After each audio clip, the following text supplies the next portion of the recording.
The Muram Union is an organization that has gathered forces to keep the peace. Families and clans united under the name Jonpa. The Muram Union was born. Kwang Yun became the first leader of the Muram Union and began to fight against Magyo. But people didn't know about the hidden Anbu group called Blackflower.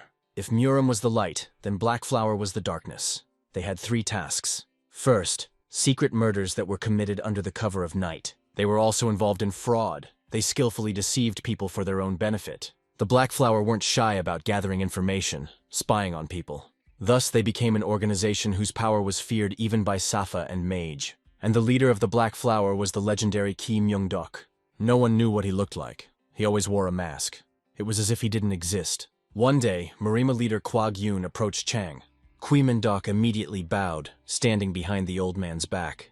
The leader asked if Qui Myung-dok was going to wear a mask in front of him as well. The man politely replied that he did not take off his mask during missions. The old man said that it had been 20 years since Myung-dok had been running Blackflower. The old man kept saying that the conflict with Magyo had subsided and it was time for Blackflower to disband. Kwag Yun asked if Myung-dok thought it was time to stop doing his dirty work. But the brunette only lowered his head obediently, replying that it was fine. But the old man abruptly turned to him and put his hand on the brunette's shoulder. The Muram leader looked at the youngster sadly, saying that he was not all right. And then Qui Myung-dok looked up at the old man, asking if that was an order. The old man reached out his hand toward the man whose face was hidden behind a mask. He remembered how he had once reached out to a helpless boy. The sun was shining high that day, and Kwag Yun's face was not yet wrinkled. The boy, of course, immediately accepted the outstretched helping hand. He said he was going to build a military institution, and that he would be mentored by the best craftsmen. The old man squinted his eyes and told Qui Myung-dok to become one of them. And then the brunette-masked man froze. He was clearly perplexed by the old man's words. And then the elderly leader added that it was an order after all. The man took off his snow-white mask with small red stripes. The brunette steadied himself as he accepted the elder's order. He lowered his gaze. News of the opening of the school in Murama had spread across the island. Everyone began to prepare. A certain boy was breathing heavily, dropping a wooden stick from his dirty hands. This boy's name was Namong May. He was lying in the grass with no strength to get up. A certain old woman ran up to him and called out to Mr. Prince in a frantic manner. Nanny Namugna worriedly asked if he was practicing here again. The boy replied that he must work hard, for he was not a genius like his family. The elderly nanny sadly turned to the younger prince, covering her eyes. Namgung is one of the 5 families that gained strength by participating in the war against Magyo. The current head of the family is Namgung Cho. All of his children are called geniuses. They were recognized as talents. However, Namong May was considered a talentless person. The prince perplexedly asked the nanny if something urgent had happened. Nanny said to pay attention to her condition, told her that the head was asking her to get ready. The boy perplexedly asked if the father was asking everyone to gather. Meanwhile, the atmosphere in Namgung Cho's office was tense. He was looking at a small scroll, saying that a school had been established in Muram. The head of the Namgung clan kept saying about Beck Military Academy. His gaze was stern. The man looked at all the children while muttering the name of the school to himself. The first heir said he would represent their family, so let them send him. But the second heir objected, asking if she would be a better option. The third heir replied that the 2 of them were too old. The fourth heiress obediently said that it would be better if her father decided. Namgung May bowed, thinking it had nothing to do with him. The old man wondered who to send, since there were as many as 5 heirs. The eldest heir stepped forward and begged to be sent. But the head of the Namgung clan immediately sternly cut him off, ordering him to stop. The heir was clearly frightened, so he immediately recoiled backwards. The other children froze, and then the old man began to choose the right child by counting. The old man said that May's heir would go. The man asked back in surprise. The old man said that May would represent their family in the military academy. The first heir of the Namgung family, seeing this, became very angry. After a while, the Namgung training arena was empty. Namgung May came there after a while, firmly holding an iron sword in his hands. In front of him stood his opponent, first heir. That one held the weapon confidently. The heir with long hair used the blue sky sword technique. His weapon seemed to ignite with a bright flame that consumed everything around him, and his eyes lit up with the flames from the needle of the 2-headed dragon. The boy froze fearfully as his older brother pointed his sword at him. The first heir rushed to do the damage. Fire swirled around. On the 2 sides of Namgung May, only scorched paths remained. In fright, the boy threw the sword at his feet. He realized it was useless. The boy's hands were trembling. He lowered his frightened gaze to the floor, and the eldest heir looked sternly at his younger brother, frowning. Then the man covered his eyes, and also sighed tiredly. He fell silent. He said that he couldn't understand his father's decision to send May as a representative. Namong May then tiredly thought that he understood why the heir was angry. The older brother said that May lacked the skills to study at Beck Academy. The heir kept saying that Namong May would have to come back in 3 months. The older brother kept saying that if May comes back, that he will cover for him in front of his father. He asked if the brother was refusing, but May objected. Then the eldest heir immediately turned his back on him. The eldest heir hurriedly walked away from Namong May, leaving him alone. After a while, there were already children with belongings crowding near the Muram Union gate. Namong May stared at the gate, amazed at the Muramu Union. He looked around and realized that all the people coming in were his peers. But May didn't understand why his father had sent the weakest one to the academy. The children began to get acquainted. Someone introduced himself as the second son of the clan. All the children seemed friendly. There were both boys and girls. May realized that he was probably surrounded by outstanding children from distinguished clans. But a certain girl stood out in the crowd. She looked sullen and disgruntled. Seeing her, Namong May was very surprised and opened his eyes wide. But suddenly, a stern man's voice sounded. He ordered everyone to be quiet. He introduced himself as Kumak Ho, nicknamed the Great Swordsman. It was the teacher.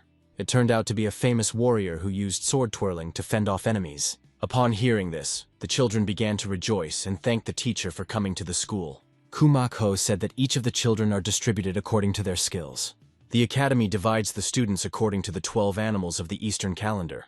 Namong May was surprised to realize that he was in the snake class. He thought about the fact that surely the rest of the teachers would probably be Chonpa masters. After a while at Bayek Military Academy, outside the snake training arena, the children were crowded in a small area, waiting for the teacher. Suddenly, a low voice sounded. He asked if everyone was gathered. The children began to look around, asking who said it. They wanted to look for him, but suddenly there was the clang of a boot hitting a hard rock. A certain man in a red cloak was flying towards them, hovering in the air. The man then abruptly landed on the ground. He remained unshaken. Then Namong May, like the other children, opened his eyes and mouth wide with surprise. May wondered about the strong energy of the Lord, that he must have been from the teacher. One of the students asked if he could recognize the unfamiliar gentleman's name. The man hurriedly introduced himself. His gaze was cold. And then the gentleman introduced himself. His name was Yang Jun Hek. The children froze. The children began to whisper that this was a young master nicknamed Ghost of the Small Sword. The man then hurriedly replied that he was, by the way, not their teacher at all. The children immediately froze in surprise. They clearly did not expect such a statement. Yang Jun Hek tiredly said that he had come to them in the role of vice-chancellor. May thought to himself, if such a master is only a vice-chancellor, then who is the teacher? He realized that he could become stronger in 3 months. Maybe then Hen would recognize him. Then the vice-chancellor started going on about how the children's mentor was a legend of Muram. Their teacher had single-handedly slit the throat of the Magyo faction and won the Muram victory. Jun Hek kept saying that he stood on the front line, repelling the enemy's attacks. Wiesenkausler kept saying that it was Blackflower Commander-in-Chief Kui Myung Diok. A shadow showed itself. Jun Hek said it was the mentor and they should greet him. One of the children thought about who their teacher might be. The other children thought about it too. Each one tried to think of such people. Then the man began to walk closer and closer to them. There was an aura around him. The children froze, not daring to move. They didn't even seem to be breathing. And the legend of Muram came closer and closer to them. He tensed his bony arm. The man came even closer to them, and then the children could finally see him. Then bewilderment showed on the children's faces. They grimaced and recoiled. An ugly old man appeared in front of them and tiredly introduced himself as Kui Mendok. His hair was long and disheveled. He said that he was their teacher. The children opened their mouths wide. They clearly didn't expect to see such a teacher.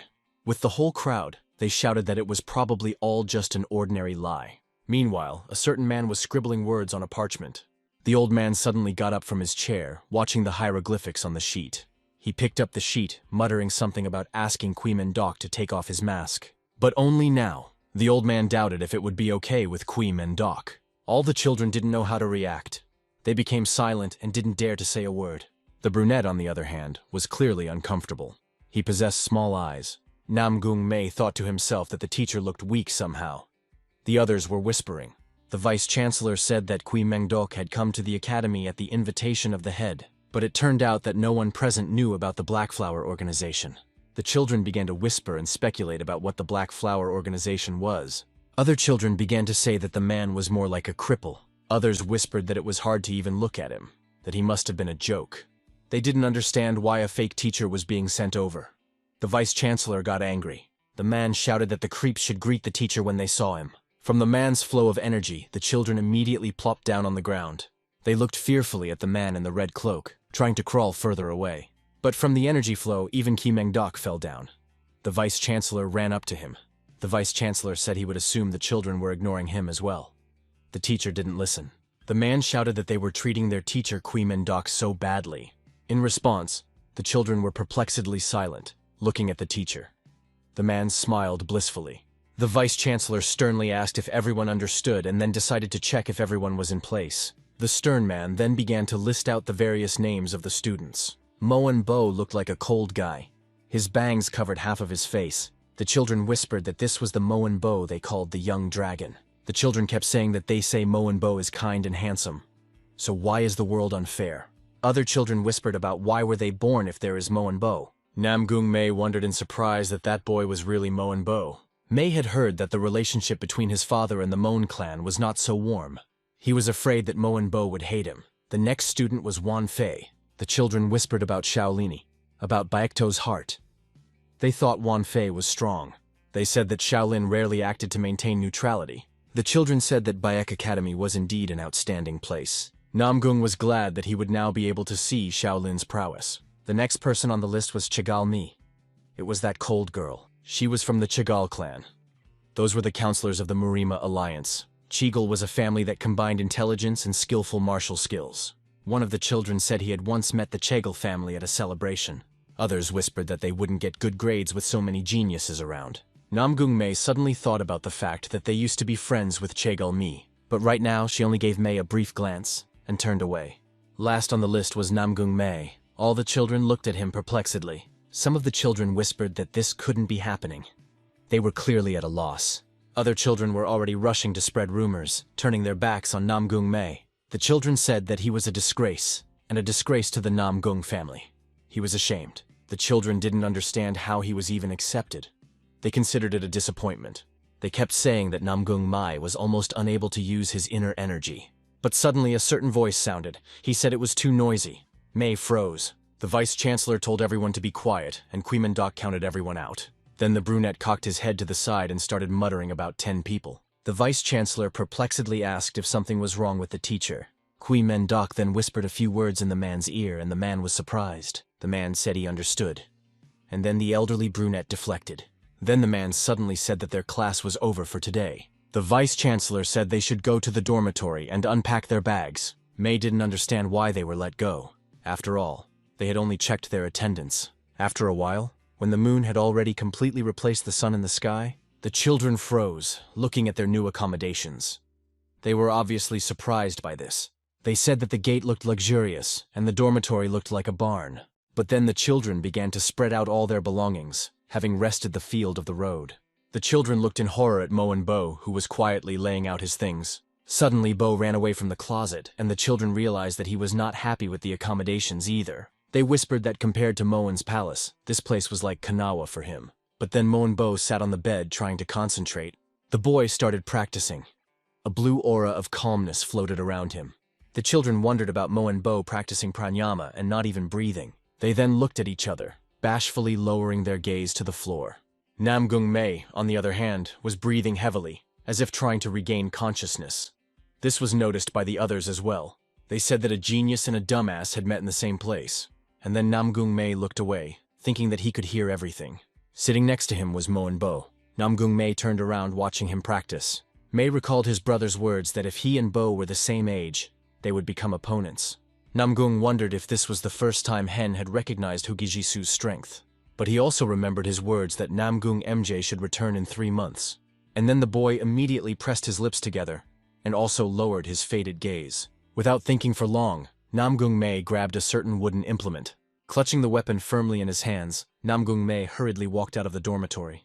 When Namgung walked out of the dormitory, all eyes were fixed on him. The guy only thought that in 3 months, his abilities would be recognized. And then the brunette began to train again and again. He worked on his strength. All the while, Wanfei was watching him, but Namgung didn't notice. But the young boy seemed to be interested in such a hard-working air. One of the children was already trembling with anger. He was gritting his teeth and getting angry. The child screamed, not realizing what was happening. He asked how long they had to wait. The boy said there was only one name from Muram. In fact, no order at all. Another child said he would take the high ground and turn the world upside down. But then the children agreed to go to the inn instead of stewing there. They even wanted to suggest that the girls go with them. So they did. But Namong May didn't care much about that. He practiced all day long. The boy had absolutely no self-pity, ignoring the endless sweat and fatigue. Namong May practiced from dawn to dusk. He was the only one on the playground. But finally, after a week, a certain person walked in, opening the door abruptly. It was the vice-chancellor, who sternly said that it was finally fait accompli. The children also rejoiced at the man's appearance, although some were surprised. Namong May was nervous before his first class at Bayek Military Academy. Namong May was full of hope that Hyun would definitely recognize him. He pondered that such a place should help him. May was full of enthusiasm. And then the boy began to list his classmates. Mengdo read some names off the parchment. One of them was Wan Fi. May was perplexed, for they had arranged an attendance check. He didn't understand what the big deal was. But then the brunette suddenly started talking slowly about that except for those people. And then Namong May tensed up, looking at the man perplexed. Everyone froze. Then Dok threw a piece of parchment, saying that everyone else was out. The brunette kept saying that the others could pack up. May froze. The students didn't realize what was going on either. They only opened their eyes fearfully. The boy tried to think about it over and over again, eyes wide. Then the boy thought about what had been crying for his 3 months. He looked at the snake. He thought about the possibility of going home after a week. He got scared thinking about what would happen if Hen found out. Kid exclaimed, asking what sort of departure the teachers were talking about. The boy countered that there was no mention of expulsion in the admission requirements. They shouted that it was unfair. They said they were told to wait. The boy asked if the teacher had decided to leave out students from noble families. But the vice-chancellor did not seem to understand the children's indignation, so he drew his sword. He asked if the children had just disobeyed the teacher's instructions. Seeing a man with a terrifying aura, the children recoiled and were frightened.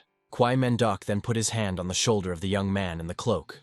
The elderly teacher calmly told the vice-chancellor that everything was fine. The man kept saying that the boys should know why they were expelled. Yang calmed down. Dok said they had been watching the kids all week, studying their habits. The elderly teacher said they were able to learn a lot about the kids. Namong May recalled that he practiced all week, but was expelled. Dok said they signaled that the kids were being monitored. And then Namong May was really surprised, eyes wide open. But Moenbo was, on the contrary, completely calm. He only covered his eyes. The girl with brown eyes actually grinned with her eyes wide open. The other children started trying to remember when they had seen the signals. One day Moenbo was practicing hard. An aura floated around him. Then, the man suddenly raised the stern gaze of his brown eyes upwards. Moenbo immediately, instinctively drew his sword. He clearly sensed something amiss. The boy thrust the sword's tip forward, preparing to fight and brawl. His gaze was cold and aloof. He could have easily retaliated against his assailant. But before the boy's eyes was only a barely open window. But behind that window stood Vizkalkalar Yan, who was watching him closely. Realizing that he had been spotted, the man hurried away from the dormitory. On another of the days, one of the children decided to play checkers. It was a certain girl with brown eyes. She was holding a book in her hands. But suddenly the girl looked up with a perplexed look. It was as if she saw someone. She immediately threw the book away from her, looking around fearfully. The book answered far enough away, into the crown of the trees behind. Then the girl froze in place, not daring to move. The checkers had to be put aside. One day, Wan Fi decided to climb to the roof of the dormitory. Yang was standing at the bottom. One of the girls trembled with fear when she realized she was being watched. Remembering all those moments, the kids froze in amazement. But here, Namong May was angry with himself. He didn't understand how he could not have noticed this. Then Dok asked affectionately if the children understood everything. Those shook their heads. They were still surprised and amazed. One of the children reminded that no one had said anything about the exam, so it didn't count. The other children picked up on it and started yelling about how it didn't count. But in response, Dok only grinned, clenching his jaw tightly. Dok agreed that they hadn't said anything about the exam, but it wasn't unfair. He said he would give another chance to those who had flunked out. The guys got excited. Dok said that the kids should spar with Vice-Chancellor Yang. Dok said that if anyone could hurt Jan, they would get credit. The kids realized that it was the same as just walking away. They reasoned if they should just go home. But Namong May clenched his fists, gathering all his remaining strength into his hand. Namgung thought about the fact that he had a chance, since all it took was a hit. After a while, all the kids were on the training ground. The kids fearfully held their wooden swords in their hands, concentrating. Wiesenkaler Jan looked at them perplexed, crossing his arms over his chest. Jan asked the teacher for permission to start sparring. The latter agreed. The vice-chancellor then slowly picked up a small dry stick from the floor. Ian said it was his weapon, and the children could attack all at once. He grinned, asking if the children were even scared of a branch. Hearing this, all the kids became very angry, clenching their teeth tighter. The kids exclaimed that if they all attacked together, there was a chance of getting credit. And then the kids pounced on the vice-chancellor, who was standing straight. But suddenly the man jumped up sharply and an aura appeared under his feet. The boy covered his eyes with his hand, avoiding the bright light from the man. There was such a powerful energy around the Wiesenkanzler that no one could get close. Jan told them that there was no harm in dreaming about the chances of victory. The man said it was a pity to even waste energy on children, so he would do without it. One of the disarmed children immediately ran up to the Wiesenkanzler. The boy used the airwall technique, hoping to harm Jan. Then the vice-chancellor suddenly spun around quickly in one place. Jan said that although the attack didn't look a dime a dozen, the kid could be clapped. Flipping the children away from him, there wasn't a single scratch on the man. But then one of the children used the 10-win sword technique. But the vice-chancellor skillfully dodged every blow. He could easily jump up, do somersaults and tricks while avoiding the children's blows. Namong May, watching this, was greatly frightened.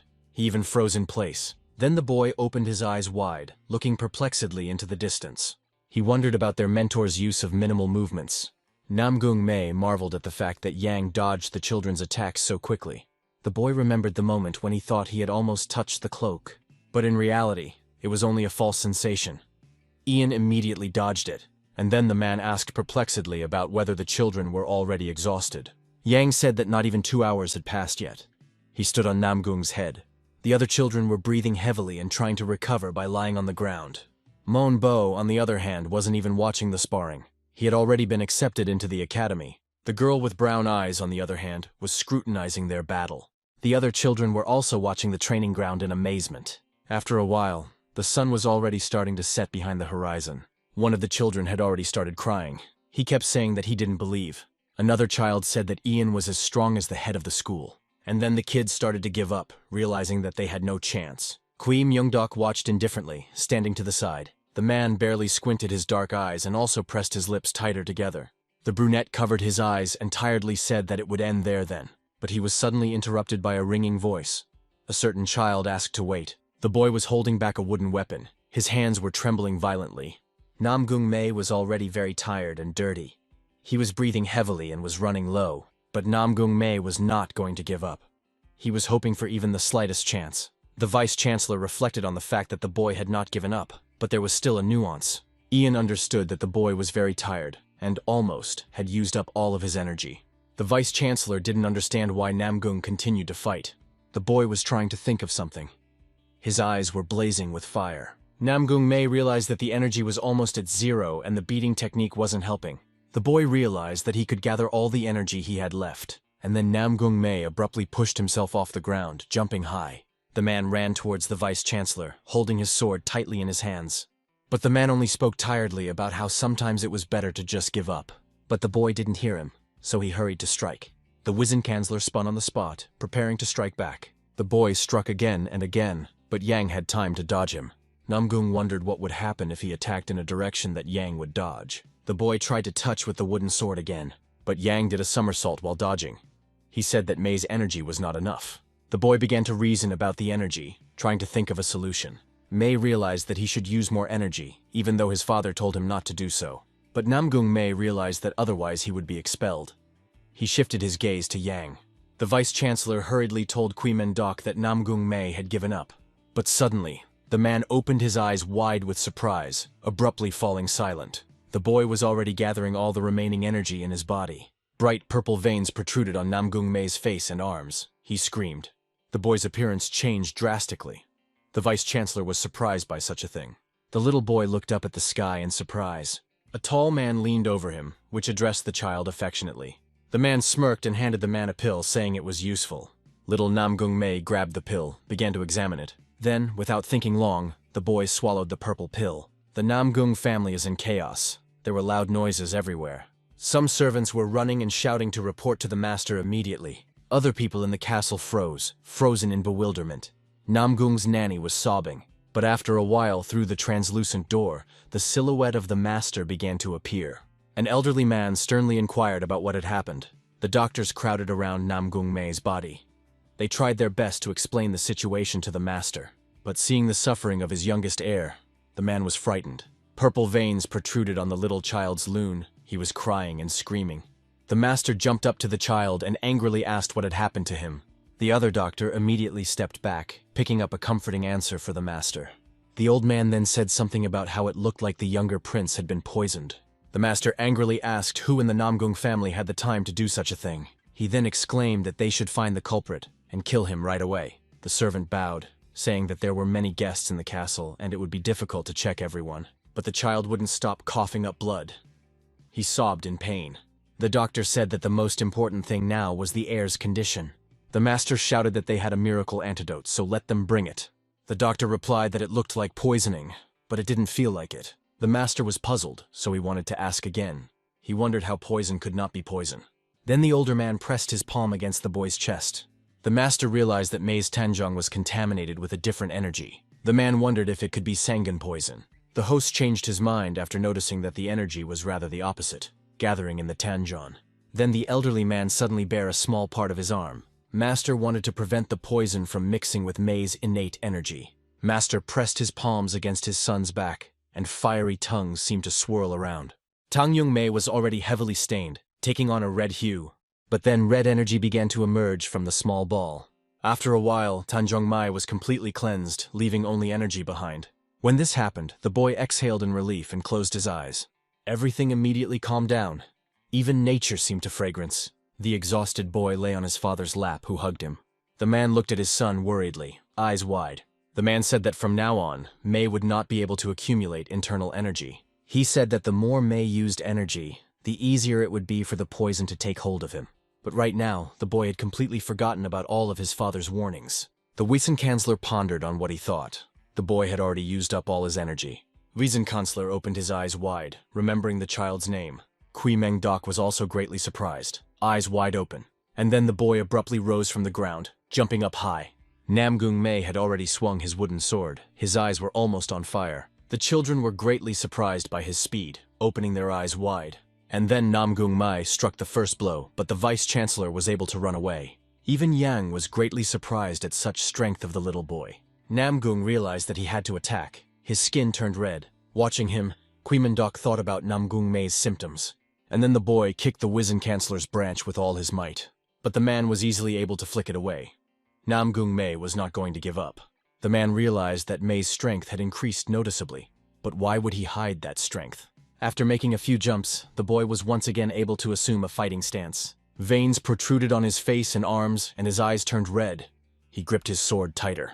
Yan smiled, thinking that MJ's spirit was unshakable, so let him attack some more. But then the boy started coughing up blood. His pain became unbearable. But that didn't stop Namgung May at all. He fought again. The vice-chancellor smiled lustfully as he watched the boy's efforts. The man crouched down, waiting for a blow, and the boy already swung his sword. But quite suddenly, a silhouette appeared between the two opponents. Quimendok stood between them, and so Yang was frightened. May didn't even notice it. The Wizen-chancellor didn't understand why the teacher had approached them. He was frightened. The man hurriedly walked away from Quimendok, leaving the man in confusion. And then Vice-Chancellor Yang slapped the boy's neck, and the boy screamed. Quimendok and Namgung MJ fell to the floor, and the man stood on the ground. Yang was scared, thinking something had happened to the teacher, but the man was fine. The man said that the fight was over, and so he should take Namgung Mai to the infirmary. Yang interjected, looking at the breathless silhouette of the boy. Quimendok tiredly replied that Namgung May had passed the test. The vice-chancellor wanted to object, but Quimendok immediately interrupted him. The teacher reminded him that it was only necessary to hurt the opponent. He then pointed to the cut. There was a small sword cut on the man's red cloak. The children, noticing this, froze in surprise and fear. Some even exclaimed, and Yan didn't understand when the boy could have had time to do this. There was silence on the training ground. Everyone was only looking at Namgung. After a while, Namgung Mai was taken to the infirmary. Next to him sat Quimeng Deok. The teacher then reached out his palm to Namgung's hand. That one looked painful, but after touching it, the purple color of May's skin began to go away. Hui Mendok's hand took on a purple hue, and the boy was cured. It became apparent that Namong May felt much better. He began to come to his senses. Looking at his hand, Hui Mendok only confirmed his hunch. But suddenly Yang's silhouette appeared outside the doors. The teacher allowed him to enter. Yang was worried about the boy, but Hui Mendok assured him that everything was fine. And then the man fell silent. It was as if he was choosing his words as he looked at Namgung. Hui Myung-dok said boredly that he thought Yang wanted to say something.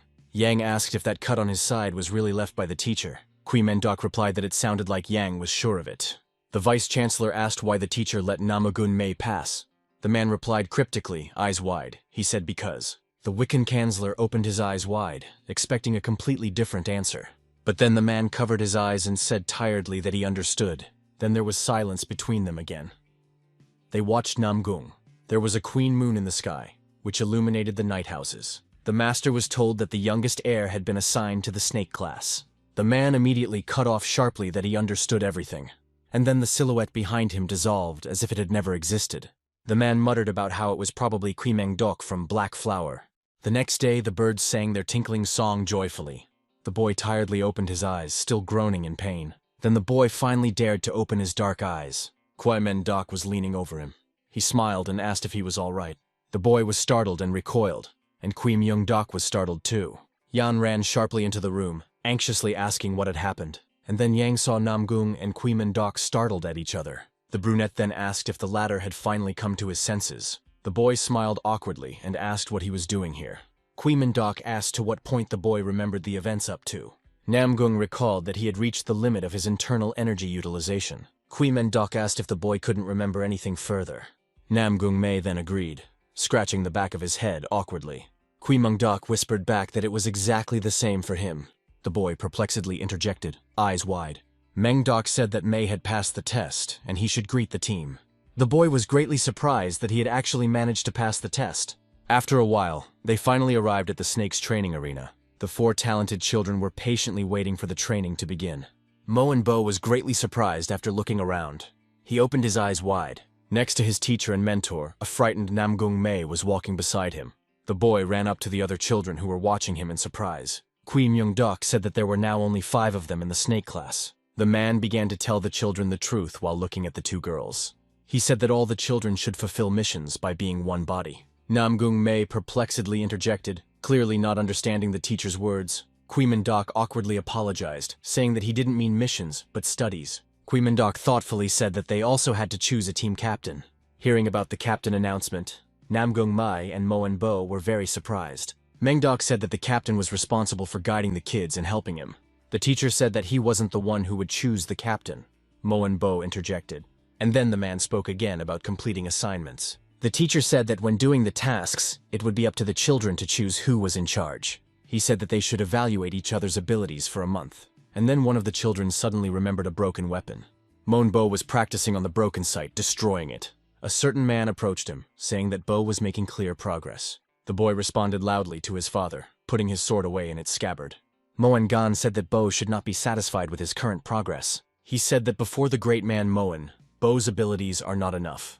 Mo and Bo replied that he knows, and therefore he will devote all of himself to training.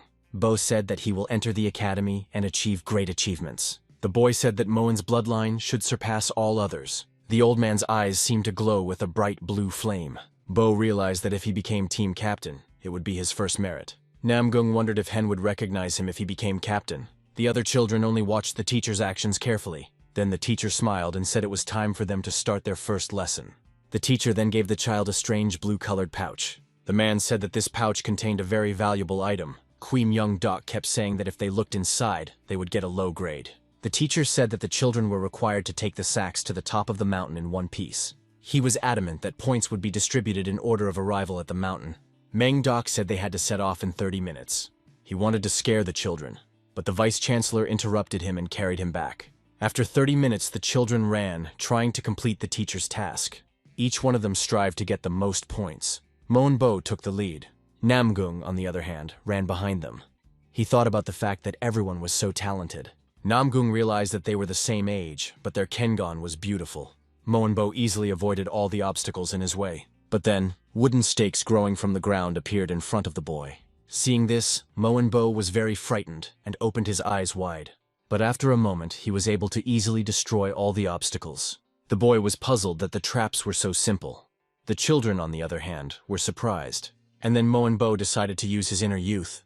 Bo ran forward, and his eyes flashed brightly with blue flames. A certain girl with brown eyes also avoided all the traps with ease. One Fee was overcoming every obstacle in his path, fighting against them. The other girl in the yellow dress was scared. She hid behind a tree. Namong May suddenly stopped. He was breathing heavily, seeing the wreckage. May wondered if, really, the children had already gone through all the traps. In front of him was a long obstacle course that had been destroyed to the ground. The boy thought that he had better give up on the idea of becoming a commander. After a while, Bo had already arrived at his destination, breathing heavily. He was dirty and very tired, but he still continued to stand up straight. The vice-chancellor was surprised at how quickly Bo passed all the tests. Qui Mendok tiredly ordered the boy to open the pouch. With leisurely movements, the boy tried to open it. But when he saw the contents, the boy opened his eyes wide in fear. The boy wrinkled his nose, for he was disgusted and frightened. In front of the boy's eyes was the corpse of a small bird that was coughing up blood. Bo's gaze dimmed, but he only clutched the bag tighter. The other children had already run up. They looked at the faded boy in front in bewilderment. Qui Mendok ordered them to open their sacks. Those were surprised. Chigalmi, Wan Fi, and Yun Ren hurried to listen to the teacher. And Ren, seeing the contents of the pouch, was very frightened. She opened her eyes. She had a small bird in her hands that was barely crowing and smiling. But then the girl's sparrow trembled and also opened its beak. She was surprised. Finally, Namong May, who was breathing heavily, ran out to them.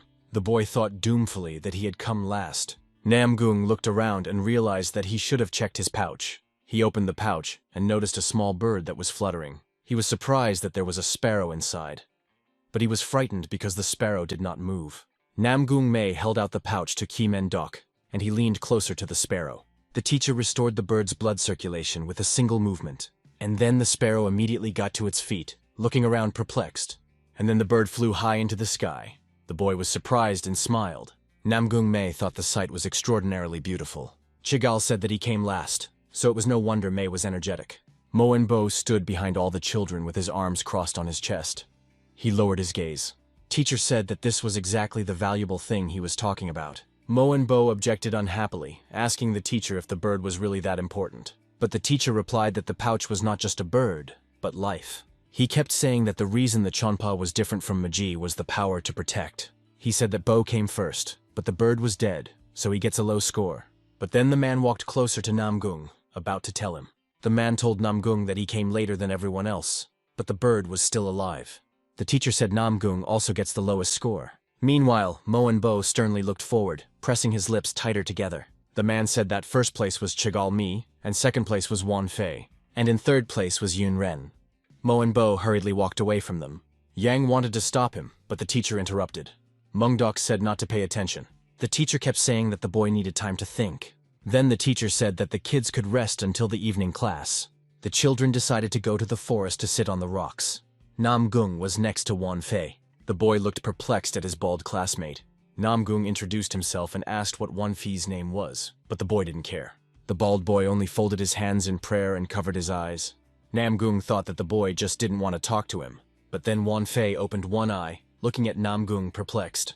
Then the boy took out a small brush from his pocket. Wan Fei began to write something in his notebook, and Namgung was startled. Wan Fei wrote his name and said that he had to be silent on the monarch's orders. The boy perplexedly interjected, looking at the notebook. Namong May hurriedly introduced himself to the girls as well, but those were indifferent. Still, after a few moments, Chigal was surprised by something, opening her eyes. There were strange voices coming from the forest. They were about to walk back, but then the children suddenly stopped.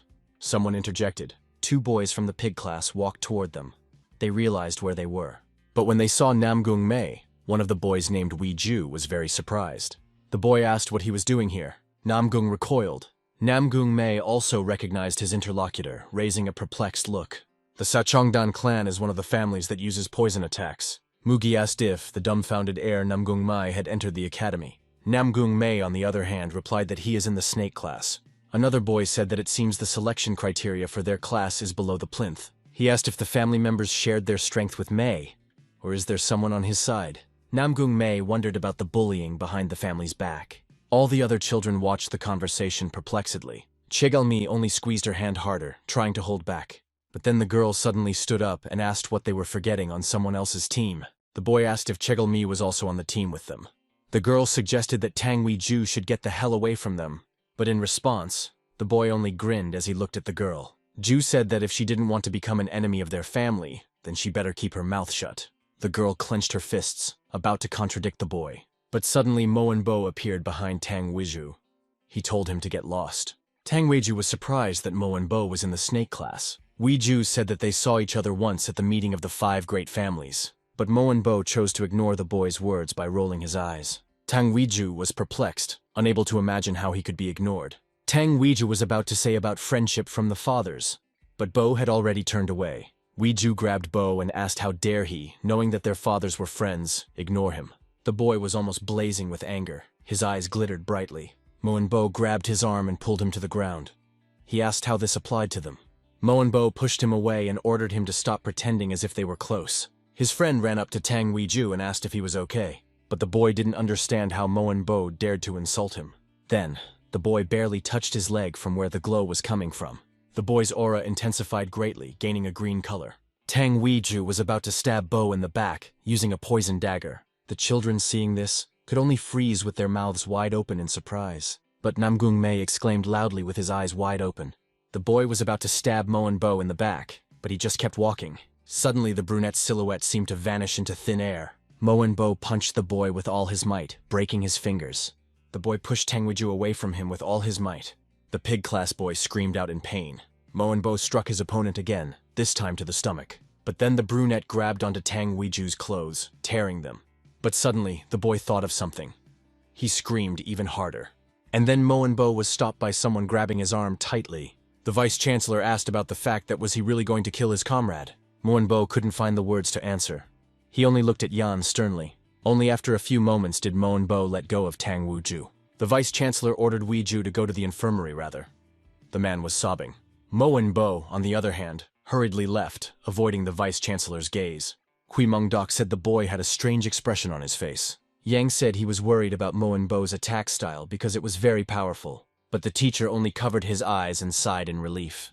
The man said that he had no worries about it. And then, after some time, they found a small grave near the oak tree. Some of the kids must have buried their sparrow and even brought a flower. But, after a while, the children were breathing heavily again. Chigal, Wanfei, and Namgung stood nearby, looking down fearfully. Kui Myeongdok was breathing heavily and almost drenched in sweat. The man said that mastery is suk, resolution is ho, and battle is thu. He lifted a barbell and said that practicing fighting was the way to train in the Union. Then the man fell to the ground, no longer able to endure such a workout. The Vice-Chancellor immediately ran up to the teacher, shouting fearfully. Chegalmi reflected on the fact that no matter how one looked at it, this teacher didn't look like a strong man. Namgung pondered on the fact that maybe it might be much heavier than it looks. Bo only watched perplexedly, frowning. And then the teacher ordered them not to use internal energy. Kui Mingdok ordered them to start doing Sukothu 1,000 times. Namgung May was greatly surprised at such a suggestion, even frightened. After a while, the teacher's loud shout sounded again. He ordered them to bend their legs. Kui Mingdok advised the children to imagine they were riding a horse. Namgung May was already trembling, clenching his teeth tighter. He opened his eyes wide. Bo was also hard at work on the task. Sweat was pouring off him. Wanfei sternly stared into the distance, trying to complete the task faster. Unren could hardly hold the barbell. She was breathing heavily and trembling. They had done the alliance technique of holding back the enemy with all your might, aim for the back, 1,000 times too. Namgung thought it was crazy to do all this without using energy. The teacher then ordered them to do the other technique another 1,000 times. At the break, Namgung MJ almost melted from the heat. He was having a hard time. May kept saying that he was practicing to catch up with his brothers in ability. Then the kid looked around, wondering how the other kids were taking it. But suddenly, the kid opened his eyes wide, looking at a certain silhouette nearby. Chegal Mi towered over him and said that Namgung was still a weakling. The boy laughed awkwardly in response, mentally agreeing. Chegal sat next to him, saying that it would be more logical to send Hui or Hai. Devakshka asked why exactly he was sent to the academy. The boy thought he knew that trait of hers perfectly, just like when he was a kid. She said she was curious about something but let him answer the first question first. May replied that he didn't know. Chagel said he's not out with his brains. Namgung then asked in surprise what else she wanted to ask him. May replied that she was of the Chagal clan and would inherit the position of union counselor. She wanted to know the situation of the union, so she entered the academy. But the girl still couldn't understand the truth about that teacher. The boy asked in surprise, his eyes wide open. The girl pointed her finger at him and asked him if he was fake. Namgung was greatly surprised and confused. He asked her again, exclaiming. The other children, who happened to hear their dialogue, opened their eyes wide. Chagal said that Mungdok is unknown among their generation, but to the adults, he is a legend. Everyone knows about the red flower, but there's also a hidden group called the Blackflower. Everyone in the group wears masks, so no one knows their true appearance. Chagal said she heard Kui Myung-duk from Blackflower became a teacher, but then the girl asked if her classmates believed it. The three children looked at the girl perplexedly, eyes wide. Moenbo only bowed his head silently, listening carefully to Chagal-mi. She said that Kui Myung-duk hadn't even demonstrated his abilities. She said that it was only a guess, but the probability was 90%. Namgung asked in a whisper what they would do if the assumptions were correct. The girl began to tell the plan of action in such a case. The girl said that first they should reveal the teacher's identity. Meanwhile, the entrance to the snake classroom was guarded by a statue. Tang Weiju stood in front of the stern teacher that seemed to be on fire. Kumak Ho asked if Weiju had been beaten up by the boys in the snake class. The boy said that even their teacher just watched and did nothing. Kumak Ho exclaimed how dare the man not even punish his students. The man said that the great swordsman would handle it. He drew his weapon, and in response, Tang Weiju only grinned nastily, squinting his eyes. And then the boy wondered what would happen if Kumak Ho got involved.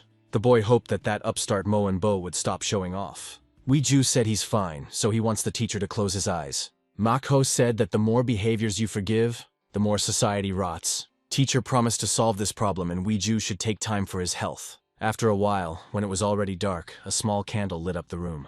Kumak Ho was reading some parchments without stopping to frown.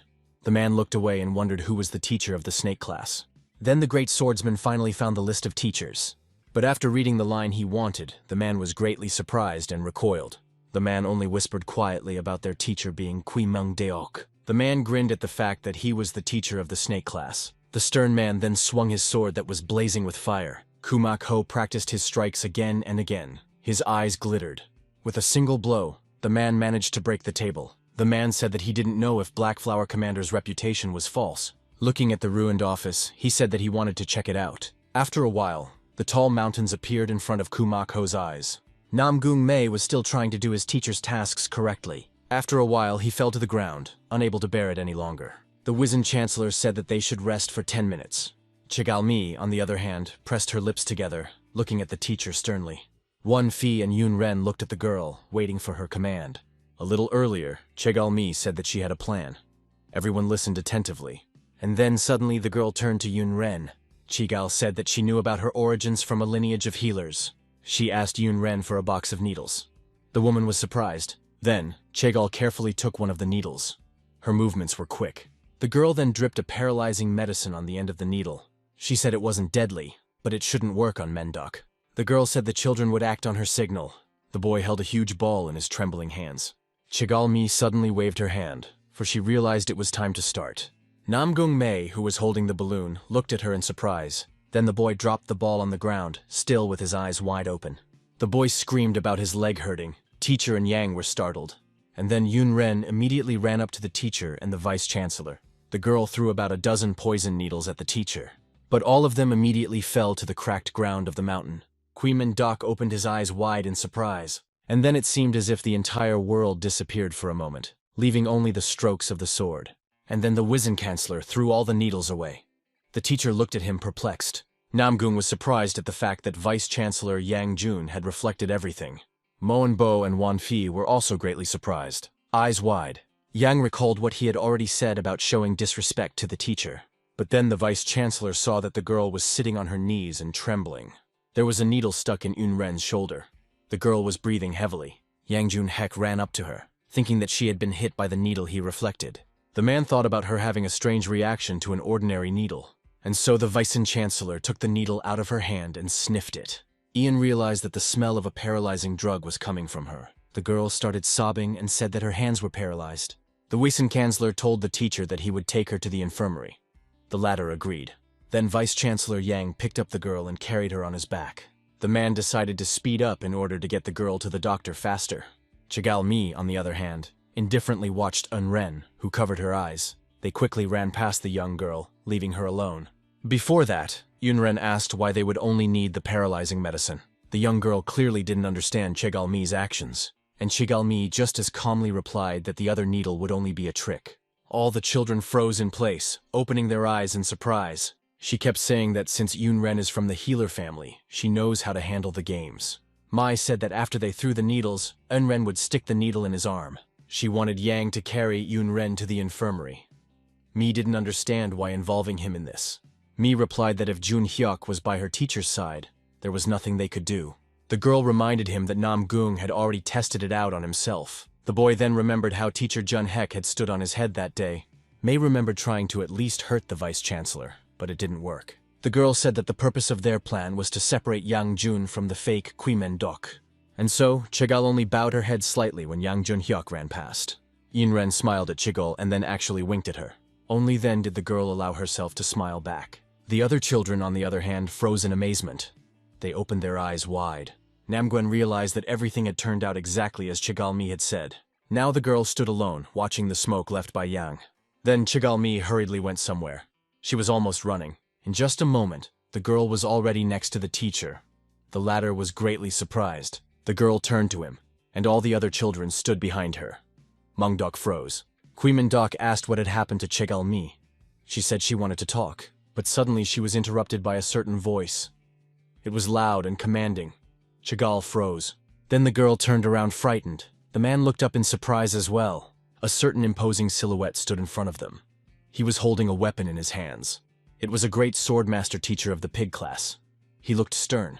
The children stared in surprise at the imposing figure of the man that came closer. Moenbo bowed his head, realizing that the man in front of them was strong.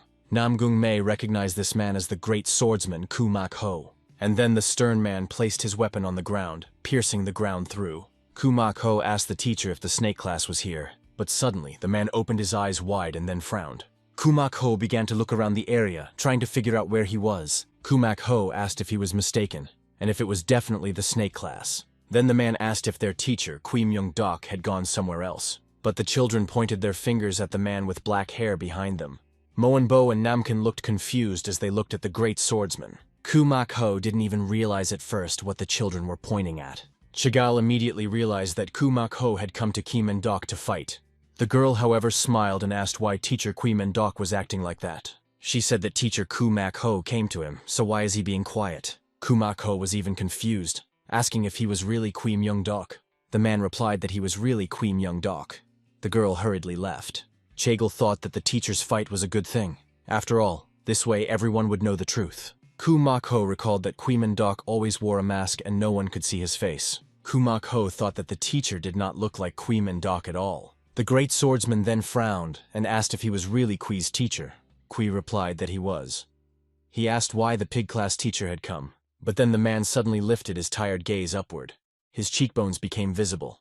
Then the snake class teacher began to rub his fingers nervously. Kumak Ho thought that it felt as if the teacher was having a hard time standing. Kumak Ho thought it was as if the teacher had taken the name of Kwimen Dok of the Muram Union and come to the academy. Kumak Ho realized that if he fought Kwimen Dok, he would raise his reputation. Mak Ho said that his student was attacked by members of the snake group. Kumak Ho said that the attackers didn't even get punished.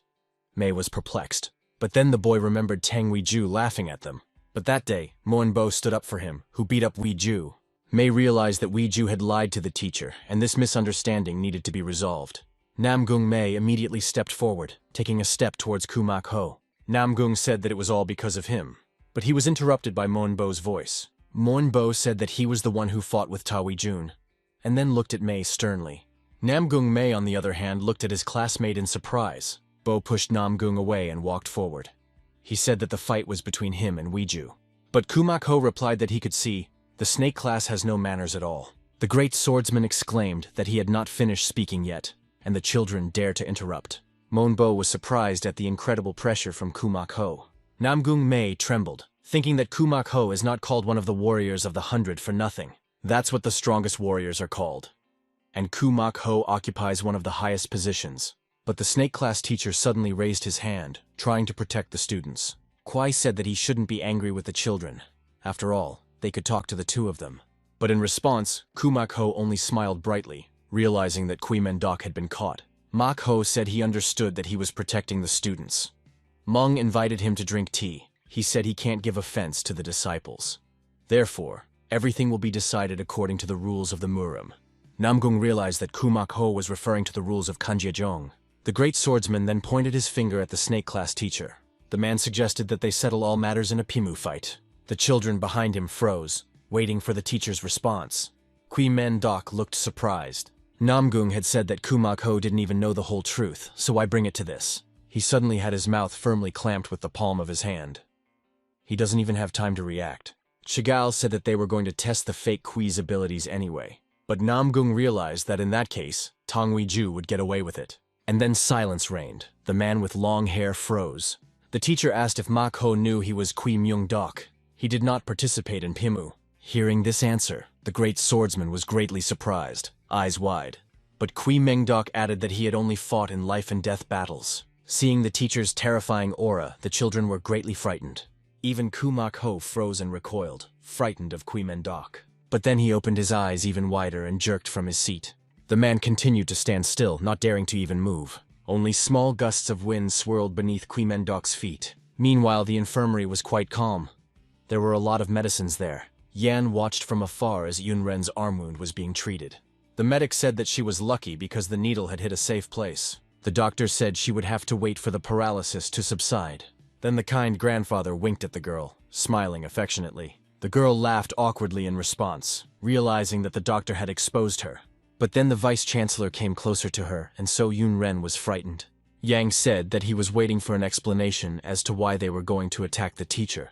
The man was about to threaten the girl to tell her exactly, but he was interrupted by a sudden strong jolt from underground. He staggered backwards.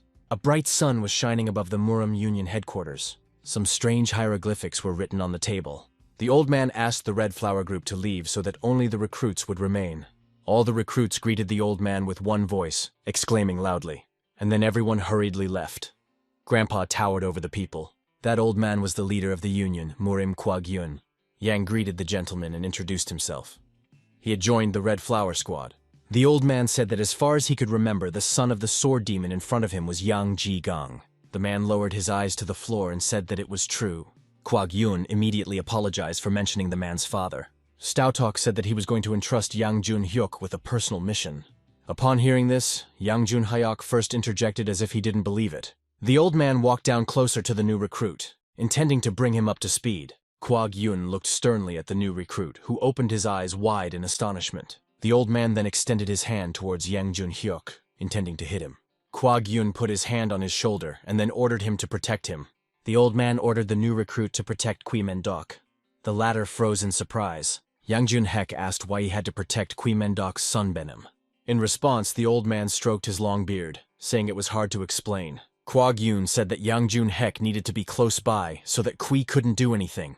And then the new recruit was even more surprised, opening his eyes wide. He asked again, and then the older man only faintly chuckled. The leader calmly said that it was because he was Kui Myung-dok. And because of that, right now, the scenery in front of the man's eyes was rapidly changing. He saw before him only the long roads out of the forest that led him to Kui Mendok. Yang heard a rumbling noise from the training ground. It sounded like something had happened to the teacher.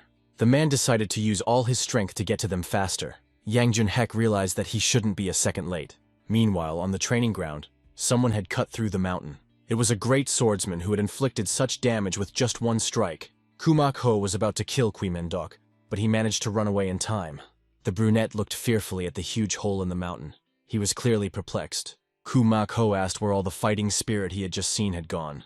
Kwai said that if Kumak Ho didn't want tea, they could have a shot of alcohol each. But in response, the great swordsman only gripped the hilt of his weapon tighter. Flames swirled around Ku. He suggested that instead of alcohol, they should try this. Watching his opponent's actions, the man only opened his eyes wide. And then the great swordsman jumped up, about to strike at Kumeng Doku. Then Kumak Ho had already thrown a punch, cutting through the mountain once again. The children watched Kumak Ho's actions. They were all thinking about him cutting the boulder. They realized that it was as if the teacher was cutting an ordinary tofu. Then Kumak Ho stopped, but only for a single moment. The swordsman asked how long Kui was going to dodge his attacks. The teacher fell to the ground. He replied that until they stopped attacking. In response, the great swordsman laughed ringingly, eyes wide. The man then rushed to strike Kui Mung Dok once again. The man dodged. But the great swordsman struck again, and Kui Myung Dok cried out loudly as he recoiled. Kumak Ho then swiped his weapon across the hard ground of the mountain, as if he was about to cut. The great swordsman began to breathe heavily. His eyes turned snow-white. The great swordsman sowed to use the 3 paths of wave power. The man aimed all of his blows at the snake-class teacher, and the man recoiled backwards.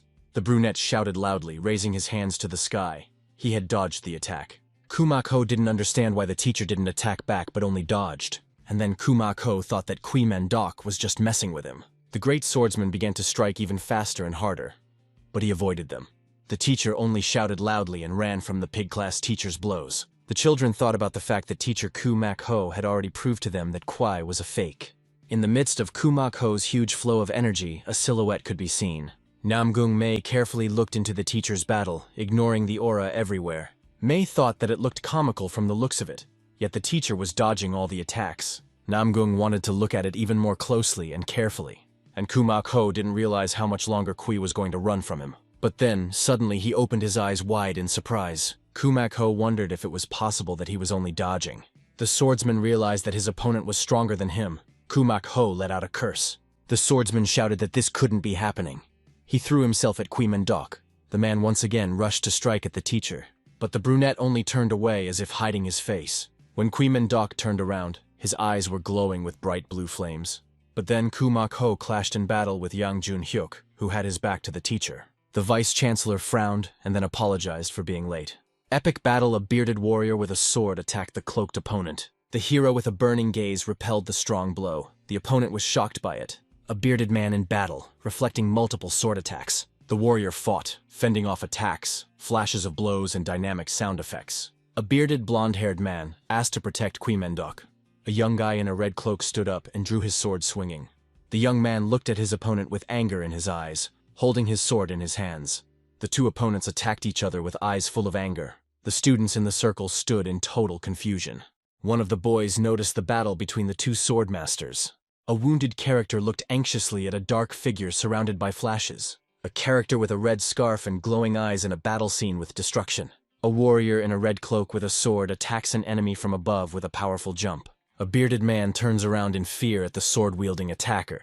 The fierce warrior looks down while speaking a phrase. The sword of his opponent is visible in front of him. The image shows a dynamic scene from the manhwa. A character blocks a sword blow with his hand. After the battle, the warrior holds the sword clasped between his hands and says the phrase, "Yes, my name is Yang Jun Hyuk." The character with black hair and a cloak has a gloomy look while talking about the guy. Walking away from the battlefield, he turned around after saying his name, Yang Jun Hyuk.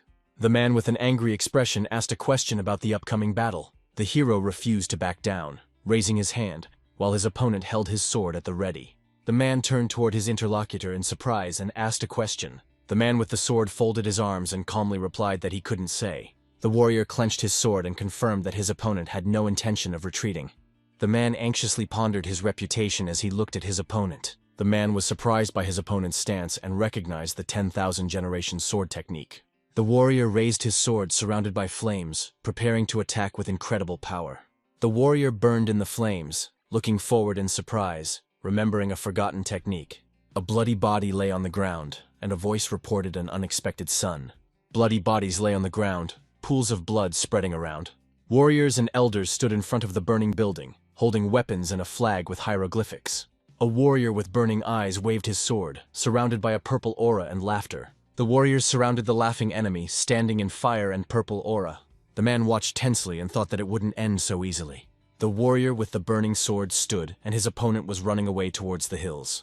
The young man screamed in pain, holding his bloody eye, clutching his fingers in agony. The two men looked at each other in surprise, realizing the unexpected threat.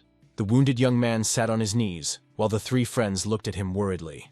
The picture showed a man with dark hair bleeding from his eye. In the picture, the characters were standing on the ruined ground. One of them asked about Namong May's condition. A man in a black cloak was supporting a blue-clothed youth who was curled up on the ground. With a strained expression on his face against the rocky terrain, he uttered, "Apparently today is not the day." Taking a swing, he said he would look in on the teacher another time. Shouting, he told the enemy to show his true power. As he left, he heard the teacher's words of encouragement. The phrase that he would have to catch Qui's teacher was popping up in his head. Throwing his angry glance to the side, frowned. It's a dark night, the streets are quiet, and there is no screaming or blood. The apprentice sits on the edge of the steps in the guise of fire, with his battle sword lying next to him. The student sitting on the edge meditating in the form of fire thought that the teacher really looked weak. In his mind, he thought that it was strange that the teacher had repelled all of his attacks in one piece. Teacher Kumakho's house at night. In misunderstandings, the student heard a bang, which to him seemed strange at nighttime. In confusion, he thinks he heard a bang. Shrouded in fear, he hears someone behind him offer him the coveted pima now. Clutching his sword tightly in his hand, he swung with unbelievable speed. The tension is high. The apprentice is already swinging and ready to strike his opponent. They are facing each other, ready to fight to the last blood, but suddenly, the question on the boy's mind is, why is he standing in front of me and I don't feel his presence? The sweat dripping down and the fear in his eyes screams that he's real. The student asked Qui Myung-dok, to which the masked man simply remained silent in surprise. Shouting, the masked man asked another question. Are we going to hold a pima? Surrounded by a blue aura, aggressively and impetuously ready to go forward. Gritting his teeth, the apprentice prepared to attack his opponent in a rage. Emotional and frightened, his face covered in sweat. His eyes are wide open. He pounces on the masked man, ready to take him down with his sword. But the enemy is enveloped in a blue aura and given incredible strength, due to which he easily broke the sword bearing down on him and broke him down. The apprentice watches in horror as his sword collapses before his eyes. Enveloped in a blue aura, the masked man holds up a finger pointing at the wreckage of the sword. His eyes filled with victory and admiration, but his gaze is cold. 3 guys were attacked. There was a lot of blood. The guy in the black cloak angrily grabbed the gray-clothed guy by the neck and started to lift him up. The man in black was very agitated. A big pale hand was taking a bearded man by the neck. A young man in a black cloak asked the bearded man if he was interested in seeing his power. The man, with fear in his eyes, apologized for his tactlessness towards the teacher. The teacher said it wasn't long before he became a teacher. The teacher hoped the dark-haired boy would help him. The man was walking along, and suddenly a thought popped into his head. The black-haired guy excitedly said that the guy was really real. The man in the white mask, floating in the air above the trees, was the real Qui Myung-deok from the Blackflower group. Another warrior in the same black cloak was catching up with him. He was almost there. Suddenly the masked man coughed, and drops of scarlet blood dripped from under the snow-white mask. The drops of blood fell on the asphalt, leaving red marks on it. When the masked man got tired of running away, he got down to the ground and leaned against a tree. With his stained hand, the warrior held onto the tree to keep from falling. The guy in the black cloak was saying that he wanted to live quietly and peacefully. The man realized that this mission was very difficult for him. The guy came to the creature and started calling for Hawk. A man in a white suit stood up blindfolded. The man was removing his blindfold from his face where bruises were visible. The guy stood up and passed out again. The guy sat up and talked about focusing inner energy in his eyes. The person lying on the bed asked him if he had regained consciousness. In a trembling voice, she asked what was wrong with the teacher. The answer she got was that he was a little too much all the time. With a fixed gaze, he looked at her, and in his head he asked her. She was surprised to see him dodging his attacks. In his head, he replied that he was not mistaken in his thinking. The 2 boys saw something. The man was looking in the distance in surprise. The guy asks the patient that he saw it with his own eyes. The warrior asked the guy if he realized how dangerous the power he was using was. The guy answered if he knew his secret. The guy said even if he uses just a little, that power will awaken in Tanjong. The 4 students were standing around the fire, where a man with a beard was standing with his back to them. The boy was still not satisfied with his desire to become stronger. The man asked the black-cloaked warrior for a way to become stronger. The warrior replied that he knew a way for the boy to become stronger. The teacher sat down with both hands in his lap. The man listened attentively to the teacher. The warrior told the boy that this power is like a curse. If he uses it wrongly, he will be crippled or lose his life. The boy in the black cloak asked why he wanted to be stronger. He didn't know the consequences. The student said that he was ready for danger, because no one had any expectations of him. The teacher muttered the boy's phrase under his breath. The warrior said that this boy would walk the same path as him. The teacher dared to share the secret of strength. The night was dark, and only the light of the moon barely broke through the clouds. From the camp, which was set up under some hill, shouts were heard. Bloodstains appeared on the wooden wall that enclosed the camp. The 5 men armed themselves with what they could and went to meet the danger. But they were not prepared for what awaited them at the wall. Neither swords nor axes could resist the young man in the black robe. He strode across the concrete pavement, bloody footprints trailing behind him. A blue glow emanated from him, speaking of the power of his aura. His eyes were completely white and his face was hidden behind a mask. Another brave warrior abruptly stepped out right in front of him and called him an insolent man. The man's face twisted as the masked man dared. But no sooner had he finished speaking than something cold and sharp passed down his neck. A moment later, the man's decapitated body lay lifelessly on the floor. The other men, who had rushed out to the screams, stood bewildered. Even though they were armed, they were no longer willing to step on the young man. A man with a gray beard trembled with fear, asking whose order it was. They could not understand why the warrior was attacking them. He asked if they knew who he was. The old man made a low bow and said he really didn't know, then asked for mercy. He proceeded to say flattering words toward the young man, swearing that he would be grateful to him all his life. Kui Myung-dok said that wouldn't do because the old man didn't recognize him. The man's pupils narrowed, and his eyebrows drew together at the bridge of his nose. After a few moments, the realization came to him that this warrior was really Kui. But before he could speak, the warrior reached for his sword. His sword looked rather strange, divided into sections. In fact, it was some sort of whip. As soon as the man spoke the warrior's name, he confirmed it. But it never granted life to the locals. All of them died from a single blow. Meanwhile, somewhere within the training ground, it was fairly quiet. A boy was sitting in the middle of the training devices. It was none other than the fifth son of the Namgung clan. He tilted his head examining the training fixtures. Remembering how someone had promised to tell him how to become stronger, he remembered exactly the person who had made that promise. That person had told him that he needed to understand his body first. The boy was willing to learn, and so he agreed. He was also told that the concentration center of his power was different from others.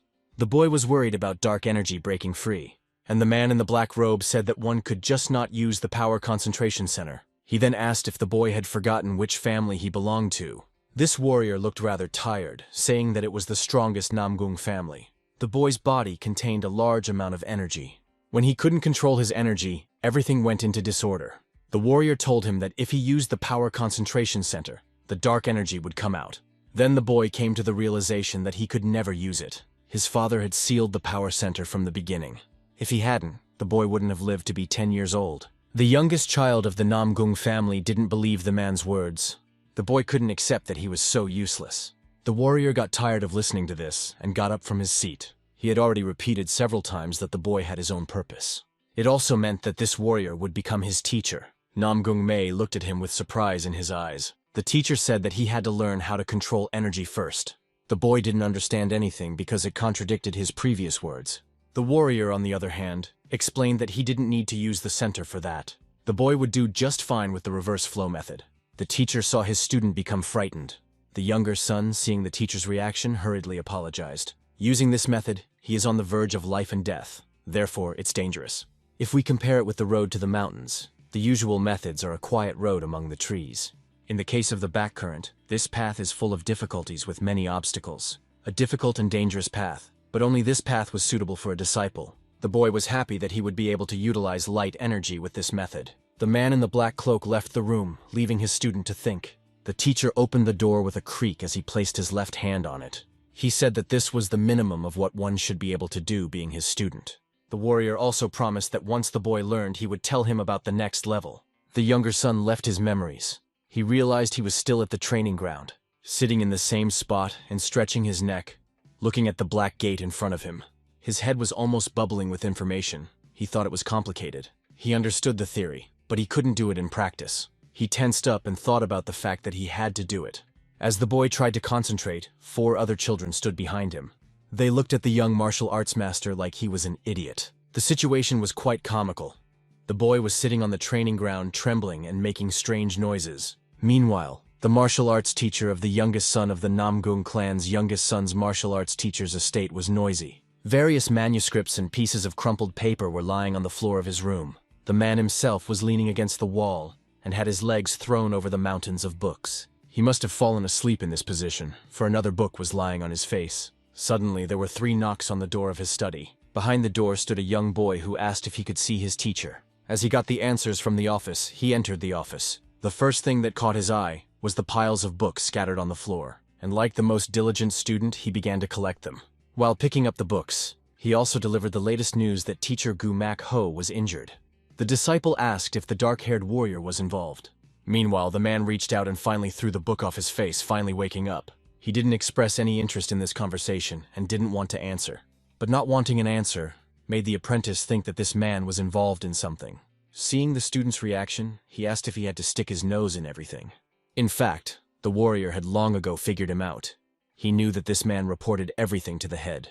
Master Kui rose from the mountain of books to his feet and walked towards the apprentice. He said that he could tell him that the master was not dead, but only wounded. The apprentice at this time thought only that Master Kui already knew about his espionage. The man in the black robe strode briskly out of the room, but something stopped him on the threshold. He forgot to say something. Kui Myung-deok asked him to tell the head that he was going to visit him soon. Meanwhile, the students of the school were lifting heavy stones above their heads. The poor kids practiced day and night with those stones. Afterward, there was a hand-to-hand wrestling practice for everyone to practice. The youngest son of the Namgun clan ran with a stick to practice. After exhausting themselves, the children moved to the training ground again. Now they were practicing hand-to-hand combat with each other instead of their teachers. The youngest son and a boy were fighting each other. It was clear that younger son was in an attacking stance, but even that didn't give him an advantage, as the boy was fending off all of his attacks. His opponent's eyes lit up as if his eyes were glowing, which meant that something was about to happen. And then the boy realized that he couldn't fight anymore. Suddenly, a notebook appeared right next to his face out of nowhere. When youngest son realized that he wasn't going to be killed, he opened his eyes. On the blank sheet from the notepad was written that the boy couldn't reverse energy either. The younger son said that was a good thing. And then their battle continued with younger son taking a swing with his knee. He didn't spare his opponent at all while he managed to dodge. The other children looked at them and were puzzled. The younger son was attacking just like a martial arts master, and that boy was defending himself with the same fervor. They were spinning in the same place, but their battle looked epic. Then the boy moved into an attacking stance, leaving the younger son to defend himself. As soon as this change happened, younger son was knocked out. His back hit the ground, raising dust. The boy realized that he had lost his balance during the attack. He now recognized what the Shaolin martial art was. The boy seemed to be preparing for another attack. His hand reached out somewhere. Namong May looked at him with frightened eyes, thinking he was in for another blow. But the boy just handed him a notepad where it was written that usually only direct the energy upwards. He was suggesting to change the direction of the energy for the reversal. The youngest son of the Namgung family couldn't believe it was that simple, so he decided to give it a try. He was very surprised when he felt the flow of energy. He stood in a rather strange position, saying that he seemed to have found his balance. Two girls were watching from the side and didn't understand anything. One of them said from time to time, "What a shame." She also said that next week the real fighting would begin. The other girl, who had a harder time learning, asked if it was scary. Actually, it wasn't a big deal. All 12 groups just had to train outside. Another student intervened in the conversation. He said that it was all to make them more experienced.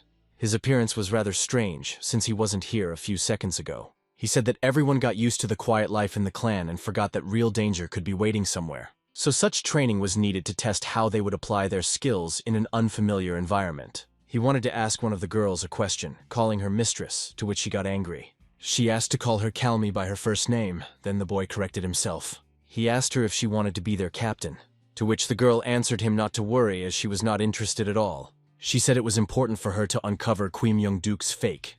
The other didn't want to become captain either. She didn't have such good skills yet. Then the boy turned around towards the fighting boys. He looked at them with a strange expression on his face, as if he saw them as competition. The picture that unfolded looked rather strange. One of them was writing posters and the other was repeating. The atmosphere in the pig group was a little more depressing. There, a man with a bandaged arm and a green aura was sitting on a pedestal. Finished practicing, he unwrapped the bandage from his arm, inspecting his limb. He thought that it was already a little better and good thing he had practiced. He left the room and closed the door behind him, stepping out into the wide hallway. Suddenly the boy heard footsteps somewhere very close by and turned around. A strange man was approaching him from the end of the corridor, who didn't look friendly. It was his teacher, and so the boy bowed and said hello. In fact, he was jubilant that the teacher had gotten a beating from another warrior. He didn't stop to say hello.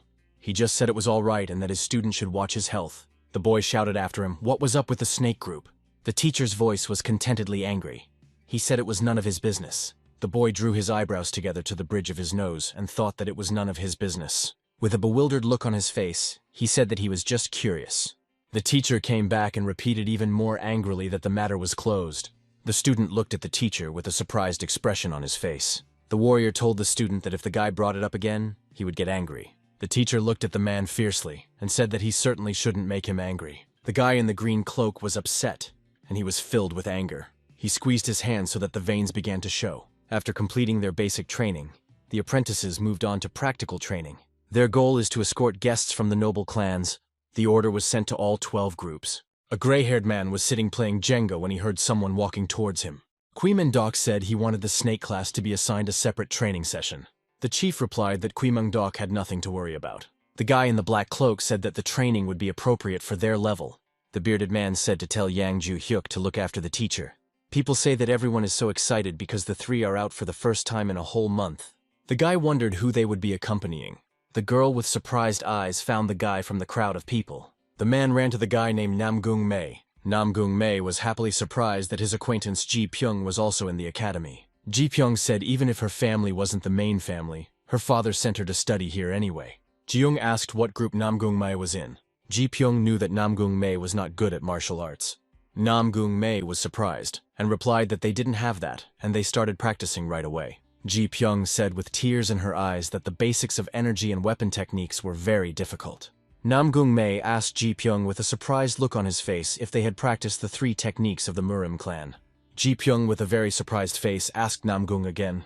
Ji Pyong leaned toward Namong May and whispered in her ear, asking if it was true that their teacher was Kwimendok himself. Namong was told by his father that Kwimendok is a very scary person. The people heard the words about Kwimendok and said that he is not really scary, he teaches very well. Ji Pyong saw in the distance that people were already coming to meet the 2 warriors. Namong May realized that they were all alone.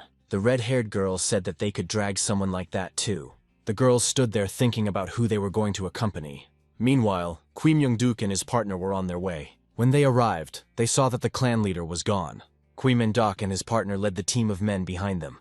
After a while, the team of men and their teachers arrived at the place. Namong May didn't expect it to be the Merchants Guild. The team of people were shocked by the surprise that where they were going was the Merchants Guild. Kwimendok said they were here for a purpose. Suddenly, Kwimendok saw a black shadow standing from behind the door. 2 men were standing there looking somewhere with very intense eyes. A man ran out of the gate screaming, while the other 4 men walked calmly forward. The man looked up in fear, while the other held a dagger and spoke loudly.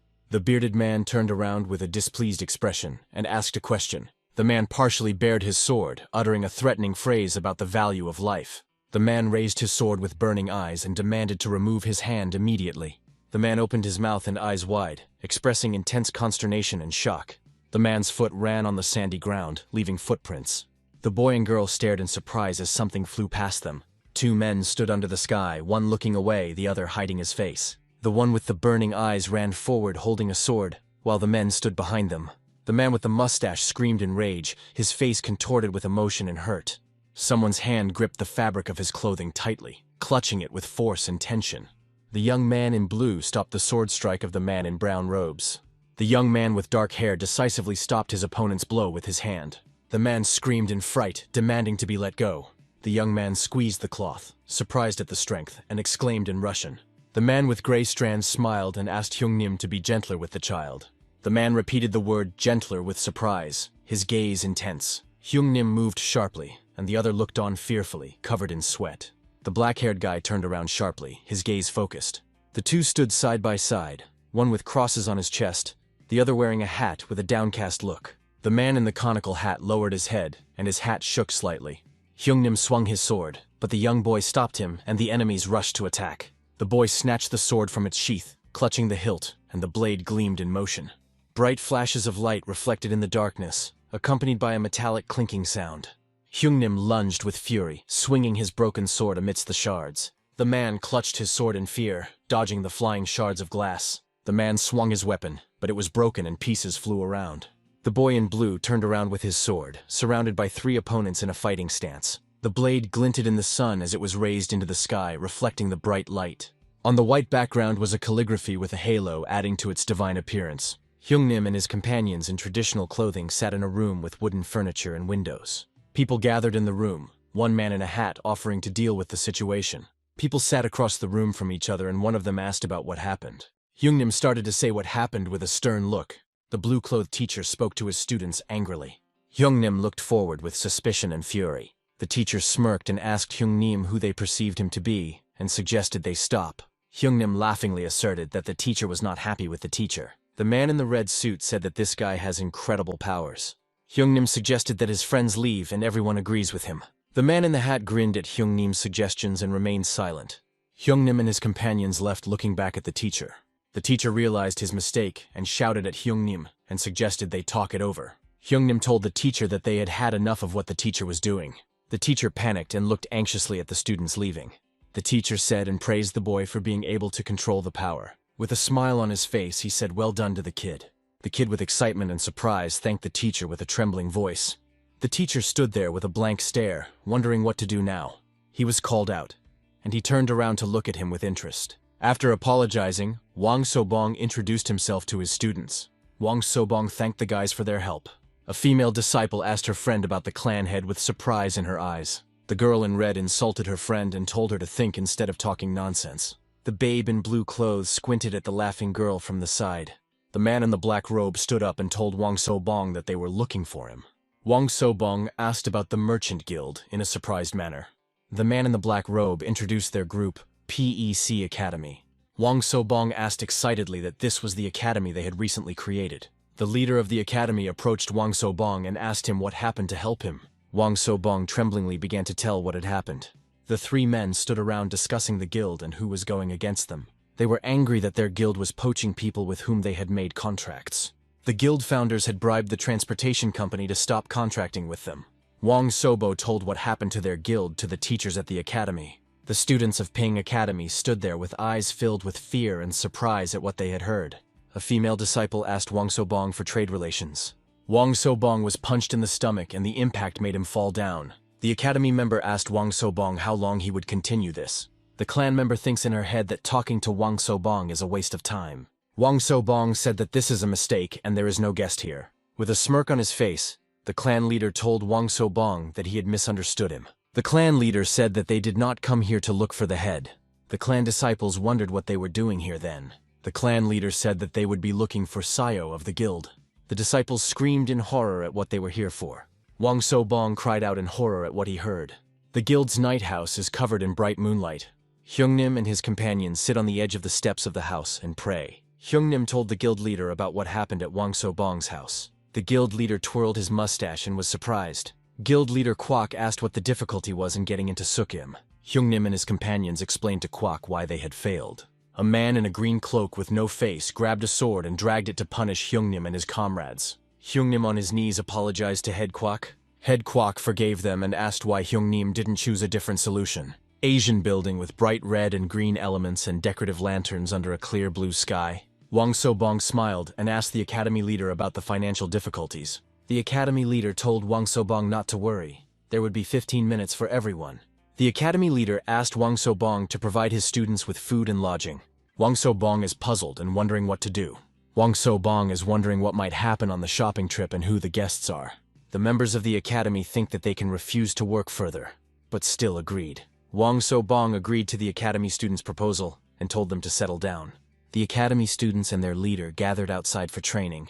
The academy leader walked from side to side and told his students what was in store for them. The academy leader stood and called his students the snake class. The leader told his students that they would be gaining real experience. The academy participants stood and listened to the leader and wondered what was in store for them. The academy leader warns his students of the dangers on the trade route. The leader told his students about the Psyocs and who they are. The academy leader asks his students to show what they have decided to take with them on the trade route. The boy shows his sword to the leader, holding it tightly in his hands. The leader was shocked by his student's sword. This sword had a gilded handle with the fighter's hieroglyphics. The leader shifted his gaze to the red-haired student who was holding her sword in her hands. The apprentice bent her sword in front of the leader so he could see it and said, "Look." Another student held her sword up to the leader with a frustrated look. The guy in the gray suit stood idly by and took a breath. The leader looked at the boy in the gray suit in misunderstanding and asked what you have prepared. The boy in gray clothes prepared the element of wood and power. The youngest took the wooden sword and clenched it tightly in his hands. The leader of the academy in confusion asked the boy why he took the wooden sword. The boy told the leader that he was used to this sword and wanted to take it with him. The leader didn't give it much thought. The leader went through all the students and said that everyone had brought good weapons with them. The academy leader grinned evilly, and an evil smile appeared on his face. The academy leader confiscated everything the disciples had prepared and threw them to the ground with a clatter. The academy leader shouted and asked his assistant to bring what he had prepared. The assistant obeyed the leader, and the academy leader laughed evilly. The assistant leader brought the bag and threw it on the floor with a clatter. The leader watched his students for a long time, said looking at them.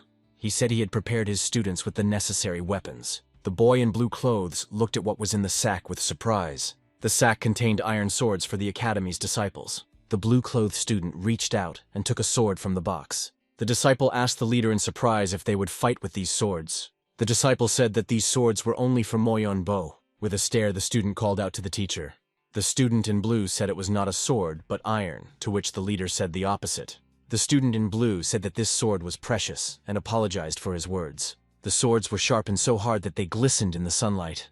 The teacher admired the blade and its sharpening that glistened in the light. A student in blue clothes asked the teacher what to do if the sword broke, to which the leader said to take another one. The leader said that the student shouldn't worry if the swords broke. The teacher smirked and jokingly said that the student was weak for that blade. The student hit his head on the glass and shattered it. The teacher asked what else the apprentice could fight with.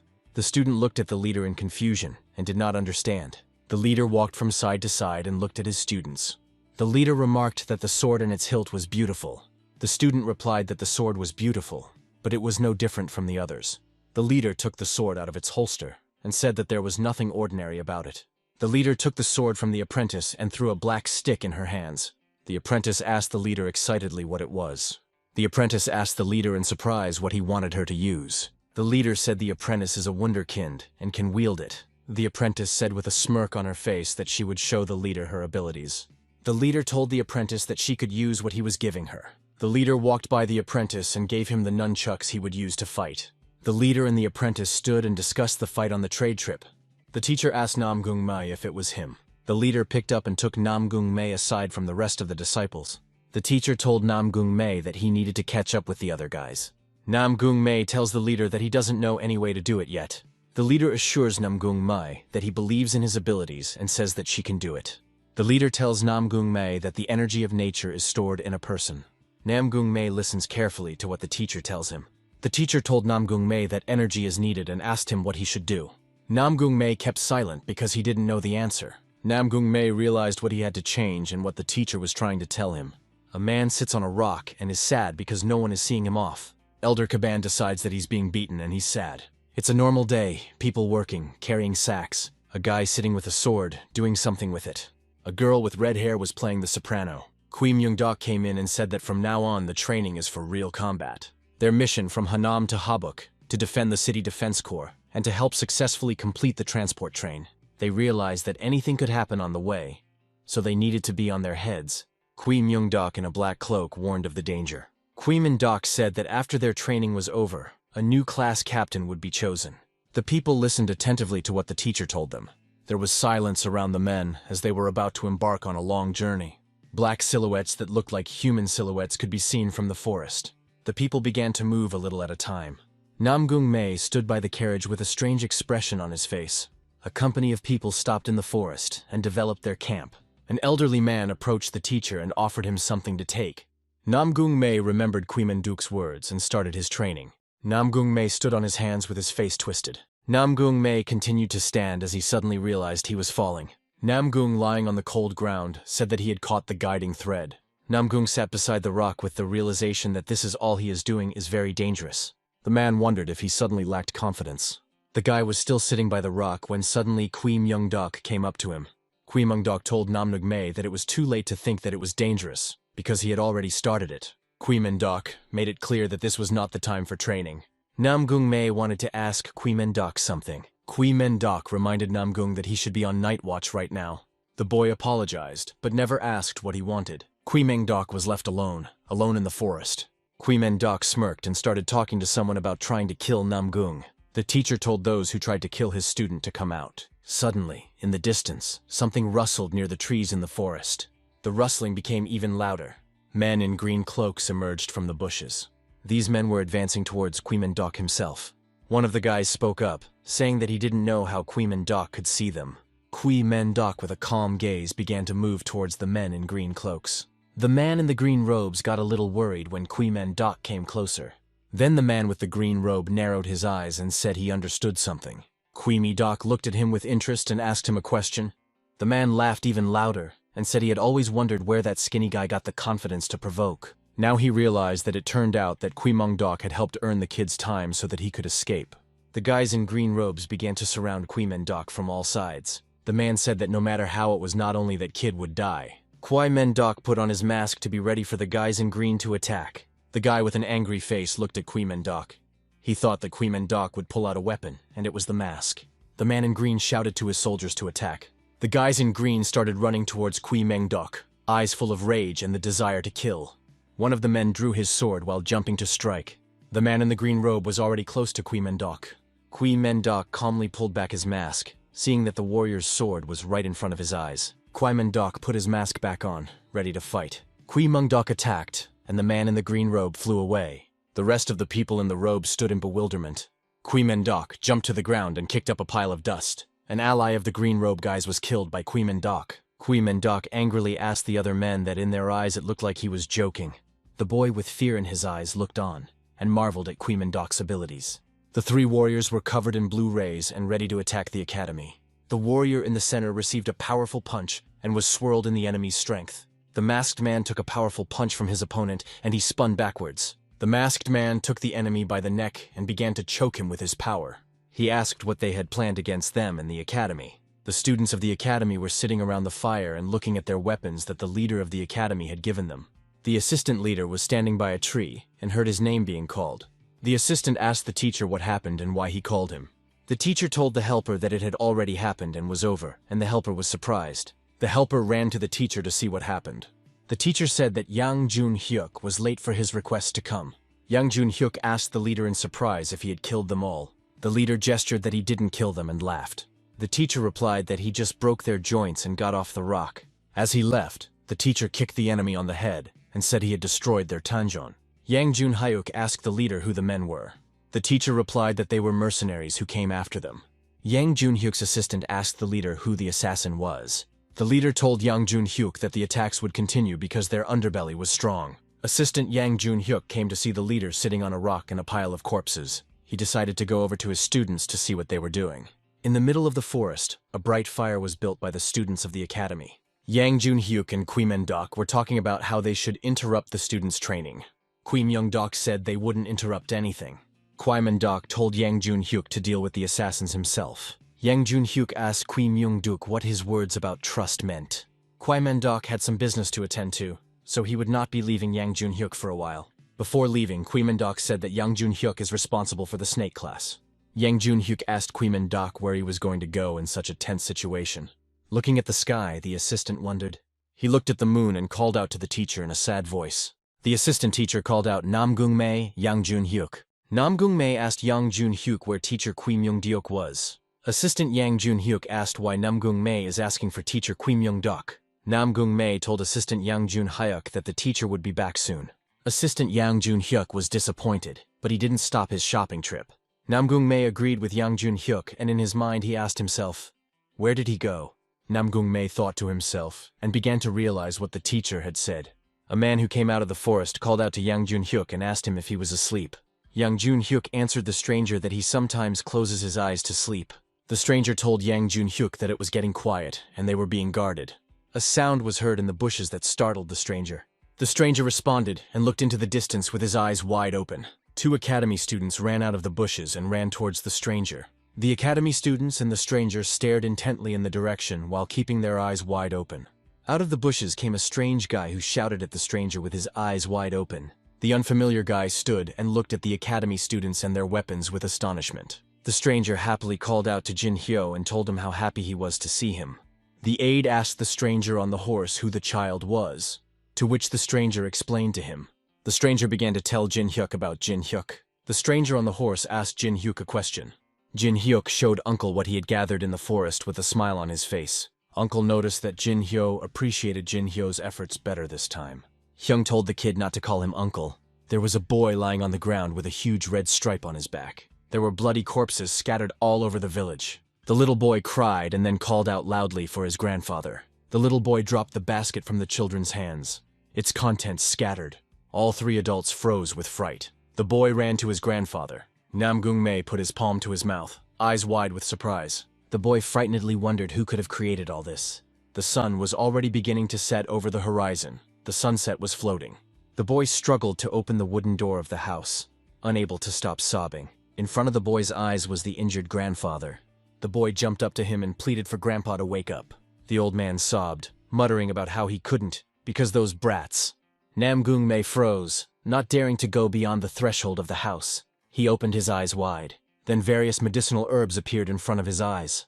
The old man was given medical attention and fresh wounds were bandaged. There were survivors in the village, but most with severe wounds. The whole crowd bent over the wounded old man, who was barely breathing. But then suddenly the grandfather started coughing. Yunren was greatly surprised. The vice-chancellor said in surprise that Grandpa was finally coming to his senses. The old man opened his brown eyes but started shivering even more. He was shivering. The old man suddenly jumped up from the bed and exclaimed that he should not move. The old man's gaze became frightened and hunted. He uttered the name Jin Rei. The old man begged for help, screaming that the forest robbers had kidnapped his granddaughter. The children from Bayek Academy froze fearfully, eyes wide open. Namong May was perplexed. He repeated the word over and over again. The old man shouted that the brigands had taken not only his granddaughter, but all the women as well. And then the grandfather fell down, bowing his head to the floor. He begged Jan for help. Grandpa could only utter simple pleas that made the children's heart shrink. The old man's bandage was stained with blood, but he didn't pay attention to it. In response, Vice-Chancellor Yang Jun-hek covered his eyes and wrinkled his nose. The old man trembled and the child sobbed, clinging to his grandfather.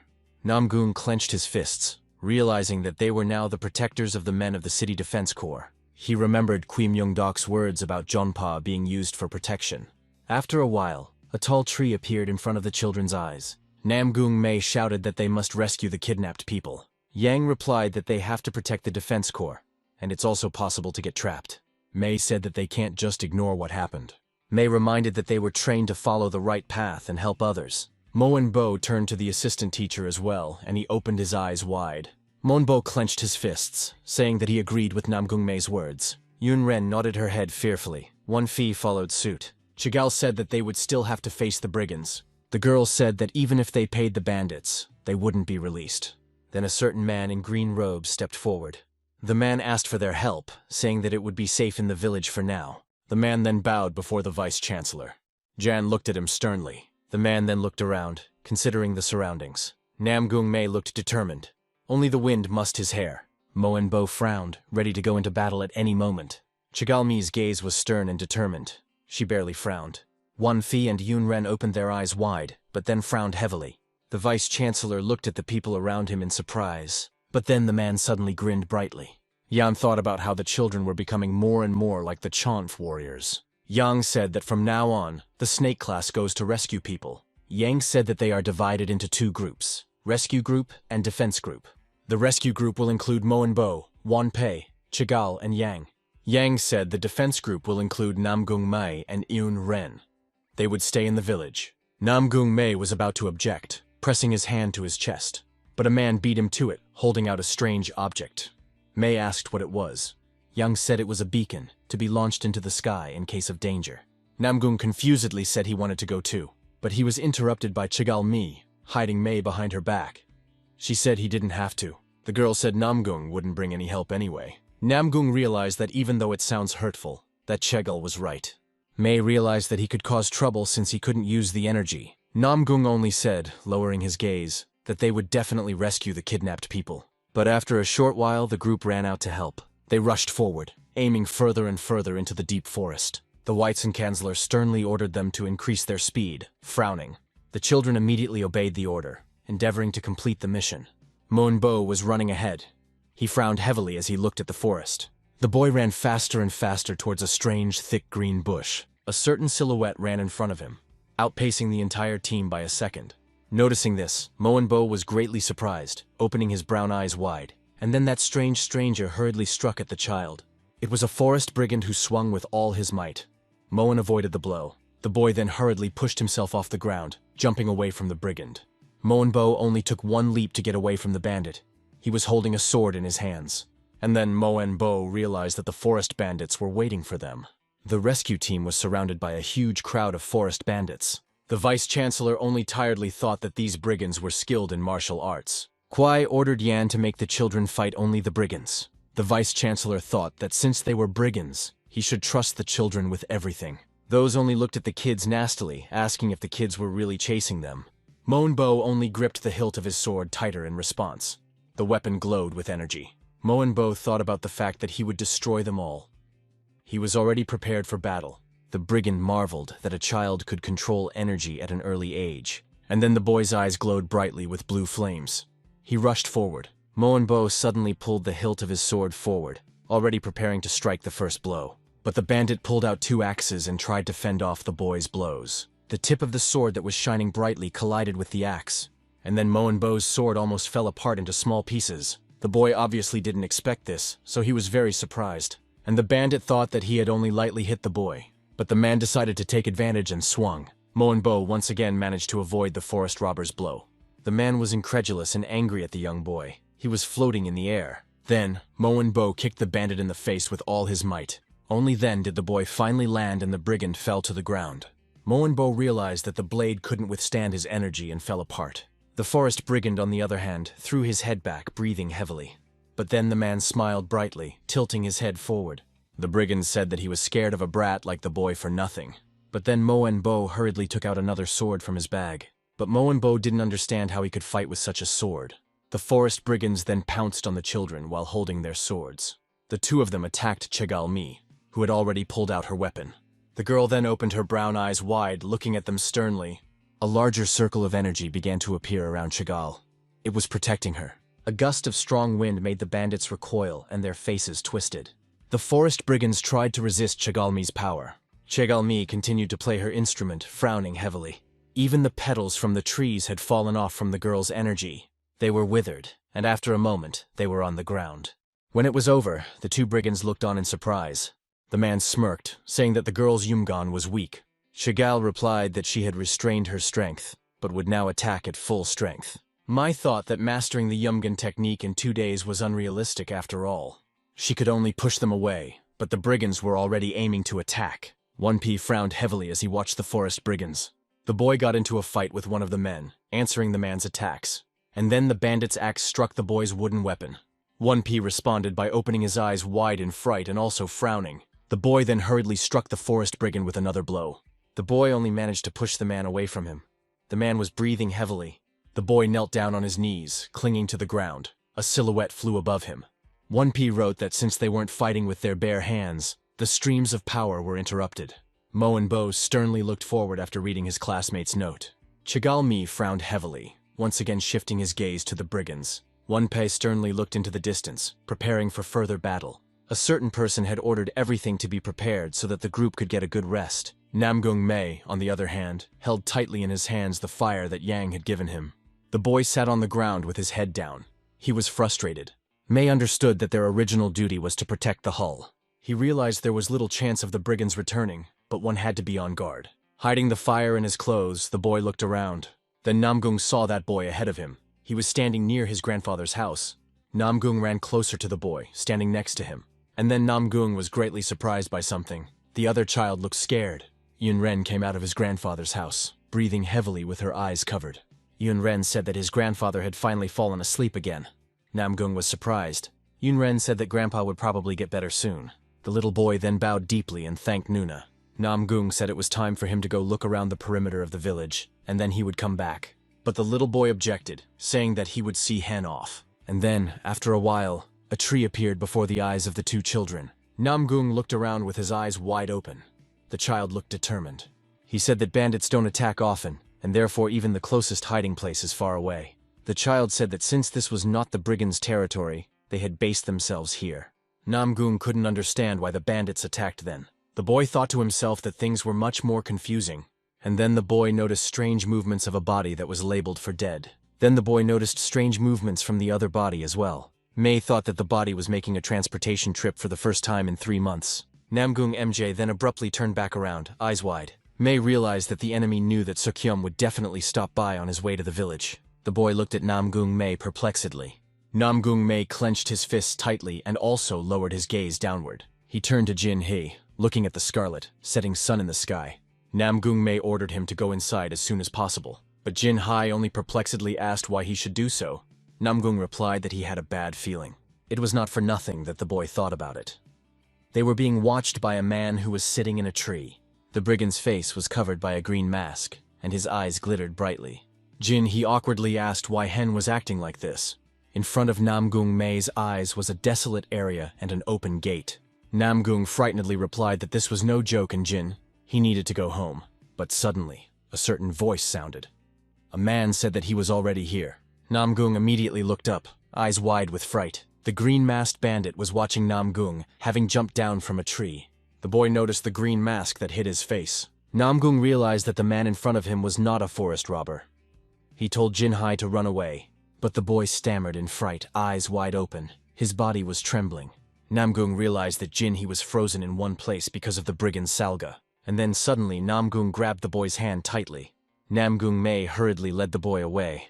They ran as hard as they could, but the mercenary only smiled nastily and asked where they ran to. With a single tug, the man came down from the tree, glaring at the boys. Namgung drew his sword from its sheath. He needed to buy time for Jin, he to escape. Namgung shouted that he would fight the mercenary. He got into a fighting stance. The boy got off the ground and swung at the mercenary. The man staggered back. The man stared at the tip of Namgung's wooden sword in surprise. Namong May then rushed to strike again. He used all his strength. The boy then turned around and realized that everything was fine. For Jin, he had escaped. But then he was kicked in the stomach by the mercenary. Namgung flew backwards, coughing up blood. The man wasn't going to stop, coming closer to Namgung. Namong May was lying on the ground, and there were small drops of blood all around him. The boy then hurriedly got to his feet again to answer the mercenary. May was breathing heavily while holding his stomach. There were bloodstains near his mouth. The mercenary irritably asked who was here to fight who else. The mercenary didn't believe the first squad had been killed by lowlifes. There was no need for them. Namgung wondered if the brigands were really just a distraction. Then the man snapped his fingers and said he would kill Namgung first. The mercenary kept saying that he would then deal with the villagers and Sokim. Hearing the threats, Namgung frowned heavily. He was angry at the mercenary. The boy immediately pulled out his signal fire, realizing that help was needed. He was about to call out to the teacher's assistant for help, raising the flame into the sky. But suddenly handcuffs appeared in front of Namong May's eyes. They were disengaged and attached to the brigand with rope. The brigand restrained Namgung's hands, causing him to drop the signal fire. The signal fire fell to the ground and then shattered. The boy was held by two mercenaries who wouldn't let him take a step. The second man had the exact same green mask on his face. And then the signal fire rolled further down the mountainside. Then the small weapon was near the mercenary's feet. The man in the green mask grimaced, asking if it was a signal fire. The mercenary stepped on the signal fire and it broke into two pieces. Namong May looked fearfully at the shattered weapon, eyes wide open. The mercenary laughed, asking if Namgung was going to use the thing. The boy shouted a demand to be let go. Namgung then turned around and saw that the other mercenary was holding Jinhai. Namgung fearfully shouted a request for the mercenaries to let the kid go. The mercenary then directed a large amount of ropes at the boy. And then the boy was surrounded by three mercenaries who pounced on him. Namong May was trapped with ropes wrapped around his body. The mercenary opened his eyes wide as he watched the boy's fright. And then, with a single tug, they threw the boy's body into a tree. The mercenaries tied him to the trunk so that he hung upside down. The mercenary said that Namong May had absolutely zero warrior spirit. The mercenary got closer to Namgung, who could do nothing. The mercenary said that being suspended let him feel weakness well. The mercenary then ordered his companions to kill the child. One of the mercenaries smiled nastily as he grabbed the child by the hair. Jin.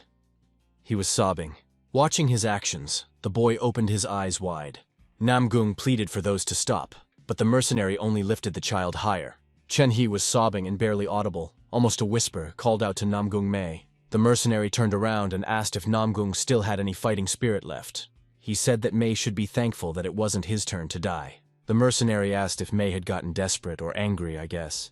The mercenary said it's all useless. Yun Ren, meanwhile, was nursing her grandfather back to health. A certain silhouette hidden behind a sheet of corpses began to move. The mercenary said that the weak have the fate of being crushed by the strong. Then the man began to strangle a small child. He choked back tears.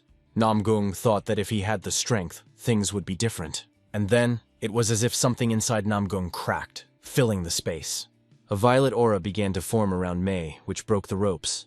Inside the boy, it was as if a small fire was growing inside of him, slowly igniting. The fire warmed Namgung's soul while he almost cried from helplessness. Namgung wondered what was happening to him, and if he needed his strength. He shrank back. But he didn't understand why he needed strength. He was the son of the Namgung family. and so it was natural that people demanded strength from him. Strangers said that since he was Namgung's heir, he should be able to do it. They said that May should take the example of the head of Namgung and defend the family's honor. They all expected only the best from the Namgung family. May realized that because of the surname Namgung, people were looking at him, evaluating him. May, too, at some point began to take it all naturally. One day, his father said that May couldn't become a warrior so he couldn't use energy. Hearing the sad news, the little boy lowered his eyes. The strangers couldn't believe it. For being Namgung, May couldn't use energy. They kept saying that all the other siblings were talented and May was a disgrace. They said that even if you don't compare, you can see the strong difference. Namgung May realized that the high praise about him had faded into oblivion. Knowing that it wouldn't work out, he still tried to keep up with his brother's strength.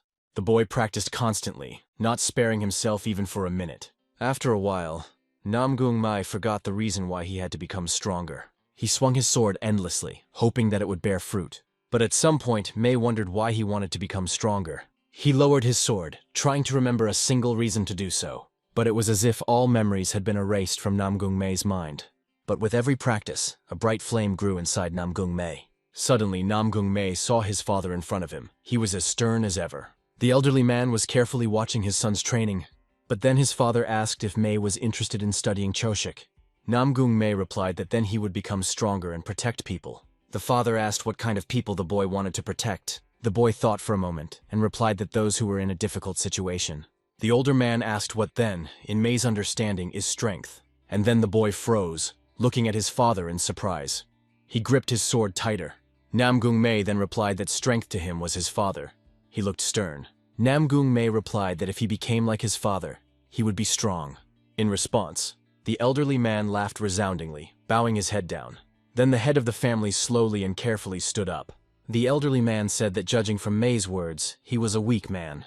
Namgung May replied that he didn't understand what his father was talking about. Namgung May perplexedly kept saying that his father was strong. In response, the head of the family stroked his son's head, thoughtfully agreeing with him.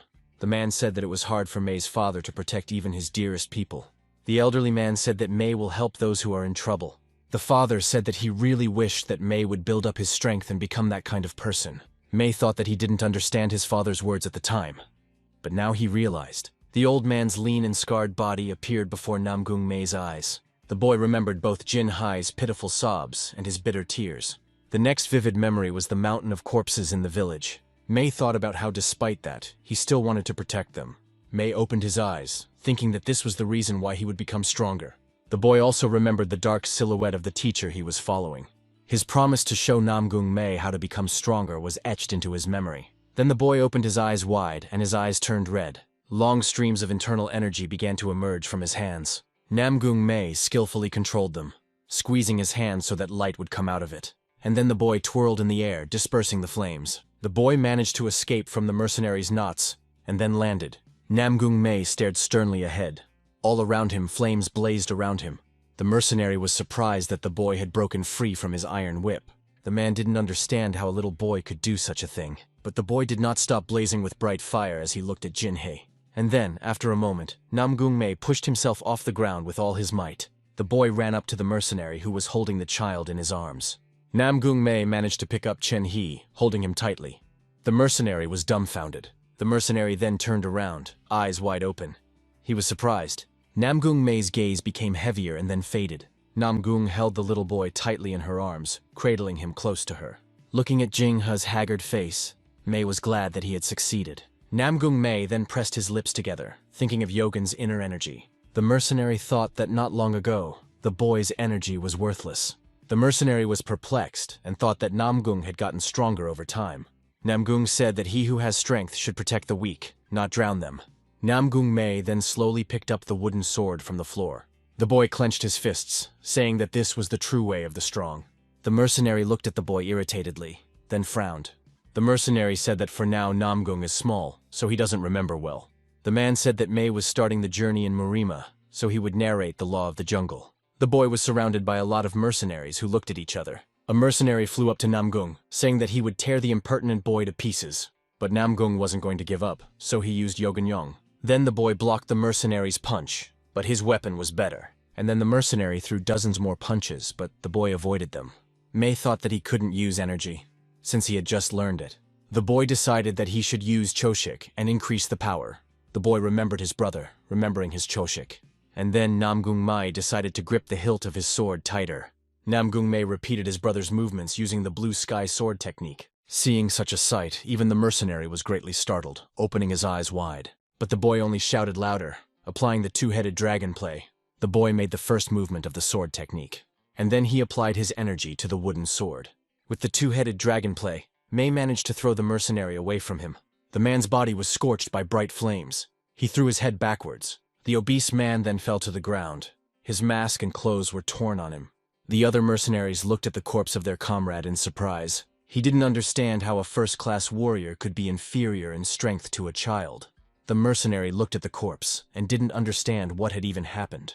And the boy's hands trembled faintly. He lowered his sword. Namong thought in surprise that he had succeeded in harnessing the energy. But then the boy suddenly raised the wooden sword to the sky. Then Namong May staggered, hardly able to even stand on his feet. And then the boy stuck the tip of the wooden sword into the ground. Namong bowed over the ground, realizing that he had overdone the energy. But then the boy rose from the ground, ordering himself to come to his senses. Namong May reminded himself that there were still 3 opponents left. But then his gaze fell on the corpse of a man. He opened his eyes. The mercenary looked at his comrade in surprise. He was silent. They were originally going to split the forces and destroy the core. The mercenary thought they had left a Dith with medical skills and a weakling. But now the mercenary was thinking that perhaps he was wrong. After all, Namong May was still standing upright and ready to fight. The mercenary noticed the trembling in May's hands. He realized that he had reasoned correctly. The mercenary realized that with just one blow, the boy's strength was depleted. And then the brigands decided to organize a combined strike formation. 3 men with weapons pounced on Namong May. The boy grimaced and frowned in response, hesitating. Namong May was already prepared for further attack, glaring at the mercenaries. One of the men decided to jump on Namong May, and then the ground seemed to split into several pieces. The mercenary rushed to hit the boy. May's shoulder bled. Namong clenched his teeth in pain, realizing that he had failed to dodge. And then Namong saw another blade that was near his head. He returned the blow. There was an inner strength placed in the mercenary's blade. May realized that in a frontal attack, his wooden sword would simply break. Therefore, the boy hurriedly dodged the blows. He realized that he needed to increase the distance. A silhouette appeared behind him. Seeing the shadow, Namong May immediately hurriedly recoiled. The boy wondered if he was being attacked from above. Looking up at the sky, May saw a mercenary who threw ropes at him. At their ends was a sharp iron point like a blade. They all slammed into Namong May's back. He didn't manage to recoil. The wounded boy fell to the ground. His entire back was covered in blood. He got up, realizing that he had no chance to counterattack. The boy realized that dodging was hard for him too. So what to do? The mercenary asked what was going on with May, and why there was no reaction. The mercenary asked why May wasn't using that cool sword technique anymore. Namong saw 2 mercenaries from above who were already swinging.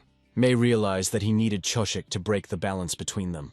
He remembered that he had failed to properly learn the blue sky technique. And then the mercenary wounded Namong in the shoulder again. Fresh blood appeared. The boy glared angrily at the new painful wound. As he stabbed, May thought back to the after effects after being poisoned by the poison. And then the iron point was thrust into his arm again. He frowned. May remembered that after the poisoning, his father had stopped training him in Choshik. The mercenary shouted that May was only dodging the blows. May thought that one Choshik he had repeated 10 million times. Namong paused, remembering the first movement of the sword technique. And then the guy's eyes lit up with a bright red fire. The mercenary, seeing Namong's strength, was startled and recoiled backwards. The guy's eyes lit up with fire.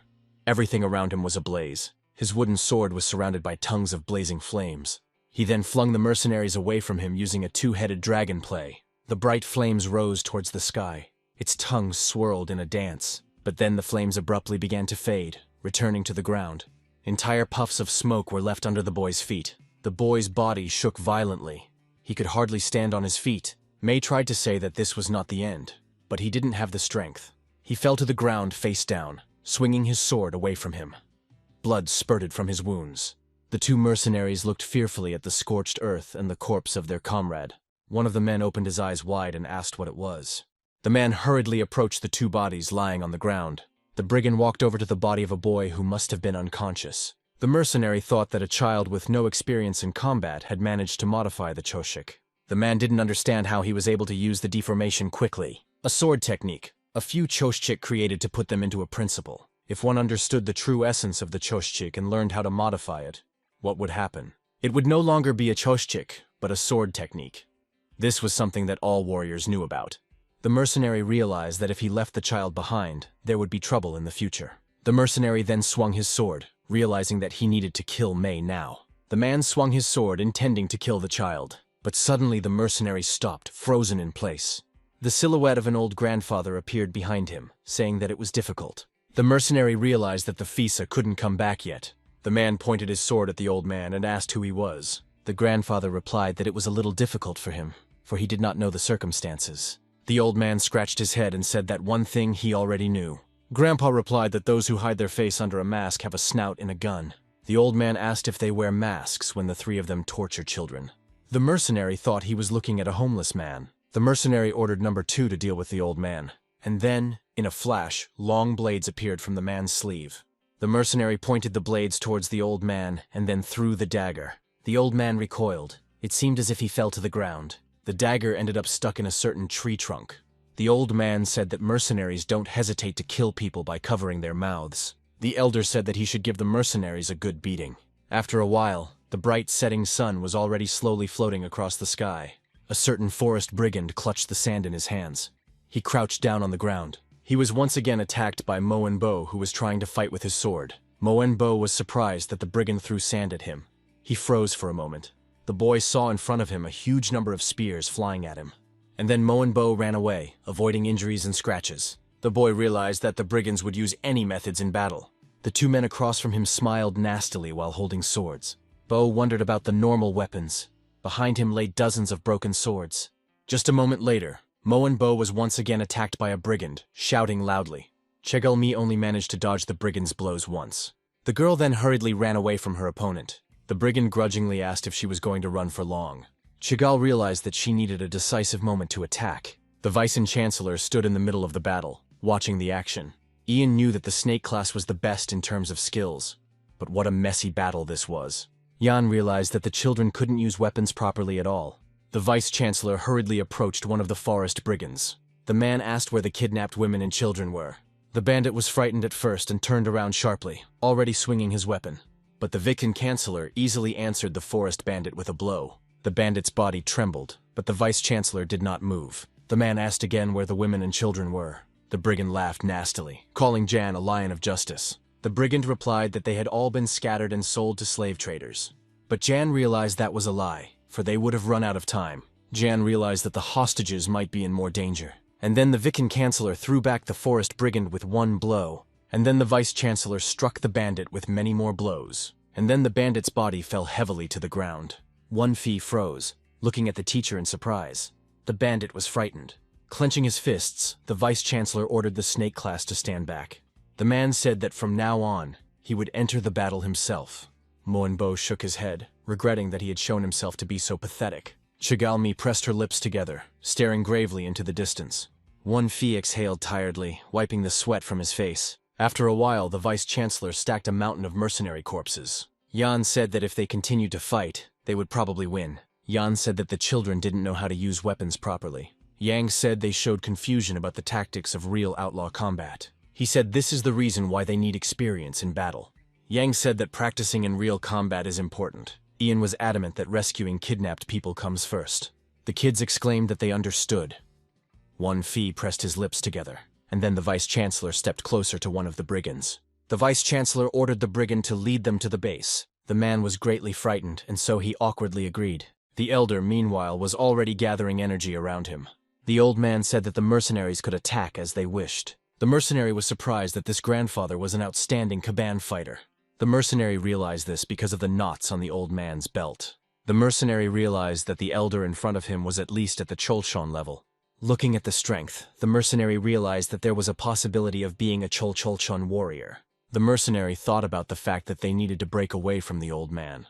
The mercenary then swung the kettlebell, intending to kill the old man. Upon seeing the mercenary's weapon, the man suddenly froze, startled. Grandpa realized that it was a smoke shell, so he ran towards the enemies. But the mercenary had already managed to use a weapon, and the old man did not have time to run. Before his eyes there was only a huge cloud of smoke. The old man stood next to the body of the young boy as if protecting him. Grandpa mumbled thoughtfully, wondering if the mercenaries had escaped. The elderly man said that they were very cautious.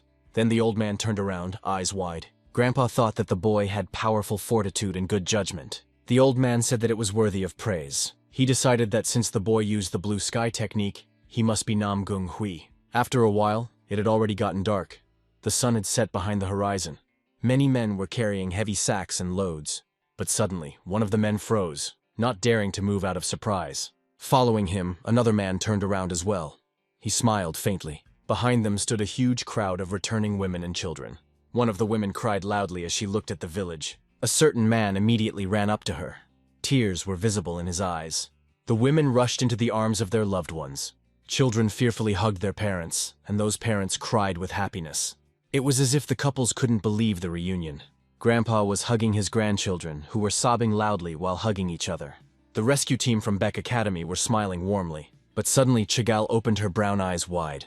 She saw Namong May's wounded body with Yun Ren leaning over it. Tight bandages were placed all over Namgung's body. The vice-chancellor, upon seeing this, was surprised. He didn't understand why May was injured. But then the village elder came out to them. The old man said that the boy needed rest, and so he suggested that Yan talk. Yang asked if the elder in front of him was Hong Seo Gol, nicknamed Drunkard. The old man apologized and asked why he constantly disliked hearing the nickname. The vice-chancellor asked what business the elder had come to see them about. Hong Gol replied that he was just walking on his way home and stopped by to see them. Yang asked if the elder had done this to the child. Yang looked at Namgung's body with blood dripping from his mouth. The old man exclaimed that even if he got drunk, he would never touch the child. The elder stroked his beard, trying to figure out where he should start the story. Then the old man ordered the Viscount to serve him a drink. Jan realized that he would be better off remaining silent than saying anything. After a while, a set table appeared before the old man's eyes. The old man was greedily drinking some kind of liquid from a cup. Alcohol dripped down the old man's beard, but he wiped it off. The Wiesenkanzler decided to question the elder. The Wiesenkanzler asked if all of what the elder said was true. The old man said that that boy from the Namgung family fought until the very end. But Yang remembered that Namong May couldn't use energy normally. He thought about the fact that May fought in the guise of a demonic soul. And then the vice-chancellor remembered how the boy had fought him. Back then, Namong May had completely extracted his inner energy. The boy didn't feel sorry for himself at all, as he continued to fight despite the pain. Yang asked if it was because he fought unconsciously and instinctively. In response, the old man stunned, eyes wide with surprise. The old man asked if Jan was referring to a demonic soul. The children froze. Then the old man fell silent, as if he didn't even know what to answer. But then Grandpa suddenly put his finger up, saying that there was no such thing. The old man said that on the contrary, the child was very talented for such a young age. The old man said that Namgung had eliminated 2 of the 4 assassins. Hearing this, Chigal-mi frightenedly froze with her eyes wide open. Moenbo was also greatly surprised, opening his eyes wide. Yan asked, that did the boy really fight against the assassins? The old man replied that more than that, the assassins were first-class fighters. Those who had only picked up a blade were third class. The second class were warriors who had begun to learn the choshik and fight. And the first class are warriors who can release internal energy. Chocholchan warriors can give form to internal energy. A Chocholchan is a warrior who accumulates energy for 60 years. Next are the Hwagan and Hengen levels. Chigal realized that Namong May wasn't capable of such a thing. She asked again. The old man replied that he saw everything with his own eyes. The old man said they had a strange reaction. It was better to praise the child. He asked why he was being questioned with such distrust. Yan said that the child's abilities would not have allowed him to do such a thing. The elder exclaimed that did Yang mean to say that he was lying. He said that if he lied forever, he wouldn't be trusted with the clan's information. The elderly man then pointed his finger at the boy's body. The elder said that he saw the boy using the blue sky technique. The old man kept saying that meant that this child was from the Namgung family. The elder exclaimed that there was only one candidate who the boy could be. The old man said that he has a bad reputation because of his laziness, but he is still brave. The old man hardly dazzled the guests with his energy. The old man said that according to all the criteria, the heir Namgun Hui was suitable. There was a heavy silence. The old man calmed down. Then the old man shifted his gaze to a certain snow-white liquid. Chegalmi kept saying that was why they had said about the old man's mistake. And in response, the elder only interjected perplexedly. Chegal said that guy wasn't Namgung Hui, but the 5th heir of Namong May. The old man exclaimed, how could that be? He was clearly greatly surprised. The old man realized that he had told about Kabin's informants for nothing. The man realized that it could ruin the clan's reputation. The old man realized that in such a situation, it was necessary to smoothly change the subject. The old man asked why the assassins had attacked the village in that case. The children noticed how ineptly the elder translated the conversation. But suddenly, a certain man said he had a guess. The man kept saying that it concerned the cause of the assassins' attack. Meanwhile, Anhui province was quiet, with the moon illuminating the mountains. Kui Mendok was walking through the dense forest, hiding his face behind a large hat. Then the man looked up tiredly and said that here he was. The brunette approached a certain huge building. He looked up. Kui Myung-dok decided to stop by to visit the Namgung family, and then the man with long hair walked closer to the building. After a moment, Namong May's teacher knocked on the door, and then Kui Myung-dok began to wait for an answer while looking at the gate. After a while, the wooden gate finally opened with a heavy sound. A certain man asked who it was that had come to Namgung so late. Kui Myung-dok replied that he was a martial arts teacher Baek in the Muram alliance. The certain man interjected. He looked at the stranger appraisingly. Kui Myung-dok smiled affectionately as he looked at the stranger. The man thought about the fact that the teacher had such pale skin and a lean body. He thought the man looked more like a sick person who had come to borrow money. The man smiled kindly, saying that the teacher had better come back tomorrow. Kui Myung-dok abruptly stopped smiling, saying that he understood. The teacher said that he would come by to see them tomorrow. The doors immediately closed, and the man was left standing alone, in complete silence. After a while, Kui Myung-dok climbed onto a certain high roof. Kui said it was a family visit, which meant there was no need to make a fuss. And then the brunette looked up, as if he was scrutinizing something. Kui Myung-dok was looking at the energy streams from the room upstairs. The teacher thought he felt a powerful energy from that place. The wind was developing the man's dark cloak. He hurriedly stood up. In a moment, the roof of the building was empty, as if no one had ever been there. Kui Myung-dok realized that only head Namgung possessed such energy. Kui Myung-dok hurried over to Namgung Cho while wearing a mask. Yang at the same time turned to the junior corps leader. Behind him stood a frightened man in yellow robes. The junior leader then hurriedly took out something from his pockets. The man carefully placed a certain box on the table. The vice-chancellor and the children looked at the glowing box in surprise, but then they asked again what the wooden box had to do with it. Then the junior leader hurriedly showed the contents of the box. But what was inside was only a purple, wrinkled cloth. Chigalmi stared perplexedly, observing what was happening. Then the girl said unhappily that there was nothing in the box. The supervisor said that was why he said that it was only a guess. The junior leader then rushed to tell the guests the story. The leader said that it all started when the corps began to gain popularity. Every day, a multitude of people thronged near their doors. Many came with various gifts, others came for trade. The elder was pleased with all the new guests, greeting them cheerfully. One day a man came to them whom they remembered forever. Behind that man stood many more of his subjects. It was the head of the City Defense Corps named Kwok Chong, and following him were two more heads of the City Defense Corps. Seeing them, the old man froze, not even knowing what to do next. He opened his eyes wide, but then the man bowed respectfully, squeezing his eyes tightly shut. The leader was saying that they didn't want to conflict with the Corps. The leader was adamant that they wanted to maintain friendly relations, and so the elder was happy to drink with them. But one day the Corps leader asked if they wanted to distribute the product. That product was lying in a box, but no one could know what was in it. The product should only be sold to those who know the secret code. Inside the box were many different metal locks. The head of the Corps was smiling brightly, hoping for a lucrative deal. But the man refused, for he could not sell something he himself knew nothing about. Then the favorable atmosphere disappeared once again. The heads hurriedly left. The junior leader's father felt depressed. He said that after that their power weakened and they entered the current situation. He said that after they left, they opened the box, but it was empty. Ian listened to the junior leader intently, thinking. Chigal said that those assassins must have been sent from the union of the association as well. The junior leader agreed, averting his gaze. He said that they had the same assumptions, but there was no proof yet. Shigalmi wondered what could have been in that box. The junior leader awkwardly replied that they would like to know too. But the elder pulled out another box and asked if that was the one they were talking about. Everyone around them was greatly surprised as they looked at the confused drunk. The junior leader exclaimed where the elder got it from. The old man awkwardly replied that Kaban was studying the matter too. The elderly man opened the box, revealing a small golden ball. One Fi asked perplexedly about whether it was Tanhuan. Yang asked if it was a miracle cure. The old man replied that he did not know. The old man replied that while the Safas were fighting, he had stolen the medicine. Chigal said thoughtfully that it was all somehow suspicious.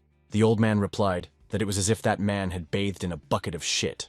The elder said that the pill had already spread all over Zhongyuan. He said that they trusted the Yak clan and the Sacheon family to analyze it. Shigal realized that they would be able to figure out the effects of the pill. But the girl didn't understand who was distributing Tangwan then. The old man realized that soon, unrest would break out in peaceful Muram. But then the old man hurriedly looked away to the right. The old man suddenly remembered about Namong May, who was lying unconscious. He realized that compared to his reputation, the boy was quite interesting. There was ink on the table, and a small candle was also standing. A certain man unfolded the parchment with a sharp movement. It was the head of the Namong family. He looked around. Then, an elderly man stood up from his chair with his head bowed down. The head of the family walked over to the windows, looking at the night landscape. There was complete, nighttime silence all around. The man thought for a moment.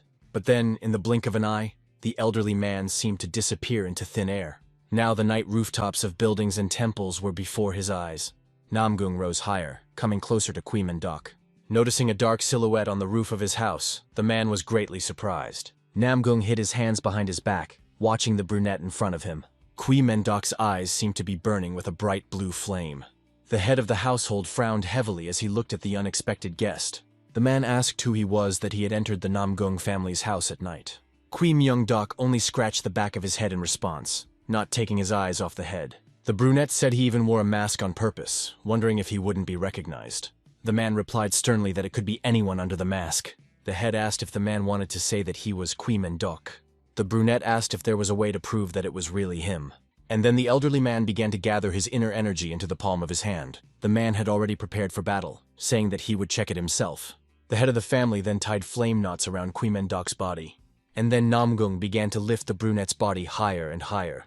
The man's eyes lit up with a bright red fire. He sighed heavily. And then the head of the Namgung family threw his arm back, swinging. He controlled Quimendok's body like a small puppet. And then the elderly man threw the brunette far outside the gate of their house. Quimendok landed on the mountain, laminating the ground with his body. The landing was quite painful, but the man did not resist. It seemed that the force of the head's impact could be seen even tens of kilometers away from them. Quimendok was lying in the ruins with puffs of smoke circling around him.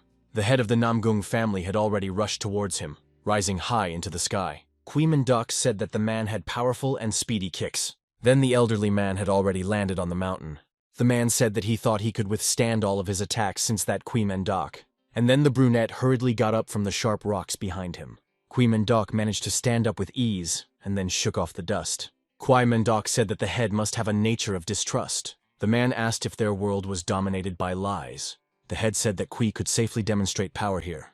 Quimendok thought he would have to play along with the head of the household. And then the elderly man began to gather internal energy once again. Above them, a bright moon was shining above them, which illuminated everything around them. The head said that Quimendok must prove the truth to him. The brunette, on the other hand, stared at the man in surprise, eyes wide. The head of the family used the palm of the heaven-absorbing palm. Brunette watched the fireball that was growing at a furious speed, but it seemed as if even the flames had no effect on Quimendok. But then, just a moment later, a part of the mountain seemed to be cut off by a beam. Once again, heavy puffs of smoke swirled around, and rocks fell off. The head of the family stared sternly into the distance, pressing his lips tighter together. But then suddenly the man opened his eyes wide. Quimendok skillfully recoiled from the sizzling beam of energy, but the head of the Namgung family had no intention of stopping. The man ran towards Quimendok, the latter hurriedly dodged. Then, flames began to emanate from the elderly man's hands once again. The head of the Namgung family hurriedly struck with the flames, but the brunette was once again able to skillfully dodge the blow by recoiling. The bright flash of the man's flame energy could be seen even from the heavens. Then, the elderly man once again cut through a portion of the mountain, aiming for Quimendok.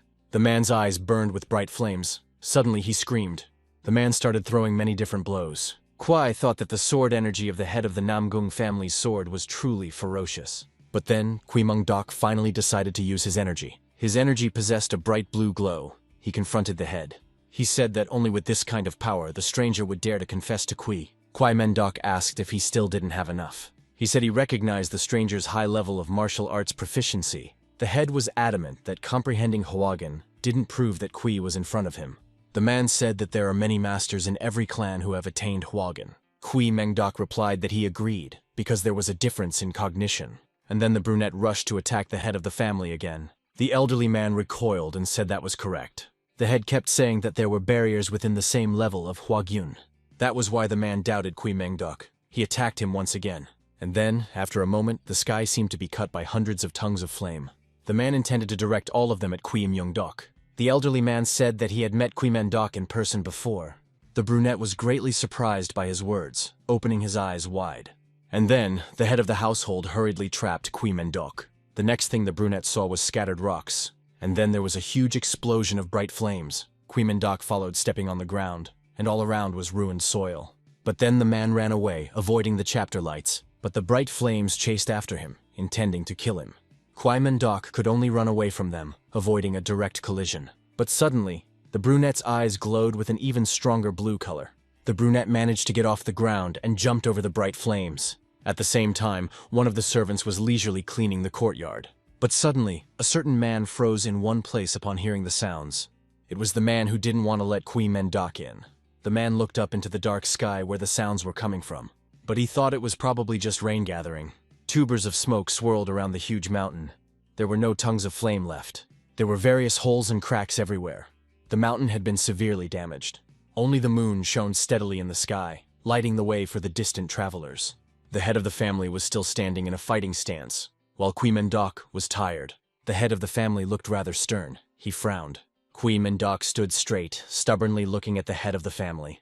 The elderly man then began to talk about the Muram alliance. The man said that there were people called the Heavenly Trinity. The neck included the leader Kwag-yoon, nicknamed Boundless Sword. The recluse Sa So-ma, nicknamed Spear of Red Lightning, formerly known as Sa Pai-cheon, a wanderer who follows the wind. Chu-dok-hwa, nicknamed the Blade of Wind and Clouds. The elderly man sternly said that they were all idiots living their own way. But then the head of the family suddenly started waving his hands and talking. He said that because of the strangeness, they were able to overcome Hwagin and go to Hengen. Kui Men-dok listened to the head of the family carefully and then nodded. But then the man turned his attention to the rocks flying upward. Kui Men-dok realized that this wasn't the end at all.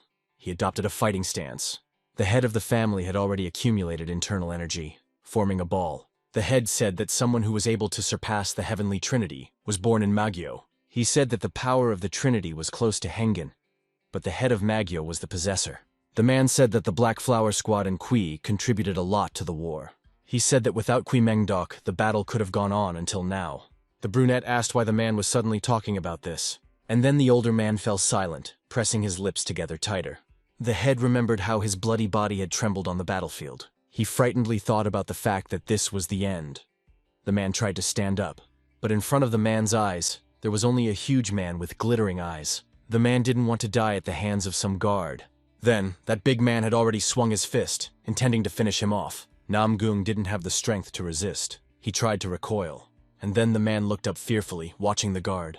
The brunette covered his eyes, silently awaiting his fate. But upon hearing a strange sound, the man opened his eyes wide.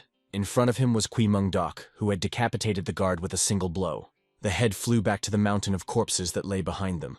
Kui's mask was cracked and there were several wounds on his body. The man stared fearfully at his savior, eyes wide. Many years had passed since then, but he still hadn't forgotten Kui Men-dok. The man once again raised a huge ball of fire to the sky. He said that everyone who had been to the war called Kui without reservation. They called the brunette the Ghost Mask. Kui listened to him intently, and then the head asked if the stranger had any idea how hard it was. The man said it was hard to impersonate someone like Kui Myung-dok, and then the brunette silently touched the fireball with destructive power. The man's palm plunged into the scalding flames, and its tongues danced. And then the fireball of the head of the family shattered in the blink of an eye. The man was surprised that the stranger had repelled his attack so easily. The brunette suddenly leaned over and said that he didn't arrive as Kui Men-dok. And then the man hurriedly removed his ghostly mask. The brunette said that he was a teacher at Beck Academy, and had come as a family visit. Seeing Kui Men-dok's true face, the older man was surprised. The head interjected, "Wasn't he the real Kui Myung-dok?" Then, after a while, tall buildings appeared in front of the brunette's eyes. The man noticed the tall gates that were illuminated by the moonlight. The head of the family was sitting on the roof of the building, holding a bottle. The head said that he was uncomfortable having to give a treat with just this. Kui replied that he wanted it himself. It was fine. He held up the bottle. The head asked if he was definitely Kui, because he used to be so handsome and muscular. Kui Men-dok replied that they could continue checking. The head replied that he had already seen Kui Men-dok's skill. The man thought that his memory must have deteriorated due to old age. The brunette replied that not many years had passed. The head agreed. They sat on the roof and admired the moon in the sky together. Then their gaze fell on the tall houses in the distance of the family. It appeared that the men had much to talk about. They lurked in the shadows of the night. The man then asked if Kui had come to him because of his youngest son. The teacher tiredly agreed, looking at the head. The man sipped liquor from the neck of the bottle and agreed. The head of the Namgung clan then looked at his interlocutor and asked what he wanted to know. Kui Myung-dok sat across from him and drank the drink from the bottle. Kui Myung-dok said he could see how much Namgung Cho had worked on Namgung May's Tanjong. It was already quite dark outside. The moon was just standing high in the sky. Namgung Cho thought about his answer and hesitated for a split second. Then he said that he gave me a third of his internal energy and divided his Tanjong into two. Kui Myung-dok turned to the clan head sitting across from him and asked him to tell him everything. Their dialogue continued until late into the night. Namgung Cho took a long time to explain everything. After the man finished speaking, he took another sip from the bottle. Then he exhaled a sigh of relief as if he had just gotten rid of a stone on his shoulders. That was the end of his story. Now he wasn't the only one who knew about the secret. Kui Myung-dok looked at the man with a strange look, and then said that there was a way how this energy in Namgung May's body could be defeated. Namgung Cho looked at him shocked. His eyes widened dramatically. There was no one on the streets or on the academy grounds at this time, so their dialogue was classified. The Namgung clan head asked what kind of method it was, and immediately asked to use it on Namgung May. But Kui Myung-dok's look made it clear that there wasn't much hope. He said it was a technique for returning the order of origins. Namgung Cho repeated the name of this technique in his head, and his gaze became more puzzled. He had never heard of such a technique before, and so he asked if Kim Myung-dok used such a technique. To which the warrior replied that it was a martial arts technique of the Dok clan that he himself had created. The single man still wasn't completely sure if Namgung May could comprehend it. Namgung Cho looked at his interlocutor with a perplexed look in his eyes, and Kui Myung-dok continued to say that he originally had no intention of passing on his techniques to the next generations. Moreover, he could never even think of using the techniques in peacetime like now. Namgung Cho understood everything. He knew how difficult it was to pass on the Dok clan's techniques. Therefore, the man closed his eyes and resigned himself, resolving not to insist.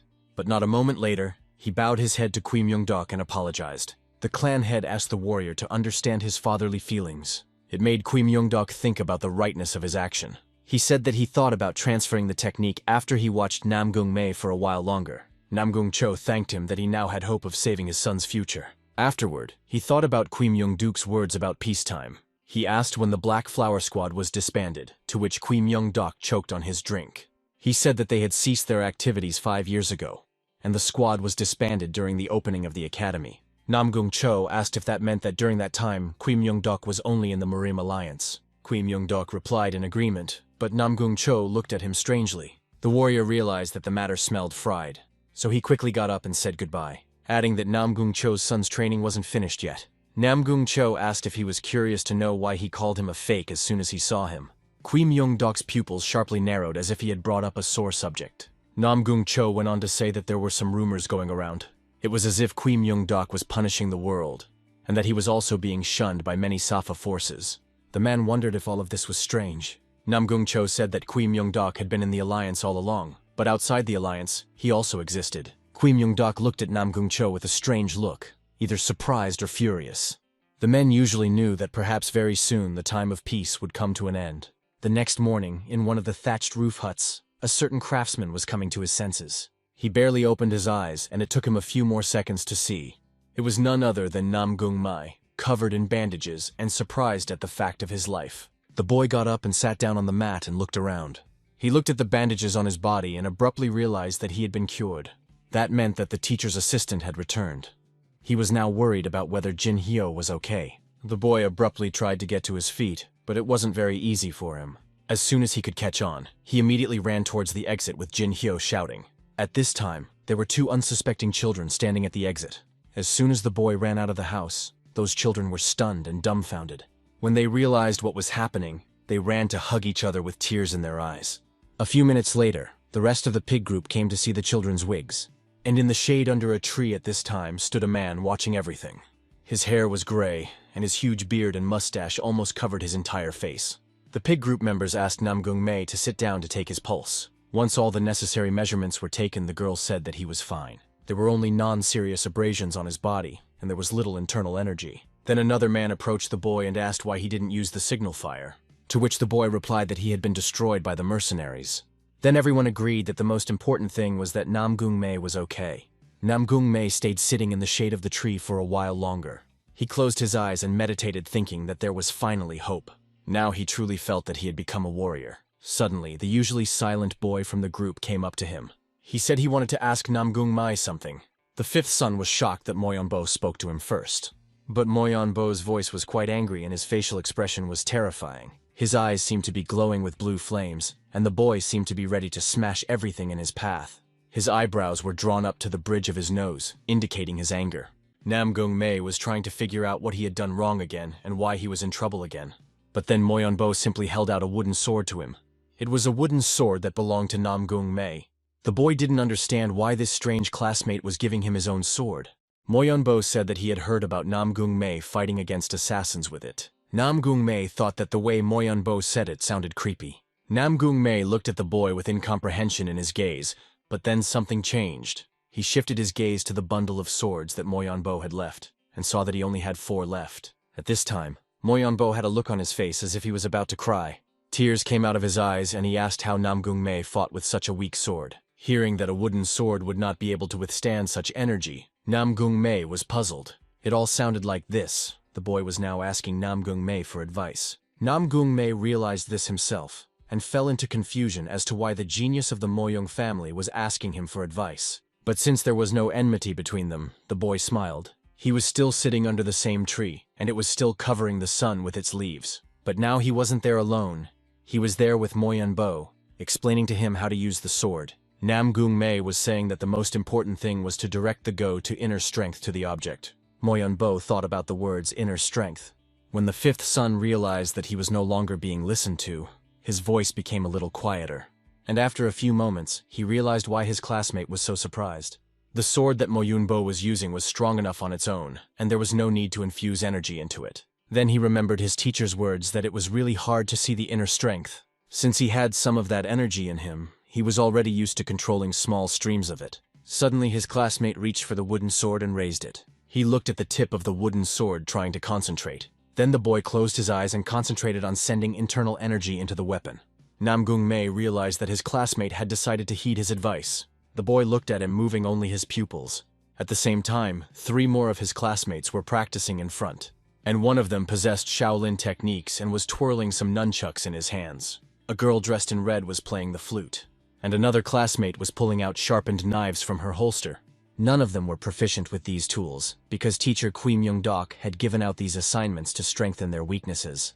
And to some extent, it was helping. The true purpose of this training was to use theory in practice. Suddenly this peaceful scene was cut by a sharp sound. Something cracked, and when the boy turned around to look, it turned out to be a wooden sword. The boy who had come to him for help still didn't understand anything. Namong May sat there puzzled because it was his sword. Moyonbo immediately went looking for a spare sword to give to Namong May. He took out one of the 4 remaining swords in the package. Once again, he looked at the fifth son with a look as if he was going to kill him. But after a few seconds, he handed his sword to this boy as a sign of compensation. Namong May received the old sword and then headed back to the lodge. He threw on his apprentice robes and dreamed of going somewhere. The boy adjusted the cuffs on his sleeves and was ready to go. He realized that he couldn't hold the others back even if he didn't recover himself. So he picked up that plain sword he had just received and walked out of the house. As he crossed the threshold, he saw something he hadn't seen in days. A multitude of people with sacks appeared before his eyes. But as soon as the boy thought of protecting the merchants, someone asked him not to overwork himself. That person was the same gray-bearded old man who was sitting near the exit. Namong May realized that the one who had saved him was the elder himself. He immediately apologized for his belated greeting and introduced himself. The old man didn't listen to the rest of the greeting, but told him to join them. Namong May, on the other hand, said that as soon as the mission was over, he would immediately visit him. The boy then ran off in the direction of his pig group. The first to notice his arrival was a man with bluish hair. He immediately asked if Namong May was okay. The fifth son said that he could already depart, thinking that he should try his best. The man in the red cloak spoke again about not forgetting safety. Once everyone agreed in the safety rule, the group headed somewhere. Merchants and locals smiled and waved, thanking them for their help. Children shouted for the Hyungs and Nidas from Fios to come to them again. And the aforementioned Hyungs and Needles quietly rejoiced at this reaction. They were able to gain the trust of these residents. Then the man sitting on the end shouted that it was time for them to hit the road.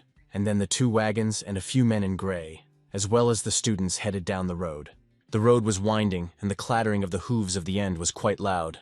The same man, after a few passed, Lee asked why the elder continued to follow them.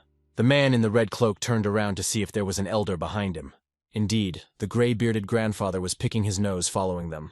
And then the man in the red cloak replied to the writer that he himself did not know the reason. It seemed to him that the elder might be gathering information for Kuban, or he might just be on his way. The horseman said that whatever it was, his presence gave him confidence.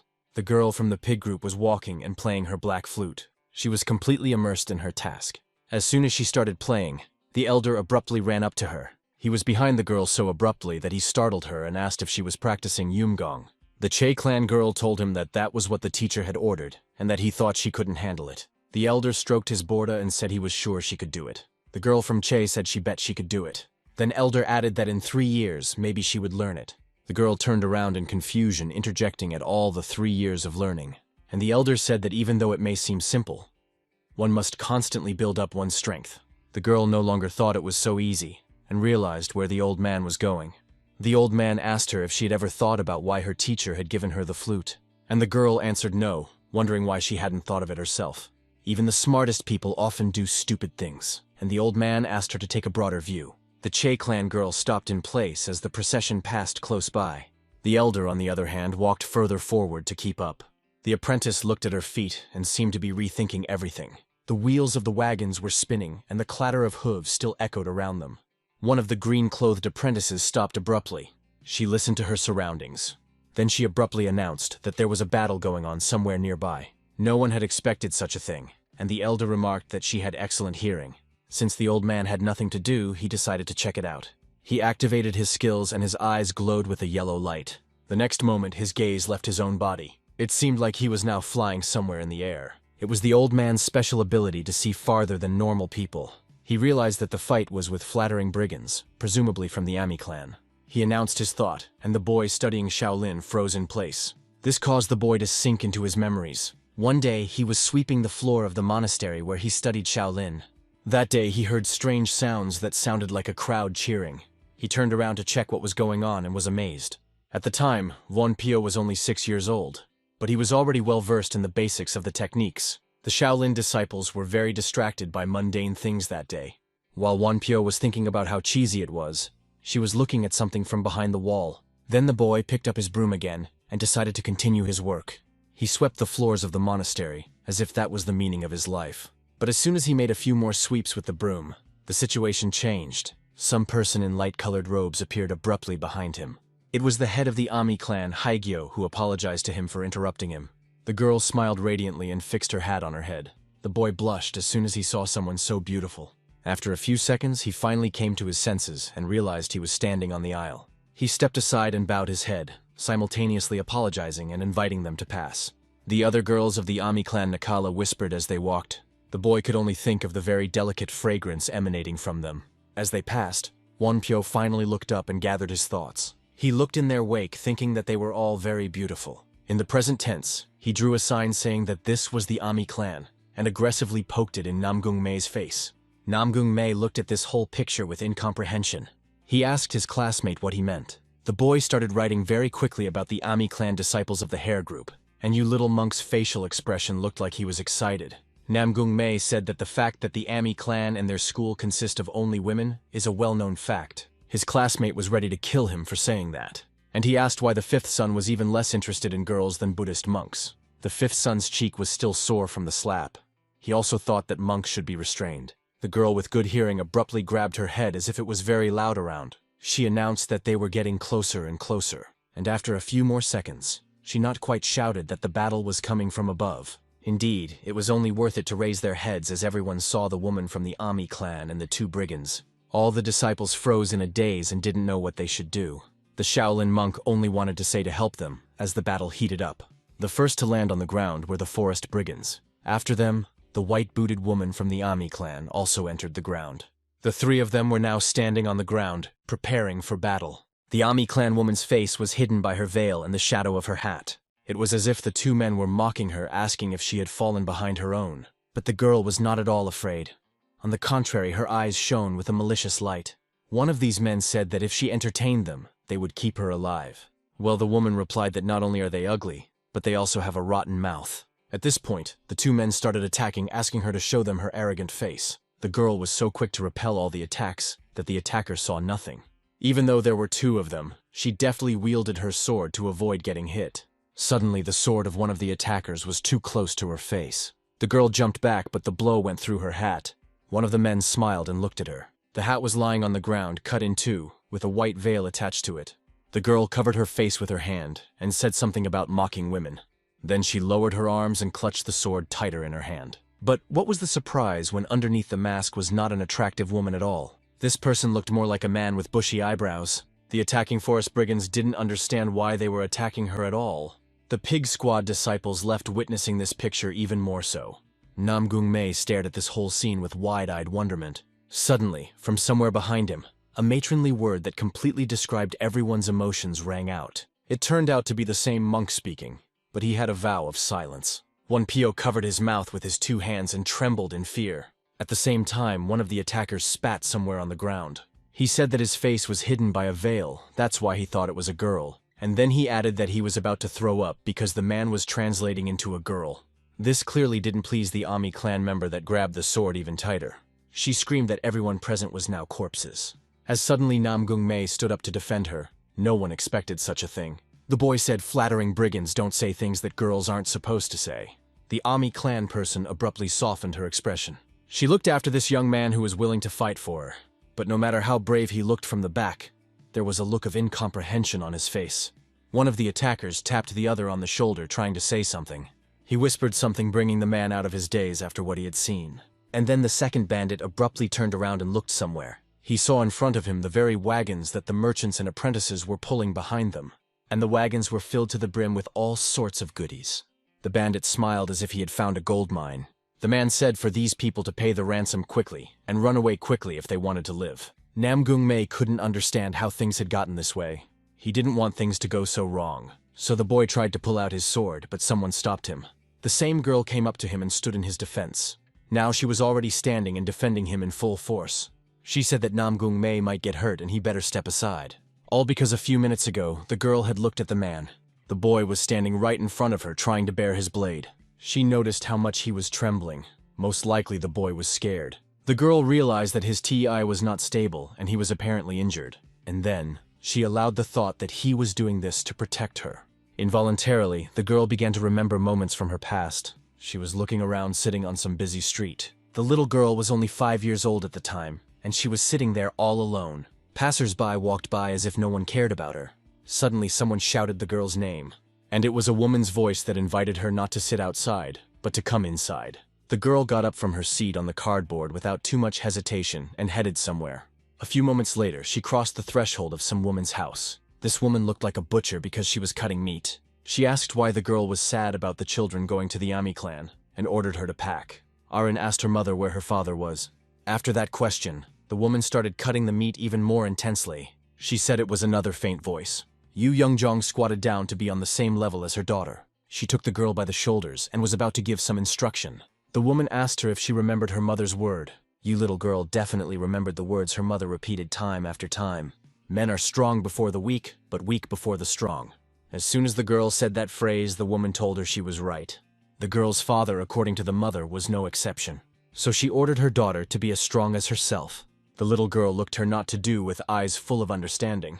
Then she asked if there were any who would grovel before the strong. Her mother looked at her with her eyebrows drawn up to the bridge of her nose and 3 bullet wounds on her forehead. She stroked the girl's chin and told her that if she found one, let her make him hers. That was probably some of the best advice her mother ever gave her. And now in the present tense, this very young man stood in front of her. She didn't hesitate to step around him and stand in his defense.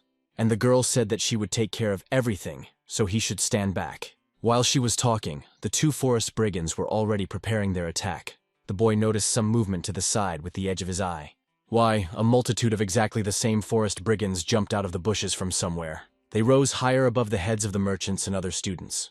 Everyone turned around in utter bewilderment and not understanding what was happening. The man in the red cloak ordered the snake group to prepare for battle. A quiet boy who was always breaking balls took a fighting stance.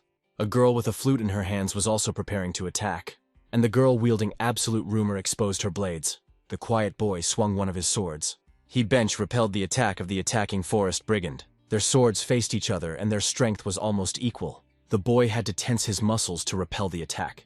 He remembered Namong May's words about making sure to parry blows. The fifth son had also told him to control his ki. Therefore, careful control of energy was not suitable for the boy. But he could do something else. He let the sword out of his hand, exposing himself to the blow. And then he swung his arm, which left his opponent confused. Then he pulled another sword from the package. He decided to defend himself with it now. His strategy was to swap one weapon for another before the first one broke. And that strategy was working so far. The boy was flipping swords in the air as if he were a skilled juggler. The bandit thought the boy was mad. He swung once more, trying to attack him. But even this attempt was futile. Their swords clashed again. The boy let another weapon out of his hands and sent it flying free, deftly swapping it for another before the previous one broke. He jumped high to his sword, spinning in the air, and then grabbed one of them and headed out to attack. And this was a ball art called a lightning strike. The bench boy took aim and struck straight for the villain's heart. Now he knew for sure that he had found his own special way. Meanwhile, the flute girl was playing her newly obtained instrument. At this level, she could only repel opponents. She still had to figure out why her teacher had given her this flute. After playing a couple of tunes, she realized that the silence was different than usual. This flute was made from a rare material that grew in the distant mountains. Due to the elasticity and strength of black bamboo, it was one of the rarest materials. The girl took another look at her musical instrument. It took only a few seconds for Ai to realize that her approach was fundamentally flawed. Then she swung her musical instrument as if it were a weapon. The attacking men seemed to freeze in midair with bewilderment and shock. The girl easily shook off all the attackers and sent them flying free. Now she realized that her flute could be used in this way as well. The girl with the blades was standing all alone at this time. She was well aware that her detection skill was still bad. First, she was going to expand the area she needed to focus on the attackers. Then she abruptly opened her eyes and saw a person approaching. It was one of the forest brigands who was ready to attack her. But the girl launched several blades into the air. She nailed the poor man to the nearest tree with those blades. The man howled in pain, not realizing where she got so much strength from. One of the blades went near his ear. The girl at the same time rejoiced at the sight. A few more forest brigands headed towards the monk. They thought he would be easy to kill because of his weight. The boy stood with his back to them, not showing any sign that he was ready to defend himself. He was only thinking about what must be, and the Ami clan woman was some kind of mistake. When one of the attacker's blades approached the monk, he didn't even move. But then already at the critical moment, he abruptly repelled the attack. The man who attacked was completely bewildered by the events. The monk began to fight back even without seeing the attackers. The boy stood back and confidently swung his nunchakus. One of the shots hit the chin of one of the attackers. The man went flying in all directions from the force of the boy's blows. The boy was so angry that he could no longer keep his vow of silence. Namong May looked at all of this and was perplexed by what was happening. At the same time, two men were attacking a woman from the Ari clan, but the girl was not timid and used all her strength. She repelled their attacks without even moving. She didn't even raise her sword. Namong May was impressed by the way she dealt with all of them. These were the Ami clan's martial arts that the girl had studied up and down. The two attackers were now lying on the ground, unable to move. Namong May thought, if the girl was going to beat them up, why was there a need for a sword? She turned around to face him and headed in his direction. The girl looked down at him with her head tilted. Then she stammered, and asked what the young man's name was. There was silence between them, an awkward pause. And then the boy replied in incomprehension that his name was Namong May. The girl introduced herself as Yuarin, and immediately realized that he was from the Namgung family. The fifth son scratched the back of his head, and said that it looked like the girl was very strong. He looked around to assess the situation. People were still fighting, but most of the brigands were already lying on the ground unconscious. Namong May said that his friends were still fighting, so it was his duty to help them. It was a semblance of an attempt to avoid introductions, so the girl was left standing alone. She looked dumbfounded, and perhaps a little sad in his wake. But then she thought about him being brave and going to help his friends. The boy ran as fast as he could. At the same time, he pulled his sword from its sheath and readied another attack. One of the attackers stepped right in his way and was ready to get into a fight. But the boy jumped up and swung at him. He used the reverse flow technique to defeat this opponent. His sword was filled with energy, and when he swung it at his attacker, it sliced through his body without the slightest hesitation. The boy's eyes burned an amber color, which meant his anger. He stopped and thought that even though he had learned how to use the sword, there was one thing. At this time, the silent boy was chopping everyone left and right, and the girl with the flute was fending off opponents just as skillfully. The Shaolin monk could no longer contain his rage, and the girl with the sharp tips threw them with the skill of a pro. Only the boy stood aside like a stumbling block, wondering who to help. He was still far behind all these people, and he was well aware of that. Nevertheless, he was determined, so he didn't give up. He looked at his opponents with confidence in his victory. The man in the red cloak who was leading the group looked at the students. He thought that they were using their weapons much better than in the last battle. A few minutes later, all the attackers were tightly bound with ropes. They were planted in one pile, and from the expressions on the bandits' faces, it was obvious that they refused to accept anything. The man in the red cloak told the students that they had done a very good job. The children stood in a group and smiled, only the monk was shedding tears. The horseman said that thanks to these young masters, a bright future awaited them. But the man in the cloak objected and said that they still had more to learn and study. After that, the head of the group felt something and turned his gaze to the side. He looked at the girl from the Airy clan and asked if she was from the Hair group. The girl replied that she was from the Hair group. The man then asked her to tell him what had happened. The girl said that while escorting the elder, they were attacked by bandits. The Hair's group had split up, and so they needed to find her companions. The man asked who the teacher was, and the girl's face changed. She didn't have time to answer before she suddenly heard a strange bird rambling from somewhere. A purple piece of light cloth appeared in the air, floating in the wind. And then the woman whose robes the purple cloth was part of. The head of the pig group stared at this picture in shock, and the elder said that their teacher was a fairy. This woman was born looking like a pearl. It was the red hovering fairy Yong Yunhui, and at the moment, she was looking for a lost student.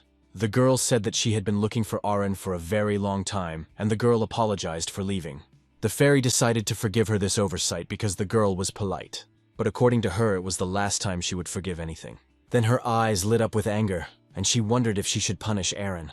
Someone's hand sharply touched the red fairy Yon's shoulder. It was the head of the group who was saying that the punishment could wait. The girl abruptly turned around and it seemed like she was about to strike. The man didn't realize what had just happened, and so he prepared to defend himself. The girl, on the other hand, simply snuggled up to him and asked if the devil of the small sword would punish her. The man was dumbfounded and asked what the sudden behavior was, and the girl asked him if it wasn't him who called her a fairy. At this time, from behind a tree, someone was watching the mouthpiece. This man was standing deep in the thicket of the forest, and the color of his attire blended in with the surroundings. The next moment he vaporized as if he wasn't even here. He flew among the trees, moving quickly, almost lightning fast. Soon, he reached a temple-like structure with tall columns at the entrance. He opened the front door with a creak and let light into the room. The man then got down on one knee and said that he had come to report. The man in green sitting on the throne asked how the situation was, and the informant said that the group was able to overpower all the attackers and captured them. They also found the elders, and they were the elders of the large clans. A white dove flew into the temple through the open door and flapped its wings. It landed directly on the arm of the man who had been sitting on the throne all this time. The pigeon brought a roll taped to his leg, and the two men of the temple hurried to unwrap it. The man sitting on the throne finally began to read the document. It said something that shocked him so much that his eyes widened.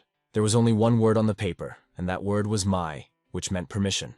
The man said that they had been given permission to act. He then tore the sheet into several pieces so that no one would ever see it. When he finished, he said they were postponing the plan and moving out at night. It appeared that around him in this temple were many more of the same people in green. They all started whispering amongst themselves like some kind of robots. Not a single word could be discerned from their speech. They were standing as if they were stumped, but they were talking. Then one of the men in green robes reached into his breast pocket to pull out something. It was a small box with a lock that didn't look sturdy at all. The head of this gathering picked up the box and threatened that this time he would kill everyone. When he said that he would kill both the adult and the little one, he thought of the fifth son. At this very time, the fairy still wouldn't let go of the head of the pig group. The man was asking her to move away from him, and the students were thinking about how even a teacher could be caught off guard. As suddenly, from somewhere in the thicket of the forest, shouts were heard, someone calling out for the teacher and Sister Aaron. Namong May turned around at the sound and looked towards where he had come from. The girl behind him said she thought their sisters were looking for them. When the fifth son asked if it was the others from the Hair group, the girl turned around and said yes. The Shaolin monk also heard this statement had pinned all his hopes on it. He thought that only this girl was so strange. The others were all normal. He heard the sounds of approaching footsteps and realized that they had come. The boy turned around with all the joy in his eyes that he could find in himself. 4 pairs of feet were rushing towards the Shaolin monk, but as soon as he saw their faces, he doubted his own memories of the clan. It was as if the boy was struck by lightning and pierced by the realization that they were all so strange. These girls ran through him and ran to their sibling. The monk was left standing like a stumbling block, thinking only that they were the same. Namong May called Wonpyo by name as he fell to the ground, banging his head. The rabbit group was one of the 12 groups that consisted of the Ami clan's female disciples. Standing out among them was Yu Arin, who was rumored to be the head of the next generation. The people of Sichuan province especially appreciated her for her kindness, helpfulness, and helping the weak. They nicknamed her Ami Flower, and the locals loved Arin very much. And the elder turned to everyone and said that's why this child was called a girl with a zest. The 4 disciples of the pig group stood in a row and listened to the elder's speech. The 5th son of the Namgung clan thought about how this girl was a great person. The 5 hair group disciples from the Ami clan were looking after the old man in the chair. Arin had told him that it was cold here at night, so it was better to put on a blanket. She colored her gaze at the group of pigs that had gathered around their elder. Her gaze met the gaze of the 5th son of the Namgung clan. The girl wondered why he was looking at her like that. And the Shaolin monk tensely forgot about his vow of silence, still swearing at everything. He got so angry that he started yelling at his elder. He was saying that all these women looked like men.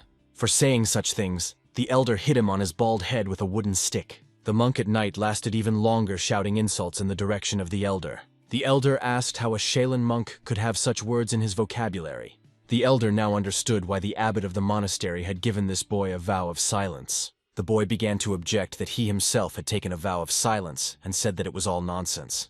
But his classmates understood that it was just like the truth. At this time, the girls of the Ami clan were whispering about Arin and Namgung May's acquaintance. They said reading it was very romantic, and the girl asked them to calm down. She smiled and said that they had just met recently. The other girl asked if Sister Arin really thought it was fate. Arin replied that she thought so, but there was one thing wrong with that. She said that even if it wasn't fate, she would do anything to make him belong to her. Namgung May heard her statement out of the corner of his ear and jumped up on the spot. Meanwhile, the girl with the flute asked why the elder called that woman a fairy. The old man replied that the reason was because of her personality and martial art. Originally, the Ongunju family was based on fist skill and the tool was cowardice. But here, this girl was unable to further develop the own family's hand-to-hand combat. One could only achieve success in this kind of combat with a strong body. However, she had great ambition and came up with her own technique. Instead of a body, her weapon was cloth. She could hit anything with a skanja. The girl waved the shreds of her garment like chestnuts. Since a cloth is not even a sword, her family began to reproach her for being inept. At that time, Yeon Youngwi immediately left the Onro and headed to Kana. After that, the girl developed her own style and thus became famous. The girl with the flute asked, "Isn't it commendable that she achieved everything on her own?" And the elder replied that there is something that can cause trouble for others. Her Binghong Shingon style allows her to control even a thin thread. It was Binghong Shingon that allowed her to manipulate people like puppets. Without knowing her true intentions, one would never know how she would behave. The girl thought about it and said it was really like witchcraft. The elder said that if they were dealing with a fairy, they would think so too. Meanwhile, the traders were building a fire between their wagons and warming their hands. The fairy and the head of the pig group stood aside and chatted. Yan asked about not knowing when they would be attacked next time. The head said that the teacher thought he could handle it himself. And the fairy said that first of all, she doubts teacher Kui Myung-duk. Maybe he wants to put the students in danger. The man, on the other hand, replied that Kui Myung-duk just believes in them. The fairy narrowed her eyes and wondered about this man. She was very curious about what kind of person he was in general. Anyway, she had to protect the rabbit group, so the chapter was nothing to wait for. Besides, the girl added that Elder Hua Yan was defenseless. The head of the pig group turned towards the elder, since he was the one being talked about. Elder Hua Yan at this time was sitting in a chair covered in a plaid and with a cheshka in his hands. The head of the pig group still brought his gratitude to the girl. Miss Yan, on the other hand, replied that if she helped, she would fall in love with him. After that, she smiled and said that it looked like it was too late. Just as suddenly, the man's pupils narrowed as if he smelled something bad. Something flew through the sky, but that something was drowned out by the rustle of leaves.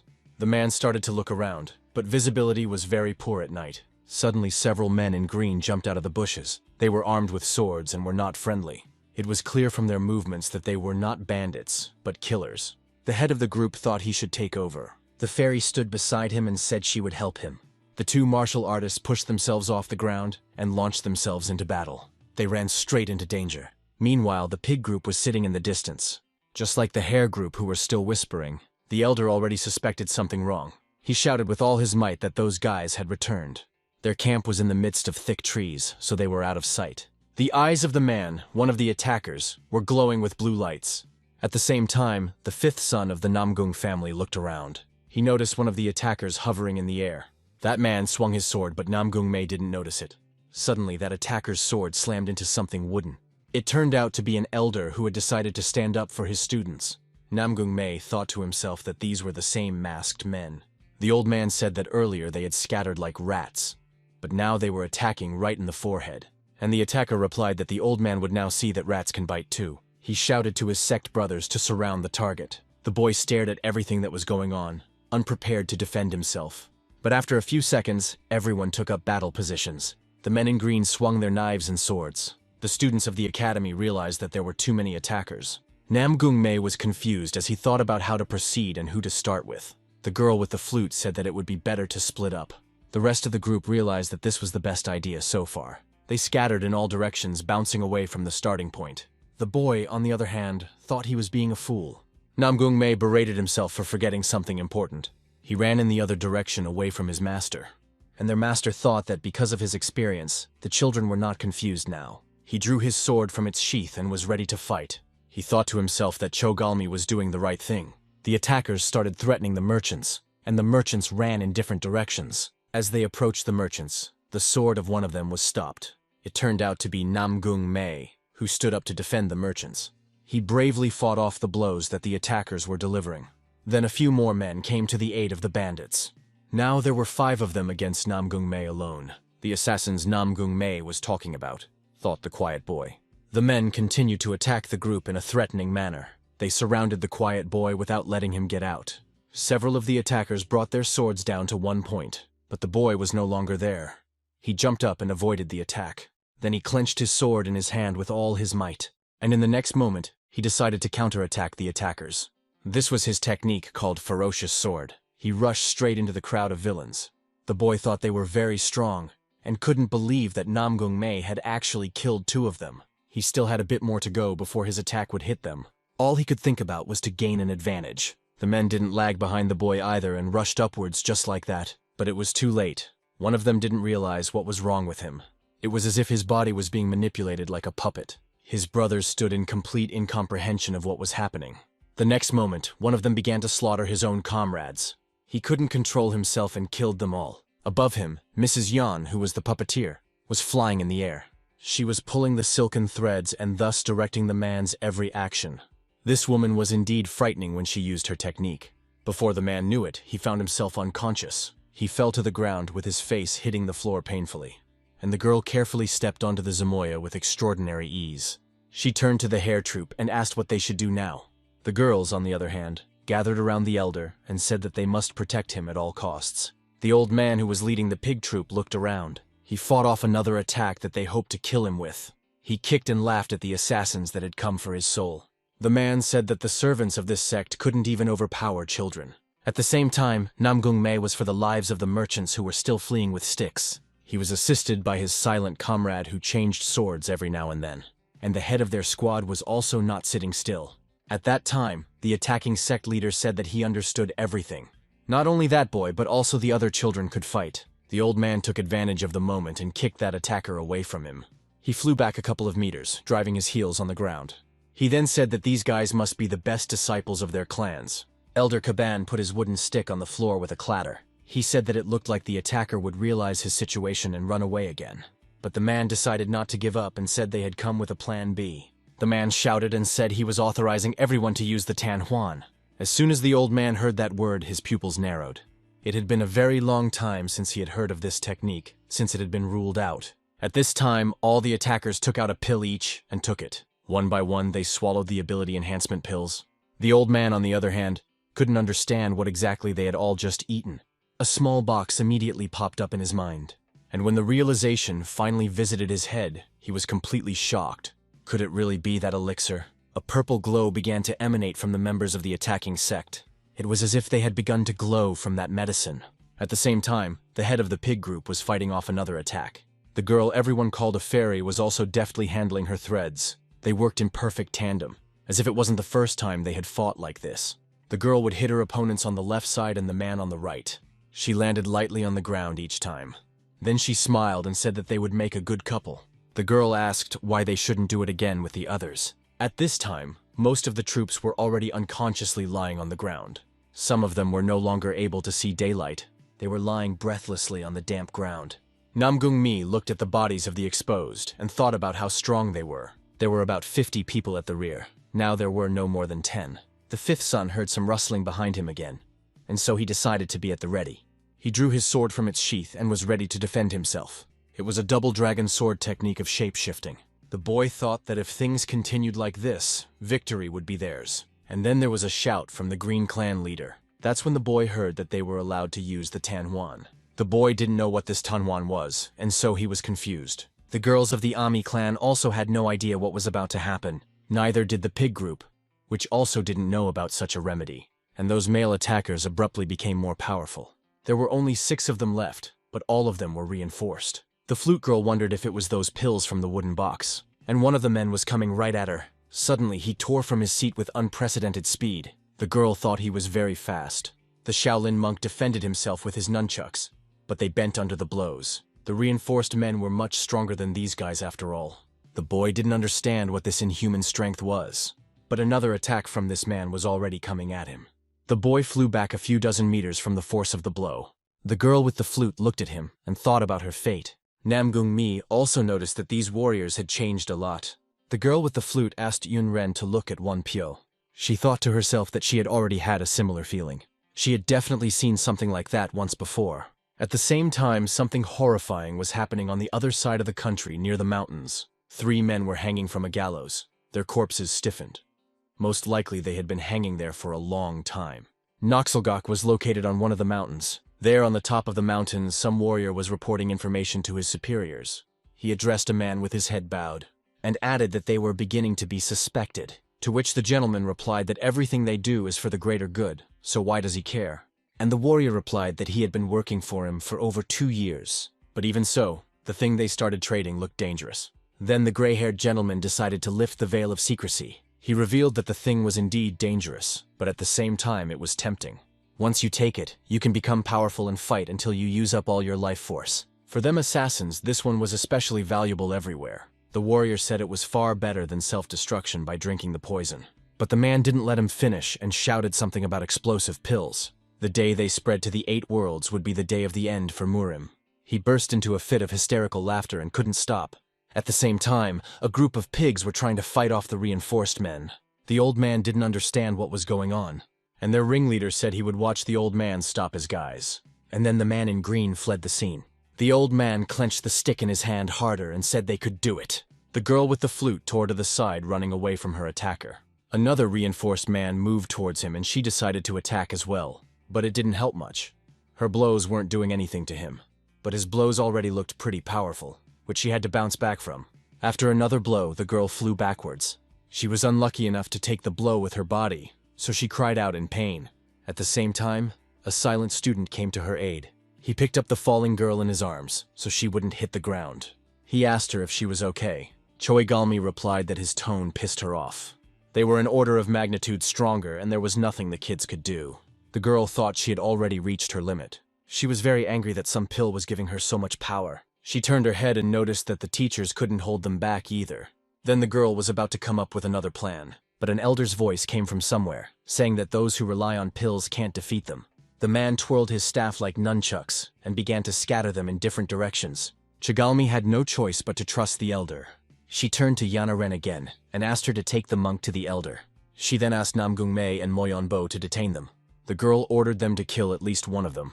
Moyonbo looked at the attackers with a spark in his eyes. Namong May, though, tired but was ready to carry out the final attacks. They scattered in different directions to surround the attackers, and then appeared to surround one of the reinforced men. Namong May was able to wound the edge of one of the warrior's clothes with his sword. The green underneath parted somewhere around the waist. Chegalmi thought to herself that even united, they couldn't pull it off. Moyonbo thought that the attacker's body was protected by internal energy, and Namong May was floundering in his thoughts and didn't understand how they should be or what they should do. Then he abruptly turned his head to the side, hoping to find a clue. Suddenly, he saw one of the reinforced men swinging at the merchant. Then the boy rushed towards the merchant to protect him. Chigalmi shouted to him about holding his position, but the boy thought of nothing but that he must save that man. He was rapidly approaching the location of that merchant, and then that warrior in green said that Namong May had finally caught him. The boy looked at him dumbfounded, as if he hadn't expected to hear such a thing. He swung and threw a punch at that attacking man. The attacker surprisingly didn't seem reinforced. He fought back simply. He thrust his blade into the boy's shoulder. From such a fall, the boy fell to the ground almost immediately, but then he rose sharply, realizing that he should fight for his life. Namong May jumped back a few meters to avoid taking another blow, and the attacker told him to try to make a show of it this time. Namong May quickly realized that their leader was standing in front of him. He remembered this man from the last time he was attacked. He also remembered the expression on this man's face and his smile. This attacker began to rapidly approach the boy. He had said that the blind were only food for the strong. His weapons were not ordinary weapons, they were rope tips. And right now, these iron tips were coming straight towards Namong May. The man remembered the old days as he waited for the hero. He wanted someone to drag him out of the hell he was living in. And one day he did get dragged out, killing one of his abusers. He was stabbed in the back and fell to his knees. It was as if the boy saw the light at the end of the tunnel he'd been walking through for so long. He and 2 other boys sat under the wall, but he was the only one who was glad. At last his hero had come. It was what he had been waiting for. The moment one of the 3 rescuers pulled his hand, the boy rejoiced, and he really thought he was finally saved. His face was covered in abrasions and scratches, but he didn't hesitate to take the outstretched hand. It looked like he was about to be taken to his new life, but then something happened that he certainly couldn't have expected. As soon as the saviors left, there was an attack. You can't rely on other people's help, and the boy remembered that. The attacking bandits had not spared anyone in the village. But the boy only remembered the kindness of the people who had saved him. It was as if he felt that his perfect life was ending right at that moment. One of the bandits even swung an axe at the boy and slashed him in the face.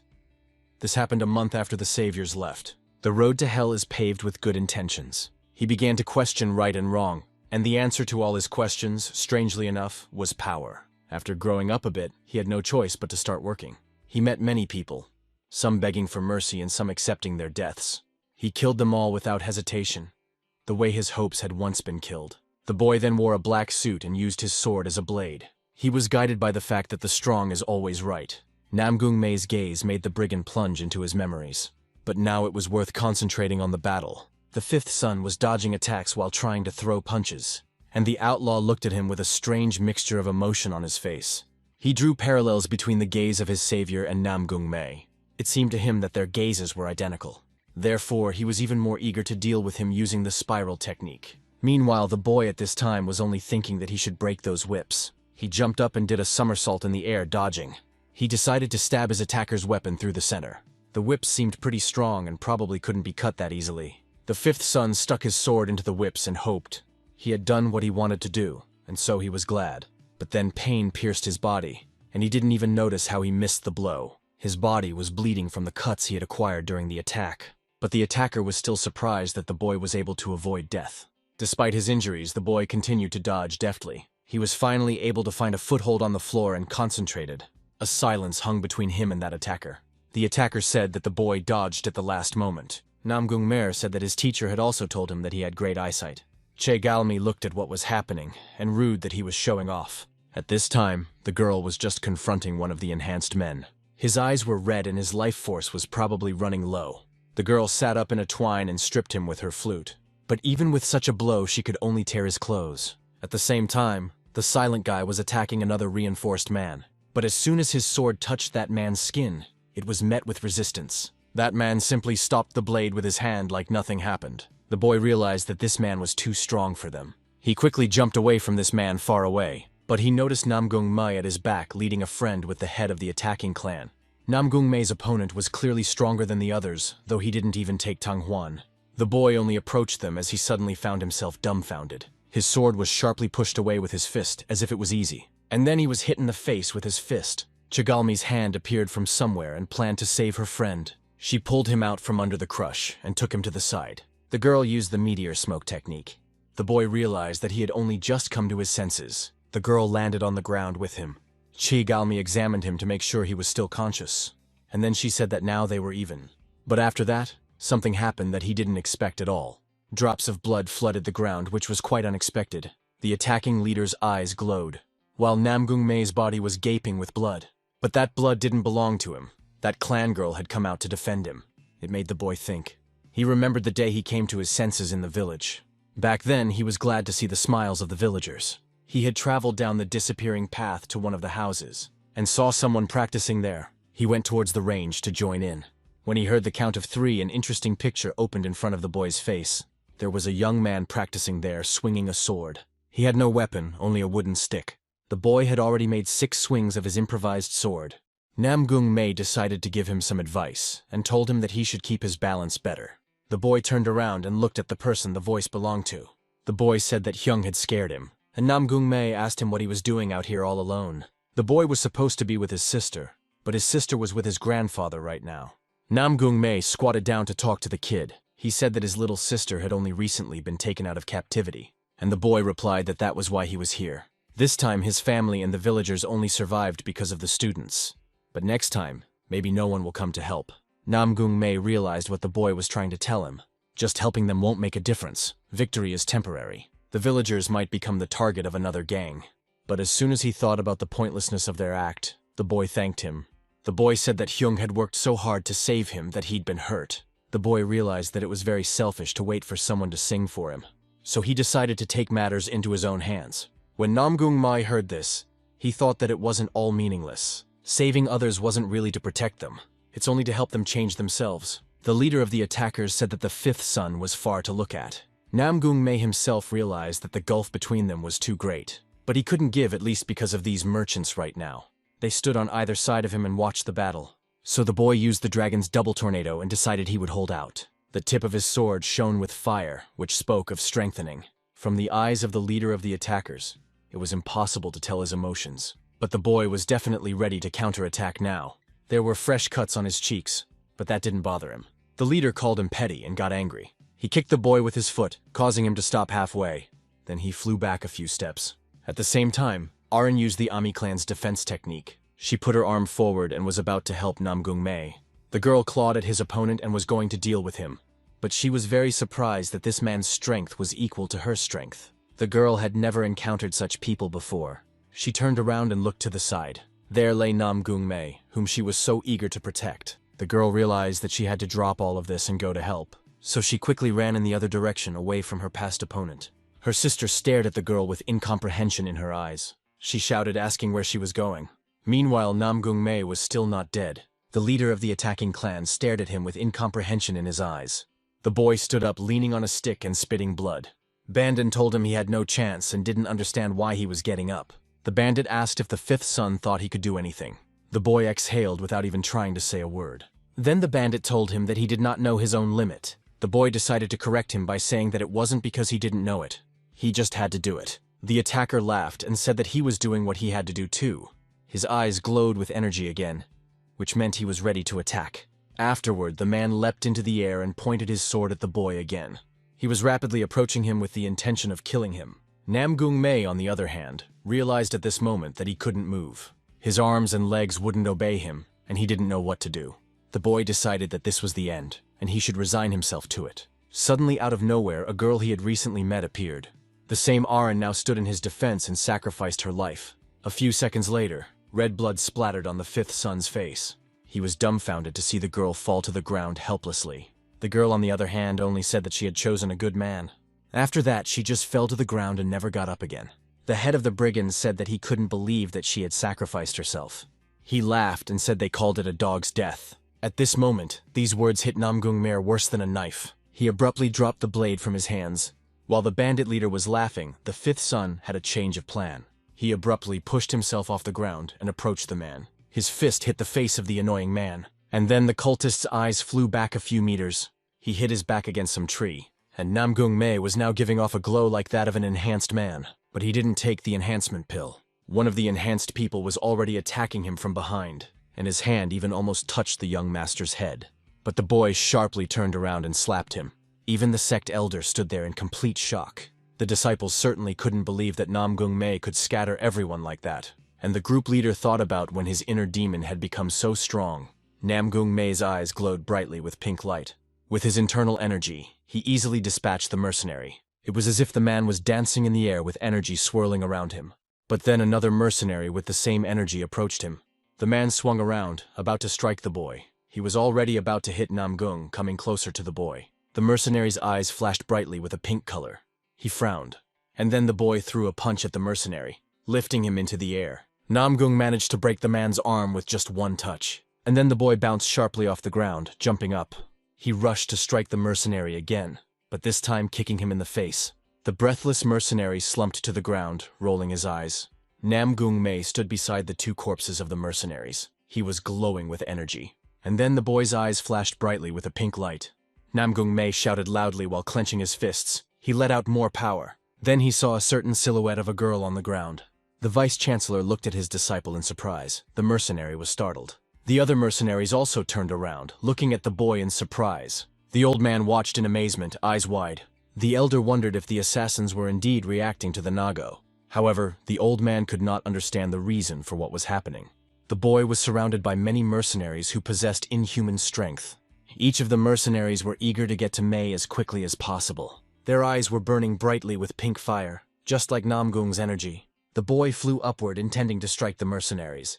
Then Namong May only clenched his fists tighter, and his wounds began to bleed. Then the boy's fist collided with the mercenary's hand.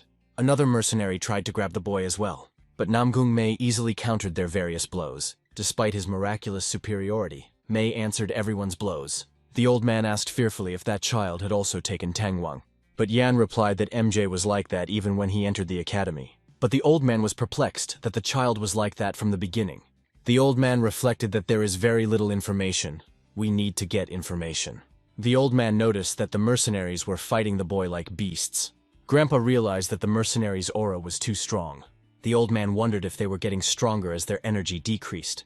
But suddenly the elder was startled by something, opening his eyes wide.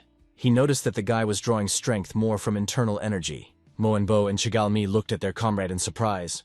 Bo realized that everything was just like the exam, but May's strength was already quite different. Chigal, on the other hand, realized that this was not the Namong May she remembered. Finally, Chigal realized what secret Namong May's father was hiding. Meanwhile, the mercenaries were attacking the young boy in a whole crowd. Suddenly, the mercenaries crouched down and began to beat Namgung with renewed vigor. The old man asked why his comrades were just standing there if May needed to be saved. The children turned around fearfully at the elder, eyes wide. And then the two of them roared into battle, protecting their comrade. Moenbo and Chegalmi ran as hard as they could to help Namgung. Then they tried their best to push the mercenaries away, pulling them away from each other. And then, Moenbo frightenedly realized that there was no way to move the mercenaries. But then, all of a sudden, a bright energy began to emanate from underneath the mercenaries' bodies once again. Chegalmi and Moenbo hurriedly stepped back, covering their eyes. The mercenaries were lifted into the air by the deafening flow of power. None of them could resist the might of the internal energy. Namong May shouted exhaustedly, throwing the mercenaries away from himself. The children froze, and then the boy's eyes flashed brightly with pink flames. Moenbo looked fearfully at his comrade, eyes wide open. Chegalmi was also frightened of her friend. She looked at him perplexedly, but May had no intention of stopping. He only let out even more power. And then the boy hurriedly used his internal energy streams. Chegalmi and Moenbo released their energy, hoping to resist him. The boy pounced on his own comrades who wanted to protect him. Their energies countered each other and dust swirled around them. And then wind currents toppled Namong May backwards. He almost fell down.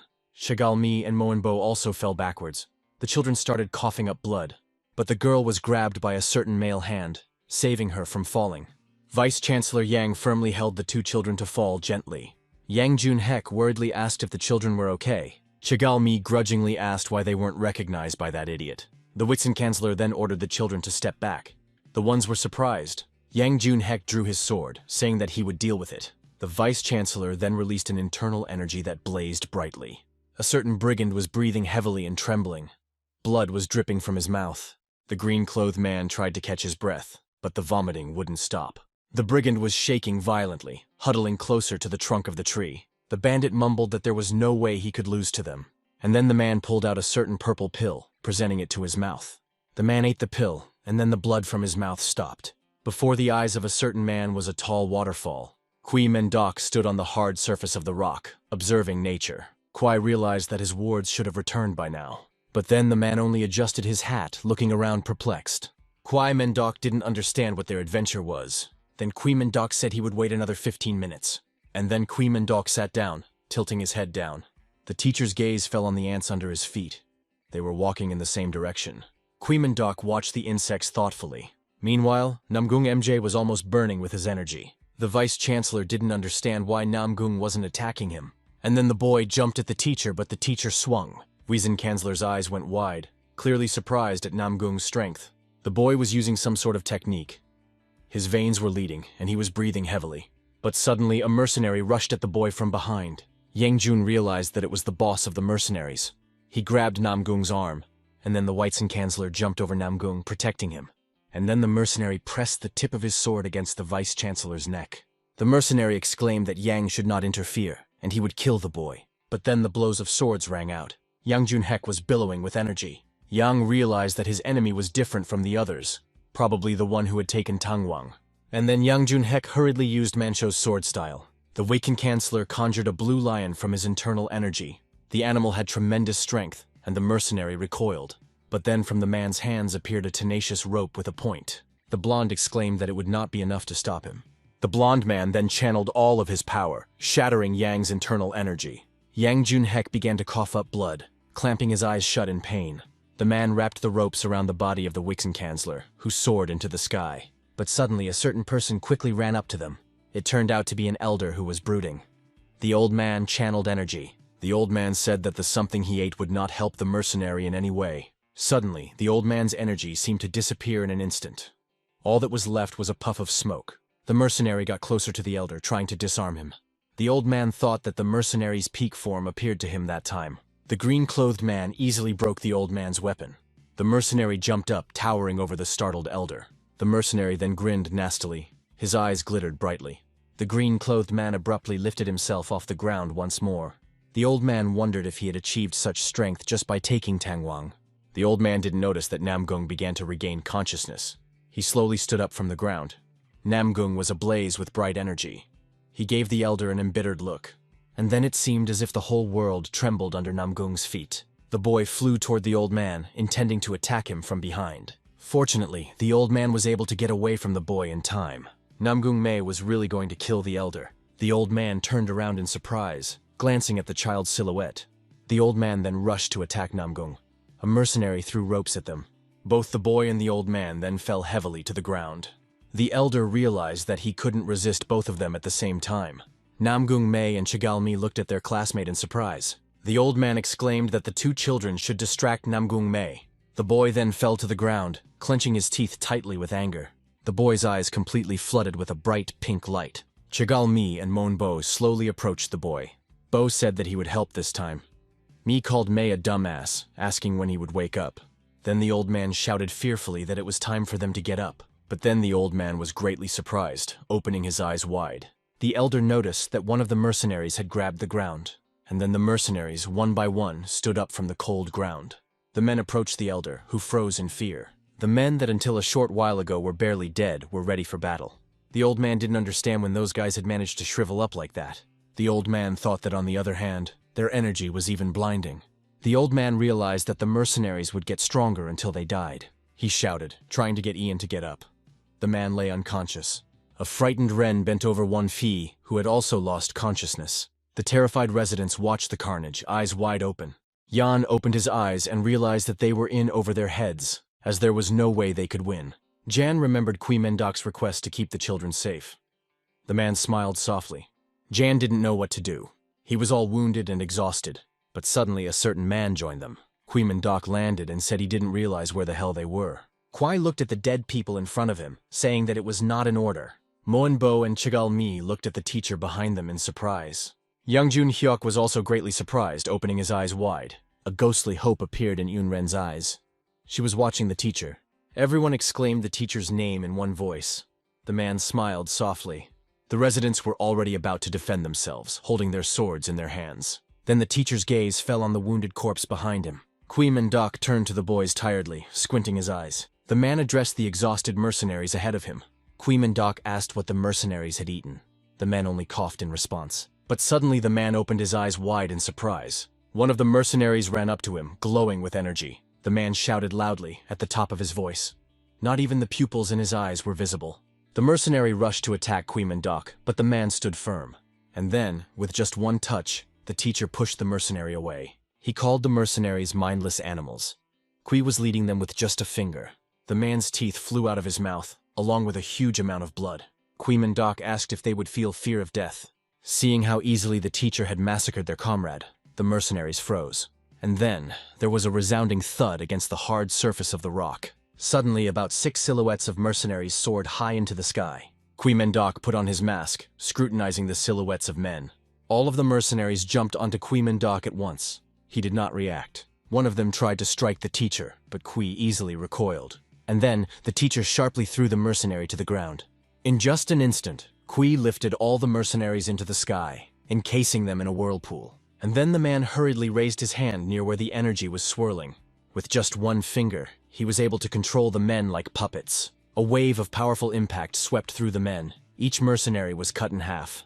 The bodies of the mercenaries fell down with a loud sound. They didn't even have time to react. Kui Mendok's eyes lit up with a bright blue light. The old man was perplexed that the man was able to kill them with just one strike. The vice-chancellor smiled softly as he watched the teacher. He had hope for him. The man realized that the teacher in front of him was teacher Kui Mendok, so it was all right. The old man thought that the brunette had a terrifying smell of internal energy. Then, Kui Mendok slowly walked forward, avoiding the blood from the corpses. Kui Mendok's shadow loomed over the exhausted mercenary boss. Kui ordered the man to explain to him what was going on here. But the mercenary boss only trembled, looking fearfully at the assassin. Kui Mendok's gaze was stern. A terrifying power hovered around him. Kui Mendok leaned toward Nakmnik and asked if he had swallowed his tongue. The mercenary boss realized that the real monster in front of him was now a corpse. There was a powerful energy floating around Kui, which did not even compare to the mercenary's strength. But after a moment, the man hurriedly removed the internal energy. The mercenary boss started vomiting blood. He bent over the corpse of his comrade. After relieving the mercenary of the pressure, Kui asked if he could speak now. Monbo and Chigalmi watched their teacher. Bo realized that when comparing the strength of the boss and Kui, it was like a delinquent child and a father. Chigalmi realized that she really couldn't see further than her nose. But suddenly Namong May's silhouette appeared behind them.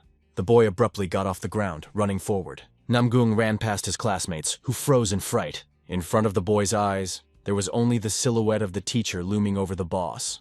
Namong May sped up again, approaching his opponent.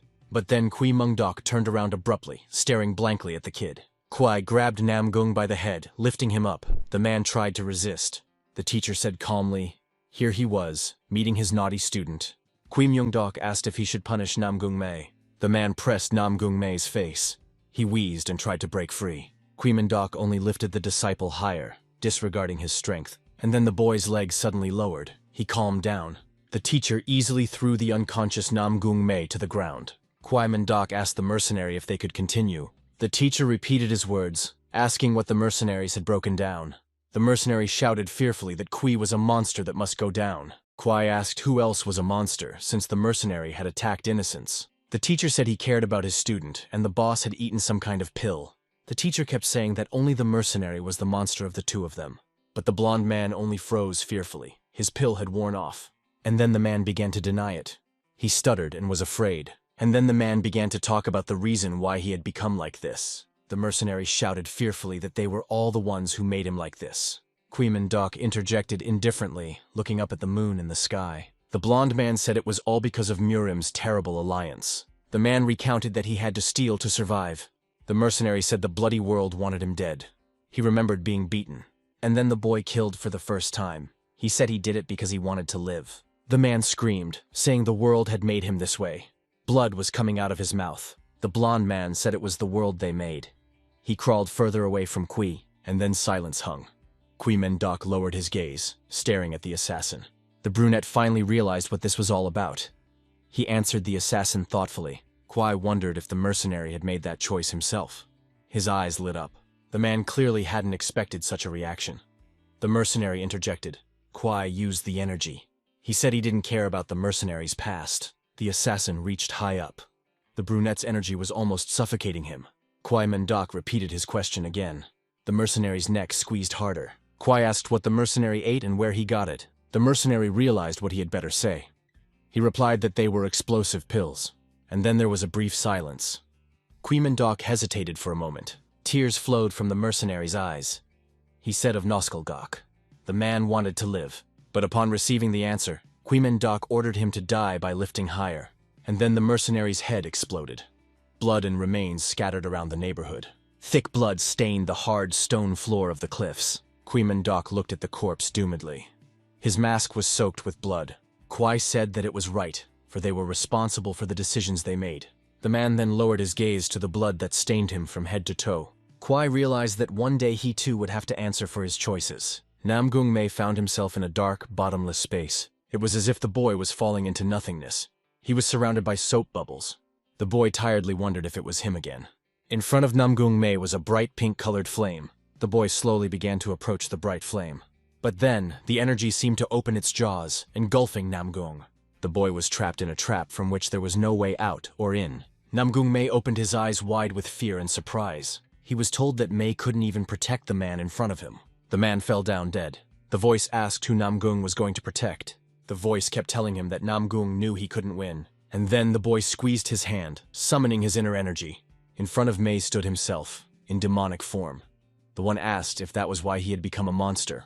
The voice kept saying that Namgung couldn't even defend himself. And then the boy raised his head upwards. Silhouettes appeared out of the darkness. The boy found himself one-on-one with the giants whose eyes burned with fire. The voice asked what May could do if no one believed in him anyway. It said that Namgung didn't even have outstanding abilities. Namong May then rushed to justify himself, but suddenly fell silent. Namgung knelt down, covering his ears with his hands. But the shadows above him were in no hurry to leave. They were only getting closer. Then Namong May suddenly opened his eyes wide. In the blurred silhouette, he saw the face of his mother, who was smiling affectionately. But the good-natured image was quickly replaced by the teacher. Dok asked how far Namgung was going to go. Kui ordered the boy to stop, and then was about to give him a flick. Kui said it was time to wake up. He touched May and the whole illusion crumbled. Then the boy woke up in a soft bed. He was sweating profusely. The boy tried to catch his breath after his nightmare, but then he saw the hands of a certain man. He was stammering. In front of him stood Erin, who was wringing out a towel. Recognizing her, the boy smiled good-naturedly and greeted her. The girl's gaze fell on the boy's chest, which was sweating profusely. And then Artin blushed heavily, opening her eyes wide. Erin exclaimed that she had nothing to do, so she decided to nurse. The girl broke through the wall and ran out of the room. She said she would call for a healer. Looking at the broken passage, he said that Artin was unstoppable. The boy then hurriedly got out of bed, not realizing where he was. Namong May opened his eyes wide and was greatly surprised. In front of his eyes was a Kirksey small town. Namong May was in Habuksong. People were walking along the lighted streets. The boy was greatly surprised, and then marveled at the beauty of the town. Kui was sitting on a rooftop with his knees tucked up. He asked if it surprised May so much.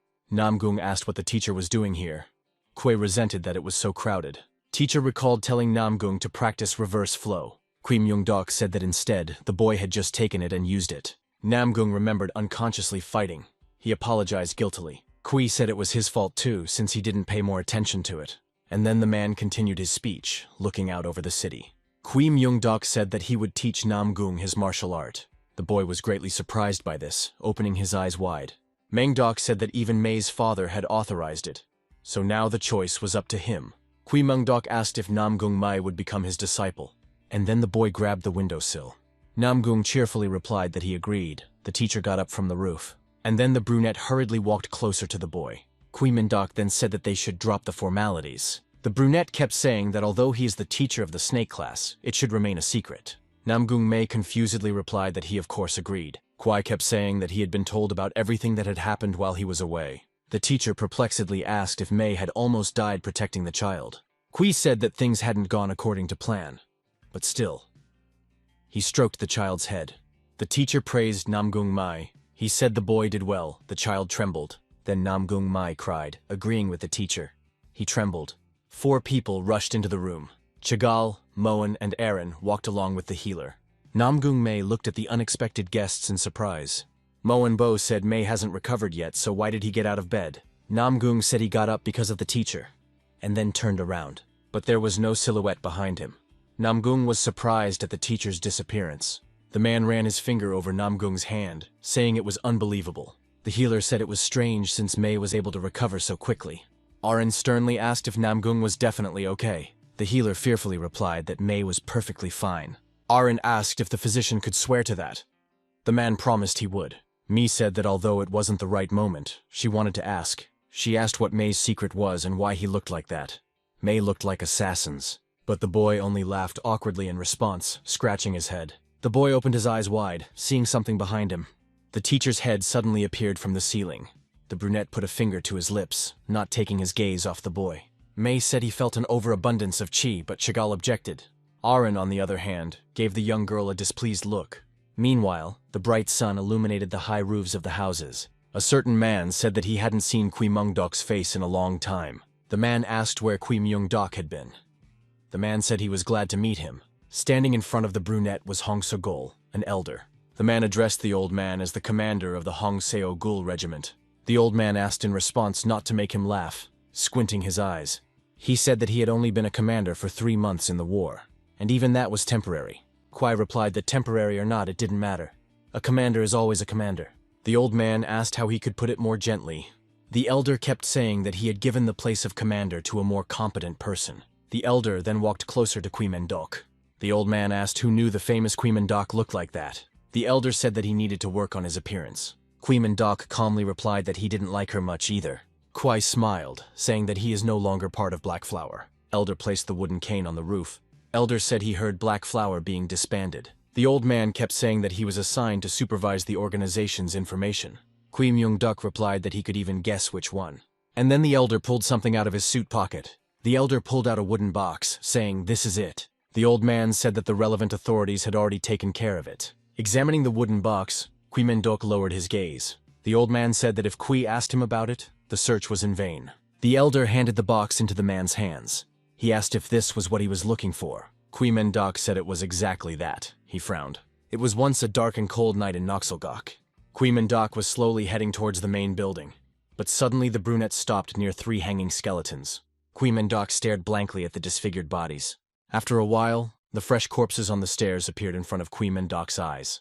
They were all horribly murdered, but it was as if Kui Mung-dok didn't even notice it. Stopping beside the corpses, the man realized that the people had been torn apart. Kui thought about the fact that the one who killed all these people was clearly a master of his craft. And then the brunette walked on, ignoring the blood. In front of his eyes was a tattered wall. It looked like it had been torn into shreds. Kui Mung-dok realized that there was a real massacre from above.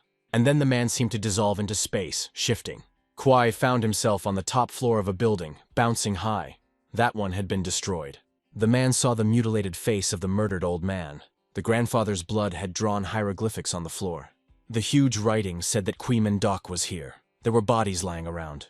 The brunette only barely raised his eyebrows as he looked at the writing on the floor. The old man opened the box, revealing a pill. "No one survived," he said. Kui Mung-dok replied that they didn't have many people, but that wasn't the problem. The old man cautiously asked if Kui Mung-dok had found anything. The brunette's face visibly darkened. He said he had found evidence. The brunette lowered his head, saying there were only 2 clues. The old man was surprised. The first piece of evidence was the bloody writing on the floor, and the second clue was the scattered empty boxes. Kwai said that one was left intentionally and the other was left accidentally. The old man said they were trying to cover their tracks. He then struck with his cane. The old man said that in that case he would have to find out for himself. Kui Mung-dok stood up following the elder. The old man laughed and replied that he didn't sign up to be a disciple. The old man said there was no need to control him. Kui Mung-dok smiled and asked if the elder needed to be guided. The old man waved his hand, saying that he wasn't that old. And then the brunette hurriedly moved away from the roof as well. The brunette silently watched the situation in the city, brooding. Kwai pondered that, judging by the sword marks, it was the karma of the path he was following. Suddenly, an old man approached him. Kui was greatly surprised, opening his eyes wide. The old man barely scratched his beard as he watched the man in front of him. Kui Mung-dok asked if the old man was still going. The elder said that Kui Mung-dok's eyes were full of a sense of responsibility. The elder said he understood why he was made a teacher. The old man shifted his gaze to the children below, telling Kui Mung-dok to look at them. Kui Mung-dok watched his subordinates, eyes wide. The old man said that they had caught all the horrors of war, but the children had not. The children smiled brightly and laughed resoundingly as they talked. The old man said that they were fighting and dying, so that the children could have a bright future. Then the elder asked Kui Mung-dok to keep an eye on them. The old man frowned. Then the old man handed Kui Mung-dok a bottle of water. The grandfather asked if Kui Mung-dok was thirsty. Dot froze. But after a few moments, Kui replied that he was thirsty. After a while, the moon shone brightly in the sky. In the house, Namgung had already extinguished all the windows except one. On that table were ink, candles, and other items. A certain man was walking quickly in a certain direction. The guy in the red suit looked at the sharp sword. The man then hurriedly picked it up, grabbing the point. It was Namong May's older brother, who was already ablaze with energy. He told his younger brother that it had already been 3 months. It turned out that the spreading blood explosion elixirs were also their work. Muram immediately assigned a team of investigators and sent them to the headquarters. While at Johnson headquarters, the men were greatly surprised. There were huge bloodstains in front of their eyes. Everyone involved in the investigation turned out to be dead. Not a single piece of evidence had been found. Only exhausted corpses. The investigation was taken over by the Red Flower Squad, which was under Muram's command. The sun shone brightly over the Muram's Union headquarters. There were 10 people sitting at a large table. A girl looked sternly at the blonde man beside her. There was a scar on her face. Another man smiled brightly, squinting his eyes. The other girl, on the other hand, squinted her brown eyes slyly. Then a certain man took a glass of water in his hands. The teacher of the rat class said that his class had performed well. Ju Hoiwei asked how the others had done. The girl grinned. The tiger class teacher asked what else rats could do if they didn't bunch up in a pack. The blonde boy jumped up from his seat and asked again. Ho Jung smiled, but suddenly a girl approached her. The one asked which one of them was playing the villain. The rabbit class teacher asked if they could continue the fight elsewhere. Ho Seok Jung frowned and said that she had no desire to listen to my lady. On Young replied that she's usually referred to as the red fairy descending from heaven. On Young Wee said that maybe the villains call her my lady. The tiger class teacher's eyes lit up brightly. She exclaimed, but then suddenly a man's strong hand struck the table. The bull class teacher tiredly asked if they could stop. The man kept saying that the head of the Muram Union had called this meeting. But then, a certain man with swarthy skin nodded. The horse class teacher said that the head had ordered all the teachers to appear. Jum Moon Seo asked why he couldn't see the dragon and snake class teachers.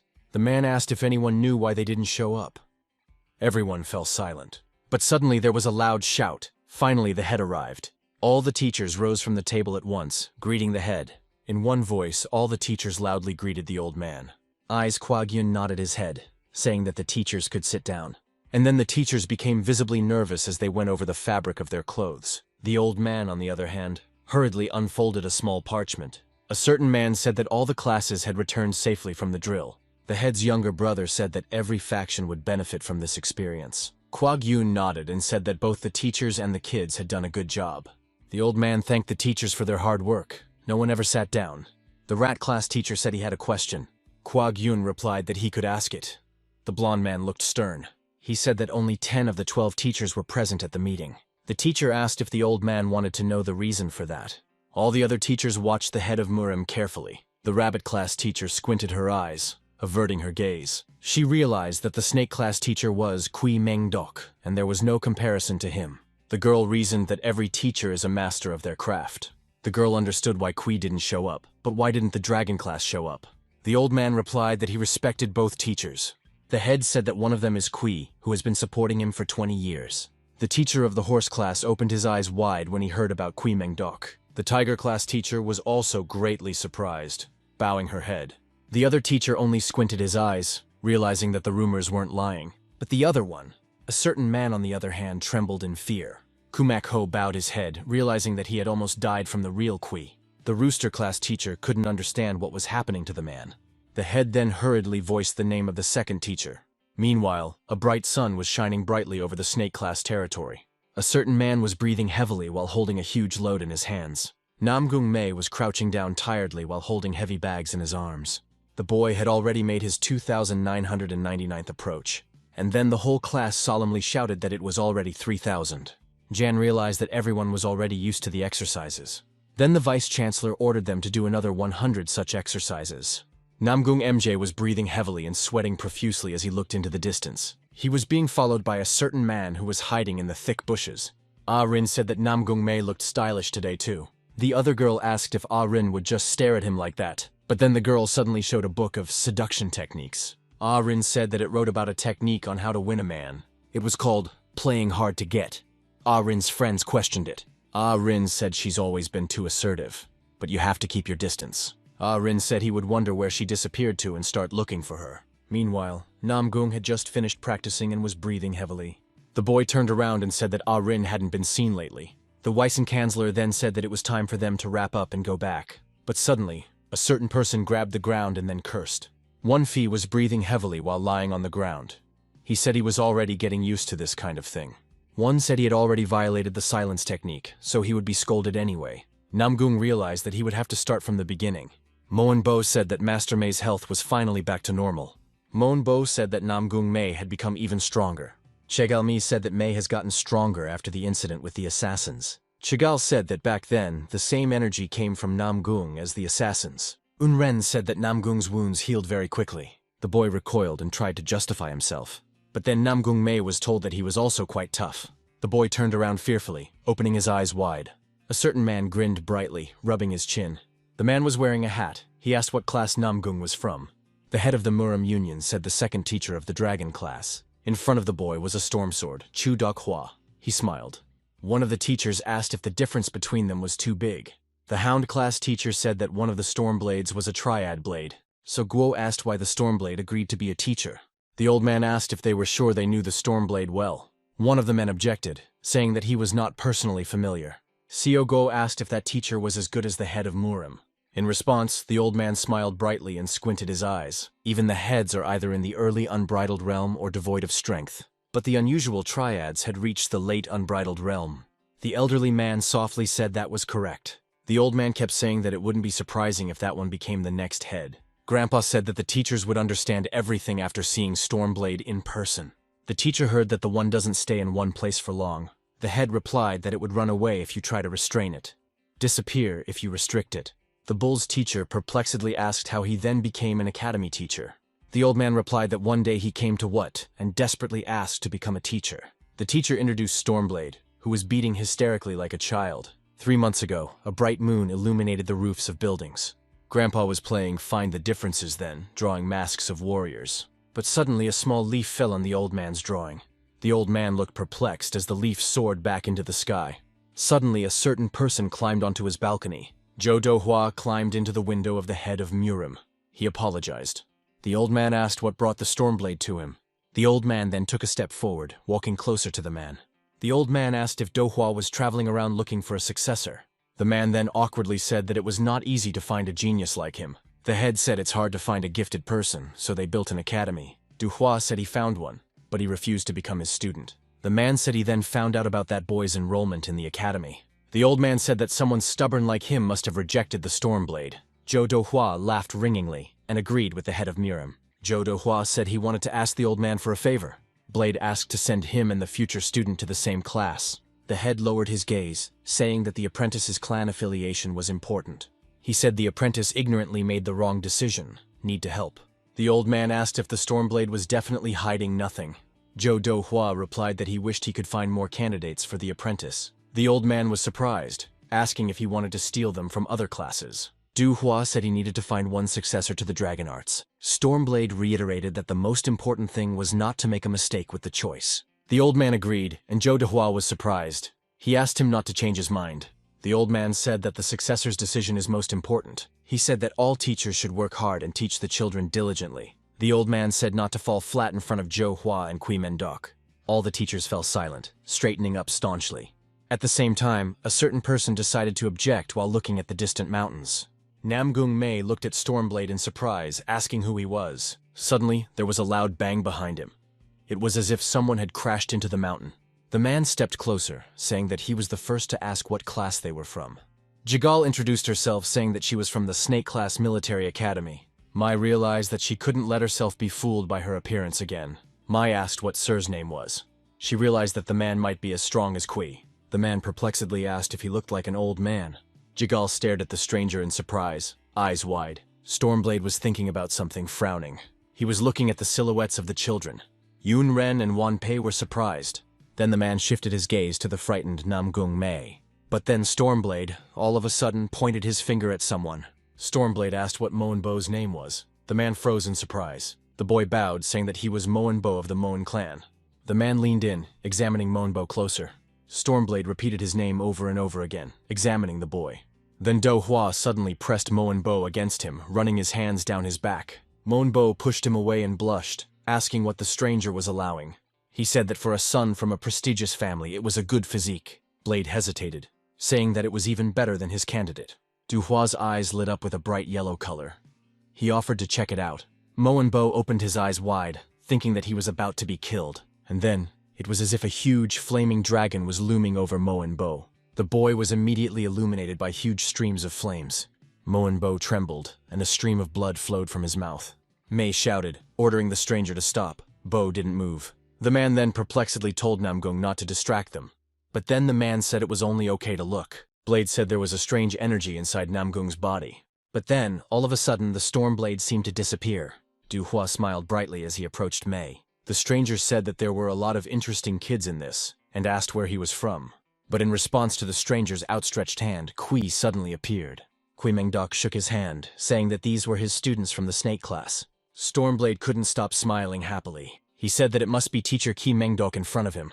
And then, the two men's hands seemed to blaze with bright energy. The two teachers began to blaze with internal energy. In just a moment, the rock was cut into many small pieces.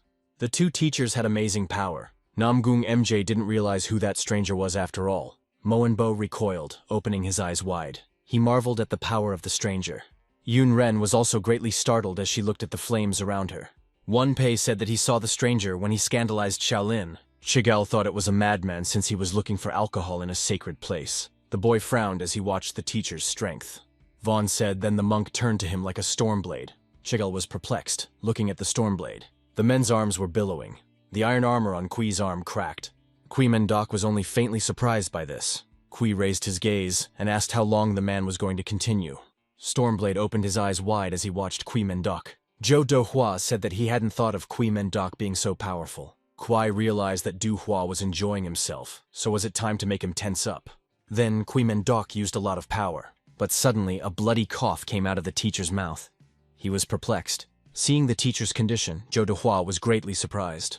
In the same instant, the teacher stopped releasing internal energy. And in the same instant, the flames around them stopped. A small amount of steam was emanating from the rock slots. After a moment, the two men finally let go of each other's hands. Blade said that he had lost control, and so he asked if everything was all right. Kui Mendok replied sternly that it was nothing.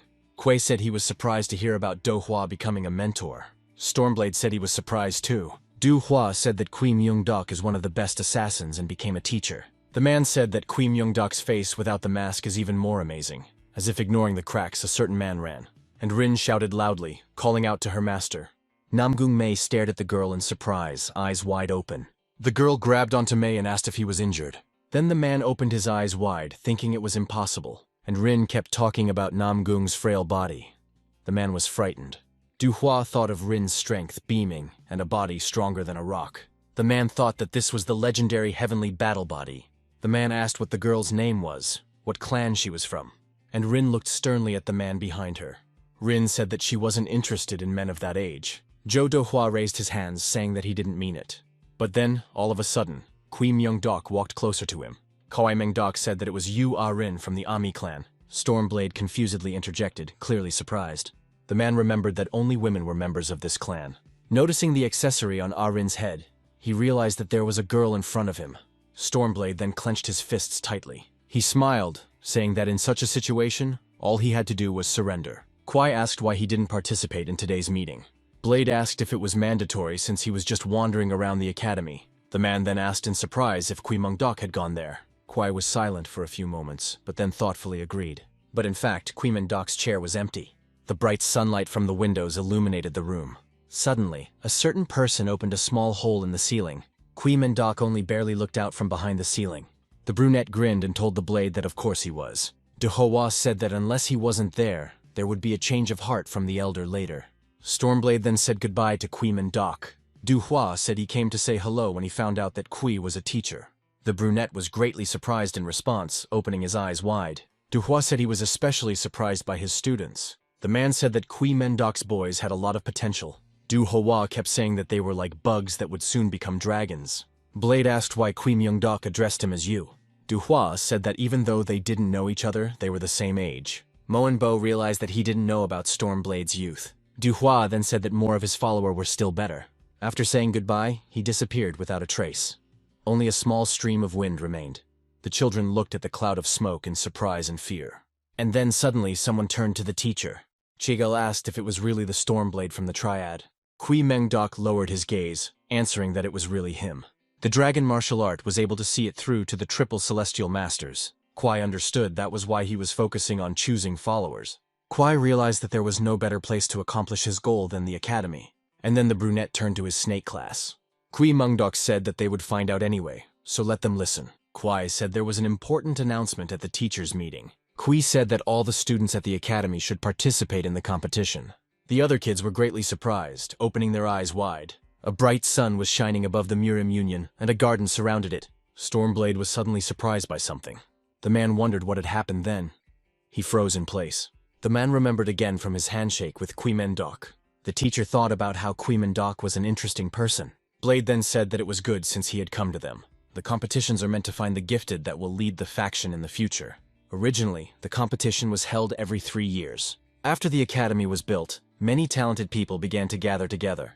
Meanwhile, the fog was barely enveloping the forest. Chigalmi asked if it meant that not only the name had changed. Kui said that out of 12 groups, only 6 could reach the finals. Mo and Bo decided to clarify about the preliminary round. The teacher replied that the preliminary round would be next year. Kui said that you have to win as a group to make it to the finals. He said after that they will have to fight each for themselves. Kui said they would be allies at first, but enemies in the finals. The children froze fearfully in place, eyes wide with consternation. But suddenly a certain girl interrupted them. The rabbit teacher kept saying that if the group lost, they wouldn't reach the finals. And Rin and Namong May froze, looking fearfully at the teacher. And then the branch barely broke in just an instant. The rabbit teacher gently descended from the tree, crossing her arms over her chest. Devkshka asked what Rin was doing here.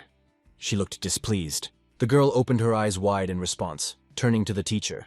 The teacher asked if her bad behavior was due to her youth. The teacher exclaimed that Rin was being punished like all of her friends. The girls who were sitting behind the rock tiredly agreed. She said that she hadn't seen Kui, and she was going to tell about the announcement. She said that Kui Mungdok was quick to get information. The brunette bewilderedly agreed. He thought he was at the meeting too.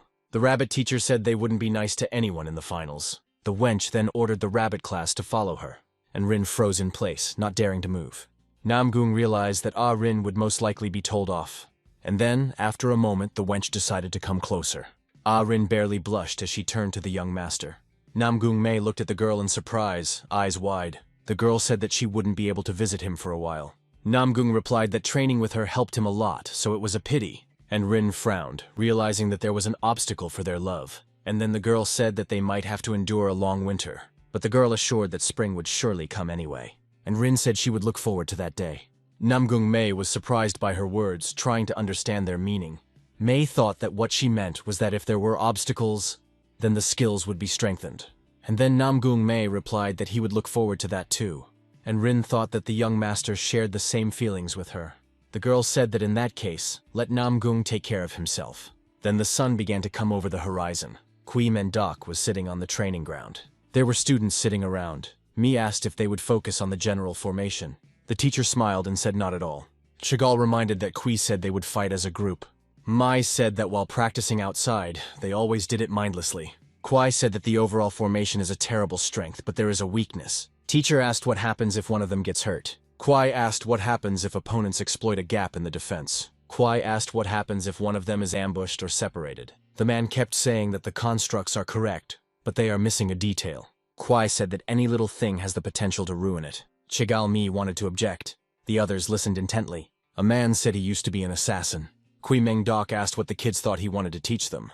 He said he would teach the secret technique of Blackflower members. Chigal Mi, upon hearing this, was very surprised and scared. Moonbo and Yun Ren opened their eyes wide with surprise. Namgung May was equally surprised, opening his mouth noisily. Kui Mungdok said that he would now pass this knowledge on to them. Kui Mungdok's gaze fell on the snake statue near their training ground. At that time, Kui Mungdok was standing with his back to a certain column. Bo thought he should be even quieter and blend in with his surroundings. Chigal Mi, on the other hand, thought about whether or not she definitely needed to do that. Namgung May frowned, looking at the teacher ahead with disbelief. Namgung then realized that this was how the Blackflower members trained. Kui Mungdok turned away from the children, who froze in place. The man began to sing a song, saying green light, red light. Kui Mungdok shouted sharply, turning around. 1P twitched. Then, the long-haired brunette laughed and said he was already out. The boy dropped to the ground and already prepared to do push-ups. Kui said they would never get him, the former commander-in-chief. At the same moment, all the other kids froze. There was an awkward silence. Then Chigal Mi clenched her fist with all her might, and her hand trembled. Mai asked if it was the exact training used in the Blackflower. He asked if the girl thought the teacher was lying. The girl's look was stern. She said of course she did. Kwai replied that the children learn to hide their presence with it. Kwai said they get an advantage if they hide presence. He said it could decide whether they survive or die. Bo said that obviously in a decisive situation, it would be better to hide. Then Namong May also said that it's more difficult than he thought. May said that her body is shaking, but it will take a lot of chi to stop her.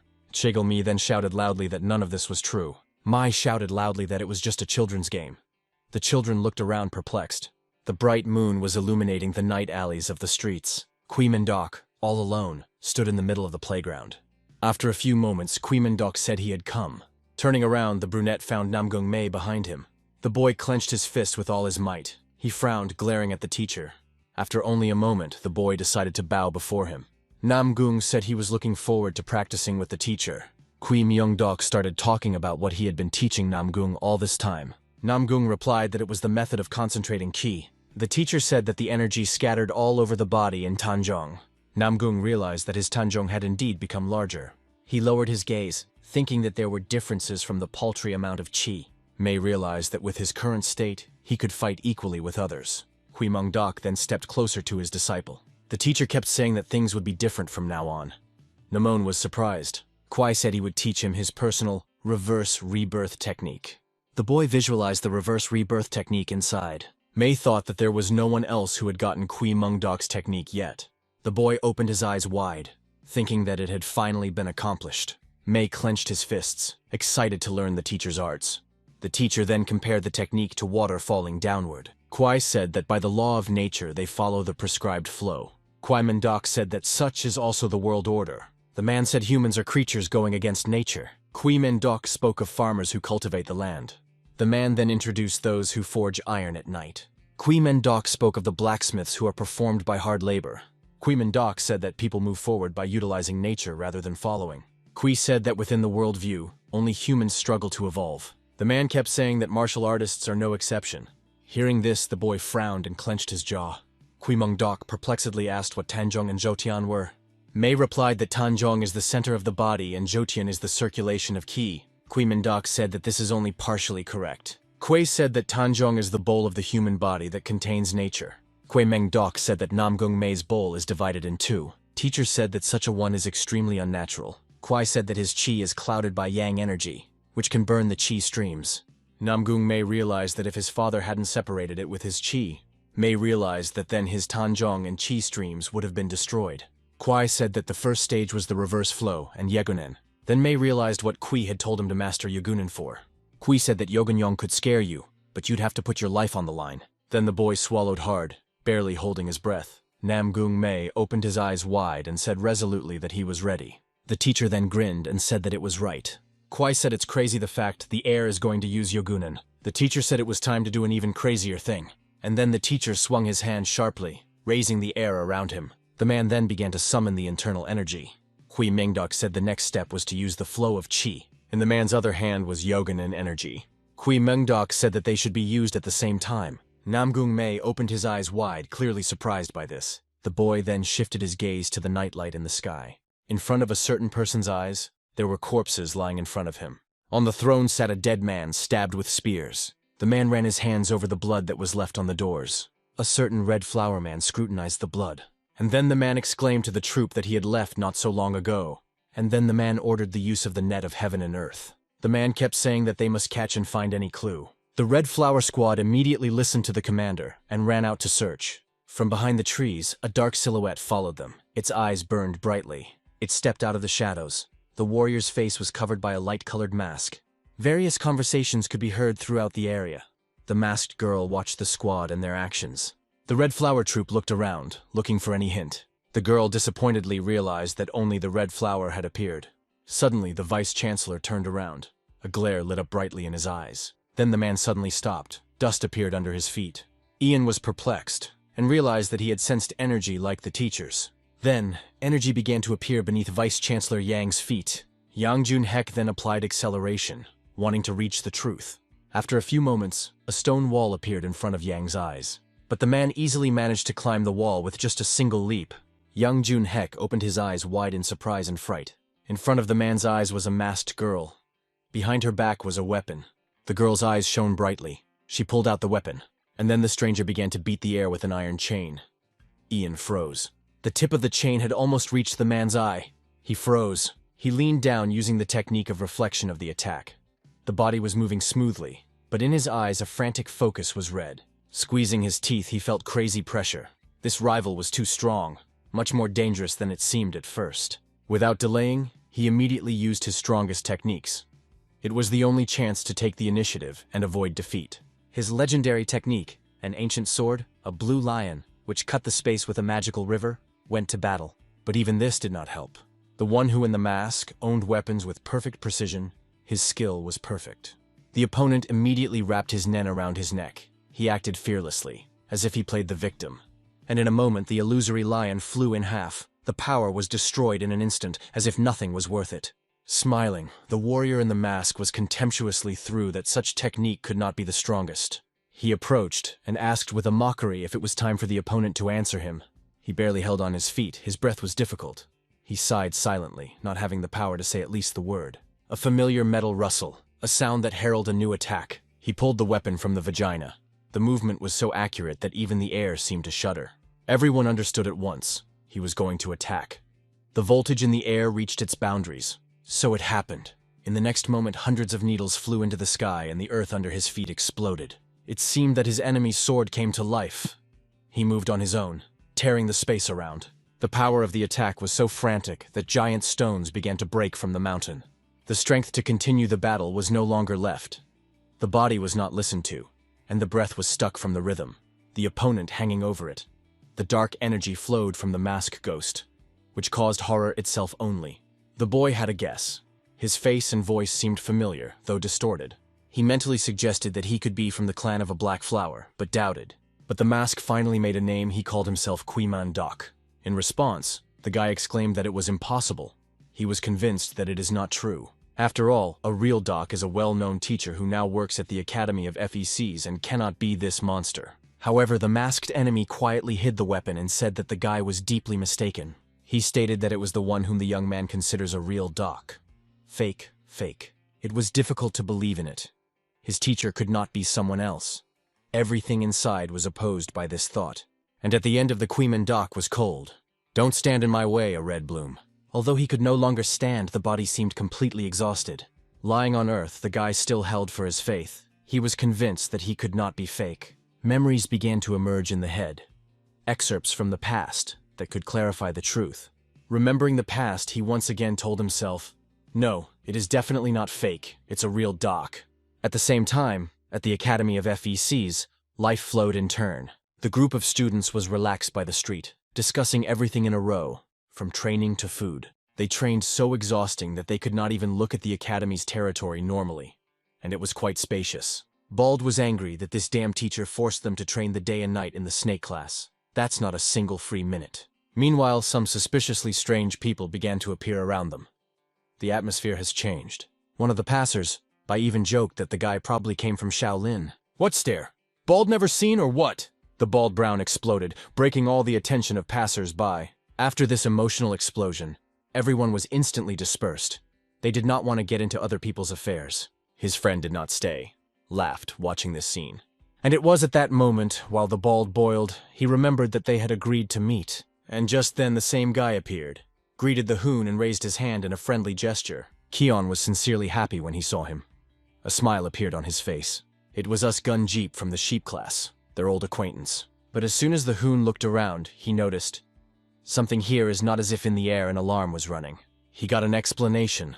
All this through the future martial arts tournament, so the academy is so troubled. One man turned to everyone loudly, calling to listen carefully. Pointing his hand at the big scoreboard, he listed the classes that would participate. A bull, a tiger, a rabbit, a dragon, a snake, a horse, a sheep, a monkey, a cock, a dog, and a pig. He then announced that the winners' rates are organizing a rooster class, and they start right now. He paid the most attention to him exactly. The opportunity to make her bet he was most interested. The rules are simple. Put money in the class you sympathize with and wait for the result. If the class you put on wins, your silver is doubled. All immediately began to count their coins. The chance of winning is exactly 50%. For gambling, exactly. He asked him in surprise, but Jeep Han calmly explained. That is why everyone was so interested in the tournament. It was there that new talents opened there. and the hero of the last tournament was none other than a reconciliation ill, a Jeep brother. I put 100 silvers on the fact that the snake class will fly in the first battle, came behind. These bold words belonged to a boy who appeared right behind his back, and immediately he threw the image. He called the dumb biomazer and a weakness through which their class was doomed. The glances crossed, and the stranger leaned to whisper something to the boy in his ear. Hearing it, he asked him in confusion, how to be now. The situation became more tense. This time there was no one who could help him. The monk showed him his finger and said with a call, "This is the guy to which Moon broke his fingers?" He said it aloud, without a drop of shame, right in front of everyone. One of the companions of the mute broke and exclaimed that he was a pig and had no right to interfere. They began to defend and deny rumors, calling all this a lie. In response, the monk laughed loudly, scornfully, and mockingly. Their emotions differed dramatically. Some boiled from indignation, the other enjoyed the conflict. But both inside, they felt common, a strong desire to defeat each other. Someone urged not to create a scene in the eyes of everyone, asking to stop. One of the attendees turned to the Jeep, saying that he had seen it somewhere earlier. It was easy to call himself, he said confidently, Jeep's fracture, and he added that they met as a child. A long time has passed. Only then did his interlocutor mention and said, "Exactly. You are from the side branch, but appeared at a family meeting. Then I had to take care of you, yes?" He recalled that if it were not for the intervention of his older brother, he might have suffered serious injuries. But he was certain. He did not for kindness, but only for his own pleasure. In memory, that horrible incident, one of the worst memories of childhood, has fallen. He was just incredibly lucky then. The older brother appeared in time and protected, and at that moment the Jeep himself stood in a battle rack. Now his turn to defend his brother. It all happened before Tanjun wounded in the past battle. After that, Tan was training persistently, and later recognized as a true talent for the Tang clan. But even now he could not forgive. The hatred of the mute in it has only grown. His heart was burning from emotions, anger, insult, the desire of revenge on one. At this point, his older brother approaches the Jeep and says restrained now that it is not his battle.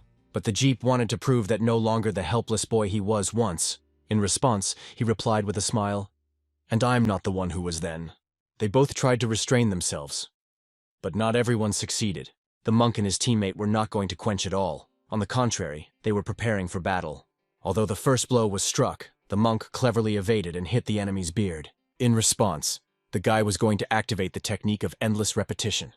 Hundreds of lightning blows. The screams and movements in the battle immediately began to respond around. The tension increased every second. The student in the glasses notices a fight and exclaims, "This class of the snake came together with a pig class." Nobody saw them for a long time. They crossed their fists before the start of the official previous competitions. One of the participants realized that he would not cope with his fists and decided to pull the weapon. But in a moment his dagger flew into the ground a few meters from the place of the fight. Weapons were knocked out of his hands. Both rivals were lost. They did not even have time to understand what happened. He looked around for him. Who could intervene and throw a weapon?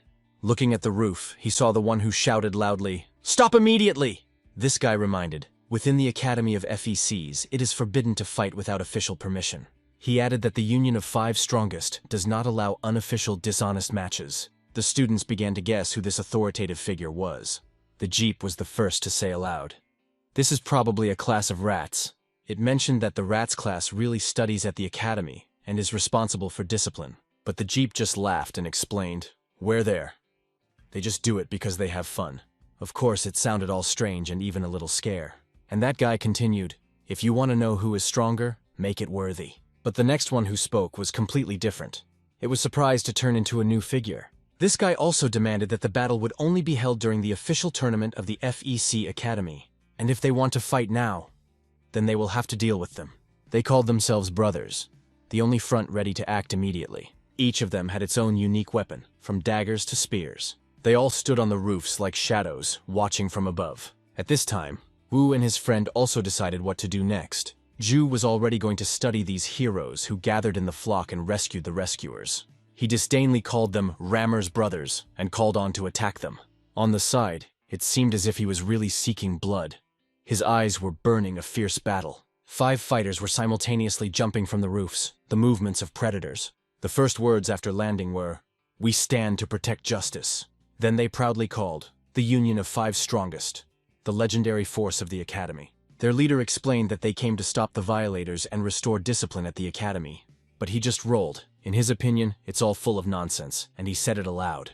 Meanwhile, the student in the glasses watched everything, and glad that now, before the official tournament, he could see a real match. He shouted it throughout the yard, and the crowd immediately began to crawl from the anticipation of the sight. The battle began. One of the brothers attacked using only one finger, but the enemy quickly exhibited two swords and blocked a blow to accuracy and skill. The collision energy was extremely powerful. The air around the trembling. She was so strong that one of the Rats brothers simply dropped back. Two other brothers were already alert to catch it during the fall, but the help was not needed. It stabilized directly in the air, keeping the balance. He used their hands only as a resistance to elegantly push off and land. At this point, Vi began to pull his kunai, preparing for battle. Pulling two at once, he was able to repel the rapid attack that flew straight into him. He felt the ants ran through his skin. The joint attack of the brothers was really striking. Bald quietly commented, "It's because they are brothers. Their interaction is simply incredible." And although each of the students of the Rats class does not have special individual skills, they have their own trump card, what distinguishes them from all others. It happened when he encountered an extremely strong opponent. It was a battle that is difficult to forget. Only the appearance of the enemy said that he was stronger, and the class of Rats could use common techniques. Their team interaction skills are estimated at the level with the great martial arts. Hearing the Jeep's explanation, the Bald was only crunching. In his opinion, they just know how to go into the flock. And when he voiced this opinion aloud, it was really difficult to argue with it. However, now everyone could see with their own eyes what their coordinated work is capable of. Three brothers attacked at the same time. But the question arose which of them was the first to break the boundary. To protect his friend, he activated the rain from the rain. Dozens of fierce speeds flew towards rivals, but without much effort stopped the entire flow of weapons. They repelled the attacks accurately and synchronously. Vi thought that, perhaps, not for nothing, these guys got into the class of Rats. Common techniques in them at height, but he was already seriously beaten. The body disobediently fell to the ground. His rain from the blades could not help anything in this battle. The opponents, however, stated that everything he is capable of is to throw daggers from behind. And someone in general suggested that the whole clan of such Hondan did not imagine anything from himself and only the shadow of the former glory, because nothing in the world is able to withstand justice. Proudly from the mouth of one of the brothers. But listening to these words in his address, he was not going to remain silent.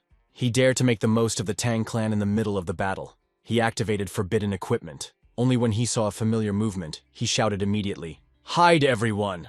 It was not an ordinary attack. It was a poison technique that could harm everyone around. People did not weigh. In a panic, fled in different directions, understanding the danger.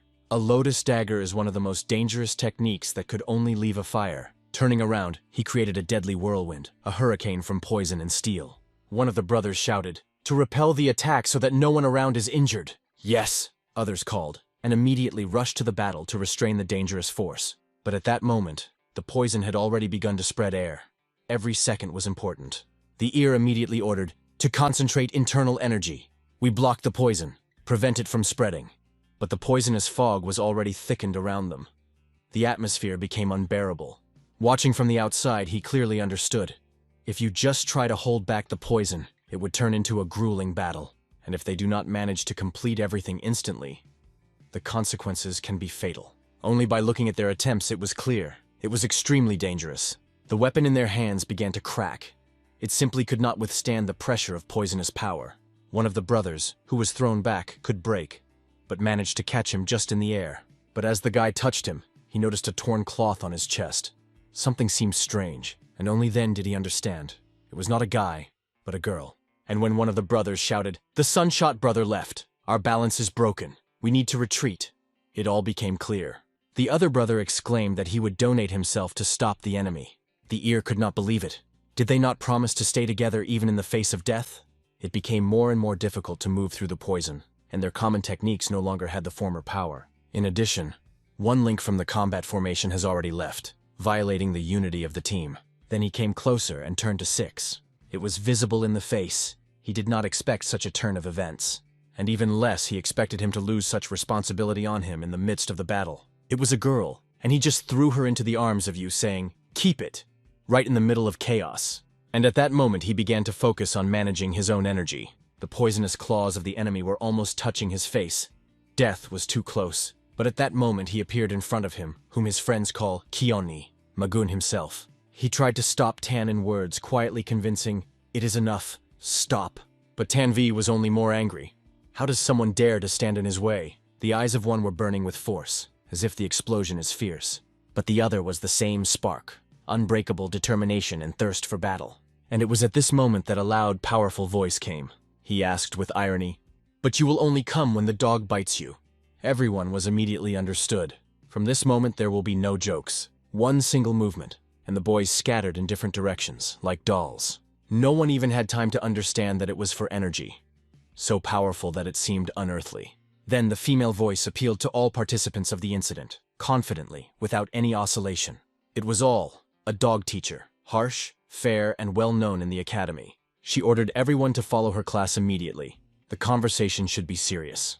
Meanwhile, it stood under the door and eavesdropped, because they did not officially participate in the fight. In the classroom, she strictly asked, "What did you think when you made showdowns just in the center of the academy?" The ear immediately began to justify they fought for justice. But she quickly broke him, called it a recidivist, and ordered to remain silent. After that, she slowly pointed her finger on the harvest. He had to explain everything. She demanded to tell the truth, who was guilty and where it all started. And she warned, if he is wrong or allows emotions to take the mountain, she will throw it out of the academy. Imitates the exception with all the consequences, as is responsible for discipline. Tang did not understand why she chose it. If they were really excluded, how could he then appear in front of his family? Everything turned into a real mess. Other students looked at him with plea. Everyone in the eyes glowed as a stars of hope, so that he did not say anything superfluous. He began to honestly. The conflict began between a snake class and a pig class, and then everything was complicated when the boys from the class of rats intervened, and only worsened the situation. But the root cause of all lies in the ancient conflict between him and Tan Wu. This is the spark for today's explosion. Now, in such a situation, it is important not to say anything superfluous. Every word could have consequences. He did not want to harm others, so he decided to speak honestly, without exaggeration and dimension. First of all, he said that the boys from the class of rats were not to blame. They just found themselves in the middle of the conflict. Everything happened through him and Tan Vi. That's who really pulled everyone into a fight. She asked, "Do you want to say that only you are too?" "Yes, I am ready to accept punishment. But there is one but," he said firmly. "To finally resolve our long-standing dispute with Tan Vi, I ask for permission for an official match." Somewhere far on the battlefield lay people scattered on the ground. They looked as if they had lost their right to live. The sword of this man was filled with blood, as if absorbing the punishment for every blow. The old man approached him, slowly sighed and stopped nearby. Turning to him as a first owner, he admitted, he apparently went through a difficult decision. "If you entrusted it to me, everything would have decided for a little silver. You would not even have to interfere with personally," the old man said with a barely stable regret. But the first owner replied firmly, "There are things that you do not buy for money. It is not just an incident. It is a matter of honor, an order that is not changed with silver." In a serious, cold tone, the first owner said, "The reconciliation does not negotiate with robbers." The old man immediately shot himself, apologized, and acknowledged that his words were false. "There should be nothing to tie the name of the Nagan family," the first owner added, asking the old man to follow him.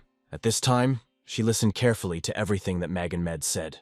She liked that he did not blame the guilt on others, and taught everything honestly as it was. And she was cheerful that the guy so seriously asked for permission for an official match. She looked at Tan and asked, "Do you agree to this fight?" He did not just agree, he also asked for permission. But his request was different, to allow the use of poisonous techniques during battle. It sounded unexpectedly. The hall fell silent for a moment of surprise. She turned to me and asked, "Do you accept such conditions?" "I'm indifferent. If you ban poison, the result may be dishonest," Magun said calmly. After these words, she slowly rose as if deciding something, and already standing, officially approved the match. "It will happen." Immediately afterwards, everyone went to the courtyard, to the main manege of the academy. On the arena, they were already standing opposite each other. Tan Vi, with a smile, turned to the opponent. He was so sure of his victory that he asked with a mockery, "Did you really summon me hoping to win?" But the reference of the past, a time when he could not even imagine such an opportunity. But now everything has changed. "Everything will be honest today," he said confidently, looking straight into the enemy's eyes. For Tan, it sounded like a fool, but he began to listen more closely to the words of me. Everything that Tan relied on is a hidden map, a poisonous technique that he has prepared in advance. In the meantime, she officially announced the fight. The battle started. The reconciliation instantly occupied the battle stable. The body was collected, the look cold. Tan answered. No weakness, no doubt. For a cheer, it was a chance to see the fruits of his workout and prove that he became stronger. The word start was barely heard, and the battlefield froze for a moment. Tan immediately activated the poison dagger technique, unexpectedly, without warning. The reconciliation expected to see anything, but not this technique. It was unexpected and anxious. Every second was given in his mind memories.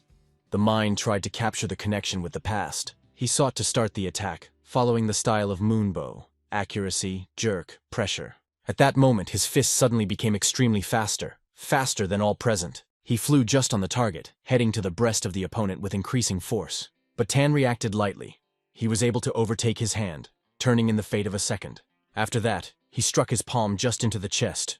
The blow was accurate and cruel. The reconciliation was split in the air, lost its resistance, almost fell, and somehow maintained balance. It was the worst scenario in this situation, but he was able to resist on his feet.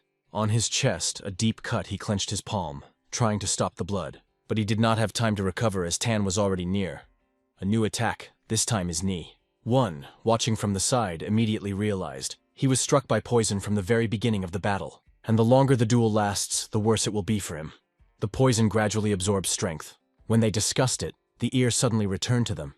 He confidently stated, "I don't lose. You don't understand who before you." And then, slightly raising his voice, asked to silence. The moment of silence and observation. Jews noted that after poisoning, the body stops listening, and it becomes more difficult to control internal energy. But the ear only added, "True justice is so just not to break." At the same moment, his palm was directly on the knee of Tan. He stopped the attack on the border, and the second hand was already behind the back, ready for a devastating blow in response. If you look at its internal energy, a flame was erupted in the body, ready to break out. He managed to release this force, and with a vigorous flash, he rejected the opponent a few meters ago. But as soon as the distance was formed between them, Tan said with a smile, "It is not necessary to waste your energy so thoughtlessly. The more you use it, the faster the poison enters the body, spreading all energy channels. There will be only one thing: suffering worse than death." He finished without taking his eyes off. But while I listened to these words, he felt nothing. The body seemed normal, neither pain nor weakness. Tanguy, with a cold smile, asked if he finally realized what was happening, hinting at the first symptoms of poisoning. He emphasized that the body already manifests signs of poison, and there is almost no chance of survival without counteraction. Meanwhile, an even stronger poison concentration began to appear on his hand. It was throbbing as if alive. It was at this point that Tanguy decided to put a point in this battle, attacked with the intention to end his opponent. However, the guy did not wait and rushed forward, taking the initiative, but everything went to the plan. He did not face what he expected. His mighty blow was unexpectedly stopped. The forces collided in one place. The young man was struck, though he was surprised. The body was not reacted as always.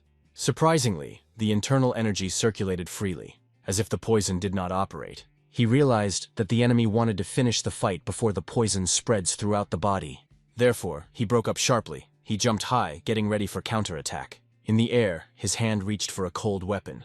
Time for a decisive course. He activated the technique of heavenly rain from daggers.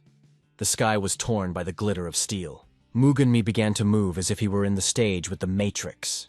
Everything was slowing down. He evaded every blade as if dancing among them until one of the daggers in the air. He clenched the dagger in his hand and looked intently into the blade.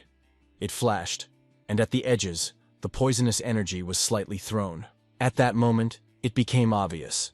Tan 66 accurately uses poisonous techniques, and his attacks are literally impregnated with deadly poison. But why does the body not respond?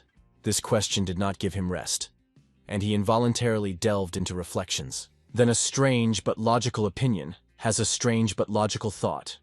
Maybe energy in his body absorbs poison, works as a natural antidote, but he could not fully understand what was happening. Everything looked too unusual. Meanwhile, Ji, watching the fight, also reached some conclusions and shared the assumption. She thought, maybe the guy has the same legendary power, absolute resistance to all types of poison? And if this is true, it is a true blessing that could change the course of the whole battle. Thus, watching the duel, she also analyzed what she saw and made her own conclusions. For her, such endurance seemed something incredible, almost impossible. But just in case, she still prepared the antidote. Suddenly, it will need help in a critical moment. Although it was obvious now, KVI Mondok has already taken some measures, perhaps in advance. Meanwhile, the fight lasted in the arena, but now the situation has changed dramatically. He was forced not only to attack, but also to reflect the endless attacks of the enemy. The balance shifted, and in a moment it became clear he was not ready for such a turn. The dynamics of the battle came out of control. A tense pause was formed between the rivals, several meters of silence, breathing in the explosion of a new fight. A heavy drop of blood fell on the ground at the ground, bright and hot as a sign of its defeat. It was blood from the wound on the face, and he, twisting, did not understand why the enemy was still not unconscious. The poison had to act. What is wrong? Tan asked himself, looking at the silhouette of the guy standing in front of him. The body of us Hunmi was blazing with internal fire. It was full of strength and determination to continue the battle, and he did not delay. Immediately went on the offensive, struck one another. In just a few seconds, the number of blows reached hundreds. It was a real flurry. Tan, getting a new blow every time, was still wondered. Why not the poison does not work? And so, his body flew, flipping into Kavirki on the ground like a rag doll. Hun was stood, like a thunder. His gaze said without words, "I haven't finished with you yet." Tan began to suspect that the enemy agreed to poisoning only because he had opposing him, and this thought immediately returned him to the past, to the memories that hurt more than the blows. He remembered how he was stronger, older, and without reproaches offended the little gun. How can he now lose someone whom he had ever considered worthless? Lowering his own hand, Tan decided to silently, "It is time to move to the next course." Tan has finally decided. He would put an end to this battle with the help of one of the 8 most fraudulent poems of the Tan family, the 8 of Instant Death. This terrible toxin is extracted from a 2-haired centipede, a creature whose poison is considered a real punishment of the gods. It is only necessary to touch the skin, and the poison instantly penetrates energy flows, killing, if not taken for an antidote for several hours. This poison is allowed only in extreme cases. It is considered the pride and weapon of the last chance of Tang. The young man immediately noticed the change. In the eyes of Tan, a bloody shine appeared, and something in his hands changed the course of the battle. He pulled out a small capsule and squeezed it in his palm, without drawing his eyes off his opponent. Suddenly, the capsule was broken down to the ground, and a cloud of gray dust risen in the air. But it was not ordinary dust. It immediately realized, before them, a deadly poisonous curtain. She immediately screamed, ordering everyone to close her mouth, noses, and move away from the epicenter as far away. Meanwhile, the guy was inside. A thick, viscous fog was enveloped from all sides. Vision completely disappeared. He saw neither the enemy nor his own hand in front of him. And suddenly, through this darkness, a shrill whistle sounded. Daggers flew in the fog. As soon as he tried to dodge, as the back of Tan suddenly emerged behind his back, at the tip of his blade pulled a red drop of poison. Deadly. Like death. Tanvi broke through the fog with lightning. His blade flew just through the boy's body. The blade of Tan left a deep, burning wound on his body. The skin cut like paper. The pain pierced the body instantly, as if a lightning strike. Unbearable, burning, inside. "All after all," she cried in a rude, angry tone. "What are you doing, Tanvi, you?" At the same moment, the body of the exhausted and beaten gun slowly fell to the ground. It seemed to everyone that he lost consciousness. His face faded. His breathing became barely audible. But what happened next stunned everyone. He rose, and he stood on one knee. The blood flowed from his mouth. His eyes were dull. His face was like dead, but he was alive. His mind was filled with memories. Night. Words that crashed into memory. "I control energy streams in the forward and reverse direction at the same time," the man told him. "Then I did not understand anything by the child. How is it possible? What does 2 forces mean at the same time?" He was stunned. He never heard it, but immediately got an explanation. Control of the return flow can damage energy channels. It is extremely dangerous. "It's like turning your own body into a powerful explosive," the teacher added. The little gun was immediately interested in this phrase, a mighty bomb, and he asked. "Yes," the mentor replied, "because direct and return flows pass through the same channels at the same time, and it carries a terrible load. They are one but different. They cannot meet, but they have to unite." The teacher said about energy flows. "That is why even the slightest deviation between these streams is deadly. The mistakes do not say goodbye." "And what if you make a mistake?" the guy asked, already feeling the weight of this technique. The answer was short, but accurate. "There will be a loud grandmother. At the point of contact of direct and return flows, the energy channel will simply break, and everything will end instantly." But the teacher reassured him. Don't worry. I prepared a needle with medicine in case your body is torn. His teaching was rigid, not at theory, but exclusively at a real practical battle. And we can say that it was only the first test of many who were waiting ahead. But now he no longer belongs to the ordinary class of the snake. It has risen higher. From the moment as he became a personal student, KVI Mondoka, his path has changed dramatically. The teacher then promised that he would teach him not by school standards, but by his own method.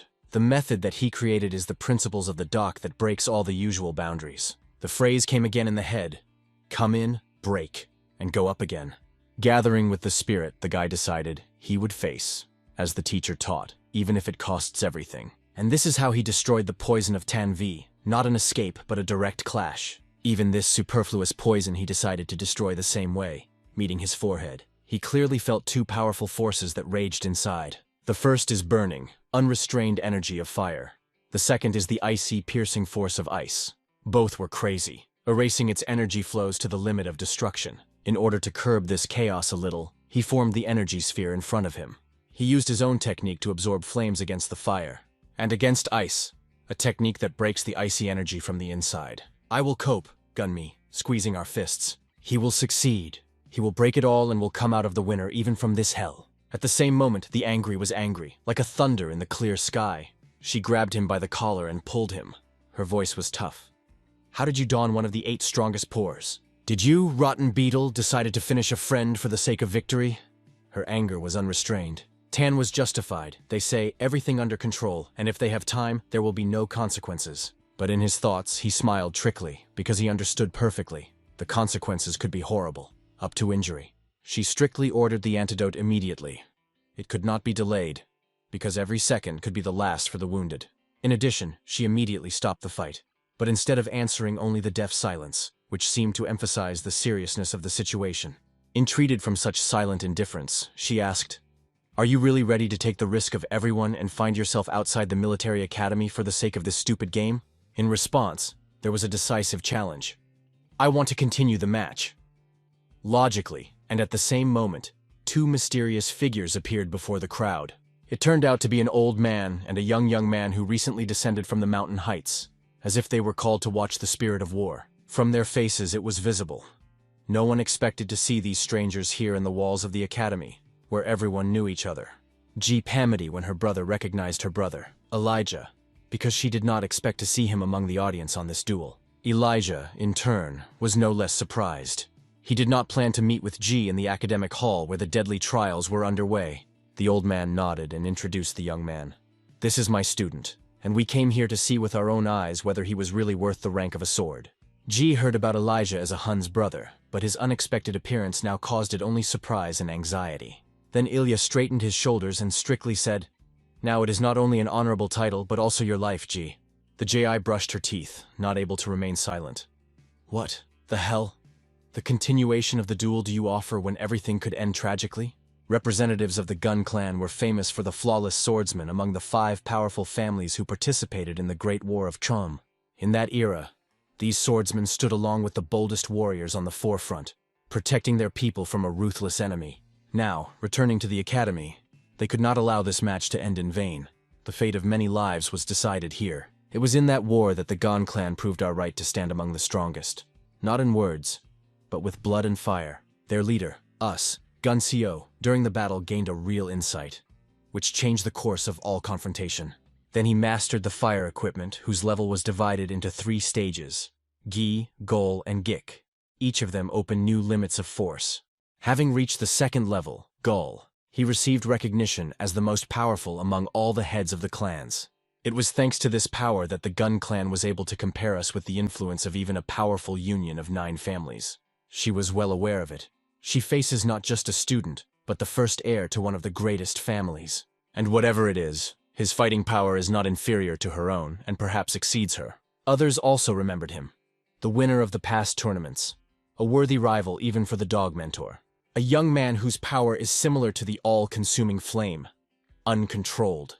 Devastating. Majestic. It was the first heir to the Gun clan, Hunil himself.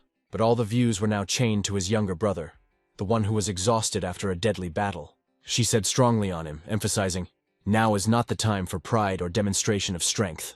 It is necessary to give him an antidote as soon as possible and move to the hospital immediately. Her voice has not endured. The clan, which is included in the top 5 in Marima, has the technique of the blue sky, capable of splitting even the most celestial firm. So his death will become our pride during the duel, Il said coldly, looking at his brother's body. It was a real shock for all present. No one expected to hear this from the first heir. She only twisted. Now she finally realized, he is also absolutely abnormal. Her gaze returned to us, Hunmi, whose hand clutched into the ground. He seems to have climbed again. But suddenly, just a powerful explosion occurred in front of him. Everyone stopped for a moment.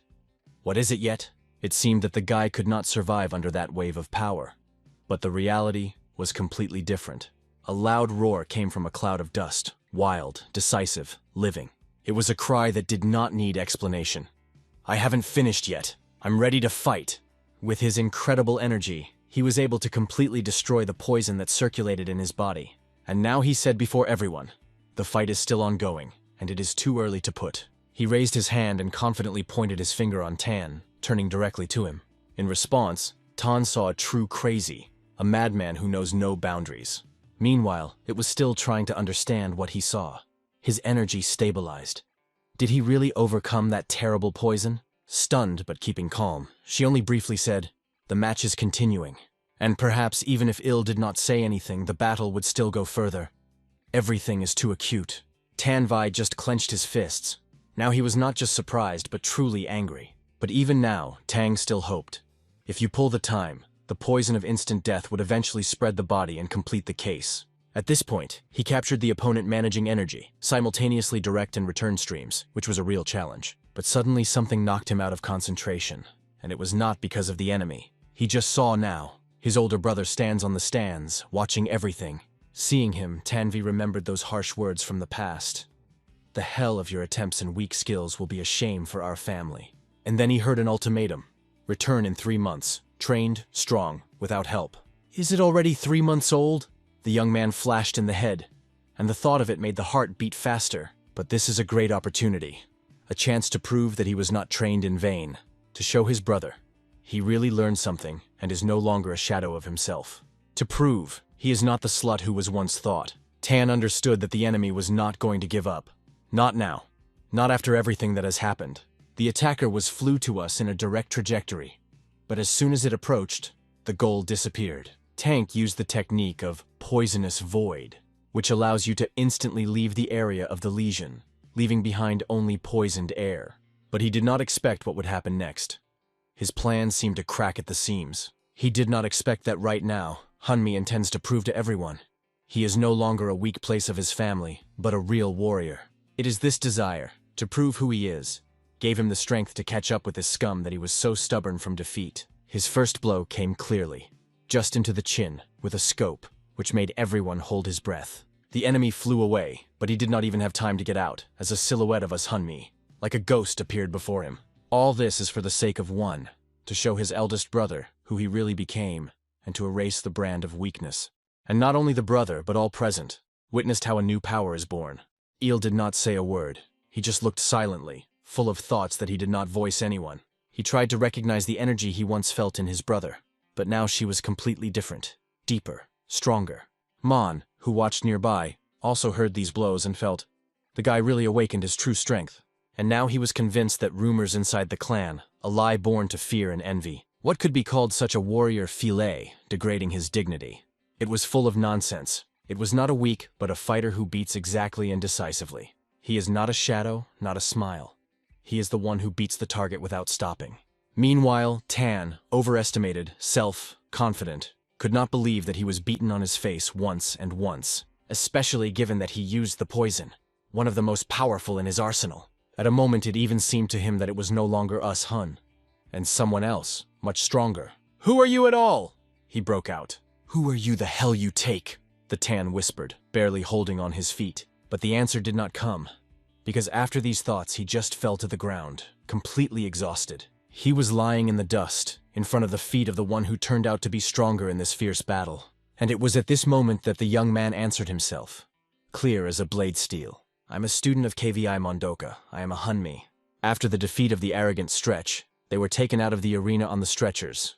The victory was obvious. Hun Mi wrote his gaze, filled with a pleasant sense of triumph. It was honestly won. She solemnly announced the result of the duel. All the attendees were quiet, honoring the winner. She then presented the boy's antidote as a sign of recognition and asked to return to the snake class. He immediately understood. This is the rare antidote that neutralizes the deadly poison of instant death. And Tang V, because of the use of one of the 8 most dangerous pores in the duel, was immediately removed and devoid of status. For the same night, he left the academy silently, disappearing from its territory without unnecessary words. In fact, Hun Mi knew new antication. The poison had already completely left his body. Moreover, after he breathed her diaphragm, the amount of Yang's energy in his body has increased amazing. Now even he began to realize himself. He became much stronger than ever imagined. But his facial expression during these reflections caused a slight surprise to someone. "What kind of rye is it? Again, do you think about a bullshit?" He asked this that the guy, barely smiling, replied, "But nothing like this. By the way, it's time to go." He decided to take the antidote with him, just in case, though he did not believe that she would still need. The pupil of the dog class thanked him, calling a young but real warrior. But the guy just shrugged. He did not think he had done something extraordinary. Just told the truth. How it really was. But even excessive modesty is similar to the poison. Sometimes it prevents fully revealed. After all, he could simply take advantage of the situation and get out of the water, but did not lie. He summoned Tan to an honest fight, and that really struck everyone. First of all, it became joy that even among students, real moral and dignity is still alive. At the end, the boys promised that they would not forget this noble act. Such things are not erased from memory. Their departure was spectacular. One of them threw a smoke checker, and they disappeared as rapidly as they appeared. Now and the rest of the students could go quietly. The fight ended, the tension slept. The main reason for this, oddly enough, was famine. The stomach won the morale. But I could not understand. Where did the Hun Il and her brother go? Meanwhile, the night sank into the yard. The darkness spilled, and the world around it. The teacher slowly brewed tea, gently pouring boiling water into a ceramic cup. But that cup was not the only one. There was another one, prepared for the guest. And indeed, Il came to him, exactly the one he expected to see today. The first thing Il said, "It is a great honor for me to meet you, Master Kwimyeon-dok. But please contact me for you." He took a deep breath, full of breaths of air, as preparation for something serious. And the KVI master took an even deeper breath, paused, and finally asked the question that had long been ripe. "So you know about me?" Calmly, but with a subtext, asked Kimon-dok, looking carefully at the guest. Il did not hide. Yes, he heard about him from his father, and he heard more than once. He remembered how he stood behind the door until he was allowed to go inside. Then he entered his father's room. The situation was quiet but tense. The head of the family looked at his son and asked what brought him at such a late time. Il replied simply, "I came to ask for permission to return my younger brother to the family." His words were sincere. He bowed his head and openly asked for permission to do so. But for his father, this conversation has long been closed. Everything is decided for him. But Il did not give up. He kneeled and loudly stated that he had never contradicted his father's will. Until now. He stressed that perhaps his brother's fighting skills are only a little better than that of an ordinary person. But is this a reason for the renunciation? These words made my father with a cold determination to ask, "Did you decide to challenge my decision?" Il only swallowed the air. The words were stuck in the throat. From the incredible pressure of his father's energy, it became difficult for him to breathe. As if all the air had disappeared from the room. He struck himself with his fist in his chest, trying at least somehow. And even then, breathing, he felt the blood from his mouth. The pressure was unbearable. Even through the unbearable pain, Il did not stop. "I believe that you are ready to think again." After deep exhalation, the father was calm, but bitterly asked, "Why don't you love your younger brother so much? Have you not understood yet? I have not yet declared the heir because of him." The head of the family added. After these words, Il, verse but firmly explained. He only thinks of the future of the family, his strength and stability. The father decided to clarify the true reason. He did not call the heir not because of the younger. In fact, all other family members today develop much faster than he himself in his youth. But this is not enough. To be just strong, not enough to head the family. This has never been enough. The head of the family is not just a fighter, Il added. It is a symbol, support, reflection of the whole family. In the world, Murima's power automatically equates to the power of all its kind. It is on this basis that evaluations, prestige, and position of the family are formed among others. But nevertheless, Il did not understand. What are the conditions except the strength? And then he heard the younger one had long been sent to the Academy of FEC, and if he really wants to turn it back, he should get permission. Not a father. Permission from whom? Il asked in surprise. It was then that he learned that Mondok, a legendary mentor, is now a teacher of his younger brother. And now, standing in front of this master, he honestly told him straight into his eyes, "I want to pick up my brother." But in response, he heard, "There is one condition." Hearing this phrase, Il did not even believe his own ears. Did he understand properly? He wanted to immediately ask, "What are the conditions?" It has passed for a while, and now Hun was standing, heavily covered with sweat. Something clearly went not so easy. In the meantime, his mentor turned to everyone, saying that he wanted to introduce someone to the students. And that was the Hunil himself, a temporarily acting assistant teacher. And although he stood with the appearance of a confident warrior, drops of sweat were flowing from his forehead. Nervous no less than others, Kui Mondok explained that he went to this decision due to circumstances. The current assistant Com was injured during the trip and dropped out indefinitely. According to preliminary estimates, at least a month he will have to rest. Il, a little surprised, noted that the moon is too long. He even suggested sending another experienced replacement master in order not to delay the case. But the doc just answered, "The condition is that the duties have the duties, no one else. 1 month. That is how much he will have to be a teacher's assistant. He can then either pick up his brother or do it as necessary."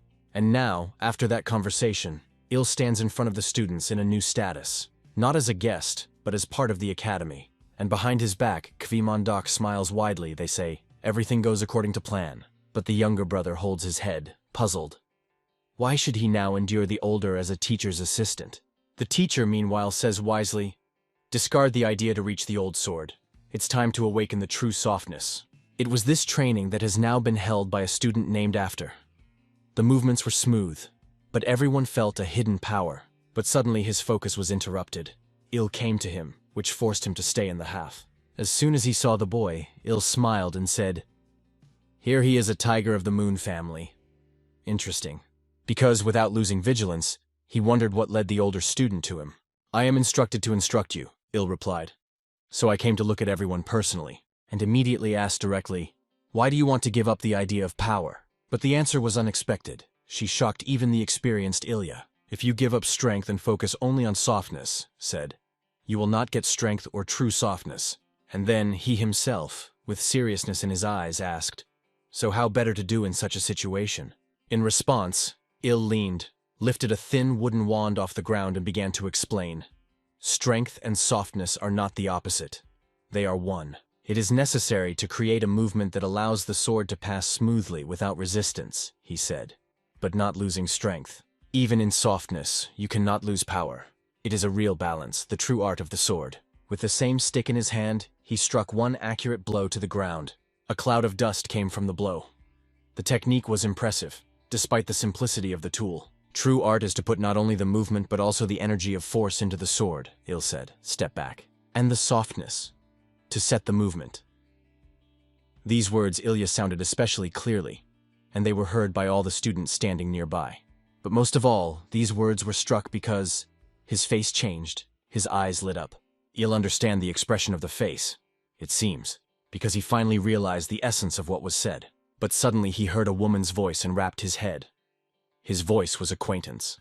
Behind his back was she who was saying with a light smile, "They have not seen a long time." It was Chegel Mi. As it turned out, it also belonged to the class of Snake.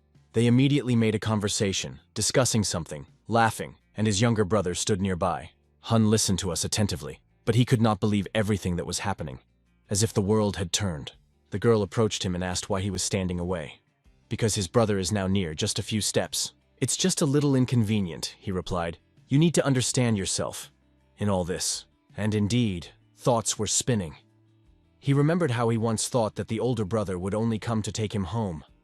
But now, he is a helper assistant of a snake class? It looked suspiciously. He conceived something definitely, the first suspicion. Changing the scene. On the bed lies a young man with a deep wound on his shoulder. The body is immobilized, immersed in sleep. It seems completely disconnected. The dream wrapped it like a protective blanket. But it was at this point that he heard someone's words near, and slowly began to open his eyes. The room came into the room, me on dock. He was holding apples in his hands, like a sign of worry. Seeing the teacher, the young man began to wake up slowly and tried to get out of bed, smiling happily. The doc silently put apples nearby, casting a look at his condition and gently said, "You look quite broken." Then he warned, "He still has to practice a little with other students of the snake class. Та хлопець вибачився. Він не зможе замінювати вчителя в ролі помічника." The doc calmly replied that he had already temporarily found someone for this role. A perfectly capable guy, he added, has potential and skill. The guy understood everything, but decided to take advantage of the moment and ask, "Teacher, have you heard nothing about the participants of the Blackflower?" Doc looked seriously and began to explain. "It is a rather specific organization, not just knowing about them. One of them," he said, he sang songs about longing for home every day, and the other, he could not gather his thoughts at all, as if his mind had left his body. After the Great War, Chongma remained very little, too little, as for such a powerful force. However, no matter what, they survived. They escaped from a condition where everyone balanced on the verge of life and death. Perhaps, Doc added, now they have even more or less good, as far as it is possible. Hearing this, the student fell silent for a short time, and then, a little ashamed, he apologized for the following words. "But what happened to me lately? I'm almost sure that it is a matter of the hands of someone from a Blackflower." The same night, silence, so depressing that seemed. The air itself was afraid to move. With his hand, he clenched the ledge on the rock. The man grabbed a cold stone, rough, wet, and silent. The vertical wall of the mountain he climbed up, like a shadow, like a ghost, which is not stopped. His head was hidden by a deep hood, and he would get a place that was his target. Finally, a dark, cold cave hidden in the body of the mountain opened in front of him. Right before the entrance, he dropped on one knee, a sign of respect and readiness to report. In the deaf darkness, he clearly said, "The one who was considered elected was destroyed." The eyes looked out of the darkness, red, penetrated by cold, full of peace and death. They asked, "Are you sure of that?" Red, like burning carbons, the eyes from which the frost came across the skin came out of the dark cave. The essence of the cave whispered a familiar name, as if calling someone from the past. But suddenly, with disappointment in his voice, the beast exclaimed again, "That's not you!" The man, shuddering, begged not to ignite anger so much. Everything is not so easy. He explained that the arrangement was concluded not only with the Chonchon Defense Corps, but also with the Noxal group. Then he suggested going to negotiations with those with whom everything was already prepared. The soil for action is ready. However, the creature ominous to the bones warned, if there are many such places, they can catch them. The man firmly replied that this is why it was necessary to act at the same time, without delay. After all, if all important areas are bloody explosions, the search will be almost impossible. This convincing argument made the monster think and finally agree. It only ordered everything perfect, without the slightest mistakes. Meanwhile, the boys just enjoyed the warm evening weather. The sun gently touched the face. Vona was openly admired by a new assistant teacher, Il's teacher. Did not hide his delight. He even emphasized that Il immediately was able to evaluate possible ways to develop for each of them. Vonis was enthusiastically added that Il explains so clearly and accessible that it is better even than the doc. The girl joined the conversation. "They say you probably have been in Shaolin for too long, so not aware that Il has long developed the level of young talent. It is even rumored that such a genius of martial arts is born once every 100 years, and his whole family, straight offspring, has no less impressive potential. For example, a dream in just 5 days was able to defeat the detachment from the whole fortress on its own.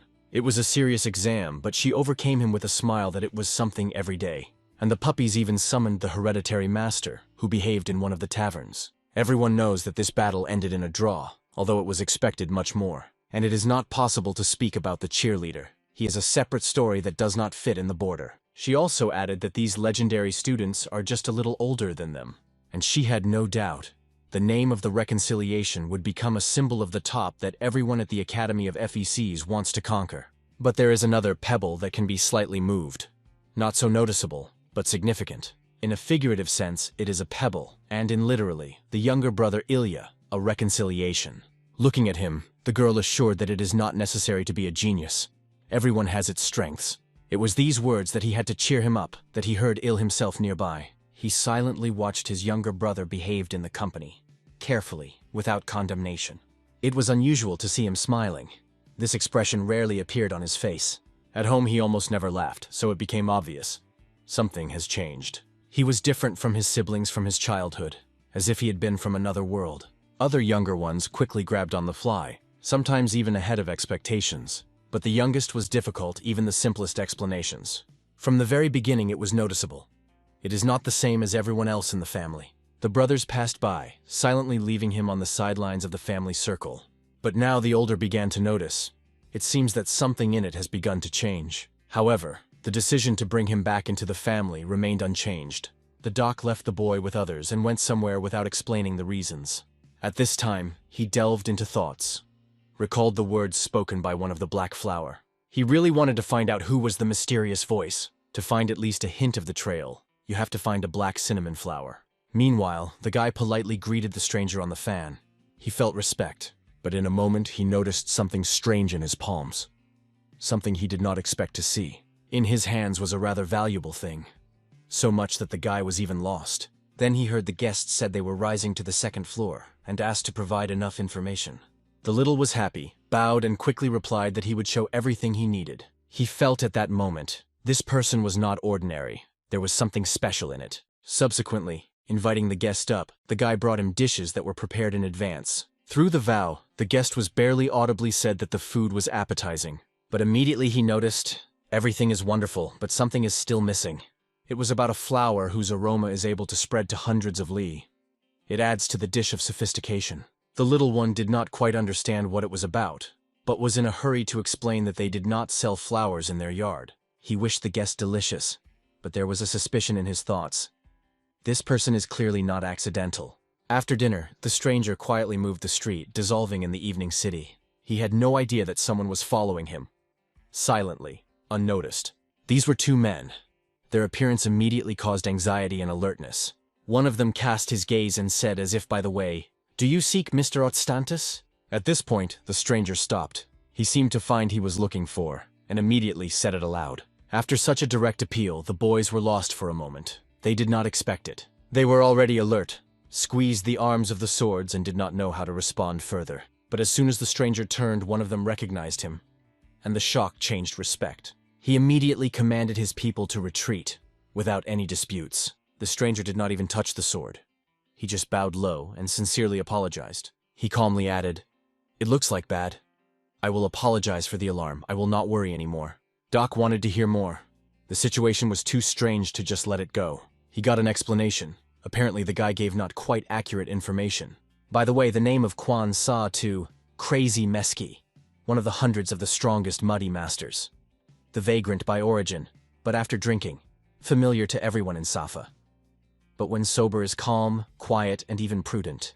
After that, he briefly ordered his departure. But when the group turned around, the doc suddenly addressed. He wanted to find out Mandaris, and he asked if he could do it. "I only heard it. Sorry, sir, you look too weak for such meetings. It is better to pretend that this name did not sound at all, so it will be safer. Otherwise, death will come faster than the news will reach someone. Even a mouse or a bird will not know about it." These loud, almost verdict words have remembered forever. At first glance, he seemed wild, explosive, and threatening. His eyes were burning, the posture emitted boldness. However, in a moment his face turned into a solid map of bruises. The arrogance disappeared somewhere. His comrades were scattered behind his back, and he was kneeling, sullen. The doc calmly but persistently repeated the same thing. He needed him to be spent to Mr. Otstantis. It was the main thing. He mutilated something, as if chewing thoughts. He wanted to know why the doc insists. But the doc was not going to hide anything. He said directly that they are combined with Otstantis' long-standing friendship. Meanwhile, the woman on the roadside holding a baby in her hands, as if looking for protection. And next to the old drunkard sat straight on the ground, hugging an iron cage as the last value. The whole street lived in a noise and a mess until the doc went silently behind the crazy sword, who now led him. He was wondering, from what time did this crazy man become part of the Homun organization? Homun is not quite an order, rather a group created by people from the lower classes that trade information. Their daily cell, Kiban, usually operates openly, straight, without tricks. But Homun works at night, in the dark, the cold, the invisible ways, where silence and fear prevails. The swordsman began to explain that there is a lot of Ottomantis to blame, so he only thanks him, helping what he could. Finally, they got to the right place. The long way ended. The little one opened the door, but glanced in surprise. Did not understand why they came only two. Doc, without ceremony, turned to him simply, "Melky," and immediately he added that he would have to pay for giving him out. But he asked, let him prepare a message for Outstantis. The day was odd, and the boy could not understand why it was at all. A fuzzy comment came from a fluffy face. It looks like an explanation. But the Daunt intervened, began to explain that they needed to find something specific. The little one guessed. They wanted to pass the Humunda's assignment. And immediately he took the form, explaining, "First you need to fill out the official application." But the doc waved. No messages, papers, and bureaucracy are required. He mysteriously remarked, "The Darfs are all under the lantern, because we often do not notice what is happening right under our nose." After these words, he approached the wall and added with a smile, "Everything is always." This raised the sea of questions from the guys, and the author of these lines was a little lost. And then the doc touched the wall with his palm, passing her energy, as if opening a secret mechanism. A deaf but amazing sound sounded, as if the wall itself was shaking. And no wonder, the doc literally punched the hole in the stone wall. His blow was so powerful that even in the next house cracks appeared. The wave flew around. A mysterious person sat in this neighboring house. He turned and said, "You were smart, once he was able to find me." The doc replied with restrained, "A lot of time passed. We have not been seen for a long time."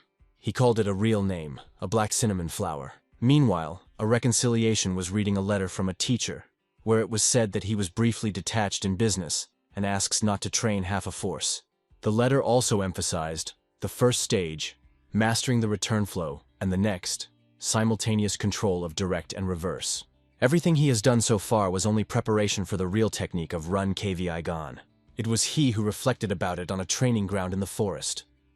Suddenly heard a strange sound. He was so embarrassed that he looked around instantly, asking himself, "Who is it?" A older brother stood in front of him, and looked as if he were going to start a real battle. He was smiling with a smile that they needed to talk a little. But is it not always a fight after such words? Not one blow. A few dozen blows were struck directly into the chest of a younger brother. The little one barely had time to put blocks. The blows were pouring on all sides like a flurry. Il watched if he would apply the technique of their clan. A blue sky, but never saw it. That surprised him. After a short surprise, he decided to act harder. With all the scope, he hit his stomach. The saliva splashed from her mouth, and the small body rose so high that it was on the background of the full moon. The elderly caught up with him in the air, demanding the answer. What kind of spiritual technique, not their kind, does he use? Il concentrated energy in the heel. It broke out, and in the next moment the fifth, with all the scope, cut him directly into his back. The crunch came. The spine cracked, and the guy flew down as if an arrow was released. His face hit the ground with such force that even the concrete surface could not stand. Crawled. The older smiled. "Okay, my curiosity is satisfied. And at home you tell everything in person. You will explain everything with your mouth yourself, once you decided to return to the family," he added, confidently looking from above. But even in this condition, the guy firmly stated he does not want to return. His body has suddenly changed. He began to control direct and reverse flows of energy at the same time. A powerful wave began to emerge from it. The body glowed with incredible force. Il could not believe that the small one was able to keep such incompatible types of energy. It was amazed. At the same moment, everything around the red and pink shades shone. Energy pulled in the air. Il stood stunned. He did not understand what had had time to do with the younger teacher Doc.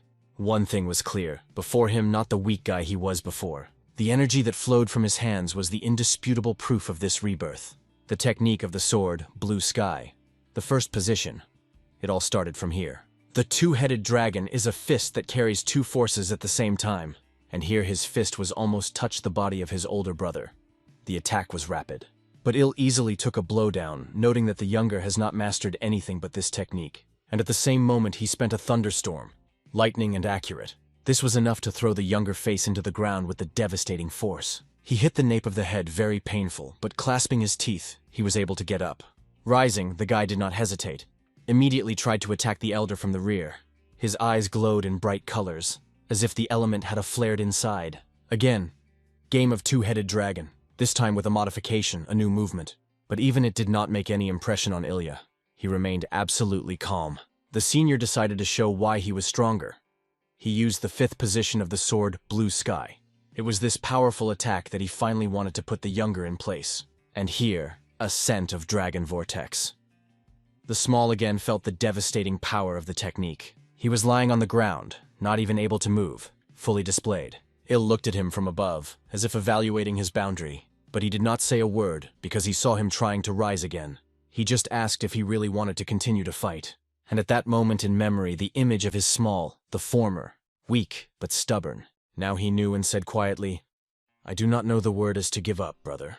Il realized, not to cope with this stubbornness, even by force. Only then did he agree. He will not pull him back, but he put forward a condition that was not about to change. All the month, as long as he is the assistant of the mentor, he will teach Myeonbo, giving it all his strength. And exactly a month later, the small will have to defeat that in the duel. Only then will he get permission to stay at the Academy of FEC. Their conversation ended, but elsewhere a powerful explosion that broke the silence broke. An angry voice shouted, "How did you dare? Someone like you have no right to be called our head. I'll show you your real place."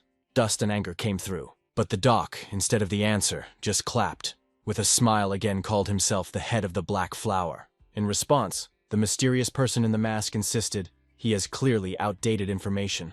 And he explained with all his seriousness, their true leader. "Doc, handsome, you will not find the second one." Did he just offend him?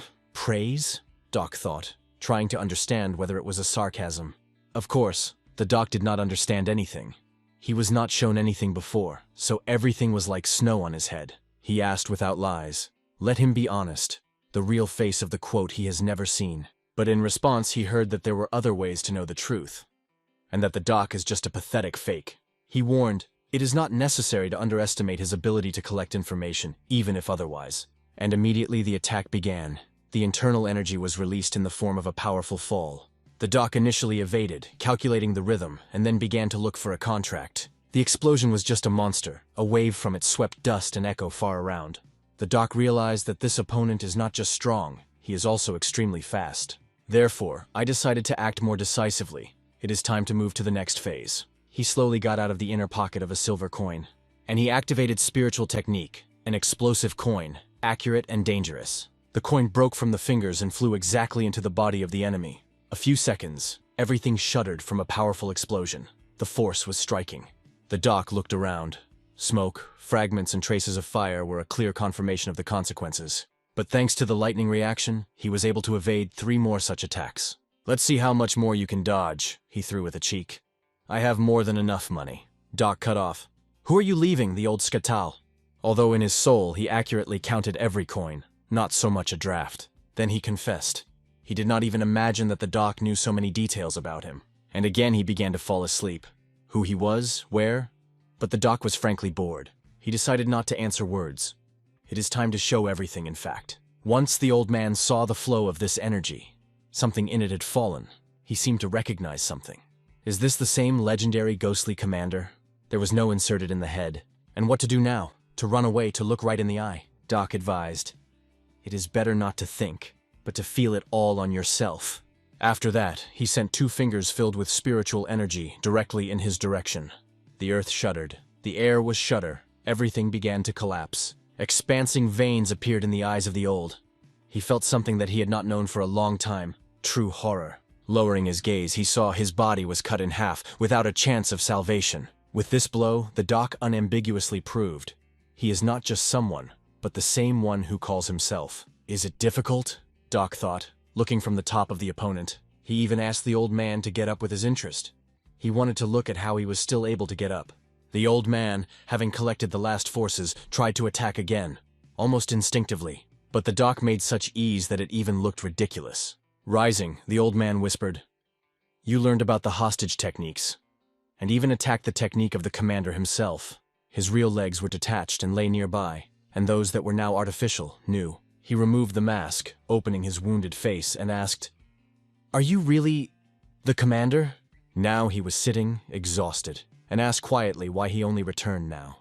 The old man put meat and a bottle in front of him, a symbol of respect, but also redemption. The doc you do not deceive. He immediately realized that he was late because he collected coins for attack. This was only again confirmed. Before him stands the same commander. Doc wanted to find out what had happened to him, because he was once a strong, unwavering fighter. But he answered, that was once. Now, everything has changed. The reason was that one named Prunes allegedly saw his true face. And it was on the basis of this accidental meeting that he painted a photo work, announced the orientation. It seems that all portraits will now have to be removed. These images convey the face too accurately. After the conversation, they bent several glasses, in silence, without words. And then they just sighed. The taste of booze was familiar as the memories that heated. The old man did not restrain and asked why the doc came to him. He was convinced that their relationship has long remained in the past. But Doki wanted to find out how other members of their former detachment live. The old man suggested that it was associated with the terrible tragedy that everyone was silent. The doc also confessed he heard of a self-esteem who pretends to be and sows him. And he added that it would be better to find it, and as soon as possible. The old man hesitated, but he confessed. Once, being part of a Blackflower, it was natural to help the commander. Now it is a completely different story. Now, if you want my help, toss a little coins. I do not fight for ideas. In the Central District, a mass murder has recently occurred. A brutal massacre. The detachment was killed except that he had bad fame, as well as several other combat factions, all destroyed to the ground. There were traces of swords, spears, poisons. The field was littered with death. Judging by the variety of weapons, no one could even guess who was behind this bloody attack. There is only one thing left in the tragedy, words written in blood, the message that screamed silently. The old man expressed suspicion. It is possible that a fake doc is somehow related to a Blackflower. At the same time, he emphasized that it is almost impossible to determine the traces of weapons. After all, through training with the commander, all members of the detachment have learned to own any weapon. So the attacker could mask his real person as much as you like. The doc suddenly realized. This became possible only because everyone undoubtedly obey his orders. Although the old man remembered how the doc literally dragged them to a collar training. Little, listening to all this from the outside, noticed how good they get along with each other, despite the past. Suddenly the old man remembered an important detail. Every time a fake doc appeared, something was nearby. He got a small box he kept with him, and he asked if the doc about a spiritual remedy that rapidly increased the power of the warrior. Doc immediately mentioned. Elder Hong somehow mentioned such a thing, and that she was here. This substance has been secretly spread throughout the central region. Everyone wants it, because they say that even one pill raises combat force to several levels. The doc remembered how a witness once. Someone took such a pill, and the result was horrifying effective. However, the one who accepted the pill lost his reason. He did not stop until he completely exhausted all his internal energy. This is not some ordinary power. Why then all so fanatically seek it? Only now has the old man realized the true effect. In addition to a sharp increase in combat force, there are other, much more dangerous consequences. He looked intently into the pill, as if trying to see what was hidden inside. And it seems that he finally realized the point is not to strengthen himself, and to create an army for which death is not an obstacle, ideal as the last remedy, for those who are drawn by dark glory, especially in Muram, where mercy and cruelty go nearby. There will be many who live only for the sake of victory over enemies. The doc said again, whether the pill was found in all places where the imposter appeared. The old man, slamming the box, answered briefly, yes. It is impossible to establish the reason. But at the next meeting it will be possible to see everything with your own eyes. Then he asked the small window to open, as if waiting for someone. And it was at that moment that the bird flew into the room, rapidly, with a message. A message was tied to his foot. It was a letter. Something was written on it, something important. The old man added, it is possible that he will find out who is hiding behind a fake doc mask much earlier than expected. He struck with his hand on the table. A map was already unfolded on it, and he announced that the pill, which increased the combat force, reappeared. The next day he was trained, without a break, fully immersed in the process. He was sitting in a lotus pose, wrapped in a stream of his own energy. He merged with her. He noticed his workout, ill, because he really is very persistent. To see the assistant so early was unexpected, even strange, because he immediately asked that he had brought here. Curiosity was sincere, but Il did not respond directly. Instead, he looked into his eyes and asked, why do you seek strength? Because I answered confidently, belonging to the Moon Clan, I am obliged to rule. All my strength is for one thing, to be higher than the other.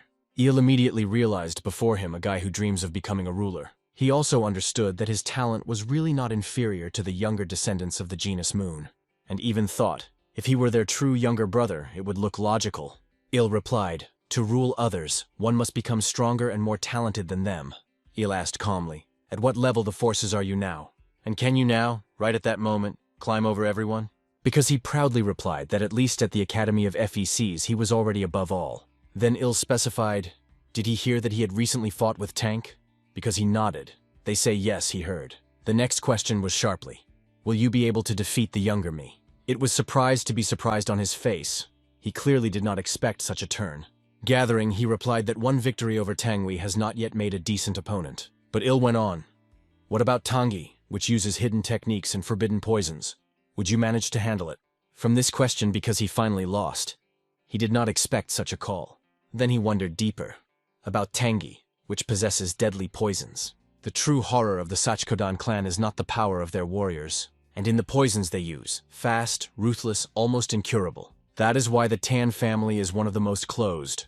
Their secrets are inaccessible to outsiders. Il emphasized that even he cannot answer the question he had just asked. Because if at least one of the 8 prohibited poisons comes out of control, it will be an instant defeat. Therefore, even the slightest mistake cannot be made here. And he asked, are you ready for a battle that will not be eligible for the wrong step? Further, Il reminded, you know that I am the winner of small competitions in Fearless. But do you realize what it really means? This means I am the best among the young talents of my generation. That is why I am ready to help you. I will do my best to make you get the highest in the academy. But instead, you have to complete one task. There was a clear, sunny day outside. The students trained, balancing on thin bamboo poles. Il forced them to learn how to feel energy and distribute it properly. Il strictly warned, in no circumstances, concentration scattering cannot be allowed. The students tried their best to get together. They focused as they could, giving up for all 1000%. At this point, Il noticed something small in hand, a few small stones, and suddenly threw them towards the students. The girl was just standing with her eyes closed, completely immersed in energy. But she had to catch a barely audible sound, and she immediately opened one eye.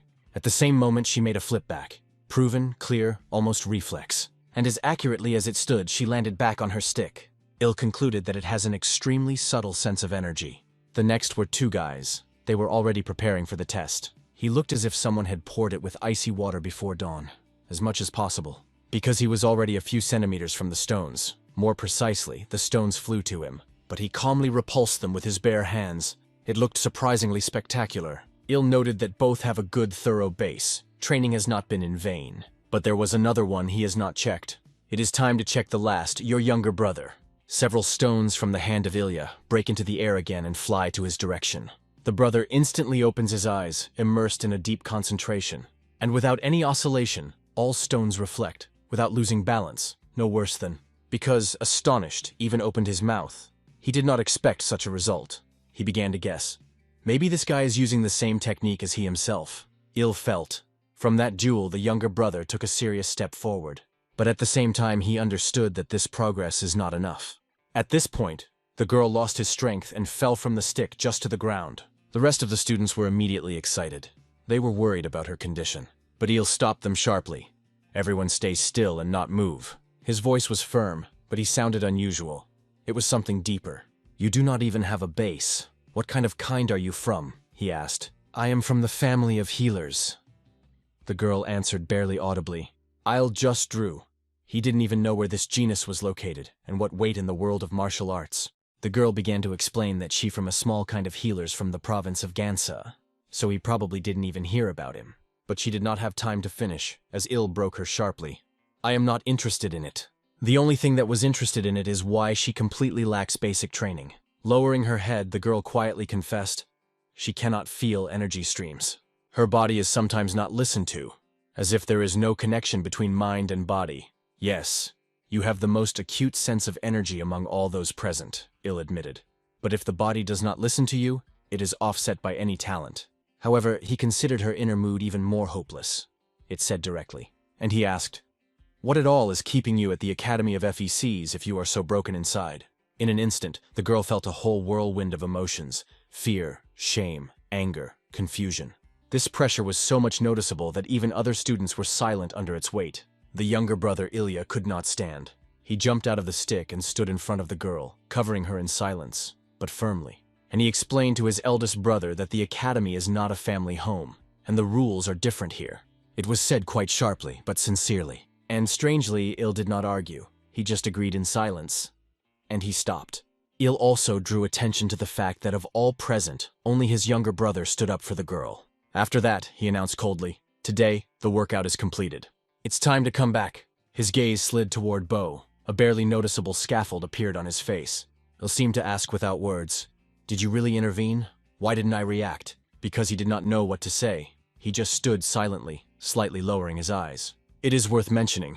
Earlier, Il appointed him a match in a month. Unofficial, but important. Then it seemed to be illogical and even unfair. But watching me, he realized that the poison does not work on him, and it makes it special. When Me uses a certain amount of internal energy, it goes into a state of 7, and produces a completely different, unusual type of energy. Bringing the lip, Il talked about it, briefly, but seriously. The same unknown energy that broke through the dungeon, and is the reason that the Me cannot fully control its own power. It was she who destroyed the poison in his body, which allowed him to survive after death. Il thought, it is necessary to make so that the Me can no longer use this energy. But on the contrary, he was convinced that in the coming duel, he will be the winner. Il suddenly asked, what means the fact that the younger brother studies at the Academy of FECs for only 3 months, and already has the right to come together in battle with him? These words were only an echo of the previous conversation. Now and because they were training, they fought on the sword. It was a great opportunity to tell you that he heard from his father about the Sword of the Moon family. It was a special destructive spiritual technique of the sword. It is activated when the body of the warrior is completely filled with energy. The sword in this state acquires incredible speed and devastating force. Il asked in Bo, what is the real basis of the destructive spiritual technique of their sword? Because he did not hide. The basis of the Sword of the Moon family, a whole hurricane. Yes, it is not visible, but it can be felt, Il added, smiling. A force capable of overthrowing even a giant tree with only one wave. After these words, he decided not to limit himself to theory, and demonstrated it in practice. Because he did not do it yet, he saw him to the depths of his soul. Il continued to explain that their kind techniques were built in the wind. Not only light, but also devastating. And it was this powerful wind energy that he gathered on the blade of his sword. She stressed around, pulled through force. All this was needed for the following: to use the technique of all-conquering wind. Thanks to her, Il pushed away from the ground and flew directly to the side with frantic speed. Hanging over him, he swung his sword. The energy squeezed the air around. It was necessary to spend the blade further, and the space seemed to shudder, because he was forced to defend himself. But it was extremely difficult to resist such a force. How can you protect yourself from such a devastating pressure? This made him remember the previous words of Ilya. The wind from the tip of the sword branches into 3 streams. It was the perfect opportunity to think about the meaning of words. But not time. The attack lasted. Il threw him clues, combining strength and speed, reaching harmony, become part of a relentless wind. To survive, you have to become a hurricane yourself. In an instant, Il struck so that his clothes on his body were flew to pieces of wind. It is completely exhausted. It fell to the ground without having anything to breathe. And Il finished. When you master it, no enemy will be able to resist your way. After that, he calmly ordered, rise. Because, gathering the last crumbs of strength, he began to kneel. The body trembled, but the spirit was still burning. Because he still could not understand how Il managed to simulate in such a short time the basis of the destructive spiritual technique of the sword. In his eyes, Ili looked like a real genius. A dragon, the best of young talents of the kind of Nagan. He was inspired by the idea. Even losing, you can learn countless, especially from the master. And it seemed that the training was specially selected under it, as if fate was leading it step by step. Because he was ready to absorb everything that the young master could teach right now. Meanwhile, there were traces of blood on the floor. It was no longer about training. It just ended a real battle, and its consequences were striking. The half-living guy lying among the wreckage could only think of one thing. Looking at the monster in front of him, he asked, why did it happen? The Young Han family is a small clan from Sheni province.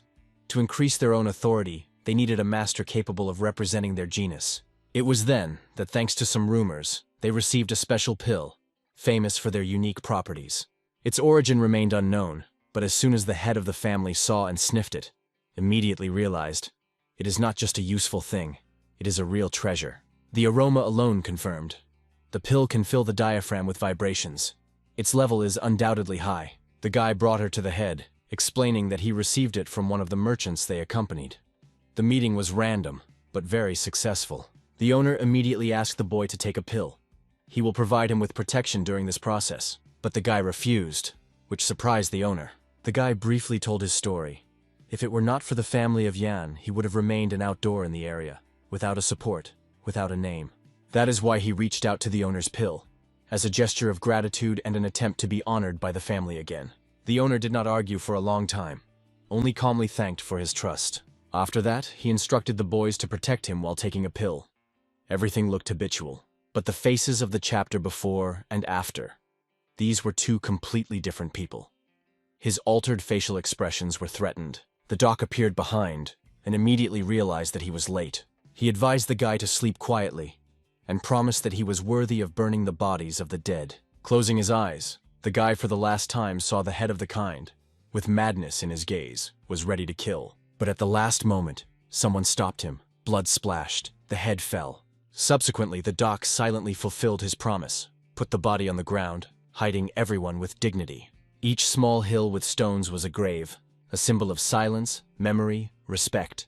And again they returned to the memory of the old man. Where there is a pill, which rapidly increases power, there is inevitably a fake KV doc. The little one finally dared to ask one question to the old. Why did you lie to that man? After all, it looks like you are hiding something. Because the one he was looking for was already coming here last time. The old man calmly counted coins, transferring them to the table one by one. He explained simply, instead of giving them to meet direction, it is better to complicate the path. Then the earnings will be higher. In the look of the little one, he undoubtedly looked like a greedy squeak. But even the old man understood. Not everything can be told to the boy. Meanwhile, he knew, during this time he should find out something. Meanwhile, Il was training.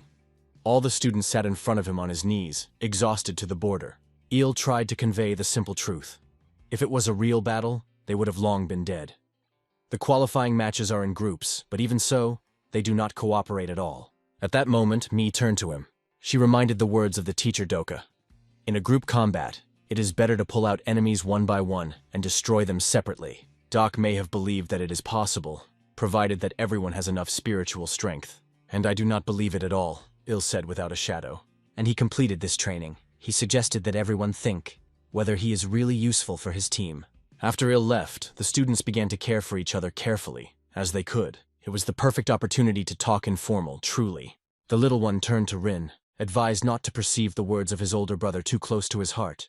He always speaks sharply and straight. But she did not hide from the truth. She looked in her eyes, knowing.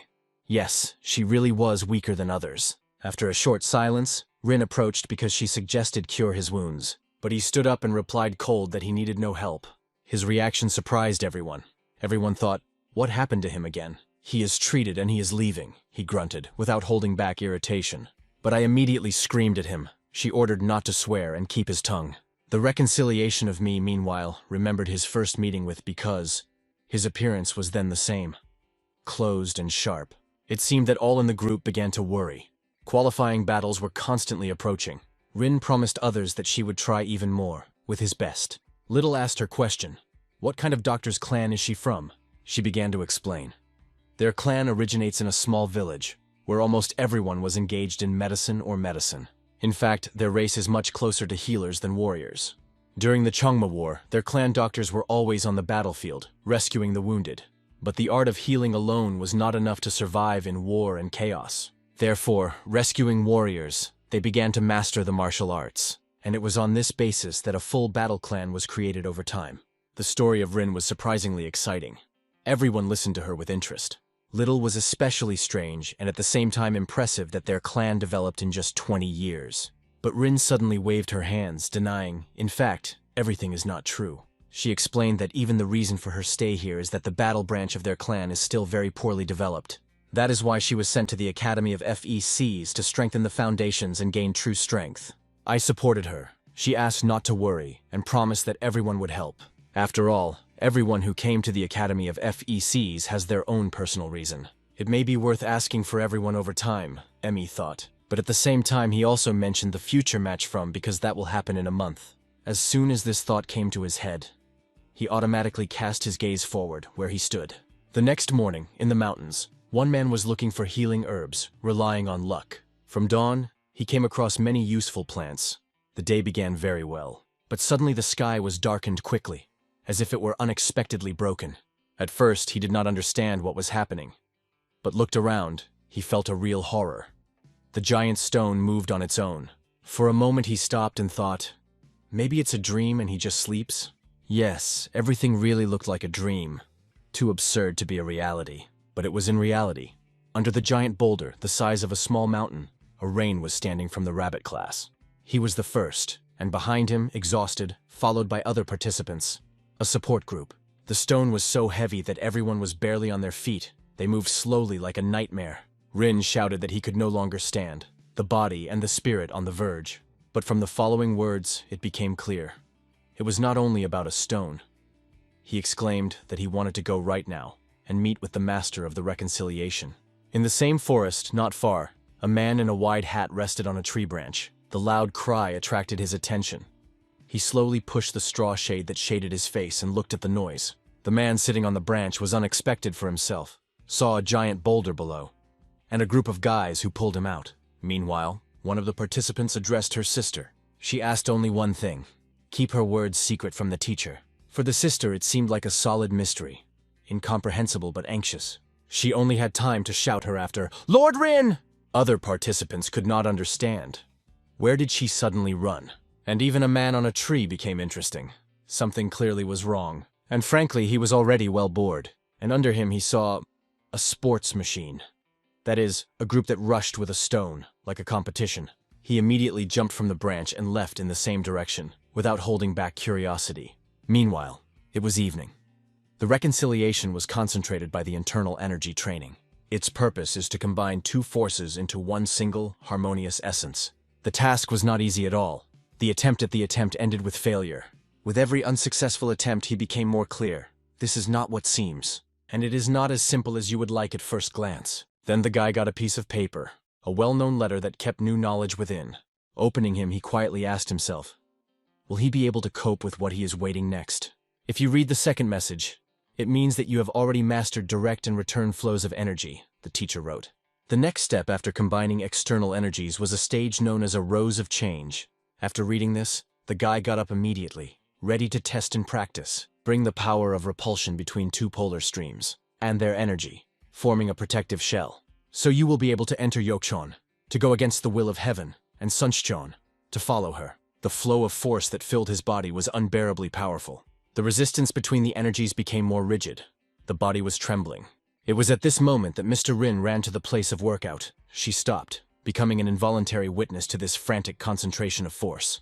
She noted about herself. In the morning he trained, floating then, a true ideal of courage in her eyes. But her attention was attracted by something else, the incredibly unstable balance of energy. Suddenly, the guy himself appeared in front of her, in the glow of streams, asked her not to approach closer. He was so focused on control that he did not even notice the other two people who were already standing. The air broke the crash, explosions and a crazy energy of energy.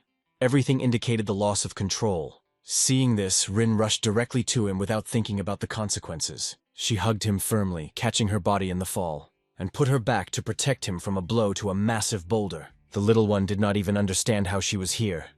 Everything happened too rapidly. "I wanted to see you so much," she whispered. That's why she rushed here in all pairs. When he looked at her, he saw her head is all in the blood. But she just smiled. On such a wound, it is enough to just go, and everything will heal. But in a few minutes, she lay with his head reassured, unconscious, exhausted. Next to the guy was a stranger, a majestic figure, which before that she was scared not to approach. It was the heavenly monarch himself. He witnessed the whole stage and now came to find out the name of the boy. He was a little confused, but honestly called himself. The monarch was interested in clarifying. What training did he conduct here? The guy, scratching the back, apologized and confessed. He cannot explain it. The monarch only nodded with understanding. Right. It is not necessary to reveal your methods by outsiders. Wise decision. However, the monarch strictly warned the boy. To do such dangerous training alone is very risky. During a brief conversation, he quickly learned about the future match, with the talented guy that should take place in a month, and he realized it is for the sake that the guy tries to move to a new level. Although he could not understand what kind of technique he was mastering, one conclusion: his energy balance was seriously broken. Ian's excessive power was felt. It was it who destroyed the inner harmony. To restrain it, you will need no less strong energy to restore the balance. After that, the monarch began to think, is there a way to help him achieve stability? Subsequently, the guy heard from him, yes, there is still a way. At that moment, Rin was suddenly faded. She got up sharply, which was scared of both. Hearing the phrase about the powerful energy of yin, it seems that she came to her senses. Meanwhile, in the courtyard of the Academy of FECs, he and other students were moving among the crowd, talking. Vaughn could not resist. He wanted to find out what they made such a noise in the morning. I was already beginning to annoy that he was grunting again. "What kind of monk?" she muttered. However, she decided to explain that a table of previous competitions of the Academy of FECs appeared today. One, of course, immediately found an excuse. "And is it obligatory to watch it all together?" Rin explained. "Previous competitions are a group battle, so it will be best to view the table together." But two guys in their heads spinned completely different thoughts, because they also have a personal battle shortly. Whatever it is, and the schedule will also have to look, more precisely, on the schedule of fighting. And here, finally the official table of previous competitions appeared. Some already squeezed their fists and prayed silently to make the opponent as simple as possible. Others were looking for a class in which class they had to fight. Someone in the crowd exclaimed that the snake class had pulled out a happy ticket. For the two BC boys, John Ona and Ho Gol La, everything seemed too simple, because they got to fight with the snake class, and they were already laughing in advance. But suddenly she returned to them, and asked with an unmoved smile, "What did you say there?" One of the guys immediately thought, what a sweet reiteration. And even with such an expression of the face, "Look at these teeth! How well it came up!" said another without even trying to filter the words. "Chigalmi, so call me. And I, from the same happy ticket, the class of snake," she answered calmly. But after a few more contemptible replicas, she could not stand, and just a slap. This gesture immediately attracted the attention of all the students nearby. The crowd froze. She just could no longer tolerate such a fool. It was not listening to it. That guy believed that he just played with her, but after the slap, it seriously annoyed him. Self-esteem cracked. And the gentleman has already decided. The girl should be responsible for her boldness. By blow. But before returning to this situation, we remember the moment when Rin suggested using the more powerful energy of yin, namely, the power of ice. This idea was immediately interested in the monarch. It had a deep meaning. Rin said that after the entrance examinations, some students begin to study ruthless combat equipment officially. They are taken to a special cave. This is where the first real stage begins. The point is to introduce ice energy directly into the abdominal cavity. A lot of students do not withstand this test, and stop their studies forever. Ice energy is the embodiment of the purest yin energy. If you do not collect the will in a fist in time, its beauty, its cold, her temptation will absorb you. One touch to her, and can be freezing to death. After this story, the heavenly monarch became seriously thinking. Yes, ice energy is just what could balance the uncontrolled force of John. But, is the ice energy stored in the treasury of the clan? And now they are not there at all. The monarch remembered that during the establishment of the Union of Seas, one of these energies was transferred. Not quite official. Simply put, somewhere in Muram, ice energy is definitely, and you can get to it. Therefore, he confidently stated that he be sure to find out where she is, and whether it can be obtained. And the boy ordered to come to the same place that night. Rin joyfully shone, she will see her master again. Although Mi still doubted. Is it really an ice energy capable of restraining the X-Yang? And can it be done at all without the permission of the teacher? He stood, immersed in thoughts. It was at the moment when he arranged a demonstrative battle with a brazen type. He tried to hit her with his fist, but she easily shattered. And as a result, the fist flew further, just to the side. What did you think? He hit the target. Straight to the head. But no reactions were stood in a motionless way. The one who hit was only stirred. His fist is near the head, and the effect of zero. Without realizing what happened, the culprit bowed low and muttered an apology. It looked strange not only for friends Me. Everyone around was shocked. The Unicum himself thought that he just wanted to make a joke, and did not understand anything. At this point, a strict curator of the Academy of FECs appeared behind the back of the brawler, which immediately reminded, all the duels except official ones are strictly forbidden. Her boyfriend did not dare to hit. He looked as if he saw death. At the Academy, she had long had a reputation for a cheated dog. It is better not to joke with it. Just as she stepped outside, the crowd immediately ran as if their wind had blown out. In her field of view, the snake class again was the ones who were again at the center of the conflict. They assured that the boys from the class of BC touched them first. She just quit. Qualifying competitions are approaching. Not a day without incidents. If you do not want to fly, sit quietly. And with that, she left the scene. After her departure, I approached Me, asking if everything was fine with him. The blow was loud, but even I confessed himself. Strange, but he does not hurt at all. In the meantime, he silently watched the scene on the side, carefully, without missing the details. He noted that he did not impress this blow at all. No shock. But two of the BC class looked confused. How do they now humiliate the Snake class in competitions? One of them thoughtfully developed a plan, and the other, the one who tried to hit, delved into his thoughts. Because after the impact, he broke his hand. And now he had one question in his head. Who is this guy? The little one stood in the night darkness, looking in surprise.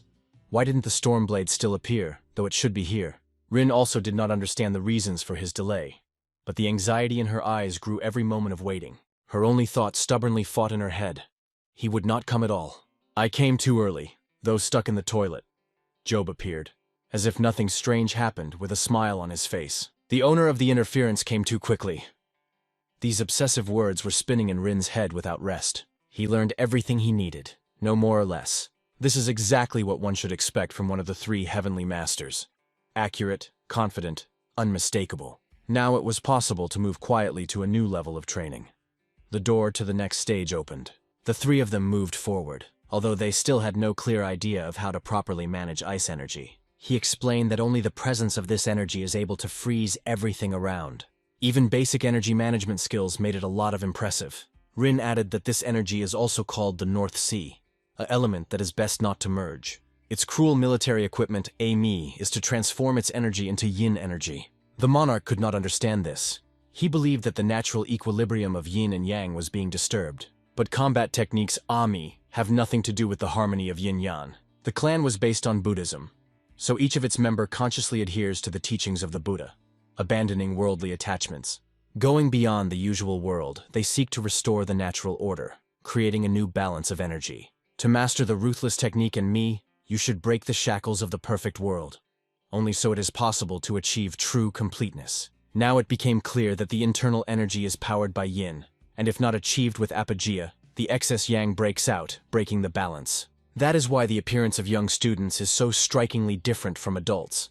Each has its own level of energies. The little one turned to the Stormblade, calling it full, but he immediately asked to do so, not to do so. Just call a blade, he said calmly, not tolerant of excessive formality. But the little one was more interested in where they are going now, no matter how to contact. The blade, without words, showed his finger towards the place that opened before them.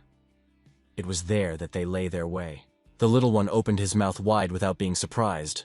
This direction was so unexpected. It is in that place that the head is now. It has no doubt. In a moment, the blade looked out from behind the corner, trying to go unnoticed. He had to act sternly, which is why he was constantly hiding in the shadow.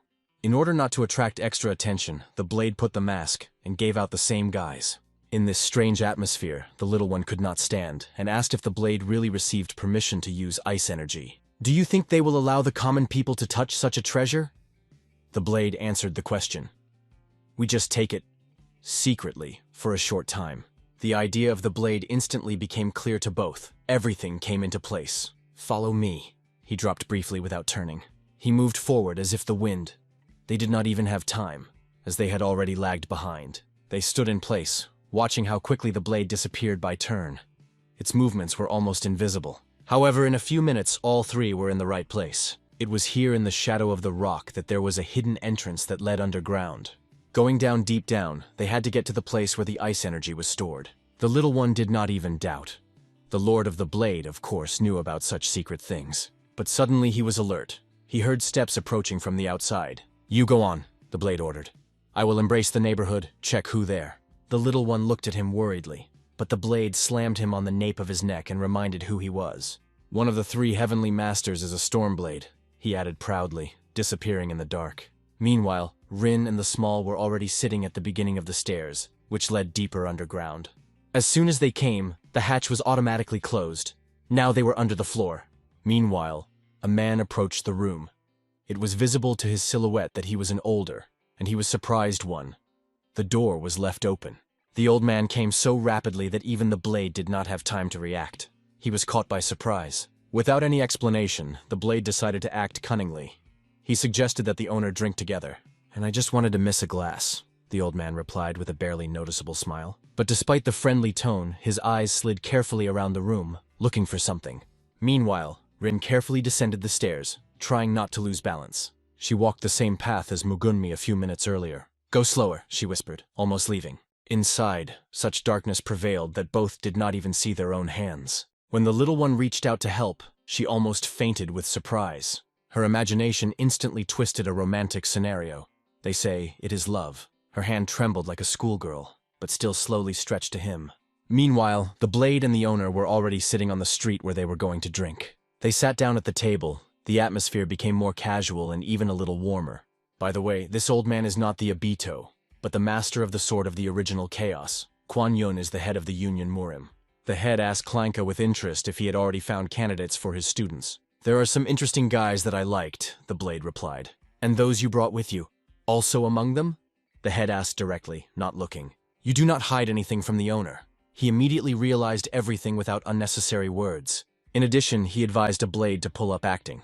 In response, the Blade immediately apologized, which he did not warn earlier about the true cause of the visit.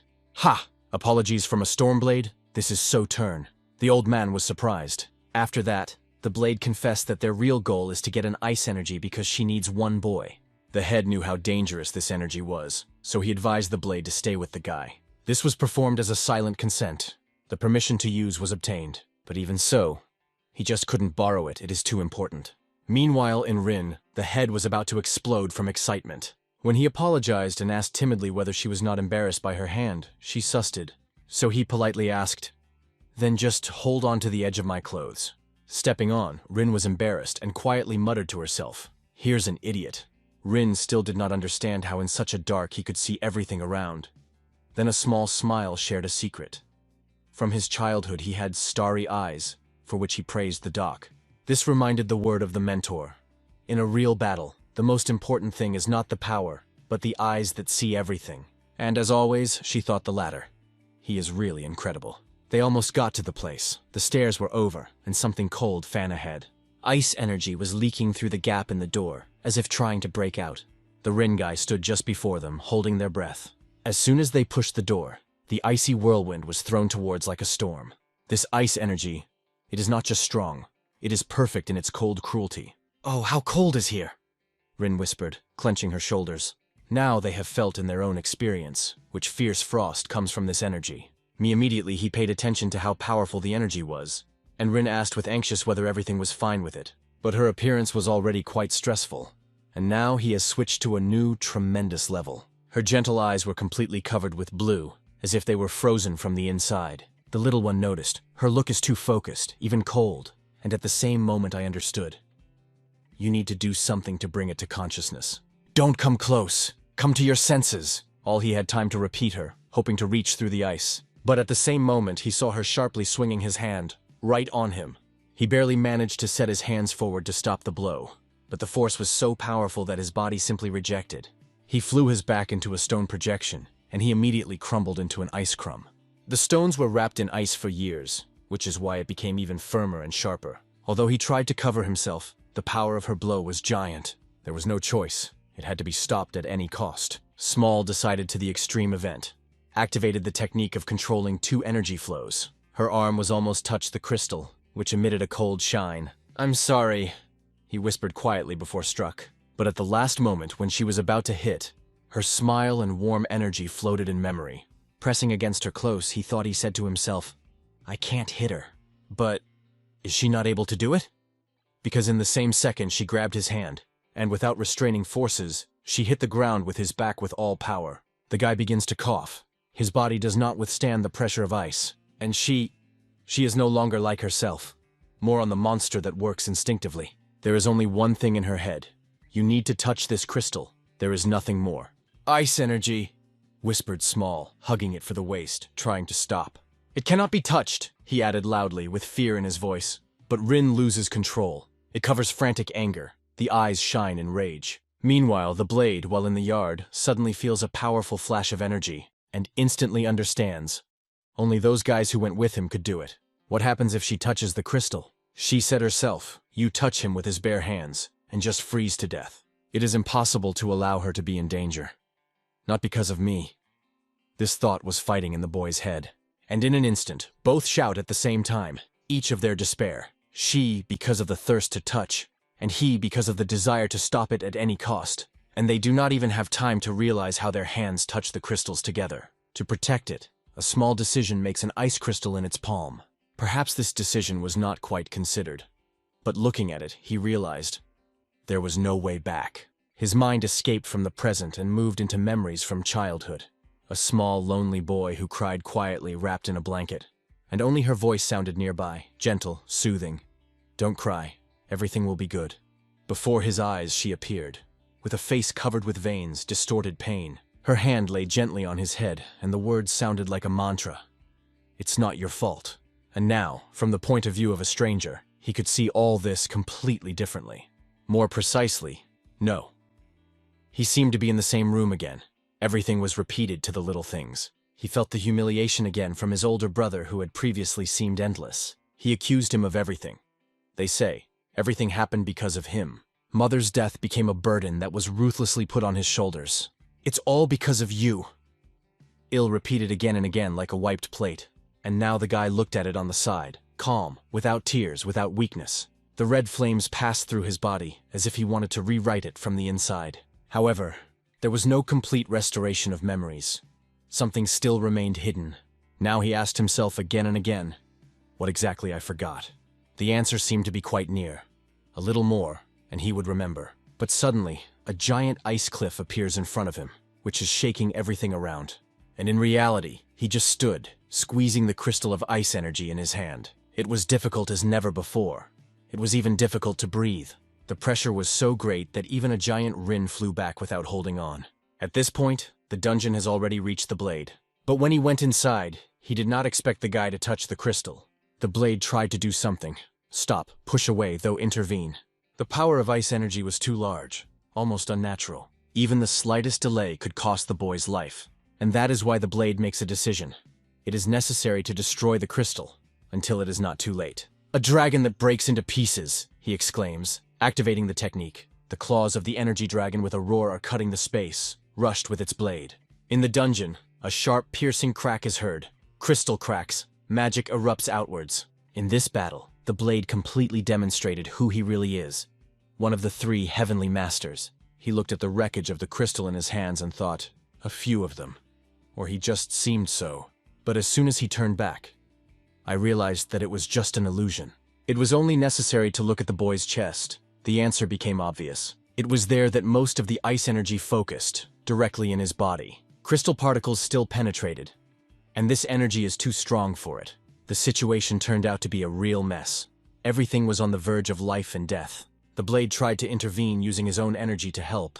He managed to stabilize the condition a little, but to extract energy completely, this is not enough. As soon as he tried to do it, he realized the fragments were already settled in the abdominal cavity of the guy. How quickly?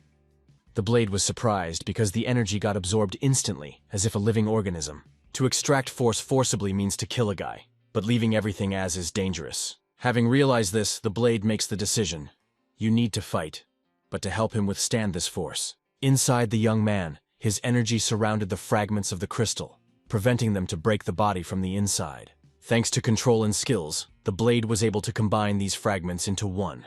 This is how a new crystal appeared, covered by a flame that came from its internal burning energy. Already at that moment the blade was aware of a little more, and a real catastrophe would happen. It became clear, the worst, it seems, already behind. But if the guy does not manage to cope with ice energy, the yin streams block his energy forever. But if he can, will become a master of energy management, at the level of the best. The blade even mentally included it in the list of potential students. If this test survives, now you just have to wait.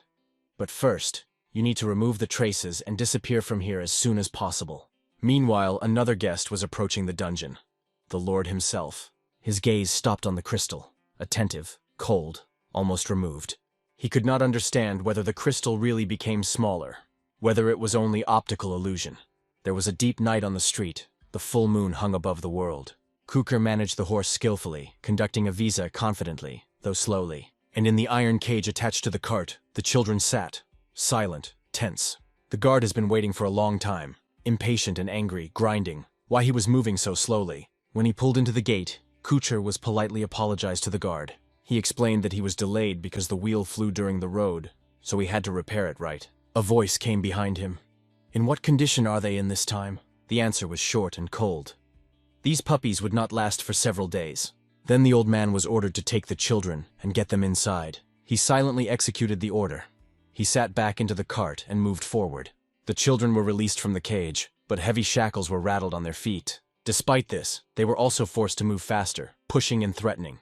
Before leaving the old man, they also asked to take the corpses with them. He turned. In the shade lay several bodies covered with dirty cloths. "Don't worry, take away," he answered dryly, not having a shadow of emotions. And in a few seconds, one left alone. The first thing he did was starting his face. But the real likeness.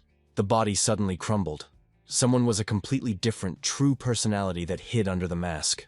It was a black cinnamon flower, responsible for information in the Blackflower. His primary task is to find the right person and understand what they are trying to achieve. Meanwhile, in the dungeons, the boys were hung to the walls, exhausted, but still alive. This freak stood just in the middle of them and ruthlessly conducted experiments on defenseless. He did not own internal energy, but it did not prevent him from torturing others. He carefully recorded everything in a notebook for each of the subjects.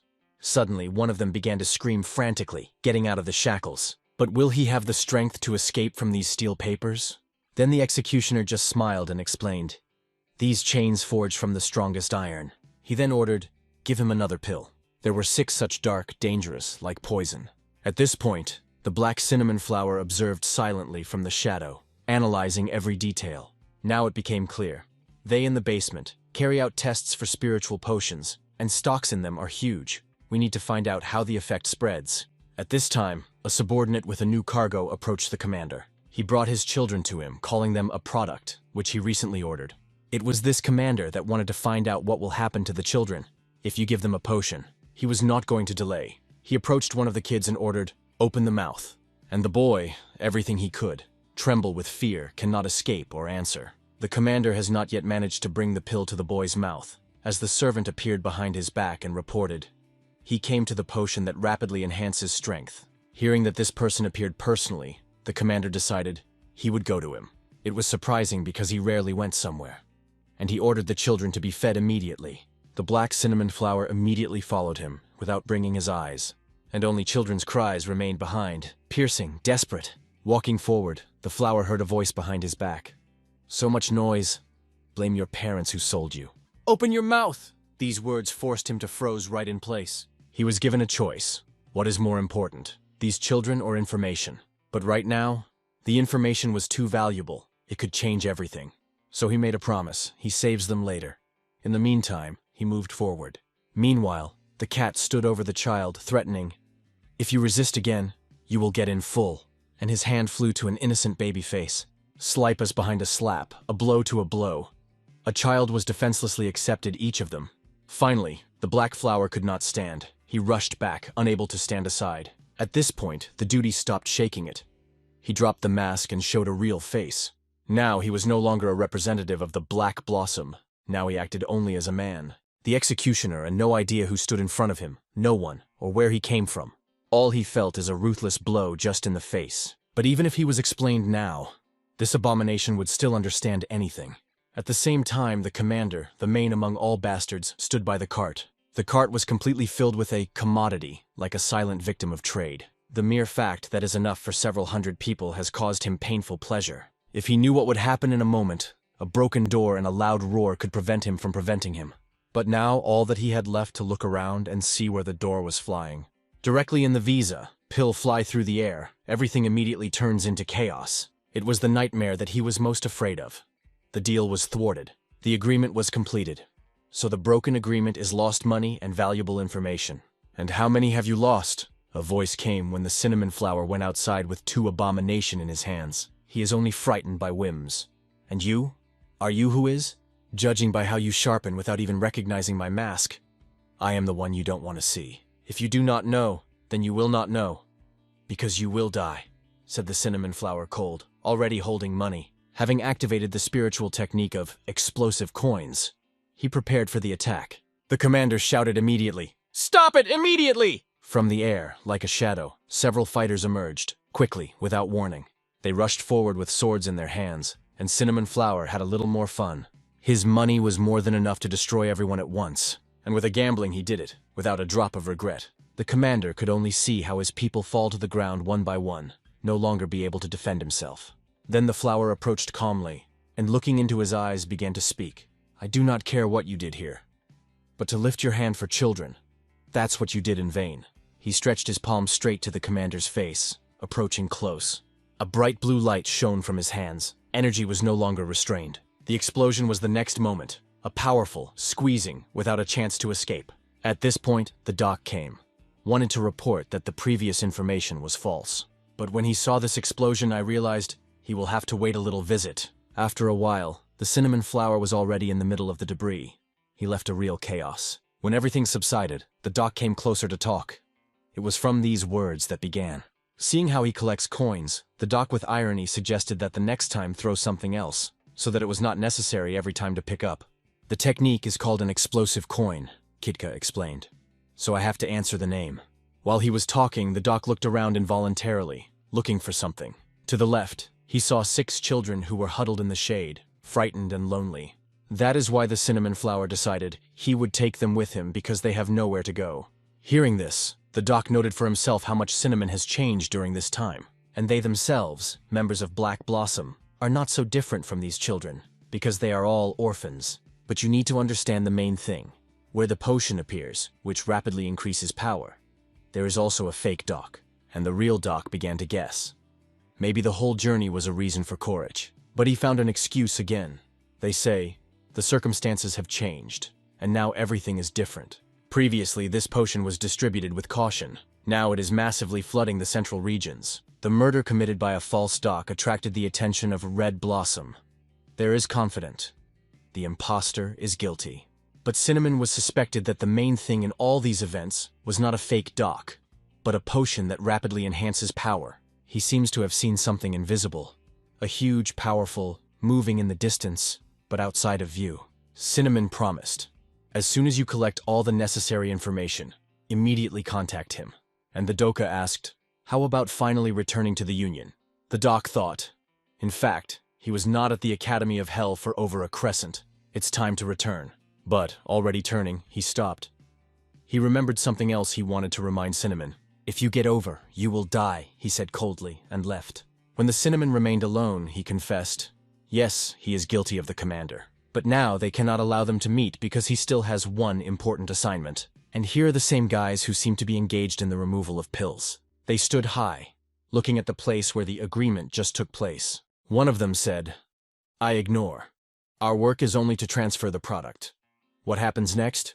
We do not apply. The events unfolded within the Sashondan clan. The man knelt before the gray-haired elder. This elder was the clan leader, Tanji Ak, and he was questioning him about his expulsion from the Peck Academy. He justified himself by saying that because of Namong May's isotope technology, he had to use poison. The chief was shocked that after using one of the 8 deadliest poisons, he still managed to lose to a descendant of the Namgung family. He got angry and called him a worthless loser. He screamed so loudly that the shockwave made the boy choke on his own blood. What worried him most was what the family would think, especially since he couldn't even get his revenge. The leader declared him a true disgrace to the Sakhondan family, and ultimately stripped him of the right to be the heir of the leader. He had no intention of listening to excuses and ordered them to leave. The boy could only silently agree. As he left, his father called after him that he only brings trouble. Then he asked the assistant about preparing the product. He replied that everything is going smoothly at Fort Tan with no complaints. He added that the owner wants to see the production firsthand. The chief asked for the reason. The assistant explained that he seemed to be under surveillance and even asked for help spreading the word. The leader was confident that he knew how to use his head. The assistant suggested passing the responsibility of distributing the product to the heir. In any case, you need someone you can trust. If he moves with Tanvol's hidden squad, he'll be safe. The chief weighed all the risks and agreed. At that moment, the young man stood behind the wall, eavesdropping on the conversation. He realized this was his last chance. Determined, he resolved to carry out his father's mission to the very end. He set out to get this goods accompanied by a group of people. The next morning, the hero was lying in bed. A girl approached him and asked, Mr. Me, are you okay? He smiled and called her a goddess. At first, it was just his imagination, because standing before him was, to put it mildly, the beautiful Lady Rin. And because he hadn't fully opened his eyes, it seemed to him as if he was seeing a true beauty. Embarrassed, Rin struck him in the stomach with her hand. The man was already impatiently waiting for him to regain consciousness. But when he entered, he saw that he was barely breathing after the lady's blow. It seemed like the doctor needed to be called immediately, but it was a joke. The man sat behind and started checking his energy himself. Pure energy of the strongest dragon enveloped the icy power, holding back its spread. He warned that the situation is dangerous because it's unclear when the icy energy will break free. Rin, believing that Lord Me nearly died because she touched that energy, decided to take responsibility for his life. But the man assured that it wasn't necessary, as fortunately, everything ended well. He was troubled by the fact that this dangerous energy was now inside him. He didn't understand why his body felt so light. Then he told his friends he wanted to quickly check something, and in a moment, they stepped outside. He personally began developing the technique. I felt that the extreme energy of Yang was no longer breaking free uncontrollably. Maybe even now we can pull off the secret move. The yin energy from the ice crystal complemented the extreme power of Yang, controlling the direct and reverse flows from outside, pushing them to the limit, and the flower of change blossomed. At that moment, someone was standing in the bushes. He was watching their actions. He felt anxious and didn't understand why. He immediately approached the master and asked if it meant that part of the icy energy had been absorbed into his body. "Thanks to the sword, I survived," Me replied. Just by looking at the boy, he knew. This was the treasure of the north. Icy energy bound to the pure power of the strongest dragon, stabilizing the ultimate Yang energy. He understood it, but couldn't grasp why he felt like the hero of a Muram story. The boy told the teacher he had reached the flower of change. Then the teacher asked him to show it again. The boy immediately put all his effort into the attempt. His body began to radiate a powerful energy. The teacher noticed that the energy level was too high. The flower of change is the stage of forming a small circle where direct and reverse energy flows are guided through the star and body, achieving a deep understanding of the art. At that moment, the boy asked if she could be released. The teacher was surprised, not understanding what he was talking about. But in an instant, the powerful force he held in his hands cut through the student's arms. The teacher sensed that something had gone wrong. Suddenly, a beam burst from his hands like a dragon's breath. The flower of change exploded, unleashing a fury that swept forward, scattering trees in its path. The boy's face remained terrified, and his hands were completely mangled. The teacher looked just as scared and shocked. The reason was the scene they saw ahead. The teacher didn't understand how it happened, since the student hadn't yet reached the level to release energy. The boy was also amazed. After all, the flower of change holds immense explosive power. "Of course, but it's an extremely dangerous technique," the teacher replied. But the boy no longer heard those words. He began to lose consciousness and collapse to the ground. And although he didn't give it his all, it was already getting dark outside, and the teacher sat beside him, wrapping his hands with bandages. When the boy opened his eyes, the teacher explained that his inner energy had greatly increased thanks to the icy power and pure energy of the strongest dragon. It seems he's not ready to control it yet. At the flowering stage, the most important thing is to achieve an energy balance. Although the foreign power has stabilized, the body isn't ready to handle that much internal energy yet, and if he keeps using it, it will start to break down, just like his hands are now. The boy apologized to the teacher for being hasty. What he agreed on with the assistant mentor was exactly what the teacher expected, but he forbade using the change flower until he himself allowed it. From now on, he ordered to focus on strengthening the body. Today, start by running to the top of that mountain, then return to the academy and rest. Hearing go, the little one dashed forward swiftly. When the student wasn't around, the teacher quietly thanked Clinock. "No need to thank me," he said as he landed. "I was already keeping an eye on him as my future student." "Namong May is my student," the mentor explained. And the blade asked again if this would only happen after his own mentor disappeared. "Did he just openly threaten me to my face?" "I'm saying this only out of concern for your well-being," the blade added calmly. The mentor realized that, as expected, Stormblade had guessed about his illness. "Thank you for your concern, but it's not necessary. I take full responsibility for my students." "Don't stress so much," said Clinock. "He's still just a candidate for now. The student I marked in the dragon class is born once every 1,000 years, and I'm sure he will win the Peck Academy duels this time. If you've already found a student, why look at others? Everyone has their own reasons," the blade said quietly. A few days passed, and the qualifying matches began at the Peck Academy. Delicious treats were being sold on the streets. The stunt performers amazed the audience with their acts, even using fire. Everyone was busy with their own tasks, and the city buzzed with the festive spirit of this long-awaited day. The audience has already gathered in the arena for the qualifying fights. These competitions were held for the first time since the Academy's founding, so everyone was eagerly anticipating a spectacular event. The audience was convinced that simply studying at the Peck Academy proved the students' exceptional abilities. After all, descendants of many families did not have to take entrance exams, and had to study at the Chung Academy, which ranks one level lower. So everyone here had to deliver high-level matches. The audience eagerly awaited the contestants' arrival, and here they appeared. They immediately noticed crowds of people on the streets. The bald man even started to panic. He understood that they had probably come from Shaolin as well to watch these fights. The girl noticed that she hadn't seen Moyonbo from the very beginning. Suddenly, in the middle of the street, they witnessed some kind of scuffle. The boy was gathering the meat that had fallen to the ground, and above him stood an angry man. He shouted at the boy so fiercely that the child was too scared to say a word. Moreover, this man was one of the students of the Peck Academy. "Help!" the boy shouted as a fist rose above him. But the strike was stopped right in midair. Lysy couldn't let himself get hit. Seeing the snake class form, he didn't want to deal with their tricks again. "Do you really want to say goodbye to life before the qualifying fights?" he asked. Lysy raised his hand and started making gestures. They meant he definitely wasn't planning to die. And although it seemed more like a joke, the meaning was clear. "Are you an idiot? Are you seriously trying to joke with me right now?" But the guy's friend quietly explained that there were too many extra eyes around. They will definitely face the snake class again in the qualifiers, so it's better to leave now. He definitely threatened to crush them all. And in response, Baldy just started making faces. I ran up to the boy lying on the ground to ask if he was okay. The poor man thanked the gentleman for his help. And then he added, "If you're going to help, maybe see it through to the end." All the money was spent, but Mi's kindness wouldn't let them leave without helping. And behind him, a poor man shouted, "Thanks to the young hero, I didn't go hungry. One day I will surely repay this kindness." "Sarcasm? I'm just happy," Mi muttered. The girl reminded them they were running late, so they needed to hurry. The spectators in the stands held up signs supporting their favorites. The snake class teacher was already there. "Here we are," he said quietly. Seeing his students, he instructed them to take their seats. Namong May was immediately struck by the number of people, and this is just the qualifiers. He was curious to see how well the other classes had prepared. Next to it was the tiger class. Nearby sat Kanya's class. The sheep class was also awaiting its battle. And the students of the rooster class looked like they were about to fall asleep any moment. The horse class competed among themselves, with the ox class set to be their opponent. They were already well acquainted with the Taurus class, but when their eyes met, they saw nothing but hatred. A man stepped into the arena and said, "Thank you all for coming to the Peck Martial Arts Academy, even if it's just the qualifying matches." He announced that they would last for 2 days. From this moment, the Peck Academy qualifying competitions began. The first to enter the arena were the horse and sheep classes. None of them looked scared,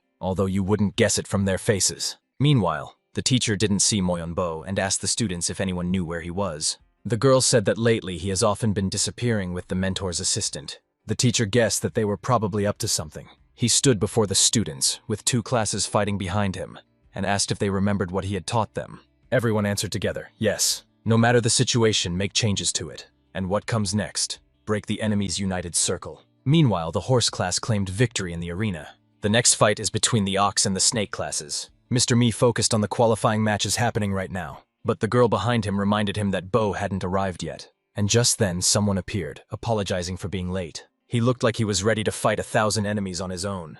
The boys immediately noticed the iron rings on his hands and feet. But he didn't come alone. The same man was standing right behind him. The hero immediately realized that this guy had been training with his brother even before the competition started.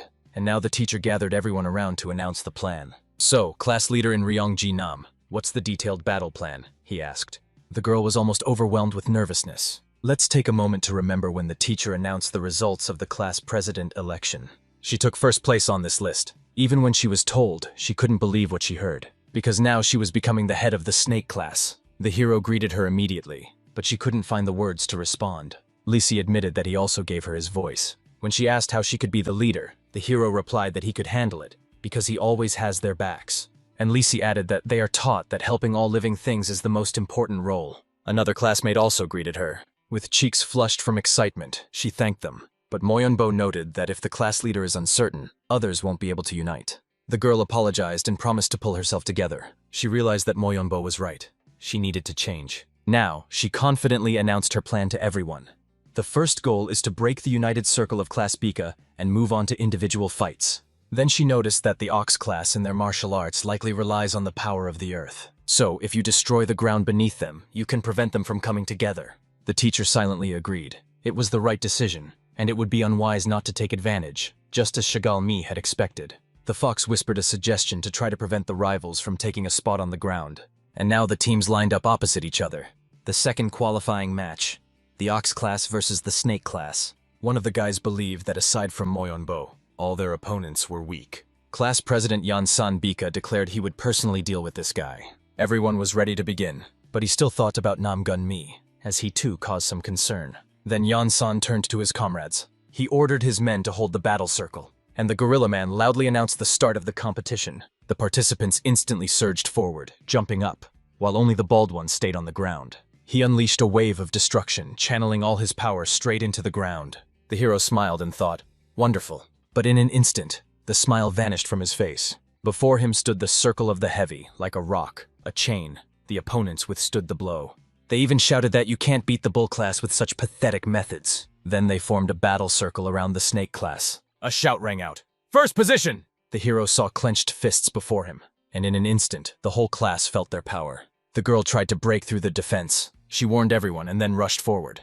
And the enemy heard her scream and raised his defense just in time. She immediately realized that her opponent was incredibly strong. Then the redhead emphasized, "You have to break through in one spot.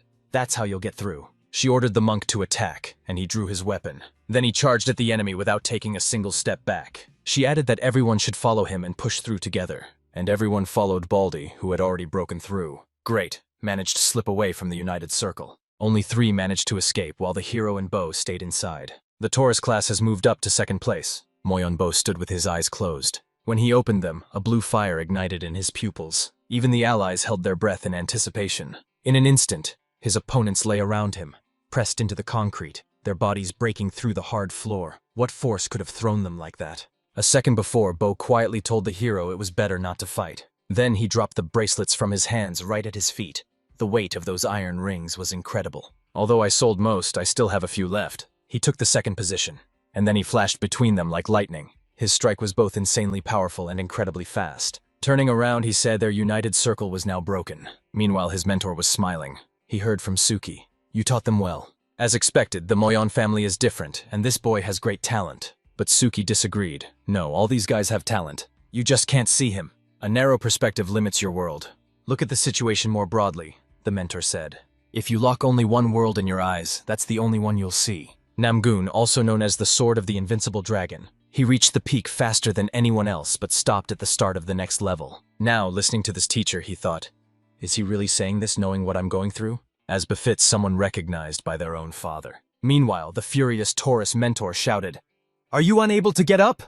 What was the point of my teaching you?" One of them, climbing up, replied, "We can't fall." And his comrades repeated the same words. It truly made the mentor smile. At that moment, the hero saw an incredible will to win in his opponents. They definitely couldn't be underestimated. And now they began to form a circle again. The girl decided to prevent the formation of the united circle. She threw the kunai straight into the energy streams. Their movements slowed down and they felt it. The girl shouted to the monk for each of them to take one opponent. He understood her without words. In an instant, they struck 2 fighters. Now they each had 2 needles sticking out of their necks. The opponents were overwhelmed by the feeling that energy was moving faster. The technique and medical needles worked flawlessly. San tensed his body, and the kunai flew from his hands. He was ready to reveal his trump card, the bull's absolute energy. She couldn't understand how it was possible since she had cut off his escape routes, but he managed to break free from the trap. A wild bull attack. A giant silhouette appeared behind him. All his strength is focused in his fists. He was moving too fast, and the girl noticed. But suddenly he sped past her, and she couldn't understand why. At that moment, he was already approaching Ren. She just closed her eyes, bracing for the worst. She just had to rely on her guys. They were ready to give their lives to protect their partner. Working together, the guys took down this freak with a single blow. In the second qualifying match, the Snake class claimed victory. The fans were cheering with all their hearts. But the mentor of Class Bika couldn't understand how his students lost so hopelessly to the trainees of Kui Mendok. He thought, block the enemy's energy flows and slow down their movement. So she had that ability, and the others also exceeded my expectations. Could I have been wrong? Meanwhile, one thought kept spinning in that boy's mind. They weren't finished yet, and he wasn't about to lose to the so-called scoundrels from the Snake class. He already had the pill in his hand. Meanwhile, the students of the Snake class were celebrating. The hero glanced back and noticed something. That guy started radiating a strange, unfamiliar power. This condition looked suspiciously familiar. The hero shouted for everyone to be careful, but the next moment he realized that this freak had targeted him. His hand stopped just a few centimeters from the hero's head. Doc grabbed his wrist, realizing that this terrible thing had infiltrated the academy. The doctor simply pointed his finger at him, and that was enough to break his resistance. Pressing your back against the floor, the boy's mentor stood up and asked what was going on. The master lifted his student and calmly said he would be gone for a short while. and without explaining anything, he simply disappeared. After a while, Doc brought the boy to the old man. He said he was personally outraged that the young man took a potion that rapidly boosts strength. If it has appeared at the Peck Academy, it means it has already spread throughout the entire central region. He also mentioned hearing about how the Scarlet Flower is chasing the fake Kui Men Doc. But in reality, you need to monitor the flow of the potion that rapidly increases strength. The man with the scar on his face realized that Doc knew about their movements. The old man asked him how many members of the Scarlet Flower are currently chasing the fake Doc. The Scar panicked, believing it was a secret that must not be revealed to outsiders. "You may," the old man replied. And the man said everyone set off except those guarding the Union of Walls. From now on, change the target. Instead of the fake Doc, follow the potion and send this boy immediately to the Academy Peck Doctor. After treatment, conduct an investigation, the old man ordered. The Scar understood his instructions. Lifting the boy in his arms, he began carrying him out. The dog was left alone with the old man. He immediately asked, "How are you feeling?" "Just the same as before." As he rose, the old man said he wished Doc would become a teacher at the Peck Academy and stay away from Muram affairs, because all this time he was doing all the dirty work for the Union. "I wanted to repay him with kindness, but now it's impossible." He asked if Doc could live the rest of his life for himself. "I've already made plenty of mistakes in the past, so I have to handle it all," Doc replied. The old man placed his hand on his shoulder and said he was worried about him. The winners of the qualifying rounds, the horse, snake, and tiger classes, will compete in the main event. The next day, the rabbit, rat, and dragon classes won the victory. There were 3 weeks left until the Peck Academy's main battles. The hero, holding the stone above his head, gave his all to the training. He couldn't stop thinking about the mistake he made and how foolish he was to believe he became stronger just by increasing his energy. He was far from true strength. He needed to become much stronger. Someone else was watching his training. He heard the question, "Are you worried about your little brother?" It was Doc's voice. And although he said he was just passing by chance, it was hard to believe. Then Doc asked what he thought about having trained the snake class students all this time. "Besides Moyonbo, I have determined the limits of each of their abilities," he replied. "I used to think Chehalmi always put herself above others, relied only on her own mind, and would never join a team. Too talkative for a Shaolin monk. Wanfei could easily have dragged everyone down during the qualifying fights, in my opinion, especially in Ryong. I thought she was completely helpless and would endanger the entire clan since she lacked even basic skills." "You say it like you think you were wrong," Doc noted. "All right, I admit it. I was full of pride and prejudice." Doc also considered Chehalmi proud, but he understood the importance of unity, and her restraint and quick judgment make her a worthy head of the snake class. Though talkative, he cares for his comrades like a true Shaolin monk and became the heart of the class. In Ryong may seem weak but has a sincere, unshakable spirit. Soft on the outside, but a true rock and the tail of the snake class. Thanks to these three, Moyonbo and Nam Gun Mi can play the role of the snake's venomous fangs. Everything in the world is endlessly interconnected, and everyone has their role, not just the snake class. Not only clans and groups, but nature itself is built so that every element has its own value and meaning. The boy realized that Doc made him the assistant in teaching the snake class precisely so he would understand this truth. Doc added that he would not interfere in family matters, but asked to see Nam Gunmi not as a younger brother, but simply as a classmate. "This guy is making an effort to earn your approval." You could hear it even in his groan as he dragged the stone during training. The conversation ended, and the late evening had already settled outside. A powerful explosion thundered in the distance, shaking the ground. A fierce battle raged there. The masked figure warned her opponent not to follow her. Rising to his feet, he replied that the Scarlet Flower no longer pursues him. But he explained that their goal has changed. Now they track the spread of a potion that rapidly boosts power. At the Peck Academy, under the protection of the Sea Union, this potion has already been discovered. Kui Doc personally informed the head of the Union about this. Just hearing that name, he lost his composure and asked, "Are you really talking about him?" The man replied that he was not fake at all. But the opponent didn't believe that the legendary leader of the Blackflower would teach children at the Hell Academy after the gang broke up. He is the strongest, the most just, sincere in words. A single move can turn seas, shatter mountains, and work miracles, while one look through his mask makes enemies tremble. From the outside, it seemed like an exaggeration, but he kept going. Even if he got his hands dirty, he would never stop destroying evil. So it's impossible for such a person to teach children and enjoy a peaceful life. But why does everyone around call this fake the real Doc? He decided it was time to check for himself if that was true.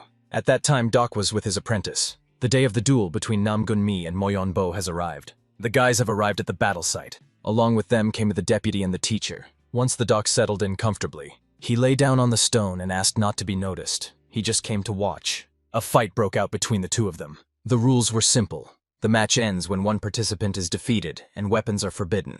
Because he was the first to challenge, standing ready for battle, Namong May accepted his challenge. The battle has been declared. The hero couldn't stop thinking that Bo hadn't shown all his skills in the qualifiers. He was sure Bo would start removing the iron rings one by one, becoming stronger and faster every time. But he was wrong, because he took them all off at once. A dull thud hit the ground, and in an instant Bo was above him. His speed was astonishing. The hero barely managed to put out his hand in time to repel the attack. The next challenge was the attack of the deadly hurricane. The hero fought with all his might to repel the attack, but within moments, the pressure became so intense that resistance was impossible. Then he decided to use the technique of managing forward and reverse flows. After that, the boy jumped into the air, but Bo caught him making a mistake when he rushed too much. The kick to the head landed perfectly, and the hero found the strength to rise. He keenly felt the difference in strength between them. Before him stood a real young dragon from the Moyon family. Blow after blow, his body was barely holding up. Then some viewers thought the winner was already clear and wondered if it was worth watching any further. But Doc saw in the hero's eyes an unquenchable thirst for battle. He asked his deputy, "Could your younger brother really give up so easily?" He admitted that his brother was stubborn to the point of impossibility. Picking it out of his nose, the doc suggested continuing the observation, because at that moment, he unleashed the winter wind, tearing through the warmth around him. It was a devastating attack. The hero's body trembled, but he couldn't utter a single word. After that, he just collapsed to the ground. Seeing him fall, Bo asked himself, why? Why does he rise again? Why does his body burn? And why does this awaken those old memories? Moyon Bo, known as the young dragon of the Moyon family, he inherited the full talent passed down by the clan leader Moyon Gan, and was the hope of the entire family. And then there was Moyon B, the second son, who, unlike his older brother, had no special talent. He was always compared to his older sibling, which drove him to work tirelessly to catch up to the genius. One day, while he was training, Bo suggested taking a break. But he replied that he hadn't worked enough yet and would keep training. He decided to lie down nearby and advised not to rush. Everyone knew the brothers had a good relationship. But there was another side. The father often beat the boy as punishment for training. "You have such talent. How can you waste it like this?" he kept repeating. "You're overestimating me," the beaten boy said. And the father replied that he was doing everything he could. "Ah, so it looks like I'll have to fix your spiritual state myself." The father was never satisfied, always seeking greater power for the family, and placed all his hopes on his eldest son, Moyon Bo. His brother tried to help by bandaging his wounds himself, but he no longer paid attention to it because it happened almost every day. He saw himself as the heir of the Moyon family, and felt the weight of that legacy on his shoulders.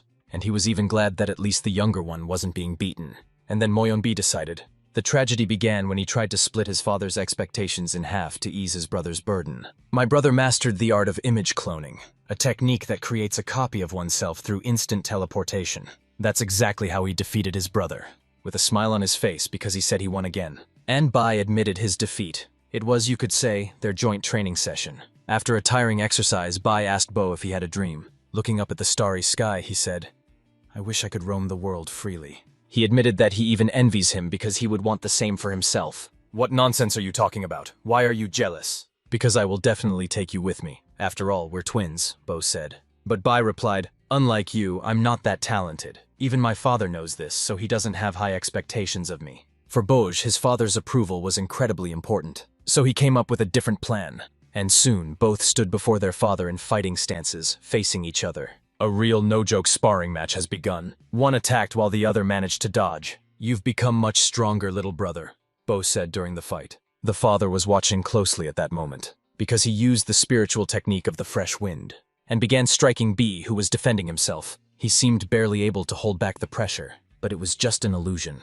And suddenly their father appeared before them. He struck Bo sharply on the head, and he asked, "How dare you put on this pathetic spectacle here?" Because he realized that their father had figured them out. He warned that if he ever saw him pity his brother again, he would punish him instead. Bai, standing behind his father's back, interrupted the conversation.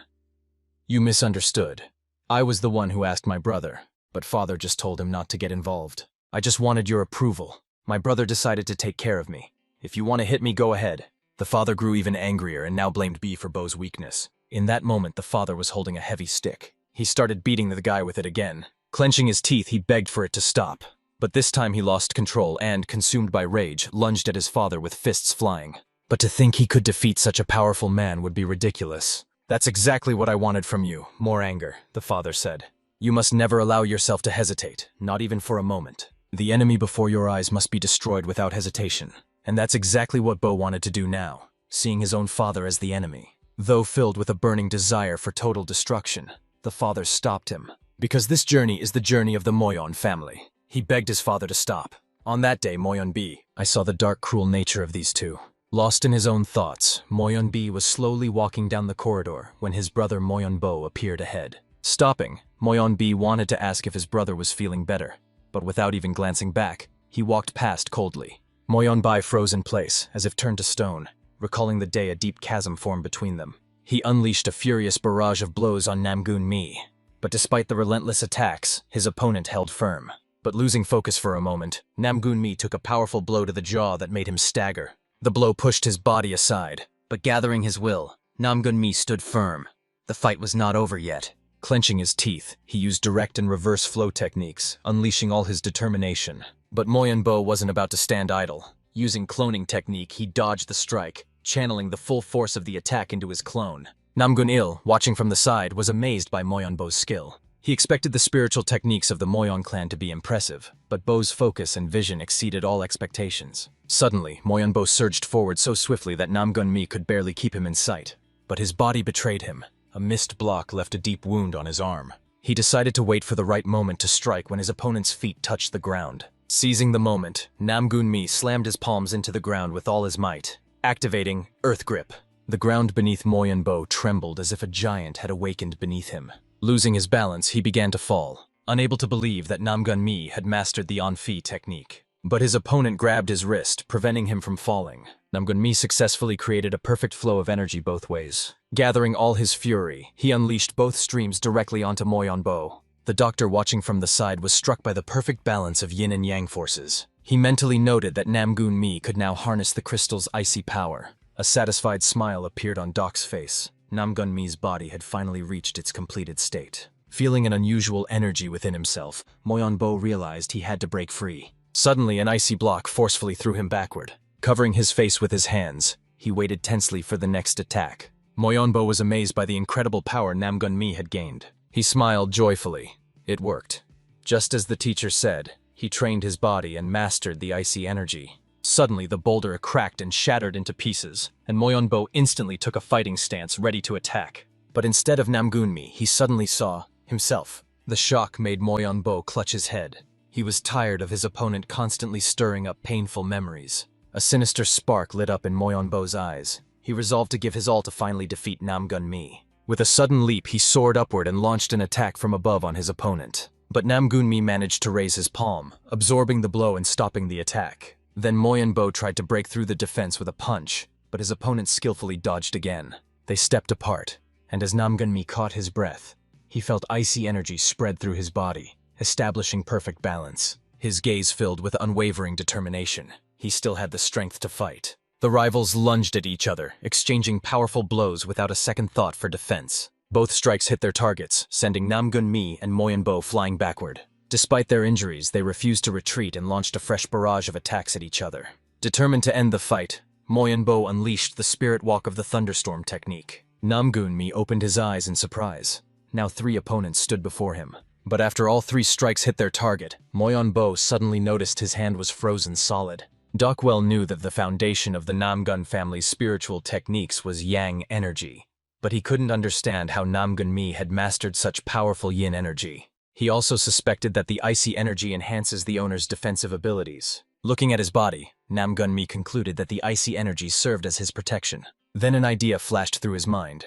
Maybe this time he could create the Rose of Change. Moyon Bo watched closely, trying to guess what Namgoon Mi was planning. By focusing the flows of yin and yang, he began to shape the Rose of Change. Namgoon Mi hoped this time he could control her, as last time she drained all his strength. But Moyon Bo had no intention of waiting.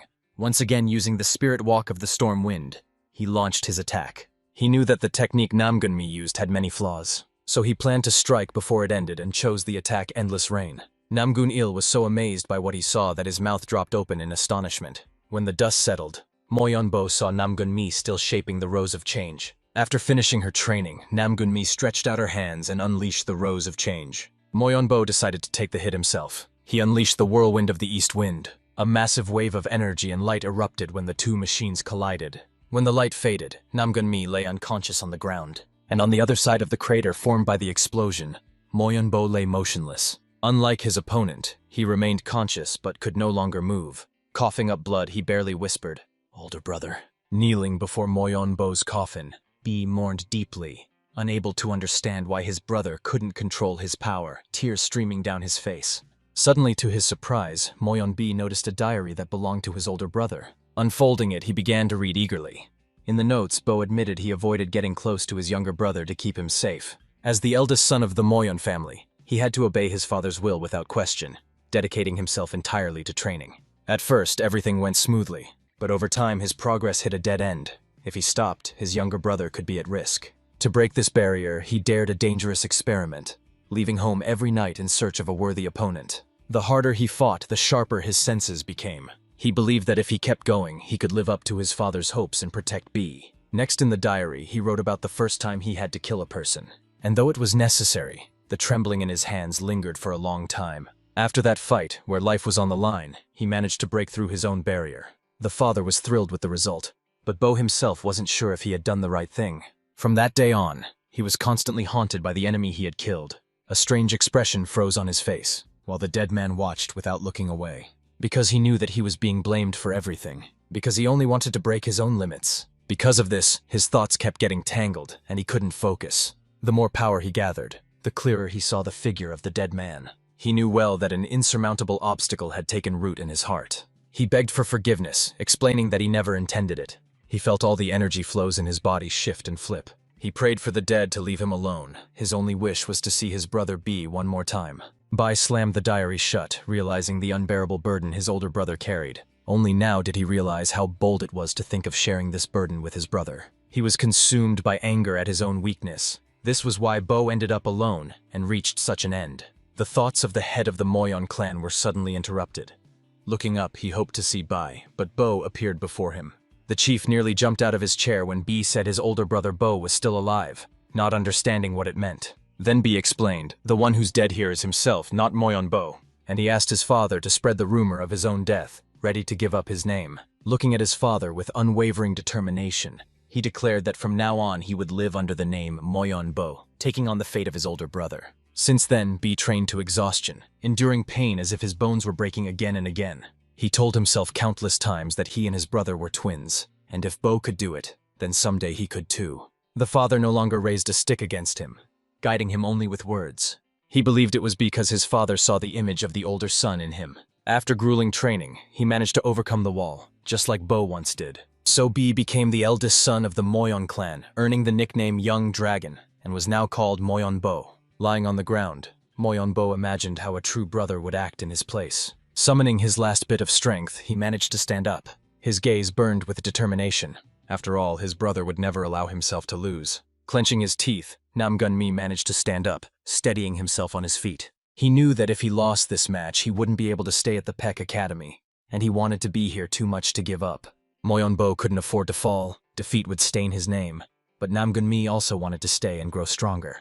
They stepped closer, facing each other, and despite their fatigue, prepared for the final attack. Swinging his arm, Namong May loudly declared he was a student of Kui Mendok, while Moyeonbo growled and raised his hand to strike. Both fighters launched their attacks, completely forgetting about defense. The strikes hit their mark, causing the opponents to falter. But Moyeonbo had more strength left. He managed to hold his ground. To his surprise, Namong May first dropped to his knees, then fell face down to the ground. Clenching his fist, Bai declared that he was the eldest son of the Moyeon clan, and his name was Moyeonbo. The match ended with Moyeonbo declared the winner. Meanwhile, a fierce battle raged between the two factions. Kwon Sik, head of Chomin, urged his people to eliminate the degenerates from Sunmin. The Sunmin members hesitated.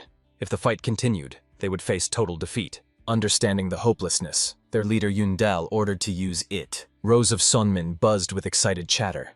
The commander had allowed the use of the forbidden. Everyone pulled out a small wooden box with a red pill inside. Swallowing it, they felt uncontrollable rage boiling through their veins. Stunned, Kwon Sik immediately ordered his men to retreat. But in an instant, his head flew off his shoulders. One of Sonmin's fighters sliced it off with a palm strike. The Sachondan family estate was enveloped in the deep silence of the night. The servant bowed his head and reported to the head of the family that the distribution of the potion which rapidly increases strength, was going according to plan. The head of the Dan clan was pleased. They would soon reach almost everywhere except the territories of the strongest Muram families. The servant added that from now on, he would try to move even more cautiously to avoid being caught. But surprisingly, the head of the family said it was unnecessary and insisted on continuing as before. The servant grew worried. Such overconfidence could put the Dan family at risk. The stern look from the master silenced him. The head of the family believed he was overstepping his bounds. The servant quickly bowed and almost ran out of the room. The full moon illuminated the statue of a smiling monk by the quiet lake. The head of the Dan family landed silently nearby. He immediately reported that the potion distribution was proceeding as ordered, but he was worried about an unknown tail that seemed to be following them. The mysterious figure he reported to calmly replied that it was not a problem. She never hesitated to cut off any tail that appeared in Sashondan. The head of the Dan family carefully asked what kind of future they should build. His eyes widened when he heard that the family wouldn't have to do anything for a while. It would be Mage's turn to act. Despite his fear, he dared to ask if this meant that Mage had been reborn. The figure replied that the rebirth hadn't happened yet, but the first breath had already been breathed into the body. Stepping out of the shadows, the stranger in the mysterious mask declared that everything was happening by his will. Meanwhile, Namgun-il marveled at how opposing energies could create such a perfect balance. Noticing this, Doc, sitting on a rock behind, said that the key to everything is harmony. A shadow exists only where there is light. This is the essence of logic, which corrects the world when it leans too far in one direction. These words struck Namgun-il so deeply that he finally understood. Everything must be in balance. Noticing the change in his gaze, Doc simply smiled with satisfaction. A genius is always a genius. Watching the boys match and hearing a few words, Namgun-il instantly gained insight. Coming to his senses, he realized he had finally broken through his own barrier. The doctor confirmed his suspicion. Namgun-il was on the brink of true power. Jumping down from the rock, Doc suggested postponing the greetings and first taking both boys to the doctor. Namgun-il was surprised why he said both. After all, Moyonbo was still standing. Did he really faint without falling? A boy in dirty clothes swiftly passed through the dark corridor and pressed against the wall, trying to catch his breath. He gently opened the door and slipped into the room where the wounded Moyonbo and Namgun May were resting. The young man recognized the young hero he once bought food for. Looking closely at Namgun May, he noticed he had suffered severe injuries. Remembering the kindness shown, the boy decided to give him a small gift. He started rummaging through his pockets, hoping to find something to eat, because good nutrition is key to a quick recovery. Finally found what I was looking for, a freshly baked warm flatbread. He handed it to Namgun May, hoping the scent would wake the injured man. Suddenly, a stern voice behind him demanded he identify himself. Looking back, the boy saw Namgun-il, whose gaze promised trouble. Pointing his finger, Namgun-il sternly asked what poison he was trying to slip to his youngest son. The young man was confused. It was just a flatbread, not poison. Irritated, Namgun-il reached out to grab him. Then the guy suddenly disappeared, leaving him grasping at air. Namgun-il didn't believe. He dodged and tried to grab him again. The young man tried to explain that he just wanted to help the young master. But seeing that words were useless, he quickly dodged the attack again. Behind Namgun-il, the young man rushed to the door, shouting that he had been misunderstood. Namgun-il didn't even chase after him. He just stood frozen, stunned that he never managed to touch the boy. One of the guards ran into the room at the noise. He asked if Namgun-il had seen the beggar boy here, and he replied dryly that the boy had simply run away. Moyonbo slowly opened his eyes, tears glistening in them. Turning around, he saw Namgun May shyly offering him a handkerchief, thinking he was troubled by a nightmare. Sitting on the bed, Moyonbo insisted it wasn't a nightmare. He smiled softly and said he had just dreamed about someone he misses deeply. He had never been so seriously injured after a fight with his older brother. He noted that Namgun May used to have poor control over his inner energy. But now, after just a few months, he can fight him on equal terms. So no one will ever dare to call me the disgrace of the Namgun family again. Namgun May laughed and sincerely thanked Moyonbo. Thanks to this match, he learned a lot. Even though he lost, he can now return home with pride. He did everything he could, so he had no regrets. And yet, despite his words, his eyes told a different story. Footsteps and a voice calling him out were heard from behind, now that he was awake. Looking back, Mee saw his father, who simply smiled warmly in response. They had a conversation that couldn't wait. Soon they were walking down the street, and the older one asked the younger if he remembered their conversation. The boy immediately remembered the promise. If they lost, he and his brother would return to their family. Now that they lost, it was time to prepare to say goodbye to their friends. But the elder admitted that, for some reason, he just couldn't remember it himself. That's why he said he would return to the family alone, and asked the younger one to stay at the Peck Academy. Then he asked if his brother knew why he had been so harsh with him. "No, I don't know. Is it somehow connected to Dad?" the boy asked. "Only partially," the elder replied. "If it weren't for your energy flows, Father could have reached the fiery boundary. But to suppress the power that struck your body, he lost a lot of inner energy and couldn't break through the wall. No one knew when such a chance would come again, so the family's overall strength noticeably declined, making it harder to lead. The little one understood that his brother was the future head of the family, so it was natural for him to be sensitive to any danger. But then the elder admitted that he was most upset because their mother had been sick and weak from the start. When she learned her youngest was poisoned, she stayed by his side day and night. And one day when the mother was alone without the father, something happened. To calm the energy consuming the child, she took it into her own body. The father ran in and saw what was happening. Using his inner energy, he sealed this power within her womb. But the extreme yang energy is incredibly difficult to control. Because of this, he made sure the boy could no longer use it. From this story, the hero realized that his mother's illness had worsened because of him. But my brother added, "Even if they call you the shame of the family, Father wanted you to survive. Mom passed away after some time. Of course, it's not entirely your fault, but the fact that you caused pain to both Dad and her always bothered me." Back then, I was very young and maybe just looking to blame someone. The boy couldn't even imagine it. He admitted that all this time he thought his brothers, sisters, and entire family didn't love him because he lacked talent, and he constantly blamed his fate for it. But when I entered the Peck Academy, I saw, no matter how you refused to accept a predetermined fate, you trained hard and ultimately proved you can perfectly control your energy. That's why I've decided to acknowledge you now. You are part of the Namgun family and my younger brother, whom I am proud of. I'm sure that our mother, watching over us from heaven, is happy too. During this emotional conversation, something unexpected happens. The older one suddenly pushes the younger aside. The hand he used to do it suddenly turned out to be severed. What is happening? Meanwhile, a mysterious figure was rising behind Pashkala. Reaching a certain spot in the forest, she turned to the younger leader and said time was up, then added, "The Muram Union is currently hosting the Peck Academy Martial Arts Tournament, a perfect opportunity to announce the revival of magic." From the cave where he sat came a chilling voice. "Is this the game of noble families?" Red eyes flashed at the darkness. "Perfect. We've waited too long for this. We will destroy your peaceful existence." The man addressed the creature, remembering that Doc is currently teaching children at the Academy of Hell. The terrible voice grew even more menacing upon hearing the news. Great. He already suffered a fatal wound in the fight with the leader, and is out of the strong contenders. In that case, everything will become even simpler. We will kill his apprentice and announce the rebirth of magic to the world. Meanwhile, the hero didn't understand what had happened, and who exactly carried out this attack on them. He urged the attacker to stop hiding in the dark and reveal who he really is. And at that very moment, the stranger appeared. He reminded the hero of the old wounds he once received. I remembered standing in the bushes, just like I am now. But the older brother wasn't going to wait. He decided to attack. His move was called the Palm That Tears the Heavens. A fierce dispute erupted between the two opponents. Their hands looked eerie as their attacks clashed. They managed to set up a block and completely stop the guy's attack. "See, we're talking," the voice said. "We are the bloody twin demons, no Gen and InGen. I am Gen, the one on the right." The younger brother couldn't believe they had so easily taken down the older brother's equipment. The sergeant turned to him and said, "As soon as you get the signal, run immediately." "Got it. I'll run and get the teacher to help."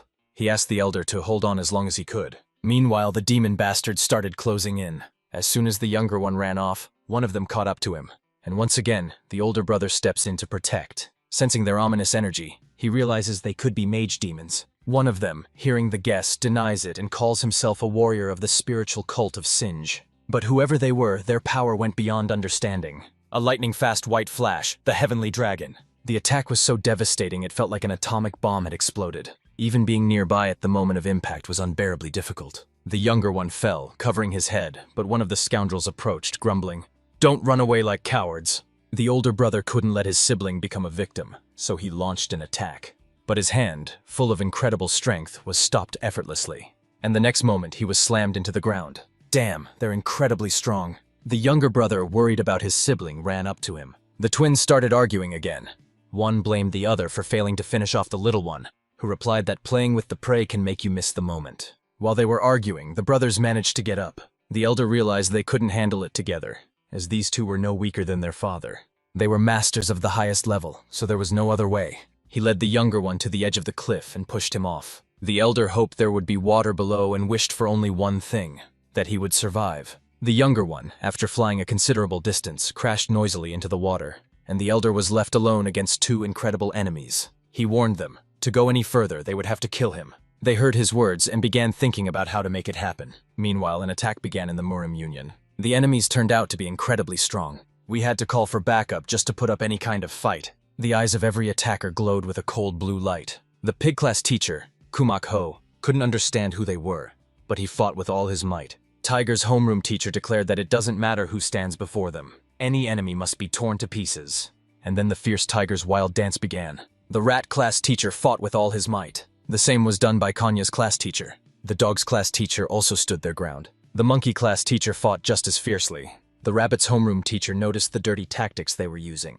The girl, confused, asked the teacher in front of her why he had acted that way. "I have no choice," he replied coldly. It turned out that the sheep class teacher was a traitor. His real goal was to kidnap them. He ordered everyone to follow him. And if not, he threatened to show his true power. The monk, seeing the dark energy in his hands, could only think how. And just then, like the sun breaking through the clouds, Doc appeared, instantly revealing the villain as a mage warrior. He expected nothing less from Queeman Doc, a legend of the great battle against the demons. He said he wanted to see his abilities but didn't get to finish. His head had already been severed by Doc. The doctor, concerned for others, asked if everyone was okay. The students answered in unison that everything was fine, but he couldn't understand where Namong May had gone. I heard from the students that he left with his older brother. The doctor decided that everything would be fine with him then, but he couldn't shake the uneasy feeling. Meanwhile, the boy's body, floating in the water, was washed ashore. There stood a mysterious man wearing a mask. The hero was unconscious, water washing over his body.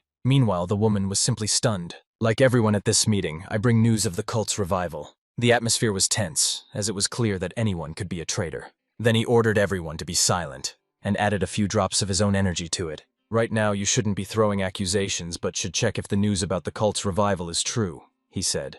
That was all he wanted to say before announcing the dismissal. Doc stayed nearby, wanting to add something important. He reported that one of his students had gone missing. The old man had heard about it before, but the doc added that he was sure the boy was in the cult's hands. Most of those who infiltrated the alliance were weak pawns, but a powerful martial arts master from the demonic cult joined the snake class. "I suspect they were hunting the kids from the snake class," Doc said. Namong May was with his older brother, but both disappeared. "There is a high chance they were kidnapped by someone stronger than Namong Ilya. I want to set out in search of my student. Please allow me to do this," he asked. The old man declined the request. He explained that it was unclear when the cult would strike again, ordered Doc to stay and protect the other children, and assigned the search to others. Stepping outside, Doc met an acquaintance who said it was the first time he'd seen the old man refuse such a request. He promised Doc he would find the children himself. He asked him to stay with the Alliance and take care of himself. When enemies attacked all of Muram, the Alliance stepped up to support the small and medium sects on the front lines. The martial arts competition was postponed indefinitely, and the Alliance officially announced the revival of the demon cult. 9 major sects and smaller groups came together under the Muram Alliance to restore order, and the chaos gradually subsided. In the Namong family, the father ordered everyone to take soldiers and set out to search for the children. Those standing to his right and left asked if they should worry, since the younger one was Namong Ilam. But the father, tempered by years of wisdom, knew one must never underestimate the cult. They almost ruled Muram before they disappeared. Meanwhile, the teacher was pulling his student along behind him. He refused to acknowledge him as a teacher and believed he belonged to the sect of the poor. For that, of course, I got a slap on the head. But during this heated conversation, he noticed Bo behind him. I wanted to ask something, and everyone behind him begged to be taken along. But they weren't going on a picnic. When the poor man heard who it was about, and I found out the whole situation anyway, he said firmly, "Members of the poor sect always repay their debts." He tied his hair and was ready to set off with them. The Namong May rescue team was formed from the dragon and snake classes. 6 months have passed. The hero was completely covered in blood. In the depths of an ancient cave, a fierce conflict erupted between 2 warring factions. Their bloody conflict centered around a mysterious box containing 4 mystical purple pills that radiated an aura of power and drew greedy eyes. Warriors on both sides burned with righteous anger, seeing their opponents as unworthy hypocrites who had no right to even touch such a treasure. The cave filled with the clash of blades and dying screams when suddenly a young traveler appeared amid the bloody carnage. His simple appearance surprised those who fought. No one could understand who this stranger was or what brought him to this cursed place. The young warrior slowly advanced to the heart of the battle, focusing his inner energy to unleash the legendary technique, the heavenly sword strike in its original form. Pink and golden streams of power merged into a blinding wave of destruction that instantly wiped out all combatants. In mere seconds, proud fighters were turned into the wounded and severely injured. The incredible power radiating from such a young warrior stunned the survivors. Approaching the defeated, the mysterious young man asked if they understood the true purpose of the pills they had fought so fiercely over.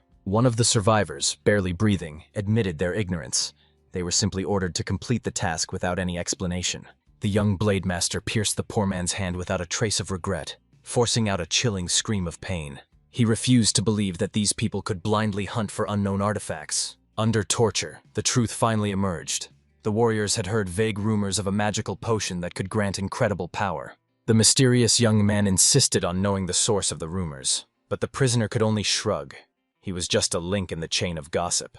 At that moment, the masked warrior watching the events pondered the boy's strange trait. He preferred maiming his enemies over giving them a quick death. The young man believed it was more merciful to destroy the internal energy flows since they didn't belong to the magical state anyway. His companions saw an inner contradiction in this, because stripping a warrior of their martial art is like slowly killing their soul. However, since it was the young master's choice, he had no intention of interfering. Next, the conversation shifted to searching for other similar artifacts. The masked man reported that identical pillboxes had appeared in the southwest, so that's where they should head. The young man immediately made his way to the exit. The masked man studied him closely, noticing signs of affiliation with a certain organization, which led him to decide to save the young warrior, even as he increasingly lost control and sank into brutality. Since there had been no direct killings yet, the observer decided to spare his life and simply monitor his actions. Meanwhile, the boy from the poor sect identified the right direction and suggested to the mentor that they head there. But the teacher frowned in displeasure, reminding that this path had been taken many times before. An irritated student turned to Stormblade, his strict mentor, for guidance on the right path. The man flared up at such a familiar address, once again demanding to be called teacher. However, skilled in reading the winds and clouds, he listened to the signs of nature. He pointed the way by simply tapping toward the first path he saw. His companions watched his methods with surprise, believing they should have gathered more information first. Unfortunately, no one knew where to find the necessary information. At that moment, the young man heard a gentle reproach from his companion. She reminded that someone like him should have the necessary knowledge in gathering information, given his affiliation with the relevant sect. The teacher immediately realized that the girl from the renowned Jeagle family fully lived up to their reputation as a strategist. Even the beauty thought it unnecessary to praise such obvious things. The mentor explained that due to new threats, all intelligence sects closely cooperate with the Alliance, making contact with them much more difficult. Then the young strategist suggested going to her home, where they could access a larger database. And so the entire group found themselves in the magnificent residence of the powerful Jeagle family. First of all, the travelers bowed to the girl's mother, the head of the ancient clan. The mother was clearly upset that her daughter had enrolled in the academy on her own and now returned without warning. The companions were shocked to hear this, as they didn't know their friend had enrolled in a prestigious school without her family's permission. But the wise matron did not get angry. She only hoped her daughter hadn't made any irreparable mistakes and was ready to hear the reason for the unexpected visit. The girl calmly explained that she urgently needs support and guidance from her family. The hostess anticipated this turn of events but had other guests at the moment, so she suggested postponing the serious conversation. She kindly asked Mr. Stormwind to accept their apologies for the inconvenience, but he just laughed, admitting they were to blame for the intrusion. They were stunned by the sound of heavy footsteps in the hall. Standing before them was none other than the respected elder of the poor clan. Meanwhile, the action shifted to the heart of the Alliance, the luxurious residence of its leader. The commander-in-chief tossed on the bed, waking from a sudden illness and coughing up blood. He had long noticed that the cycles of his illness were getting shorter, while the attacks grew more brutal, inflicting unbearable pain on his body. Suddenly, he heard the royal bird's cry and immediately opened the window. A majestic creature perched on his hand, carrying a tiny message on its paw. The report stated that the enemies, with their brutal frenzy, undoubtedly belonged to the sinister cult of Manga. For years, these villains operated in the shadows, remaining unseen by the forces of good. But now they have boldly stepped into open confrontation. And what's more, someone was helping them. Reading the family name in the report, the Alliance captain realized with horror that the traitors were members of his own clan. Meanwhile, at the Jeagle residence, a respected elder warmly welcomed the young warriors he hadn't seen in a long time. Everyone present was amazed, not understanding what had brought the esteemed master to these lands. The elder calmly greeted Stormwind, surprised that the warrior known for never staying anywhere longer than 3 months had remained in the Alliance so long. At that moment, the boy from the poor clan rushed to his true mentor. Stormwind was upset because, technically, he was the teacher of these students at the academy. The wise elder patiently explained that when children join the poor sect, they remain lifelong students of their first mentor, and this sacred law is unchangeable. Stormwind was completely dissatisfied with this arrangement. He believed that with his outstanding abilities, he alone deserved the title of chief mentor. Though the elder would surely object to these ambitions, two masters began scorching each other with their gazes until the head of the Jeagle family asked them to stop the dispute and settle everything peacefully. It was then that the venerable elder learned the shocking news.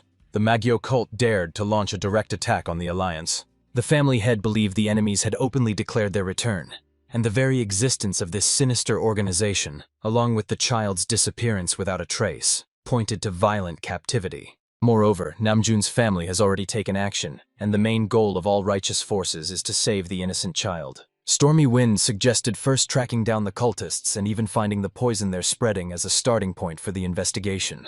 A young member of the Jeagle clan knew about this deadly potion, used by killers escorting trade caravans, that greatly increased a warrior's strength but robbed their mind, forcing them to fight to the last breath.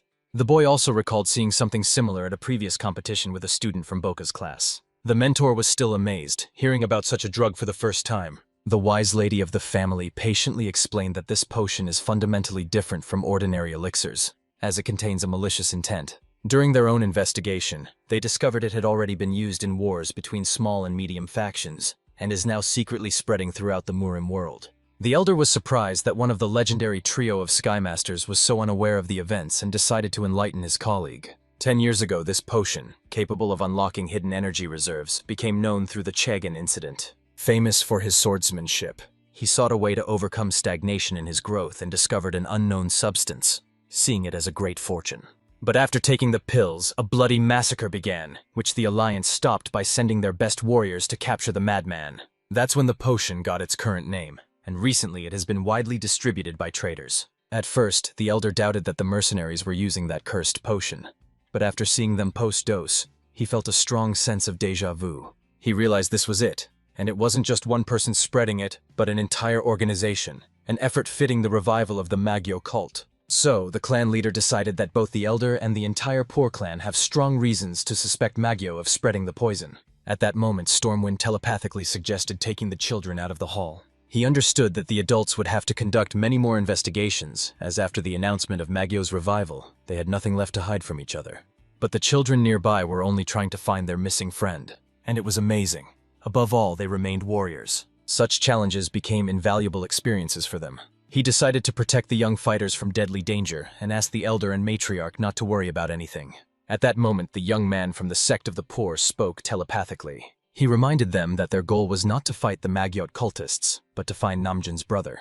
Right after these words, both the clan leader and the elder opened their eyes in surprise. It was hard to believe that an ordinary guy managed to overhear their telepathic conversation. This gift, available only to the chosen few of the poor sect, was considered extraordinarily rare. Stormy Wind sprang to his feet, proudly praising his talented student. He expected nothing less from such a gifted young man. The art of telepathy is mastered only by the chosen, so the boy must have had truly exceptional natural abilities. Their calm conversation was suddenly interrupted by a breathless maid rushing in to report an emergency. An unknown soldier staged a bloody massacre by the iron gates of the estate. The guards tried to stop the madman, but they clearly didn't have the strength. Everyone immediately rushed to help. The situation was becoming critical. The defenders of the estate held back the attacker with their last strength, buying precious moments. The clan leader dispelled the tension and set out to deal with the bold challenger herself. The approaching old man noticed that the attacker had the same possessed look as those who had taken the cursed potion. So the lady loudly ordered everyone to act with utmost caution. The madman won't stop until he drains all life energy. He calmly said he was happy to see the greatness of the Jeagle family with his own eyes. He considered it an honor and politely challenged the leader to a duel. The old man realized with surprise that the attacker still had a spark of reason left. Even the children understood. This man was nothing like the mindless killers they had met before. Then the hostess asked if he knew about the potion's effects before taking it. The warrior knew well that this medicine could greatly boost his inner energy. Many talented fighters die without ever realizing their true potential. He faced the same fate, but now he has gained power surpassing the might of ancient factions and the 5 great clans. So he will not die like an ordinary soldier. Of course, to the hypocrites who monopolized martial arts and healing potions, it was a weak excuse. But his victory over so many enemies spoke for itself. They all attacked him at once, but didn't leave a single scratch. and now he wanted to show this power to the lady of the Jeagle family herself. The madman lunged at the woman with a bare blade. Without a weapon, she struck the attacker with one hand so hard he immediately passed out. The old man begged not to be killed, as he could provide valuable information, and the mistress understood this perfectly. At the last moment, the dying warrior mustered his final strength to give a deadly order. At that very moment, his body burst into a blinding light, followed by a powerful explosion all around. At the last second, the clan leader managed to raise protective barriers, shielding everyone present. That's when she noticed a scrap of paper in the air with a mysterious message about the martial art of Hans. Meanwhile, the boy from the poor sect tried to fend off the massive boulders flying toward his friends. The woman who appeared out of nowhere was struck by his determination, despite the risk that an enemy might be hiding behind the rocks. Although the young man's manners were rough, she couldn't help but admire his courage. Everyone was amazed when the second heir of the famous Namju family appeared before them. She was known as the master of the clan's fire dragon. So the whole group came together and learned that the descendants of the mighty Namjoon clan had started acting on their own. The fiery mistress just laughed. She had no idea her younger brother had such loyal friends willing to risk their lives to save him. The girls knew that if their sister was already involved, their older brother was probably in on it too. She explained that her brother went to the information clan, while she came to the Jeagle family for wisdom. But when she saw that the Jeagle family hadn't fully figured out the situation yet, she decided to join their investigation. The clan leader said she knows of those who lose their minds after the potion and fight to total exhaustion, blindly using all their strength. But this time, the man they encountered managed to keep a clear mind. And it was from him that the mysterious note about Hans's art ended up in her hands. Although the data was inaccurate, it seems the artifact is somehow linked to the potion's effect. She hoped the elder knew at least a little about him. But the honored master had never heard of such an art before. He, however, knew a man who might have the information, a certain Moxo. Meanwhile, the two young men finally returned home. The gathered data made it clear. The spreading poison belongs to the Magyo clan. The situation was confusing, so the masked warrior gave his friend medicine and put him to bed. The boy's condition was terrible. The disguised comrade even considered stopping him from taking part in this dangerous mission. But the boy believed his own weakness had caused his older brother's death. His gaze burned with determination, just like the fighters of the Blackflower once did. Perhaps that's why his comrade pulled him along. He looked about the same before meeting the commander-in-chief. Meanwhile, Namjoon himself was sleeping restlessly. He dreamed his brother was alive and joyfully ran to him. But at the last moment, he was horrified to see a living corpse before him, who didn't understand why his brother had left him to die. The gloomy ghost demanded that the younger one return what he was holding. At that moment, Namjoon recoiled in horror as he realized a severed human hand was resting in his palm. Sinister shadows immediately began swirling around as the brother writhed in pain and screamed. Waking from the nightmare, the boy gasped for breath, struggling to recover. He looked out the window and vowed with steely determination to avenge his brother's death. The events have moved to the chambers of the Muram Alliance commander-in-chief. The healer came to care for his health, but had never seen such damaged meridians and veins in all their practice. Moreover, the patient's inner energy surged so fiercely that it was a miracle he was still standing. But the warrior was used to this pain and knew his condition better than anyone, so he asked the doctor not to spare him. However, the healer still wanted to report the commander's critical condition to the Union leader. He promised to approach the chief himself, so the healer bowed and left him to rest. And only then, without holding back, he coughed up blood. His vitality surged, and only his own strength kept him standing. The body was already at its limit. He had a year, maybe just a few months left. There was almost no time left, so he had to act based on the information he had received earlier. Now the problem was not just the poison, but also the mysterious martial art of Hans. If poison could be seen as medicine, then this art was a unique set of techniques freely shared throughout the Muram world. Both things were likely connected. He knew that those who took this poison lost their minds, but users of Hans' art could maintain clarity of thought. Even weak warriors could achieve this, and outstanding masters even more so. In that case, they would be able to perfectly control the power gained from the poison. Despite the information he already had, he decided to see for himself. At that moment, the healer returned with a potion to restore strength. But the commander was already gone, only a note explaining that he had left on urgent business. He asked me to tell the head of the Muram Alliance that he received excellent treatment. The healer decided it was a warning sign since the note was written in blood. About 30 years ago, the fight for succession began after the sudden death of the clan leader. The elders didn't know if it was the result of an old wound from a battle with a master of the highest level. Maybe it opened again. And it was more important to quickly choose a new leader. Among the deceased 7 children, they had to find a worthy one. One elder suggested the eldest son, but he lacked the necessary skills, so most believed the second son was a better fit. If we only consider talent, the choice was clear.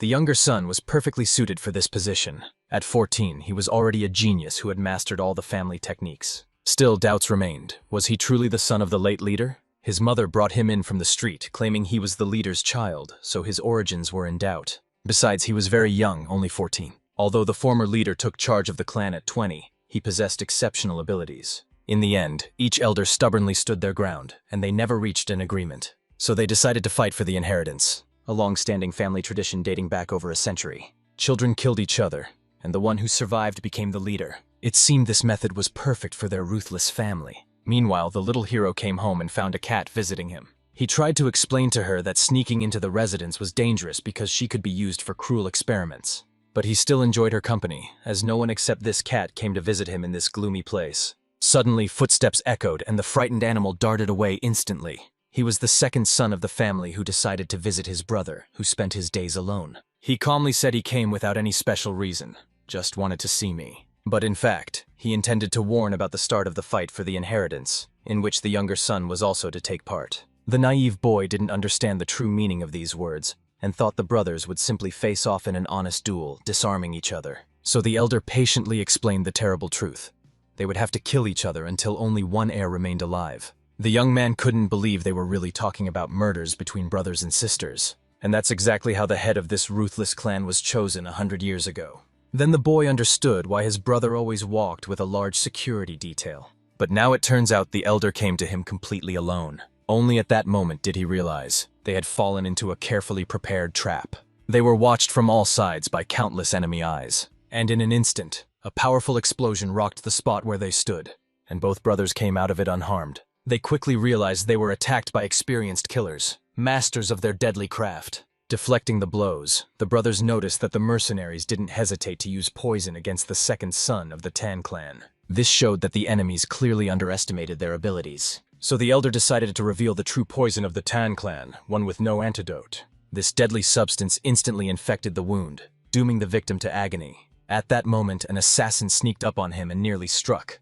Disaster was averted only thanks to his younger brother. While the boy skillfully threw a stone to distract the attacker, the elder managed to rush forward and kill the enemy. He politely thanked him for the timely help and was already about to rush to his brother's aid. But it turned out the young man handled all the attackers who came at him on his own. If the young man handled so many professional killers faster than his experienced brother, he truly deserved the title of genius of the Tan family. The elder approached the sole survivor to find out who sent him on this mission. And since the prisoner remained silent, he was about to take the poor man's life immediately. The younger one was frightened by his brother's cold cruelty. He decided to give the prisoner one last chance to confess who planned their murder. But he chose death, and the elder granted him a swift end without hesitation. The younger one believed the killing should never have happened, but the elder saw it as nothing more than naive foolishness. You can't pity those who tried to kill you. The killers were hired by those who benefited from the death of both brothers. He could very well have been the eldest brother. He probably decided to eliminate his rivals to become the heir without obstacles. The elder expected exactly this, so he came to warn the younger. He explained that to survive, they needed to join forces. The elder sincerely hoped the younger would help him become the head of the family. Before the bloody fight for the inheritance began, the third and fourth sons, candidates for the throne, were killed. Some blamed a political faction for the incident, but the elders of the Tan family welcomed it, saying the family had shed an unnecessary burden. And so began the ruthless struggle for power, which to ordinary people seemed like pure madness. The younger brother couldn't understand why you had to kill your own blood brothers to become the leader. He didn't believe the others would just sit idly, waiting for their death. Perhaps the third and fourth were simply among those not destined to survive this bloody struggle. To save them all, the second brother took responsibility and promised to protect their lives. Later, the younger brother came to the eldest for a serious talk. It seems the firstborn wanted him to take his side. In that case, he was ready to generously reward him, or even offer him to become the head of the family himself. Then the boy remembered the first time he came to the Tan family home with his mother. Back then, everyone thought they didn't belong here, and after their mother's death, only the second brother came to the funeral. The firstborn explained that he had valid reasons for not showing up. He had to obey the elders, and his supporters opposed participating in the ceremony, so ignoring the funeral was not his own choice. The boy understood this. After all, they lived in the ruthless Tang clan, but he couldn't trust the one who killed the third and fourth brothers. Obviously, the firstborn was about to say something about their death, but at that very moment, a throwing blade struck him right in the head. He was killed by his second brother, who couldn't stand the eldest lying until the very end. Besides, he told the younger brother not to worry. The fight for the position of head ended with the elder brother's death. Soon, the second brother appeared before the elders, who welcomed him as the victor in the bloody struggle for power. However, they noted that the younger son is still alive. However, the elders understood that since his mother was of low birth, and there was no official wedding ceremony, he was not considered a direct heir and initially did not qualify for inheritance. In any case, they congratulated the young man on becoming the leader. Now that the heir is chosen, we can move on to the clan's important tasks. The elders informed the new leader that since the mage cult's forces are spreading from the center, and their clan has been defeated, it is urgent to strengthen internal power. They demanded that the leader immediately gather all the fallen brothers' forces and hand them over to the Council of Elders. But the young man understood that even by absorbing the energy of his fallen brothers, he could not undo the damage caused by their fratricidal battle. The elders irritably reminded him that all power in the Tan clan comes from them, and even as leader he is still worth nothing. After that, they instantly attacked him with a devastating poisonous force. In the end, the young man had no choice but to bow and promise to fulfill their will. In his chambers, he burned with anger. The elders looked down on him and sought to make him their puppet. The younger brother was nearby and saw the older brother's anger, so I carefully asked what he was planning to do. It turned out the new leader had his own sneaky plans. Soon he hosted a lavish banquet for the elders, who were grateful that he followed their orders. Watching this celebration, the elders were certain they had chosen the right leader for the clan. But he had one more special gift prepared just for them. The elders looked around with curiosity and eager anticipation, waiting for the surprise. Then suddenly poisonous fumes began descending from the ceiling, a deadly fog filling the entire hall. The elders were shocked that the young man dared to use the clan's real poison against them. They were sure this primitive toxin wouldn't affect them, but within moments they all started coughing, blood pouring from their mouths. With horror, the elders realized the new leader had used the forbidden deadly blood poison. The chief was surprised they even knew about this ancient poison. He was pleased. The arrogant old men writhed on the floor like pathetic insects, and he could barely hold back his triumphant laughter. In his agony, the elder reminded the rogue that he would die with them. There was no escaping this painful end. But the guy wasn't a fool. He prepared an antidote and had no intention of dying with the victims. Now, as the power of the Magyo cult grew daily, he decided to seize all the clan's strength to survive the trials ahead. He will make the Tan clan the strongest in the world, so the elders can peacefully close their eyes and rest forever. Through a bloody path, he gained absolute power and became the sole ruler of the family. Soon he came to his younger brother, handing him a special pill. He explained that to survive, they needed to join forces, so he decided to help. It was the secret poison of the Tan family, known as the shadowless venom, created for the relatives of the collateral branch. It was created so distant relatives would never have equal power with direct descendants. The poison was not deadly, but it permanently stripped the body of the ability to harness internal energy. There were still those in the family who believed the youngest should become the head of the clan. The elder trusted him, and for both to survive, the younger had to prove he didn't seek power. The boy decided to trust his brother, as he was the only one who truly cared for him. So he swallowed the ominous pill, unaware that this was exactly what the elder had been waiting for all along. Tan Shiyang sat in his room, a sly smile spreading across his face. Everything was going exactly as planned, as the cunning heir had already eliminated anyone who could stand in his way. As the elders wished, he handed over control of all the younger brother's forces to them. But the greedy old men didn't even check if any among them still remained loyal to him. So now, without any obstacles, the Tan family will belong to him completely. Tan Shiyen laughed mockingly. He never imagined it would be this easy from the very start. After the staged ambush, he took his younger brother under his wing. While he fought other enemies, the elder effortlessly got rid of the remaining weak and useless brothers. Meanwhile, the poison in the younger one's body was already beginning its deadly course, so Tan Shiyen just had to wait a little longer. At that moment, the younger heir sat in his room, deep in meditation. The pill his older brother gave him had already dissolved in his body and was flowing through his meridians. The energy inside was so fierce it seemed to burn everything in its path, growing stronger by the moment and mercilessly devouring his inner strength. And the elder insisted that it was a special elixir of the Tan family, made specifically for the heir. But the young man could no longer resist this destructive force and decided to end his meditation. At that moment, his little cat friend came up to him. The heir with a warm smile gently petted the kitten, happy that now, with the elder as head of the family, no one would scold him for caring for his beloved pet. Then suddenly the baby hissed sharply and ominously. Its animal instincts sensed danger. Chan didn't understand what happened to the kitten, but it noticed the enemy who wanted to kill its owner. At the last moment, the young man managed to dodge the attacker's deadly strike. Unfortunately, he used up his inner energy too abruptly, and crimson blood spilled from his mouth. Meanwhile, the armed enemies grew in number and surrounded him from all sides. It was clear he couldn't break free, so he had to run immediately. The young man quickly pulled a vial from his coat and threw it to the floor. It contained smoke fluid that created a thick veil, giving him a chance to escape. A desperate escape turned into a deadly race as he leapt across the rocks, trying to shake off his pursuers. But after spreading the poison, using his inner power drove his body to madness. At that moment, throwing knives flew toward the fleeing man. Most flew past, but one struck his shoulder blade, causing him to lose balance and fall to the ground. The next moment, the enemy was already creeping up on the fallen boy. He was sure he had killed the young man and wanted to take his body as proof. But he deliberately pretended to be dead. Then he drew his blade straight from his own body and wounded the attacker, knocking him to the ground. The heir ordered the man to confess why he tried to kill him. But at that moment, he noticed blood flowing from the enemy's mouth. It seems he drank poison and took his own life to hide the truth. At that very moment, 2 more enemies were sneaking up behind the young man.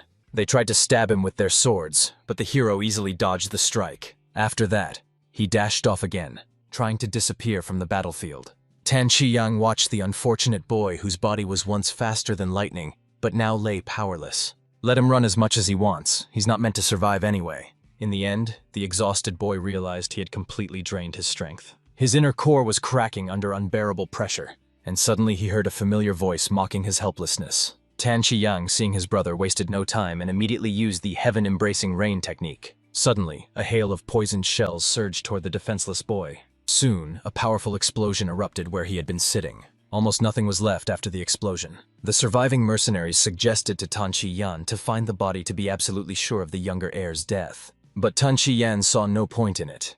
His brother couldn't use his inner strength and was poisoned. Even if he survived, he would soon die anyway. He remembered how everyone said his younger brother was the greatest genius in the family's history, and now he could say they were wrong, because he was the true winner in the end. Hearing this, his loyal warriors knelt on one knee, honoring the leader of the most powerful clan under heaven. But Tan Qiyang just laughed mockingly, enjoying the sounds of their respectful greetings. And so everyone dispersed, and finally the knight's cries quieted. The younger heir managed to survive by using his inner energy at the last moment, but his body remained poisoned by the shadow venom. The power inside was literally tearing him apart. Only death lay ahead. Then suddenly he noticed silhouettes wandering around. The young man mistook these figures for killers sent by his older brother and tried to hide in the grass. At that moment, the people walking nearby were searching for something. When they loudly exclaimed that they had finally found what they were looking for, the boy's eyes widened in horror. But it turned out they were just ordinary hunters tracking rabbits. Finding one of the animals, they decided to hide it from everyone and eat it, as they hadn't had meat in a long time. The hero sighed with relief, glad these people hadn't come for his soul. He didn't notice the tall, bearded old man standing nearby, looking at the boy hiding there with surprise. The young man jumped back in fear, using his last strength. He tried to attack the stranger to buy time and escape, but the wise warrior caught his throwing knife with just 2 fingers, not understanding why he was recklessly tossing such dangerous things. Chan couldn't believe that this man had stopped his attack so easily. Seeing the exhausted boy, the warrior realized he had suffered serious internal injuries. But the boy didn't trust the stranger's calm words. He ran his hand over the ground, gathering clumps of dirt and stones. Jumping up, he threw them in the man's face, trying to blind him. Then the old man realized. The boy possessed the secret techniques of the Tan clan. He easily twisted his hands, lifting the wind currents to create a protective shield. As soon as he moved the stones aside, the boy in front of him fainted and collapsed to the ground. The experienced master was amazed that even in a critical condition, the young man managed to use the secret technique. He became curious about where this amazing little one came from. Soon the hero began to regain consciousness, gazing vaguely at the ceiling of an unfamiliar room. The first person he saw was the very man who saved him. Not understanding what was happening, the boy immediately recoiled, mistaking him for an enemy. The old man just chuckled kindly at the boy, who was acting like a wild kitten, and told him not to be afraid. Then the boy decided to find out why this man wanted to save him. He just looked surprised, explaining that those who want to live don't need a reason to help. He was glad the boy survived, but he felt sorry for the young fighter. A wise warrior warned that the energy in his body was destroyed and cannot be restored. His core suffered even more damage from the violent use of his inner powers, leaving him with little time to live.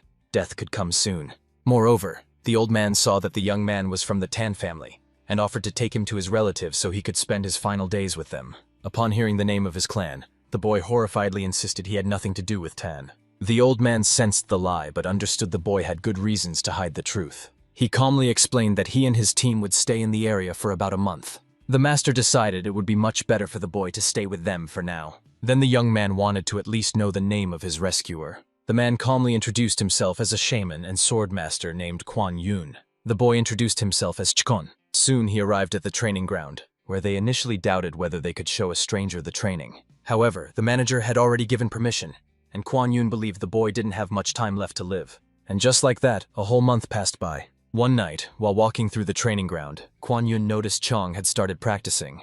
He was immediately intrigued by the boy's slow, precise movements. He tried to mend his fractured core, healing the cracks. Recognizing the technique, Kwon Yoon frowned and approached, eager to find out how the boy knew the basics of the primordial chaos. Chon clearly didn't understand what was being talked about. The master grew angry, convinced that he had stolen his shamanic secrets, a grave crime. The young man strongly denied it, which only made the mentor more curious about how he mastered the technique. Chon calmly reminded him that he had shown it to him during their first meeting. Kwon Yoon recalled that he had indeed done something similar and was even taken aback, as he couldn't believe the boy had copied it after just one glance. To be sure, he asked Chong to repeat the technique under his close supervision. It was clear that the young man wasn't just copying the moves but deeply understood the harmony of yin and yang. He filled the cracked core with this ancient technique, impressing the master with his talent. What once seemed impossible, restoring inner energy, Chon made a reality. Kwon Yoon told him to keep practicing and decided to help. If the student found the path to salvation on their own, the mentor could not abandon them and began to share their energy. When the golden glow entered his body, Cheon felt a pleasant warmth spread through his veins. The old man felt the boy's wavering energy begin to stabilize. He explained that the core's energy needs to be continuously rotated and circulated. Then the poison and the core will not merge into one. Primordial chaos is the source of everything. Where there is light, there is darkness, and in darkness, light is always born. In the end, Guan Yun allowed the boy to stay in the clan for a long time, and many years passed. One day, a now-grown Cheon stood on a mountainside admiring the view when his teacher called him. The mentor said he should return to the main mountain, where they want him to become the next leader of the union.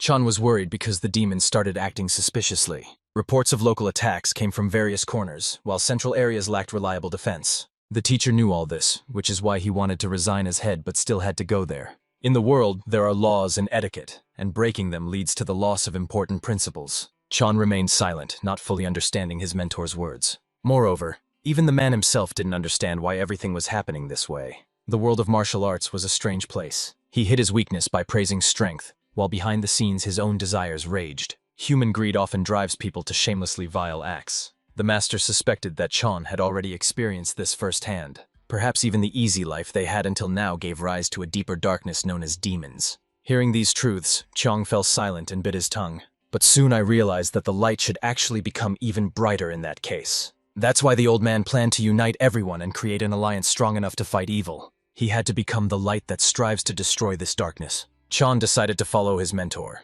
His worldview was still limited, so he didn't fully understand the logic of this world. But despite that, he wanted to see the world that Kwon Yoon would paint with his own hands. On this day, the organization Blackflower was established under the direct leadership of the union's head. Many years passed, and Chong's older brother grew very old. He sat drinking in this gloomy prison. The assistant thought the gentleman was doing it to honor the spirit of the elders. And it was right here that his journey began. Within these walls, he took his first steps toward power. The servant knew that it was here Tan Chi-yan killed all the elders of the Tan clan and secured his power. He was a man worthy of the role of leader. So the servant, wanting to please him, decided to take charge of the place and improve it. But the boss liked his gloominess, so he didn't want to change a thing. He let the servant go and was left alone. As soon as the subordinate left, he called out to the one hiding among the prison cells to come out. Seeing the figure in dark clothes, he assumed it was his assassin. He calmly warned that he wouldn't have any tasks for him in the near future. Tan Chi-yang thought he might have appeared here by accident, but the situation seemed too suspicious. So the family head quickly realized this was not his loyal subordinate at all. The stranger immediately realized he had been mistaken for someone else and asked who exactly. Maybe it was about someone from the Blackflower squad. But Tan Chi-yan only grew angrier at such audacity and attacked, seeing no point in responding to a worthless enemy. His strike was easily stopped with a single movement of the hand. Then Tan Chi-yan realized that only Kwimyeon-dok himself could repel his poisonous attack. For the first time, he saw the great commander-in-chief with his own eyes. But even if he was truly that legendary warrior, he still couldn't break through their entire family's defense. The young man calmly explained that he had no choice because he needed to check something. It was about Pokyolgi, which greatly surprised the head of the Tang family. He replied that they have already received the union's appeal and are also investigating the matter. He heard that the commander-in-chief had worked as a teacher at the academy, so he didn't understand his interest. The reason was that Pokyolgi closely resembled the shadow poison of the Tan family. After hearing these words, Tan Chi-yan froze in fear, unsure of how to respond. He couldn't understand how this man knew about the shadow poison. The guest asked without a hint of doubt if the Tan family really created Pokyolgi. Tan Chi-yang realized it was just a formality. The guest had already made up his mind. The clan leader was sure he was sent by the union chief, but the chief knew nothing about it. Tan Chi-yan had even more questions. Why did the stranger decide to conduct an independent investigation? Then the young man calmly explained that he had once also taken the shadow poison. After that, Chong took off his mask and greeted his brother. The elder's eyes widened in disbelief. How could Chon really be standing before him alive? The young man calmly recounted how he barely escaped death after the attack. But even so, he held no grudge against his older brother. It was precisely because of his betrayal that he met his mentor. Tan Chi-yang froze, unable to understand how his younger brother could use inner power while poisoned by shadow venom. It was impossible. So he didn't get rid of the poison's effect and is using something else. Or even despite his strength, he is already on the brink of death. Tan Chi-yang honestly admitted he didn't know how the younger one managed to survive and even harness his inner powers. But he still couldn't allow his brother to keep living. He promised to inform the union leader after his death, then immediately launched into the attack. Xian easily stopped his older brother's strike with one hand. Then he calmly reminded that the head of the union had nothing to do with his arrival, and he was only interested in the connection between the Tan family and that poison.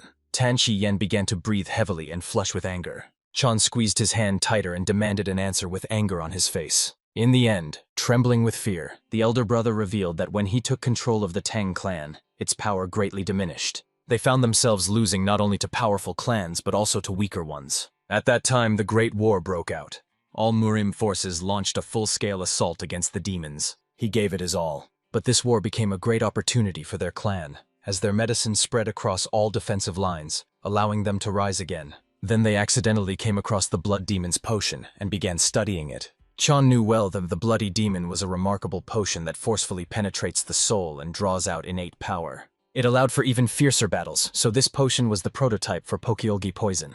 Tan Chi-yang admitted that if the bloody demonic pill could be mass-produced, the entire central plane would fall into the hands of the demonic cult. That was the threat of the secret pill and the cult. He understood it immediately the moment he saw her.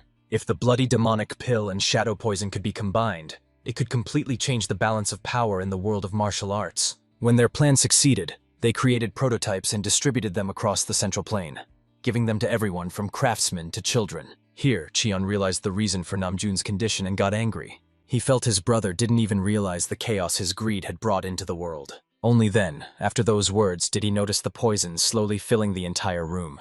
When his vision began to blur, Tan Shiyan remembered the time when all the elders died together.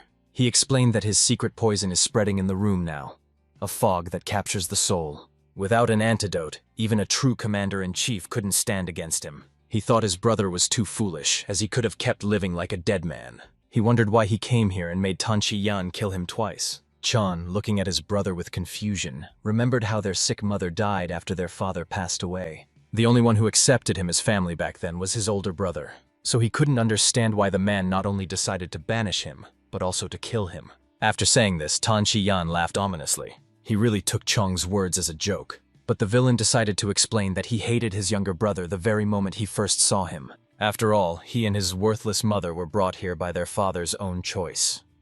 This humiliating truth filled him with disgust, and he couldn't bear the shame. The reason he took in the hero was the boy's exceptional talent. He brought him in to make use of this precious gift. After their father's death, even before choosing an heir, Tan Chi-yan had a chance. He was the second child. To become the head of the family, he had to ruthlessly kill all his brothers and sisters. Chan was just a dog who was meant to die long ago. Then the man suddenly coughed up blood, realizing the antidote had worn off. He desperately needed the antidote, or his insides would burn like Chan's, and he would die in terrible agony. But the moment the life-saving pill was in his hands, Cheon instantly destroyed it with his inner strength. Tan Shi-young was stunned to realize that his younger brother had been skillfully pretending to be poisoned all along. The young man calmly explained that the poison created by Tan Shi-yan was indeed extremely potent. No poison had been able to affect him for a very long time, and all because his older brother once kindly fed him the deadliest poison. The man was shocked. having never heard that one poison could be neutralized by another. But Qian had no intention of explaining anything.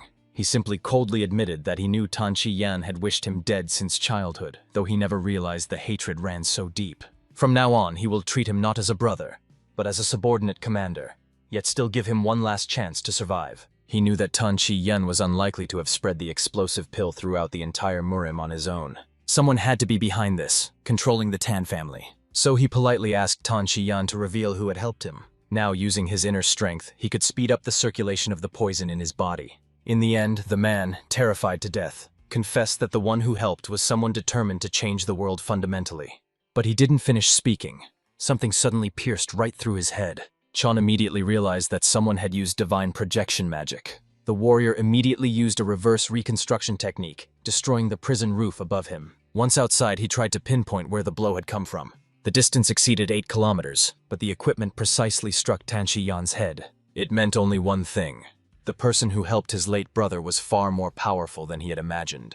Soon, the Tan family heard deafening explosions from the building and rushed over. They quickly spotted the figure standing on the roof and decided to catch the bold intruder. Then Qian realized, before raising a fuss, he needed to cleanse this filthy nest of vice. Meanwhile, the kids fought fiercely against the forest bandits. These bandits were a real obstacle for the young warriors, who needed to find that mysterious stranger. But if they ignore the bandits who hunted innocent civilians, they can no longer call themselves righteous masters. But there were too many enemies, so one of the girls seriously warned her friends to be careful to avoid serious injuries. The forest bandits themselves were amazed. These children worked remarkably well together, their diverse skills reflecting expert training from their mentor. Unlike ordinary bandits, this group moved in sync and with precision. Their maneuvers resembled the coordinated actions of trained soldiers. They were just prolonging the fight. The warrior noticed the first two-person squad moving northwest, while the fourth headed southwest. He knew perfectly well that to end the fight, the kids first had to grab the main target, and he was eager to see who would figure it out first. Although they were only secondary martial arts masters, so perhaps it was unrealistic to expect too much from them. At that moment, the sharpest medalist realized that if the fight dragged on, they would be the first to tire. But suddenly her clever friend noticed a man with a crimson flag giving orders to the bandits. The children immediately rushed to him, trying to be the first to grab it. Seeing them rush by, he got nervous and quickly blew the alarm whistle. Hearing him, the subordinates immediately ran to the master to warn him of the danger. Judging by the sound of the flute, someone dared to attack. And the gang leader knew, anyone who dared that must be crazy. In any case, he was eager to see the faces of those fearless daredevils who dared to disturb him. Forest bandits are a gang of dangerous and ruthless criminals, like a disturbed beehive best left alone. Right now they mocked the children, certain they would die so young. But in a moment, after defeating the bandits, the children tied their hands and feet to keep them from escaping. However, the seasoned gangster knew they were too naive to waste time on such nonsense. He even kindly advised that to securely tie hands, you should use vines that make strong ropes. Also, if prisoners' hands are tied in front, they might attack, so it's better to tie them behind their backs. A clever girl decided to follow the advice of an experienced bandit. Now all he could do was lie helplessly on the ground. In that position, he could only surrender. Seeing his submission, the children couldn't understand what was wrong with these bandits. One of the comrades even suggested sending them to the officials, although it seemed rather pointless. No sooner had she spoken than they were suddenly attacked. It was the fierce leader himself, determined to find out who dared to harm his people. He was clearly surprised to see young teenagers standing before him. The bandits were thrilled. The powerful gang leader had finally appeared. But the leader was deeply disappointed that his people lost to some kids. He fiercely scolded his incompetent subordinates. After all, he had personally trained them, so they had no right to lose. He promised to double the intensity of his training from now on, and they must be ready for tough consequences. Meanwhile, the children realized they were facing an incredibly powerful opponent whose oppressive aura showed he was far more dangerous than just a gang leader. Breaking away from the conversation with his subordinates, he asked whether to start the fight with someone specific or if they wanted to fight all together. The brave student of the notorious beggars sect was the first to step forward, ready to test his strength in a fair duel. He lunged at the man, who didn't even try to dodge. Rumor had it that the attacking palm of the beggar sect could defeat even a dragon, but this strike was good only for swatting flies. The young warrior was surprised that his attack caused no harm. The enemy's body was like steel armor. The man calmly pushed the boy away, explaining that he had trained his body to the limits of human capability. He admitted that for his age, the boy was quite strong, and now he understood why his subordinates lost. The beggar cult disciple turned out to be talented, so the leader even suggested training the body together. The other children understood their friend couldn't win alone, so they rushed to help. The man wasn't offended, understanding that attacking as a group was the smart choice for them. Finally, he decided to fight seriously and show what true power is. All the children rushed together at a single opponent, but soon they found themselves awake in a dark, unfamiliar place after a shameful defeat. They couldn't withstand even a single attack and ended up here, dragged in by the enemy. As it turned out from the conversations, this was a prison for forest bandits. For a prison, it wasn't bad at all. There was enough rice straw to sleep on and the humidity was comfortable. The beauty was annoyed by everything that had happened. They hadn't even properly dealt with the bandits before having to flee from their leader. A wise friend reminded them that the duty of a righteous martial arts master is to help peaceful people, so they could not avoid it. Soon, surprisingly, caring bandits came to feed them. Children need to eat well to grow strong. They brought delicious roasted duck meat with rice. They also explained that if the kids aren't full, you can ask for seconds. They'll bring more, including fresh vegetables. Everyone froze in surprise, not understanding why they were suddenly treated so kindly. The boy from the beggars sect immediately believed these people couldn't be evil. After all, there are no bad ones among those who share food. Soon everyone was seated, enjoying the exquisite dishes served. The beauty was upset, not understanding why her friends were so careless, even thinking they trusted those forest bandits too quickly. But my friends thought the main thing now was to fill our stomachs properly. They knew well that the leader of this place was a seasoned and cunning man, so they needed to regain their strength and devise an escape plan from this lair. Then suddenly a familiar voice sounded behind me. They even thought it might be older Namjoon and immediately started calling out to her. The beauty rejoiced, thinking the mentor had come to save them. But it turned out she was in the neighboring cell. The craftswoman had also been captured by the forest bandits. She wasn't upset at all because the food here was amazing, simply divine in taste. Laughing, the woman said she had a great fight with the gang leader, but ultimately lost. The student was amazed, as even the Fire Dragon Master couldn't defeat him.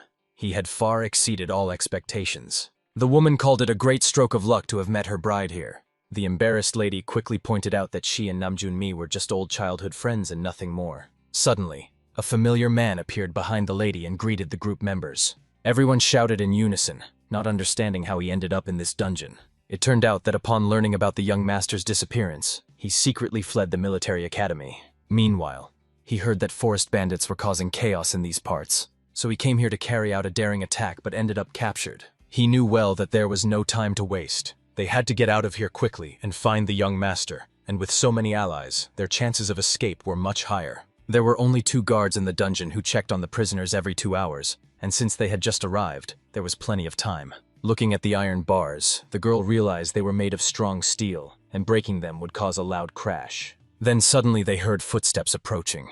It couldn't be inspectors. It hadn't even been 2 hours yet. The prisoner was certain that the guards would come only after 2 hours, as they had done until that moment. But something had changed in their routine, which worried her even more and made her nervous. The man looked carefully at the prisoners and informed them that the gang leader wanted to see them now. There was no option to refuse, and no one would just share food with them if they planned to kill them. Soon the boys were walking tied with a rope. One of them was still chewing food. He insisted that even a dog is not taken anywhere when it hasn't finished its portion, so they could also be given time for this. The boy could not calm down at all. After all, they were not allowed to finish eating. The man who accompanied them to the boss ordered them to be silent and not to address him anymore. The girl was curious why the leader of the robbers wanted to see them. The prisoners were led up a steep slope along a narrow path. They realized that the main headquarters of the bandits was located in a strategic place, the approaches to which were very difficult to pass in case of an attack. Before them was a large valley planted with trees and vegetation, which would be very difficult to pass in case of an attack. Such a favorable location provides reliable protection from attackers. The girl analyzed the question of whether there was a special strategist in this place who managed the camp and its preparation for an enemy attack. Nearby, she heard a strange noise of many voices. Soon, a bandit camp was set up before them. The men behaved confidently and were not nervous about anyone visiting them. They all drank and ate. It seemed they were celebrating something. The arrival of the newcomers did not stop them for a moment. They focused only on continuing to drink. One of the men believed that they were simply being mocked, forced to keep drinking. A man, a strange-looking man, sat at the table with the leader of the bandits. He pleased the chief, and the latter tried to establish relations and friendship with him. It seemed that the men were simply having fun. Finally, Chvan addressed all the guests.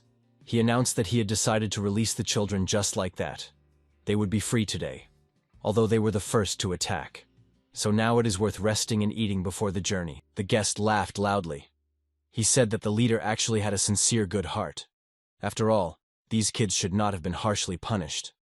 They made a thoughtless act, which they probably regret now. However, everything is not so simple. The bandit leader pointed at the girl and Lady Irene and said that everyone would be free except these two. He liked them very much and did not want to let them go. Nam Gun-sun could not tolerate this. She said she did not agree to such conditions. After all, she was the eldest daughter of her family and never intended to surrender to a stronger opponent. Lady Irene assured, calmly sipping tea, that she could not stay here. After all, she had a faithful fiancé who would be waiting for her all this time. So she simply had no right to force him to do this. The leader became angry. Energy released from his fury swirled around his body. The man clenched his fist and promised that it would be as he said, because in this place his word was law. The guest addressed the bandit leader, asking why such a great leader as Chanun could not release the girls as well. After all, he was stronger than his desires and base instincts that usually control people. Chanun looked carefully at his guest, whom he liked so much, but who still could not agree to help him. Yet he proposed to settle everything with an arm wrestling competition. Soon the men sat opposite each other. The main condition was to use pure physical strength, but not to apply internal energy or mana reserves. The men had to demonstrate the strength of their physical bodies. However, the guest was not afraid. He rolled up his sleeves and was going to show his opponent who he really was, and that physical exercises and body endurance were not foreign to him either. Chanun immediately became interested to see his opponent's skill. When the guest stood before him, the leader could not restrain himself from showing his admiration. It was clear that the man trained his body, and was not as simple as he seemed at first glance. Chanun praised the man. He said that it was men like him who inspired his respect and admiration.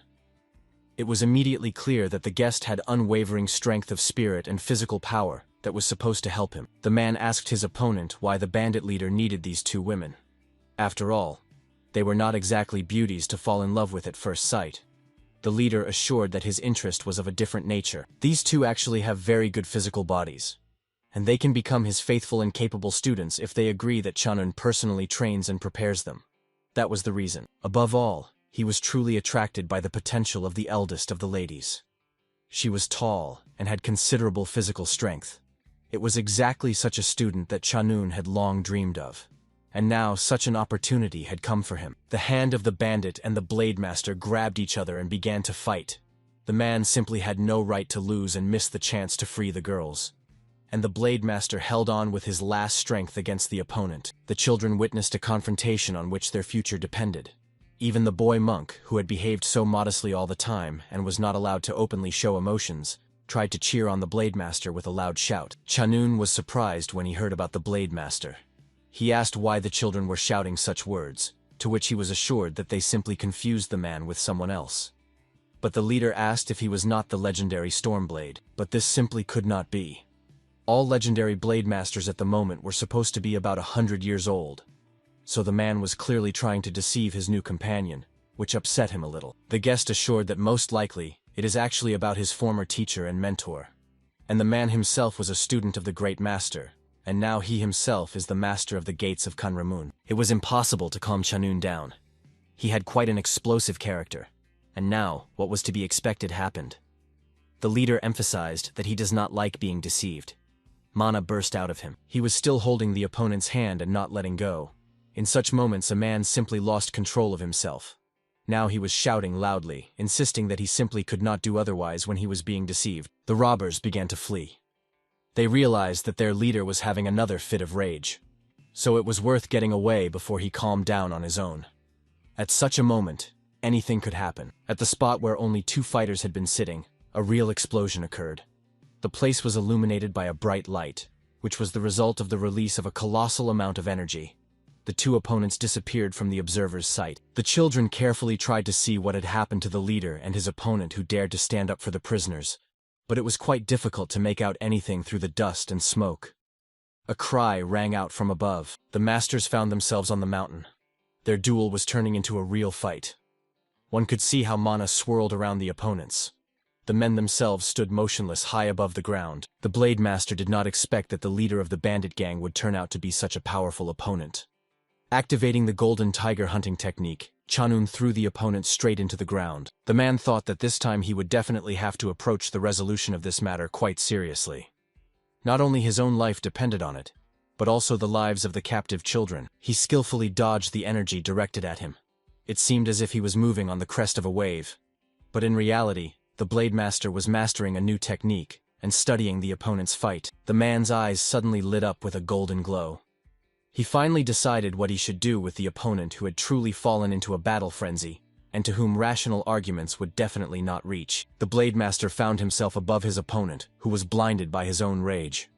The man made a strong and powerful strike directly towards the adversary, actually trying not to injure him. Chanun's body headed straight into the ground, and soon a small explosion occurred at that spot from the landing of the object. The Blade Master only looked down from above at the result of what had happened to the enemy. It finally became clear that the opponent would not get out. The Master did not want to look at what might have been left of him. He only glanced over his shoulder, saying that he really felt sorry for the man with such potential. Yet behind his back he heard a voice praising him. It was clearly Chanun. He explained that he was now truly beginning to believe that he was dealing with a real martial arts master. From the dust and darkness approached Master Chanun himself, the leader of the bandits of the Green Forest. In fact, he promised that you cannot defeat the truth's vein in him just like that. So it was worth focusing on the fight. The guest himself was thinking about how the opponent managed to survive such a powerful blow. He could not allow him to suspect anything, so the Blade Master explained that he had not deceived his comrade. The children watched their protector attentively. They themselves could not believe that their protector could not finish off the bandit leader with the first strike. They became scared of what future awaited them. Meanwhile, Chanun rushed into attack. He moved simply like lightning.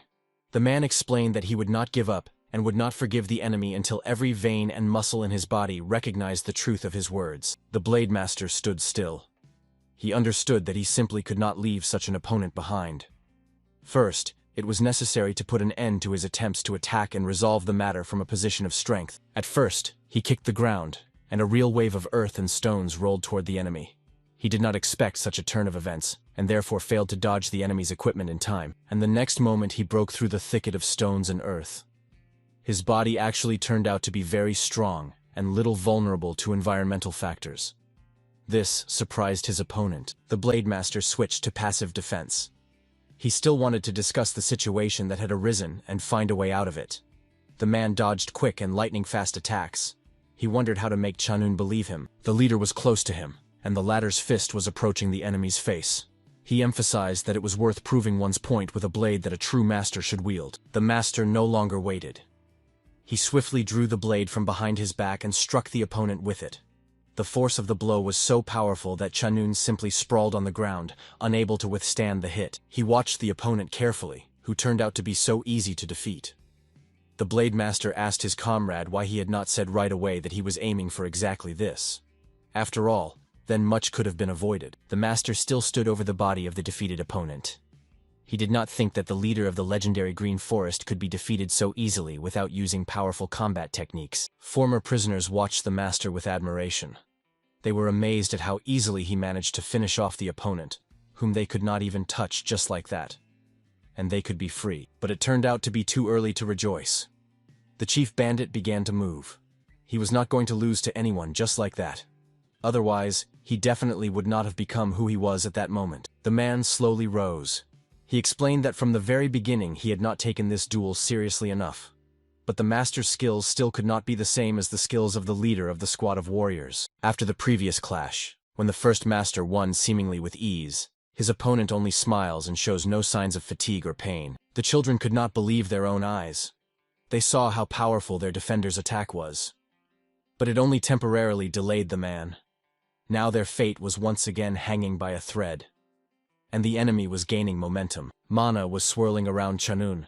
He was not going to hold back his potential, but to punish the enemy for humiliation and insult. It was worth teaching that impudent one a lesson, and showing him where his place really was. This moment causes anxiety in the first master. He could not help but notice how his opponent, although already fighting without strength, remained calm and ready to continue the fight. He did not want to reveal his hidden resources. With this thought in mind, the first master approaches the next round much more cautiously. He begins to lose confidence.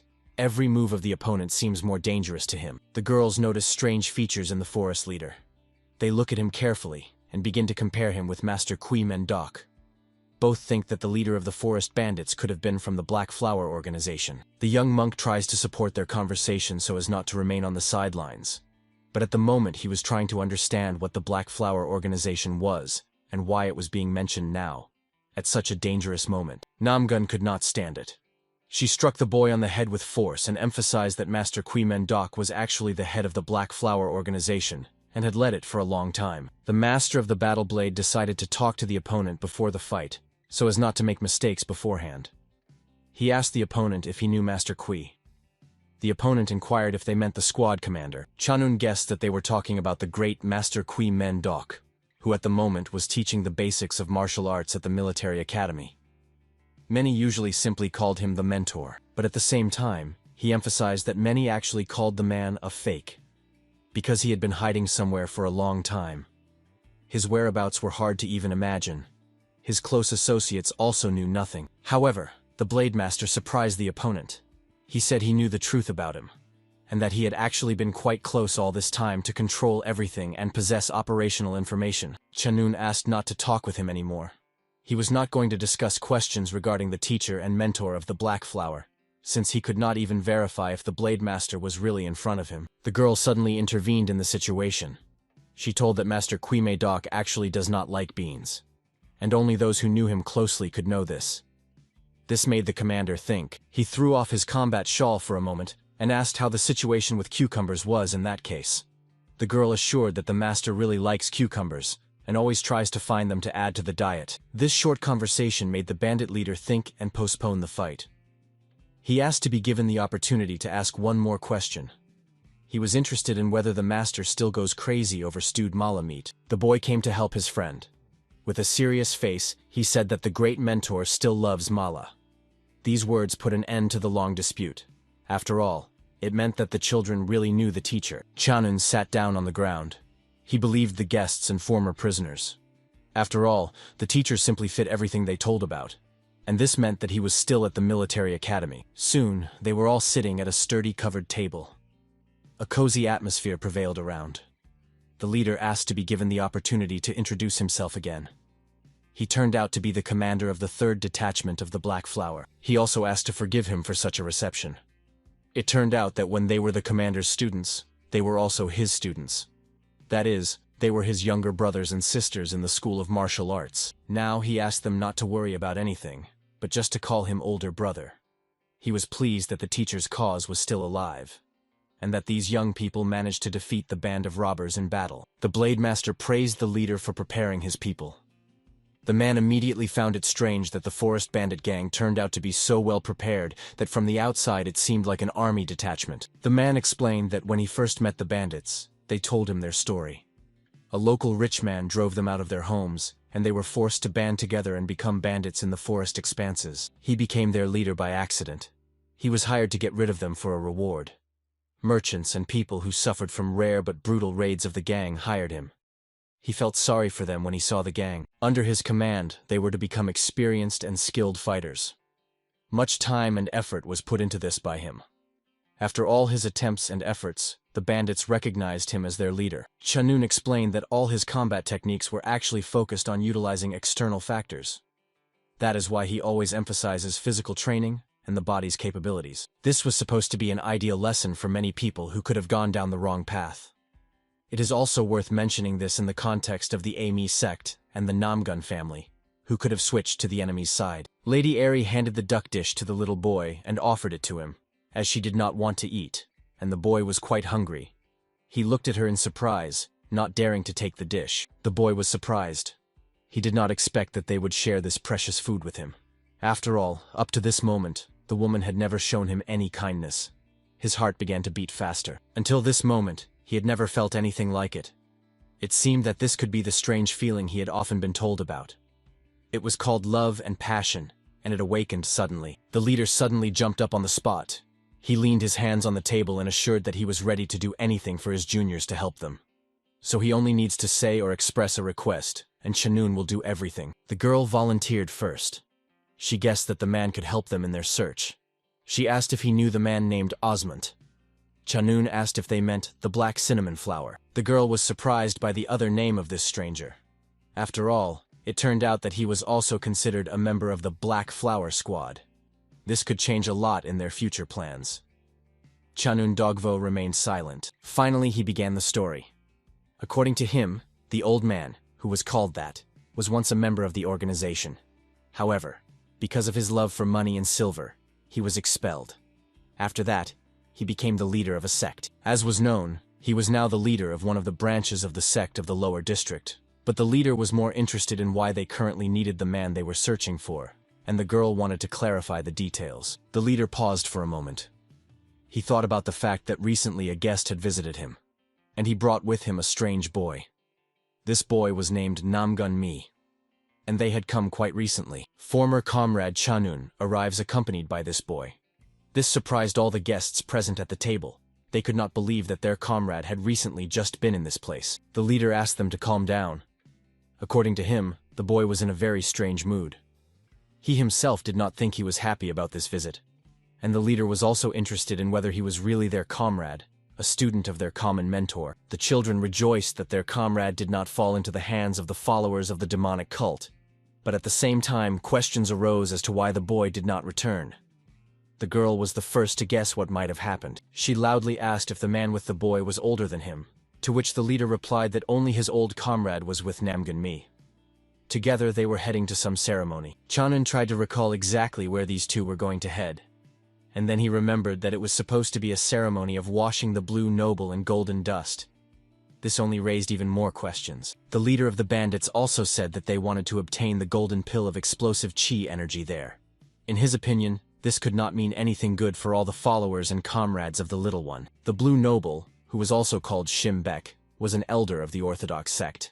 However, despite his popularity among the common people, he actually used all possible means to promote himself. Throughout his entire life journey, the old man made many enemies. He promised many fighters who would want to fight for him in case of danger at the ceremony a golden pill. And it was precisely for this reason that the fighters went there. The boy asked his mysterious friend whether the elixir with such a strange name would really be presented today at the market in the town. He confirmed the boy's suspicions, and today a task awaited them. The fighter said that the golden elixir of energy chi will be shown and sold today at the market square. There will be a lot of security, so the matter is really dangerous. Therefore, from the very beginning, they will check where it is stored. Most likely today, they will not steal the elixir. The best option was to wait for the day of the ceremony when everyone will be busy with important matters, and two hunters with the elixir will simply steal it. The boy heard that they had quite a lot of time until evening, so he announced that he would go for a walk around the city and the district. His friend asked him not to do anything foolish and to behave modestly. Soon Namong was walking through the city streets. There were quite a lot of people around. It was hard to even imagine who among them was a martial arts master, and who was just a guest at the ceremony. But the thought of their mission did not give him peace. The boy found it hard to imagine who the martial arts masters willing to defend the great elder from unknown opponents might be. Each of these people could turn out to be powerful adversaries. Before him soon appeared a scene where a huge crowd had gathered in the square, and in front of him some man was trying to lift an old man to his knees, who was holding his opponent by the hands and asking for something. The old man, as it turned out later, asked for help to take revenge on the elder because he caused the death of his son, and on top of that, he wanted to reveal some information about the elder's dishonest ways. But the man did not listen to the old man's words. He ignored his request. After all, he believed that the cause of the boy's death was his mental weakness. Moreover, he clearly committed suicide. The man's nerves gave out. He drew his sword and swung it at the old man. He promised that if the old man did not calm down, he would soon definitely meet his son. Everyone around could see that the younger one was not joking. The boy lunged at the man with a sword and struck his arm. The man clearly did not expect the attack. At that moment, he was only interested in who this kid was. He also became curious about why he was interfering in this matter. Namong looked at the opponent from under his brow. He was clearly against such an attitude towards the old man. The comrade's words echoed in his head that it was not worth showing who he really was and attracting the attention of others. The man with the sword asked the boy not to interfere in adult matters. He could suffer from rash actions, but now was definitely not the time to settle such issues in public. Yet the boy did not let go. He looked intently at his opponent, making him nervous, and worried about whether he would manage to protect his grandfather, and whether this would harm their common cause. The man activated his mana. The old man watched these two. The young one did not yield in bravery to the adult man. The adult shouted at the young one, emphasizing that he had lost both conscience and fear. Nagin did not give up despite all his doubts. He gripped the man's hand tighter, and finally could not hold back, throwing him over himself, right onto the ground. The man's body only rustled in the air. The next moment he hit the floor directly. The old man looked at what was happening with surprise and did not know what to do with his protector. After all, such an act could play a cruel joke on them and have bad consequences. The man meanwhile ordered to release him, otherwise the boy could definitely pay with his life for such an act. After all, the sword would not consider what motives guided it at that moment. Nagin snatched the sword from the man's hands. He did not want to spill blood, but this time it was necessary to demonstrate the seriousness of his intentions. The man's grip was too weak, and the weapon easily ended up in his hands. In a moment, Namong was standing over the opponent and pointing the weapon at him. On the aggressor's face, one could easily see fear and hope that everything would remain at the level of threats. He did not want to be disgraced. The man begged to be released. The old man was already standing next to the boy and looking at his opponent. Meanwhile, the boy promised that he would let him go, but would cut the tendons in his hands first. Nagin promised that after this day, his opponent definitely would not be able to hold a sword. There was no talk of fighting with its help at all. The boy's gaze and appearance indicated the seriousness of his intentions. The boy was already preparing to strike, as he promised the man. But an unknown person stood nearby, asking to stop. The hilt of a sword was visible behind the newcomer's back. He was clearly an experienced fighter. It was not within the boy's strength to fight such a person. Meanwhile, the man explained that he clearly did not want to interfere in this confrontation from the very beginning. But cutting the tendons was not very knightly. The stranger's name was Chang Hojon. This fighter surprised with his appearance. He had an old iron sword that had seen many things during its existence, and the fighter himself looked more like a peasant who had come here by accident. Nagin asked Chang if he had taken the side of the man who tried to kill the old man. But the fighter denied this. He considered the old man to be right in this situation, but killing the scoundrel was too much for this case. Chang emphasized that he could not remain indifferent because of his affiliation with the Hainan sect. Namin tensed. He tried to recall where he had heard about this sect, but at the moment it was impossible. The old man stood between Namin and Chang. He asked them to calm down and not cross the line of what was allowed. The boy guessed that the best option now was to get out of here immediately. The boy walked across the square. The old man still tried to call out to him and urged him to stop. The man was grateful for the rescue. Namin himself thought that there was no need to thank for the rescue from that scoundrel. At the moment, the boy was more interested in the story of Chang, who defended the old man so fiercely and at the same time did not allow the man to be injured. It was hard to expect such behavior from a guy with such a deadly look. The night before the ceremony came, Nagin and his partner arrived on the roof of the building where the stash of golden dust and the elixir itself were most likely located. They had to carefully inspect the area and develop a plan. In front of him was the palace courtyard where the ceremony was supposed to take place. At the same time, somewhere nearby, the chi energy pill itself was supposed to be stored. So they needed to inspect the entire area overnight, without attracting attention to themselves. A procession appeared from the gate of the nearest house. People in hoods and cloaks down to the ground accompanied a cart drawn by horses. It seemed that the cargo was truly important and precious. The elder himself soon met the escort. He praised the soldiers for the effort they had put into getting here.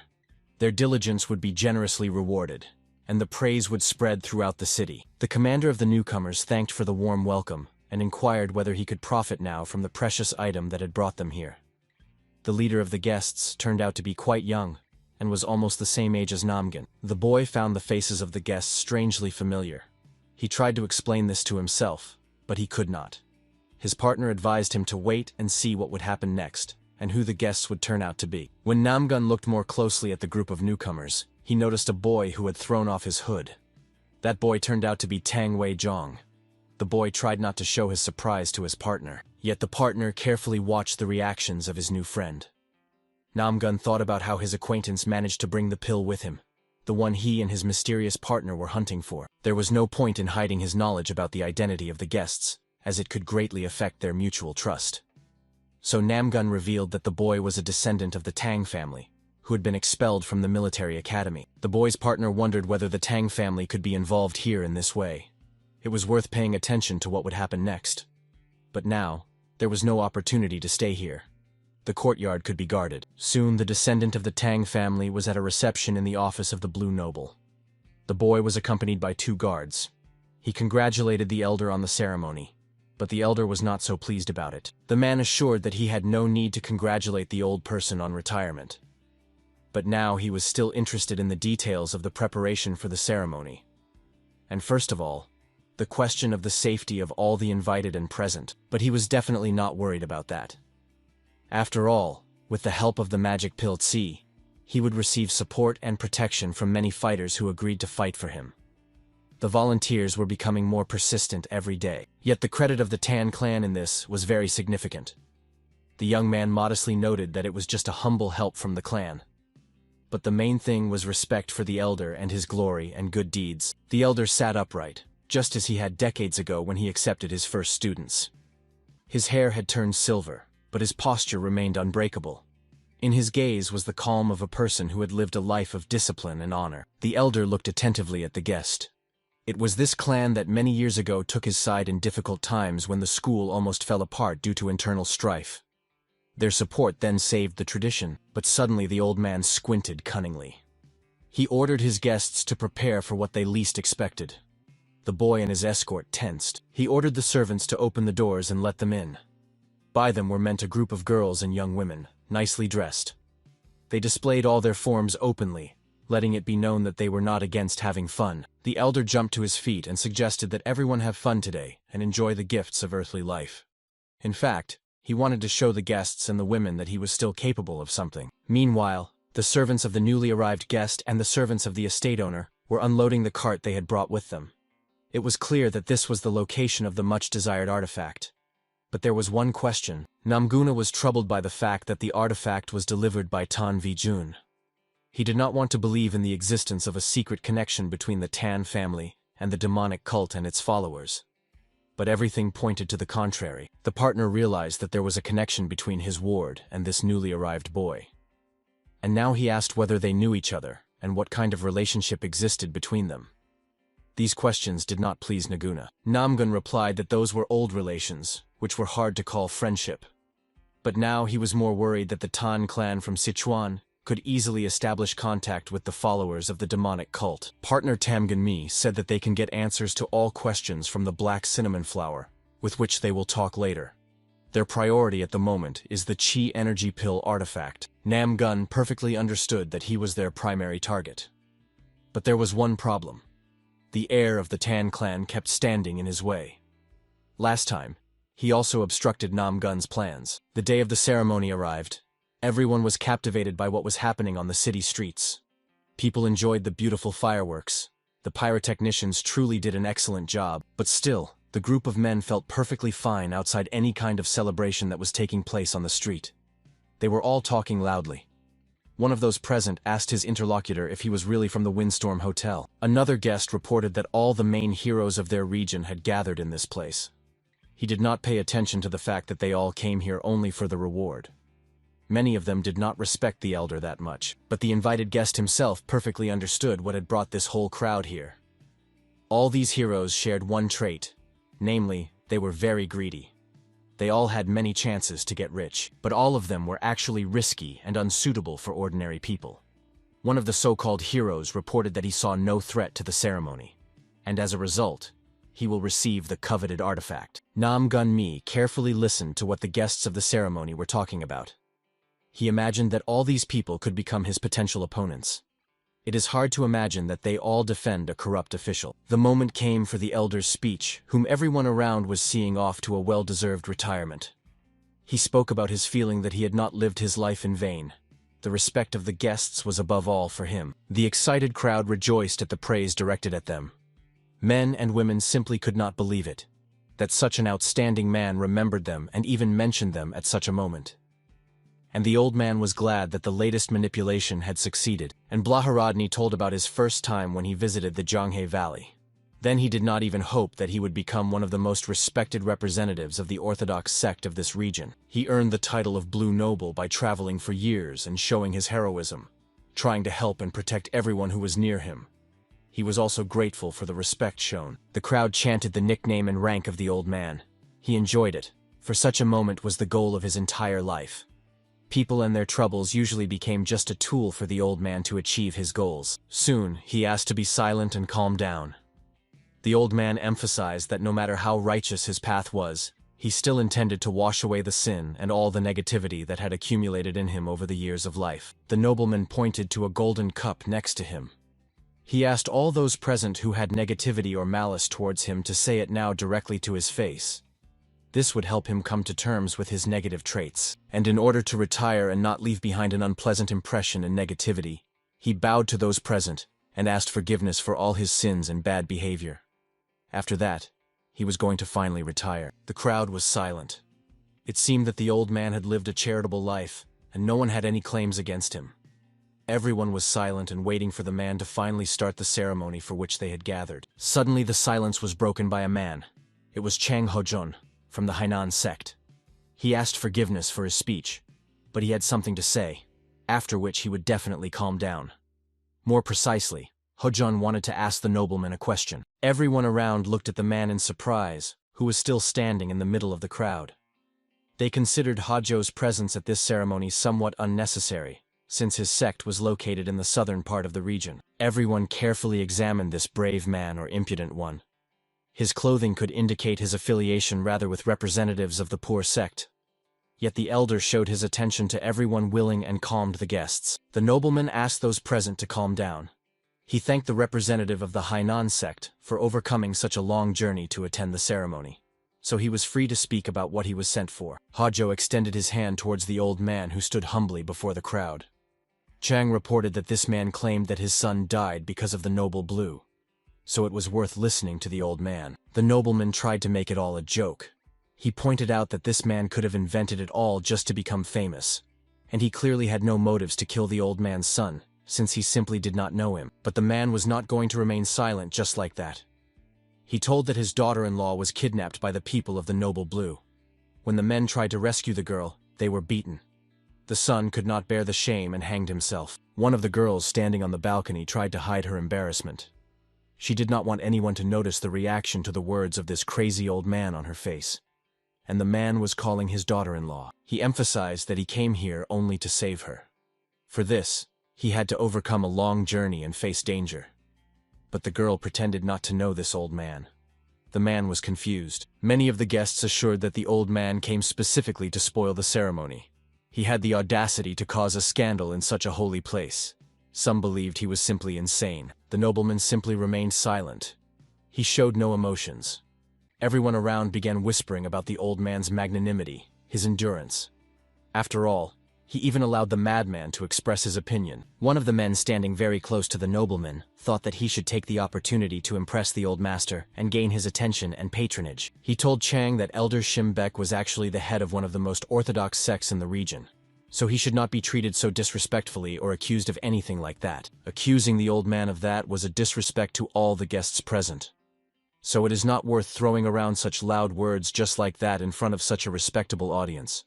So in honor of the ceremony, such a misdeed will be forgiven. Chang was not going to give up just like that. He asked for a moment of attention, because he had very important news for all the guests. Last night he conducted his own investigation and obtained independent results. The face of the noble changed for a moment when two men wrapped in rope appeared before his eyes. These two, according to Chang, confessed to him after interrogation that they were carrying out the orders of the Blue Elder, and these two confessed that they were carrying out the old man's orders to kidnap the old man's daughter-in-law. So Shimbek can no longer deny the fact that he hired people for the kidnapping. The defender of the old man approached Chang and asked if he really believed that those present would take the words of the two bandits as proof that they were involved in the kidnapping of girls for Shimbek and his palace. The old man did not get confused. He knew perfectly well that the best defense is defense. He asked the young men if they knew him. This trick was aimed at proving to the public the empty words of Hojon. The man stood over the captive. He asked once again if he knew the old man's name and if he had ever heard of him. The captive assured that he had heard of him before. The man assured that he did not know the old man. Then the elder addressed everyone present. He asked, "How can the man's words weigh as evidence?" Words can change depending on the situation, but the main meaning remains in the presence of a respectable community. So now, Hodjon has lost his evidence. After all, a respectable person cannot deceive people. Hodjon wanted to say that the elder of the Orthodox sect is currently speaking the words of a scoundrel. The noble blue informed everyone that today is a unique day. After all, he is going to retire.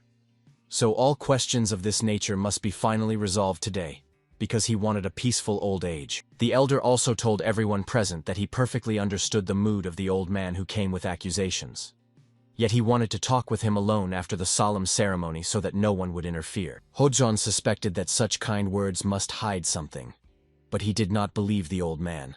Yet in public he praised the elder, and said that his nobility could only be compared to his glory. The ritual was meant to allow all grievances and similar quarrels to be let go. However, this time the misunderstanding could negate the entire essence of this sacrament. The nobleman did not fully understand what his younger opponent meant. Hodjon explained that if the quarrel concerned two martial arts masters, then the quarrel could be settled by a duel, and since the old man who came with the problem was a civilian, it was worth turning to the emperor's officers for a fair trial. They would help resolve the problem in the proper course. Again, the sycophant wanted to defend the old man. He asked Hodjon to be silent and not say nonsense. After all, the imperial officers also had things to do besides sorting out the words of a mad old man. The elder asked him to calm down. He said that the emperor's officers indeed have the right to intervene in Muram affairs. But it was shameful for a martial arts master to turn to them for help. They themselves constituted a serious military force. But their intervention was allowed only when the masters could not resolve the issue among themselves. The men were nervous about this. The noble addressed all those present with a statement. He will make the investigation of this complaint an official matter of Muram, and will fight a duel to prove his innocence with his skill. The crowd understood that the blue noble was full of wisdom.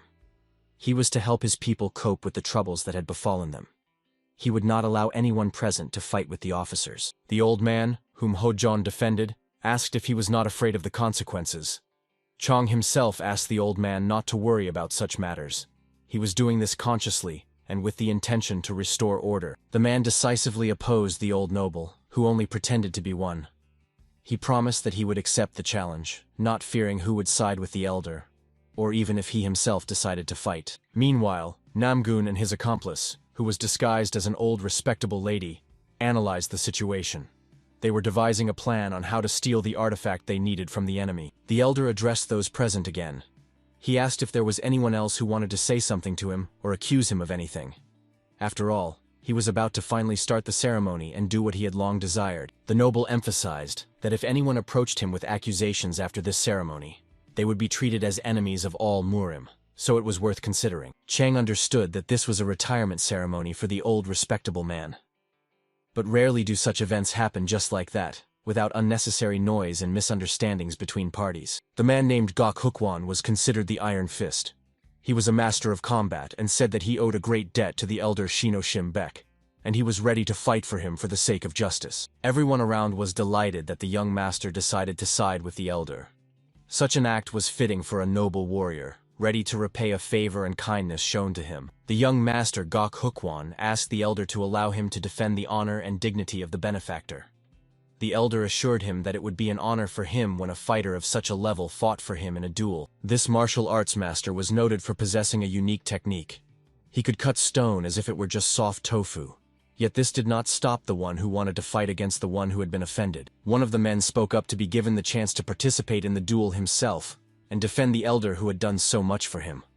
Cries of requests to be allowed to fight were heard from everywhere. Around the noble gathered a crowd of people who voted on who to give the opportunity to represent the elder in the official duel. Everyone present wanted to bypass the competition and become the one and only. Chang looked around carefully. It was hard for him to believe that all these people were willing to stand up for the elder. Could he really have deceived so many people who believed him and considered him a true benefactor? Finally, Elder Shim spoke up. He asked everyone around to be silent and listen to his opinion. The man believed that he had not lived his life in vain, as so many outstanding masters had taken his side. The old man waited silently for a moment, then showed the number 3 with his fingers. He will accept exactly that many contenders to fight such a young martial arts master. He simply cannot handle more. so the number of spots is limited. He named 3 probable candidates and asked them if they were ready to stand on his side for the honor and dignity of the old martial arts master. All of them were ready to confront Hojon. The elder pointed to Chang Hojon. He asked the selected fighters present if they were afraid of such competition. They were serious and ready to start the fight right now. The boy himself assured that the waves of the southern sea never retreat before the shore, but always reach the shore despite obstacles. He will not give up either, and will not even think about such an act. Hojo himself recalled how once, when he was very young, he trained on the seashore with a sword. He honed his movements and techniques from early morning until noon, not allowing himself to rest between techniques. His comrades and brothers could not understand what the boy wanted to achieve with this. They believed that such a lack of love for oneself would lead to nothing good, and enlightenment would not come any faster. But the comrade asked to leave him alone. He himself believed that when the brain is too dense, the body will suffer. So there is no point in worrying about someone else's stupidity and getting nervous about it. Yet it was still a bit embarrassing that they were students of the same sect. Changa was distracted from training by the appearance of his older brother. He asked why he trained only while looking at the ocean. The younger one clearly did not know what to answer him. Yet he still did not want to be impolite. The elder looked at him attentively. The boy felt awkward. After all, he had always treated him very well, and greeting in such a way was not very good manners for a boy. But he continued to speak. The elder brother told that many of the students simply did not want to be friends with Chang. He thought that he was just not a very good and capable student, and promised to prepare more thoroughly. Soon they decided to take a break from training and fighting. After all, the situation was such that the younger one's skills were still not enough to occupy the specially designated place for him in the sect. The younger also asked to take him with them to Jianghu. By that time, he promised to master many fighting techniques to be useful in a duel, and not just be a burden to his elder brother on the road. Soon the elder brother received an order from the sect leader to set out with other brothers to the central lands of Muram, and investigate how things were with martial arts there.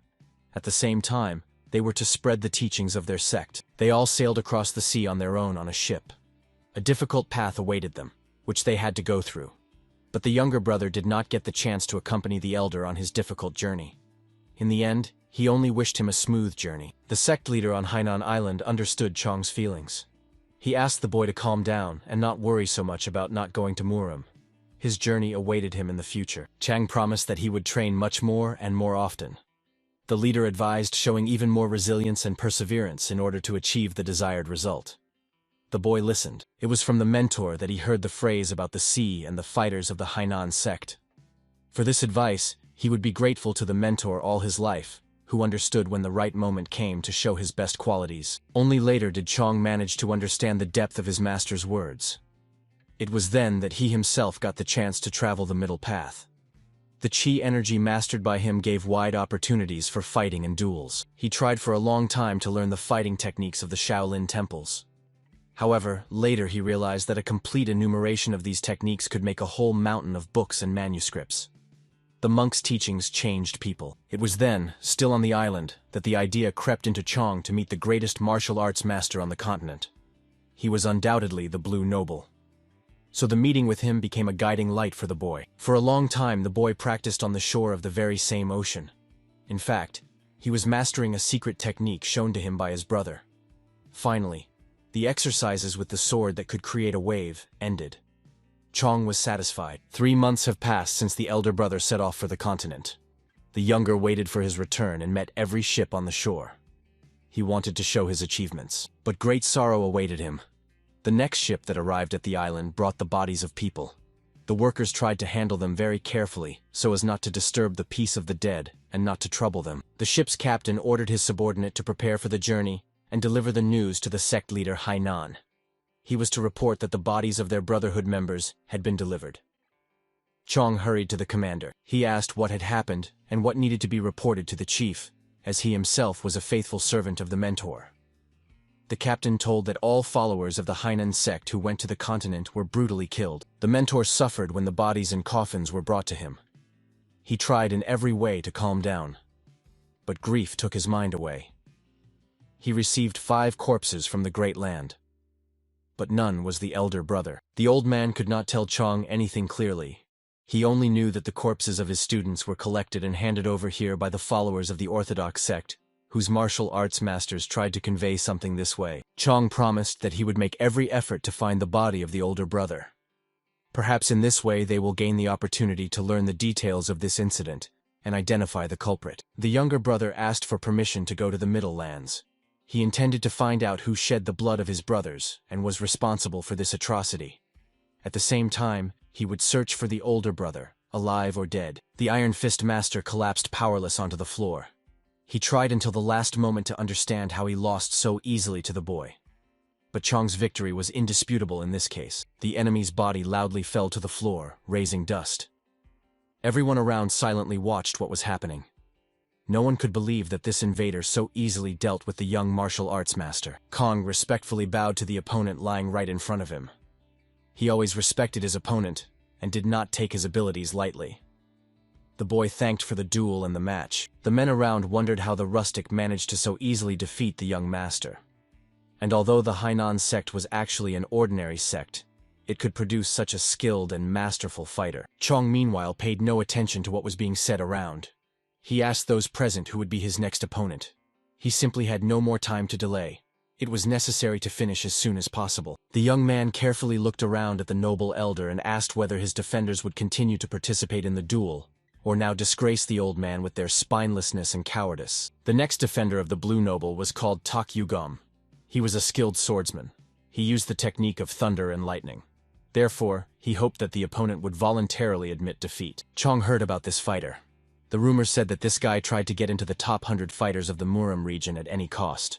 So he had to be a serious opponent. They even said that it was hard to keep up with the movements of this fighter. His movements and technique were truly lightning fast. So with caution, Chong had to accept the challenge from this master and deal with him. Kong respectfully addressed his opponent and asked him to be a full-fledged fighter with him, to show no mercy and not even give hope of the possibility of defeating him in an honest duel. A difficult trial lay ahead. Nam Gun and his partner in disguise arrived at the place they considered a hideout for the elixir. They were not mistaken in their calculations. Their task was to sneak in unnoticed. There were no guards around. Everyone present in this building had gathered in the arena. Therefore, getting to the cellar was quite easy. First, it was worth finding the plaque with the explosive energy chi. After a brief conversation about what to take from this place, and how to respond in case of danger, the partners split up, having agreed beforehand on the place where they should meet. One of the soldiers, who still did not dare to leave his post and go watch the fight in the ritual arena, managed to notice the robber. Namgun knew immediately how to act in such a situation. Soon his opponent was lying on the floor. It seemed that he did not leave his place for no reason, and was guarding exactly here. There were no windows or doors around. Nothing resembling a safe was observed either, and having examined the walls a little, Namgun managed to find the place where the secret door was. He easily opened it and peeked into the room behind it. It was very dark there, but he still managed to see. The boy saw a pile of jars with elixir. He found it hard to believe that he had reached this place so easily. But something still stood in the way. There was security in this place after all. From the darkness emerged someone hidden by shadow. At first, it was impossible to understand who stood before him. But the guard assured that he was indeed expecting the appearance of a rat, who would decide to feed on what was hidden in this room. The guard was still staying in the shadows, hiding his identity. Only a fan in his hands was visible. He reported that there was definitely no secret pill that undermined chi energy in this place, so there was no point in staying longer. The secret guard turned out to be the boy's old acquaintance, whose name was Tai Vi Ju. The boy advised his friend to get out of this place. The pill was clearly not something an ordinary robber could steal. It seemed that the pit was not just a punishment, but a sentence. The ground beneath the feet was cold and damp, the walls cramped, and around there was the rustle of scales, quiet hissing, the sliding of bodies in the darkness. Every sound squeezed the chest tighter than the fear of the bite itself. At first there was shock. Not from the snakes, but from the father's decision. From the fact that he did not even hesitate.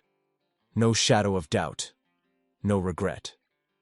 As if it was not his son standing before him, but a weak link of the clan that needed to be tested or cut off. Then came fear. When the first snake touched his skin, when the cold tongue slid over his wrist, when the poison injected into the blood, burning, spreading like fire under the skin. He was afraid of pain, afraid that the body would not endure, afraid to die, and at the same time afraid to survive weak. But deepest of all was guilt. Not just for the failed mission. What worried him most was that he gave his father a reason to doubt. In their clan, weakness is not forgiven. There, you either become stronger or disappear from the genealogy as if you never existed. And through all this, determination broke through. Stubborn, almost painful. He will not ask for mercy. He will not beg for acceptance. If the father wants proof, he will get it. If the clan recognizes only those who endure poison, he will endure. So now he stood opposite the one who dared to visit the house of the noble blue to steal the secret elixir. But this time he would not fail the mission. Namgun was surprised when he realized they were now one-on-one. He recalled their previous match where Tai lost to him, so now he was clearly much better prepared. The guy behaved defiantly. He promised that he would not pity his opponent. They would fight on equal terms, and after defeating him, Tai would enjoy his suffering. Tai lightly struck his palm with a fan, and his servants emerged from the darkness. Clearly, the boy did not dare to face the opponent alone after the last time. So he prepared. The guards turned out to be rather grim types. They silently looked from under their hoods at their master. But it was hard to read their emotions behind the masks. One thing was clear. They would carry out any of his orders. The attackers moved simply lightning fast. Namgun found it hard to immediately realize that the attack had indeed taken place. He stood before the opponents and hoped that his partner would indeed come to help. Fighting many opponents at once was quite problematic for him. But for the attackers, it seemed there were no obstacles in their way. They were already attacking the enemy. The knives thrown by them entered the floor, right into the stones. However, they still had not achieved their goal. All the men missed without exception. They did not immediately understand where their opponent had gone. Namgun, meanwhile, jumped high into the air to avoid the enemy attack. He looked down at his opponents, and they, in turn, assessed the capabilities of the small one they would have to fight. This delay cost the warriors of the Tay family dearly. Namgun swiftly attacked the enemy and made them surprised at what he had been capable of all this time. Blood and knocked-out teeth hung in the air. The boy grabbed another enemy by the leg and lifted him high above himself. He wanted to slam him to the ground and put an end to the enemy gang of attackers. The partner had to feel that he was in trouble. Tai silently and astonishedly watched what happened to his assistants. He began to fear a little what they could do to him personally. A thought flashed through his mind that it was worth running away. From dust and smoke, his opponent approached him. Namgun May activated his abilities. He decided to finally settle the matter with this annoying guy who constantly stood in the way. Namgun used the technique of the Twin Dragon Whirlwind. He was already confident in using it, and was capable of defeating the most dangerous enemy with this technique. Tai carefully examined his opponent. He could not believe that the boy had mastered it. After all, it required quite a lot of skill and mana to use it in battle against a real opponent. Meanwhile, the boy's partner was nearby in the corridor. He heard a strange noise from there, more like a vibration. The partner immediately realized that something might have happened to his comrade, but he did not rush to go. Later, people from the Tai family ran out of the corridor. They did not immediately understand that the grandmother could become their next opponent, although the master warned that only robbers would be present nearby at that time. The partner guessed on his own that hiding his identity would be a mistake, so he also began to transform. Moreover, it was immediately clear that the attackers wanted only death for all strangers. The outer hypocrisy cracked on the boy's body. Under it was the same mysterious mask, and energy was bursting out from beneath it. Namgun's partner was preparing to accept battle against the enemy's superior forces. The attackers surrounded the boy. They set a trap for him. His retreat was blocked from both sides. The attackers from both sides attacked him and demanded that he surrender to their mercy. With a light movement of his hand, the boy drew a sword from the sheath behind his back. In a moment, hell rained around. The bodies of the attackers flew apart into pieces right in the air. Heads and hands easily separated from the torso. Only traces of sword movements remained in the air. The boy himself did not even move from his place. He considered it unnecessary to exert himself fully in this case before the opponent. The boy stood over the bodies of the defeated attackers. He realized that these were exactly those about whom Namgun had told. The fighting style of these warriors was completely similar to the Tai family and its technique. Looking at the bodies of the enemies, the partner guessed that these were soldiers from the elite squad of the Tai family. They belonged to the most prepared and warlike branch of this clan. Now he was interested in whether Namgun May would cope alone with these attackers. He still did not intend to rush to help, as the boy had to solve this issue independently and show his strength. Energy swirled around Namgun's palms. It twisted in spirals around the fighter's limbs and spread throughout the room. For the enemies, it brought ruin and death. The bodies of people seemed to melt from the energy hitting them. The last defenders of the Tai clan fell dead under the enemy's blows. Gradually, the heir of the glorious family was left alone. Soon, the bodies on the floor were the only thing separating young Tai V from his long-standing fierce rival. And the boy seriously considered running away and abandoning the cause. Namgun emerged from the smoke and dust. He carefully looked at his opponent. The boy decided to remove the mask that had hidden his face all this time. An interesting conversation awaited ahead. The boys stood opposite each other. They awaited what would happen next. Strangely, the conversation concerned when Tai V Chdu was expelled from the military academy. The boy felt embarrassed. Namgun could not endure for long. He turned away from his acquaintance and asked him not to stand in his way anymore. He also reminded him of their previous meeting when the boy lost to him and was humiliated. This was the last straw for Tai's patience. He was engulfed in green mana, indicating that rage was taking over the boy. It was the beginning of using the 1,000 poison palm technique. Tai Vi rushed to attack his comrade. He cunningly wanted to strike directly in the back, until the opponent realized that instant death from poison penetrating the wound threatened him. Namgun turned toward his opponent. He looked carefully at the attacker with reproach in the heavy gaze of his eyes. Tai Vi's hand hit his own subordinate. Namgun managed to react and directed the soldier's body to take the blow himself to avoid it. The 1,000 poison struck directly his former ally. Namgun still held the soldier's body like a puppet. He mocked his former comrade, saying that he had learned to use the technique, but for it to work on the enemy, one must reach him. Tai rushed at the boy. Anger overwhelmed him. He could not allow some scoundrel to mock him. But in the boy's way stood a fighter, or rather, his body. Namgun joked again. He emphasized that he was wrong to think of Tai Vi as smart and confident. But he turned out to be a simple barefoot man who had learned nothing in life despite his age and experience. With a quick movement, Namgun removed the body that was covering him. He struck his opponent right in the face with a strike as quick as a viper's bite and precise. He had no sympathy for the boy, but Namgun had no intention of letting him go. It was time to put an end to this audacious one's attempts once and for all. After all, he didn't just challenge him. He lost and then attacked from behind. Soon, Tai Vi was lying on the floor. Above him sat Namgun, full of energy and terrifying like a demon. He asked the boy who ordered them to create and deliver the miraculous chi explosion pill to this place. Tai Vi showed stubbornness that would have been more appropriate elsewhere. He tried to break free, but when he realized that was out of the question, he said the opponent would learn nothing from him. Namgun warned the boy that he was no longer his old friend from the academy. He had changed, and it was not worth angering or provoking him now. After all, Tai Vi's life meant nothing to him. The boy was still resisting. Namgun had no choice but to drive the knife into his shoulder. He said his friend really did not know what pain was. Their understanding of it was different. Pain was actually the understanding that nothing could be changed anymore. Not that the fight was lost. The fight could be won again.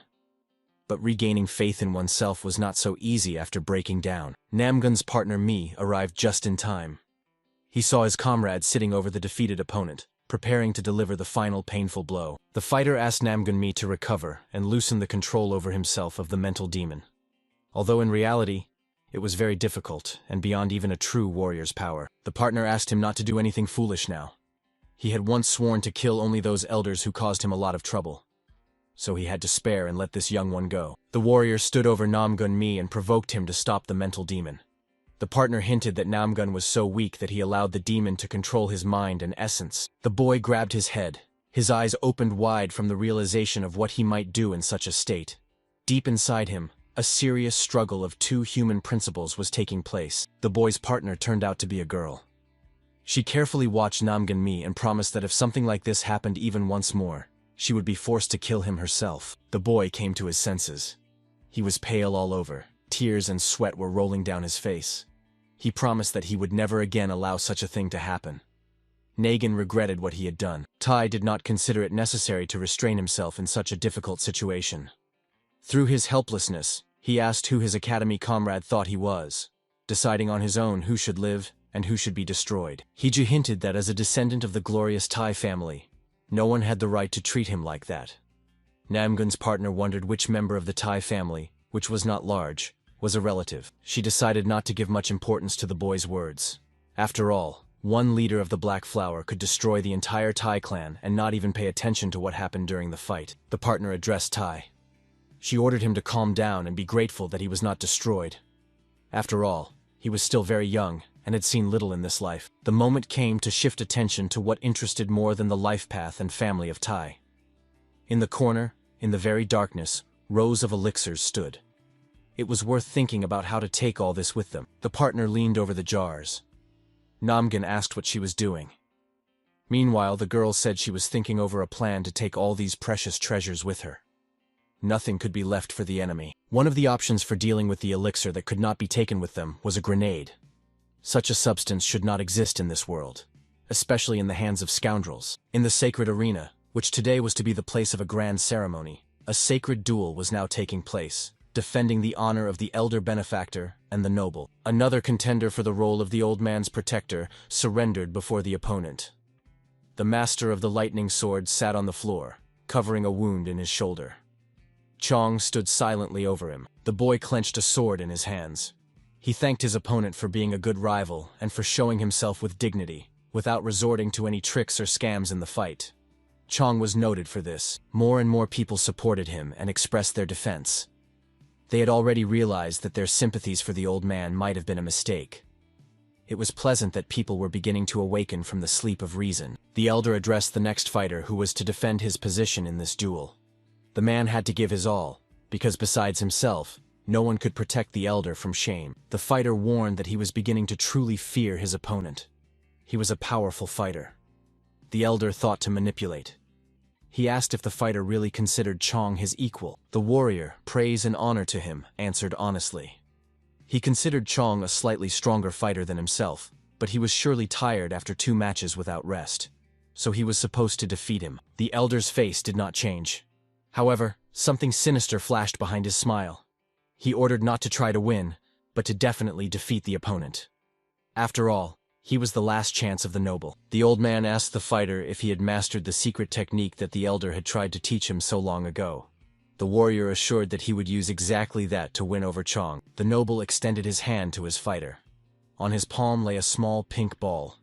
The warrior immediately guessed that it was an explosive chi energy pill. The master assured that taking it was safe. The warrior bowed.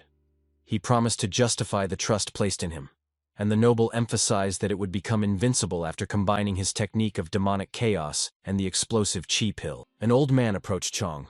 He was the one Chong had defended in a fair duel. The old man asked what the fighter desired. After all, he was probably tired after fighting 2 opponents in a row. The youth assured that nothing terrible would happen to him. In any case, he had to win against the opponent. That was his personal goal. And the situation with the old man became a good opportunity. The boy recalled the last letter from his brother, which said that he planned to meet with the great master of the Orthodox sect, the great Blue Noble.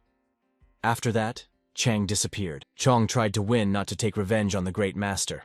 He had a number of questions for him, the answers to which only the old man knew, so it was worth reaching him despite everything. The last opponent of the boy was named Ding Mujan. He bowed to Chong, as befitted worthy opponents. The boy also greeted him, as 2 worthy opponents should. The warrior raised his weapon above himself. He warned Chong not to count on his youth. After all, the fighter was experienced, and would not give the opponent the opportunity to attack first. Soon he was behind Chong, wounding him with his sword. The young man did not even have time to understand what had happened to him when the enemy broke through his defense. The member of the Hainan sect became nervous. Chong tried to pull himself together. He understood that the opponent's sword was much faster than his own weapon. On top of that were the previous battles. The boy guessed that he was a level weaker than Ding Mujan, yet he managed at least to stop the next attack and prevent the opponent from achieving his goal. Chong felt weak. Notes of doubt crept into him more and more deeply. Ding jumped around him and moved simply lightning fast. The man assured his opponent that death awaited him if he did not start moving and try to fight back. Ding Mujan's attacks gradually became more powerful, just as the boy's strength began to slowly leave him. Ding turned out to be not only strong, but also a very fast fighter. Meanwhile, Chong thought about how his battle brothers were right when they advised him to leave the local sect and go see the world, and learn as many martial arts as possible. Chong simply dodged the next attack. His opponent did not expect such a turn. He missed and began to ask the boy why he was starting to run away from him like a rat. The opponents stood facing each other. Ding Mujan asked why Chong was not attacking him but just watching.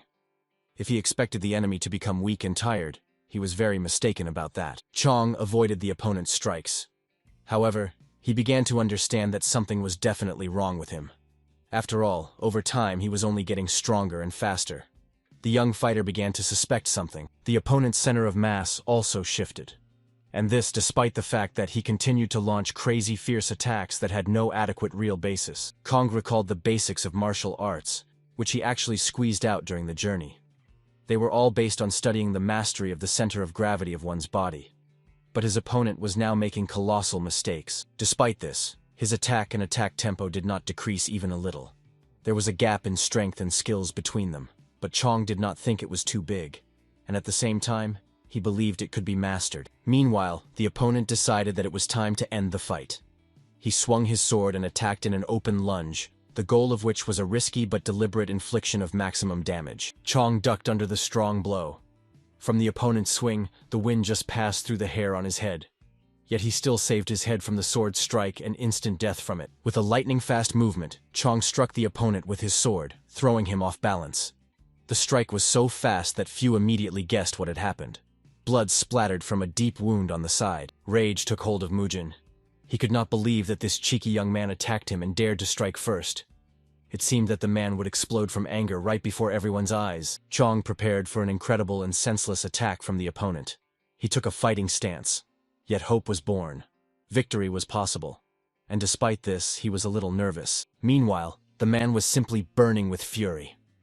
Energy swirled around him. It seemed that he began to lose control over it. The cause was the chi energy pill he had taken, and its excess in the body. Chong guessed that the excess energy led to disharmony in the opponent's ability to control the sword and mastery of martial arts. So now was the chance to put an end to it. The boy used a technique taught to him by his older brother. It was the one he had been practicing all the time on the ocean shore. The opponent thought such a simple technique would not impress him. The swords of the opponents met. Energy swirled around. The mana of the two fighters simply hung in the air, demanding that this battle finally end. Everyone around held their breath. Chong used the same technique again, but the opponent paid no attention to it. He even began to mock the boy who so confidently wanted to win. Mujin was losing control. He began to look like a madman. But still, it was not worth stopping the fight and surrendering to the mercy of the enemy because of this. Anger and rage were bad allies in the matter of conducting a duel. Meanwhile, Chong intensified his pressure. He used the same technique. But after such repetition and frequency of attacks, the young man began to feel that he was gaining the upper hand over the opponent. Mujin could not endure. Even the demonic fighting technique together with the effect of the magical pill did not give him the opportunity to resist the one who fought for the truth. Chong stood over him. Mujin was unable to block his next strike. The moment of triumph was spoiled by an explosion. Pieces of wood and stone flew around. The explosion occurred at the warehouse. There was nothing there that could have exploded. Yet people understood that they had to run away. Everything around the arena was engulfed in fire. True hell was happening around. People did not know where to run to save the situation. No one could say exactly what happened and what caused it. People panicked and rushed to save their lives. Now everyone no longer cared even about what would happen to the great noble who caused this celebration. People only thought about their own salvation, and the great blue noble himself thought only about the fact that his secret warehouses with chi energy pills had exploded. The only thing that could have happened was an enemy sabotage. And little Tai turned out to be right. To the remnants of his own guard and loyal soldiers, the noble ordered to set out in search of anyone who had survived. At the same time, it was necessary to find out what exactly had happened in that place. 4 soldiers came to the ruins left from the warehouse. Nothing was visible around. Searching for something under the rubble was also a futile task, so it was worth returning. But from the darkness and dust came the sounds of footsteps. 2 people were talking. One of them emphasized that it seemed they would not be able to escape. The soldiers ordered them to identify themselves and explain what the strangers were doing there. The partner did not consider it necessary to explain who she was. The only thing she told was that the elixir, which the masters present here so desperately needed, was destroyed by her hands. The elder was stunned. He was still gathering his thoughts and trying to understand what had just happened. He felt very unpleasant that someone dared to disrupt his retirement ceremony. He gave orders to the martial arts masters who were still under his command. They rushed at the enemy. trying to defeat him by crowding and get rid of the annoying uninvited guests. But they met the same fate as the predecessors from the Tai clan. The remains of the bodies still hung in the air. The sword blades extended and enveloped the bodies of the opponents. Blood splattered in all directions. Shim was amazed that with one strike the attacker finished off the martial arts masters, who were not just ordinary warriors. They were the ones who deserved the chi energy elixir through their service, and yet the elder remained alone at the moment. He tried to make out those who were hidden in the darkness. Fear began to creep into his heart. Shim just wanted to survive after this evening. Two silhouettes appeared in the darkness. Clearly, they could not belong to adult men. The thought that the martial arts masters were defeated by girls or simple youths seemed crazy now. Namgun recalled a conversation with his partner. He was curious why she called herself the warrior Mendok. After all, she could provoke many people with that. The girl was silent for a long time without explanation. Later, she finally answered. The partner said she had been looking for a master since the very beginning when their organization Blackflower was disbanded. But she failed to find any trace of the outstanding master. When the boy told her that Mendok was now a teacher at the military academy, the girl paid no attention. She simply assured that the man could not be her master. Namgun decided it was not worth spoiling relations with his partner now. Yet the question of whether that man was Mendok did not give him peace. The girl wanted to find the master, and that was all. The problem was also that no one could properly see the leader. He usually wore a mask or hid under a hood. So talking about him being a teacher was nonsense. The only time she managed to see his real face was when the girl accidentally witnessed the master's morning washing. It was then she saw the man's face, as if from a drawing. It turned out that only she truly saw his face in person, and she was very proud of it. However, such knowledge gave her no chance to find the master. The only thing she can say now is that the man at the military academy was a fraud, and he clearly could not be trusted. The teacher turned out to be fake, and this could have been a disappointment for many. The partner explained that such secrecy of the mentor allowed her to use his name to deal with murderers and villains, and no one suspected anything against her personally. The operation with explosive QE energy pills was actually supposed to put everything in its place. The real Mendok could not miss such an opportunity and not come to see the result of her work. Corrections to her plan were made by the meeting with the boy. When she found him on the riverbank in the water, his energy was very similar to the energy of a master mentor. So it was necessary to try. Then she scanned his body and internal energy, and realized that the boy had partially managed to use the coordinate shifting technique, and her partner guessed that Namgun was a clue to finding the master. The boy wanted to tell this girl about something, but he held his tongue in time. He wished she would help find those he wanted to take revenge on for his brother. But the price could turn out to be quite high. To find two elders, it was necessary to first find elders who became followers of the demonic cult. The boy also wanted to make a deal so that their help would not be based on mere words. Namgun proposed to the girl to make a deal. According to it, they must be partners. The boy will help her find a master. The partner, in turn, will help him take revenge on the elders for the insults and for his brother. The boy thought that his brother should be grateful to him for the memory. He recalled something from their past life. The guidance and teachings of the elder were useful to him in life. So the revenge was worth it. Now the masters and guests of the ceremony carefully examined these two strange guys. They thought that this could be the real Mendok.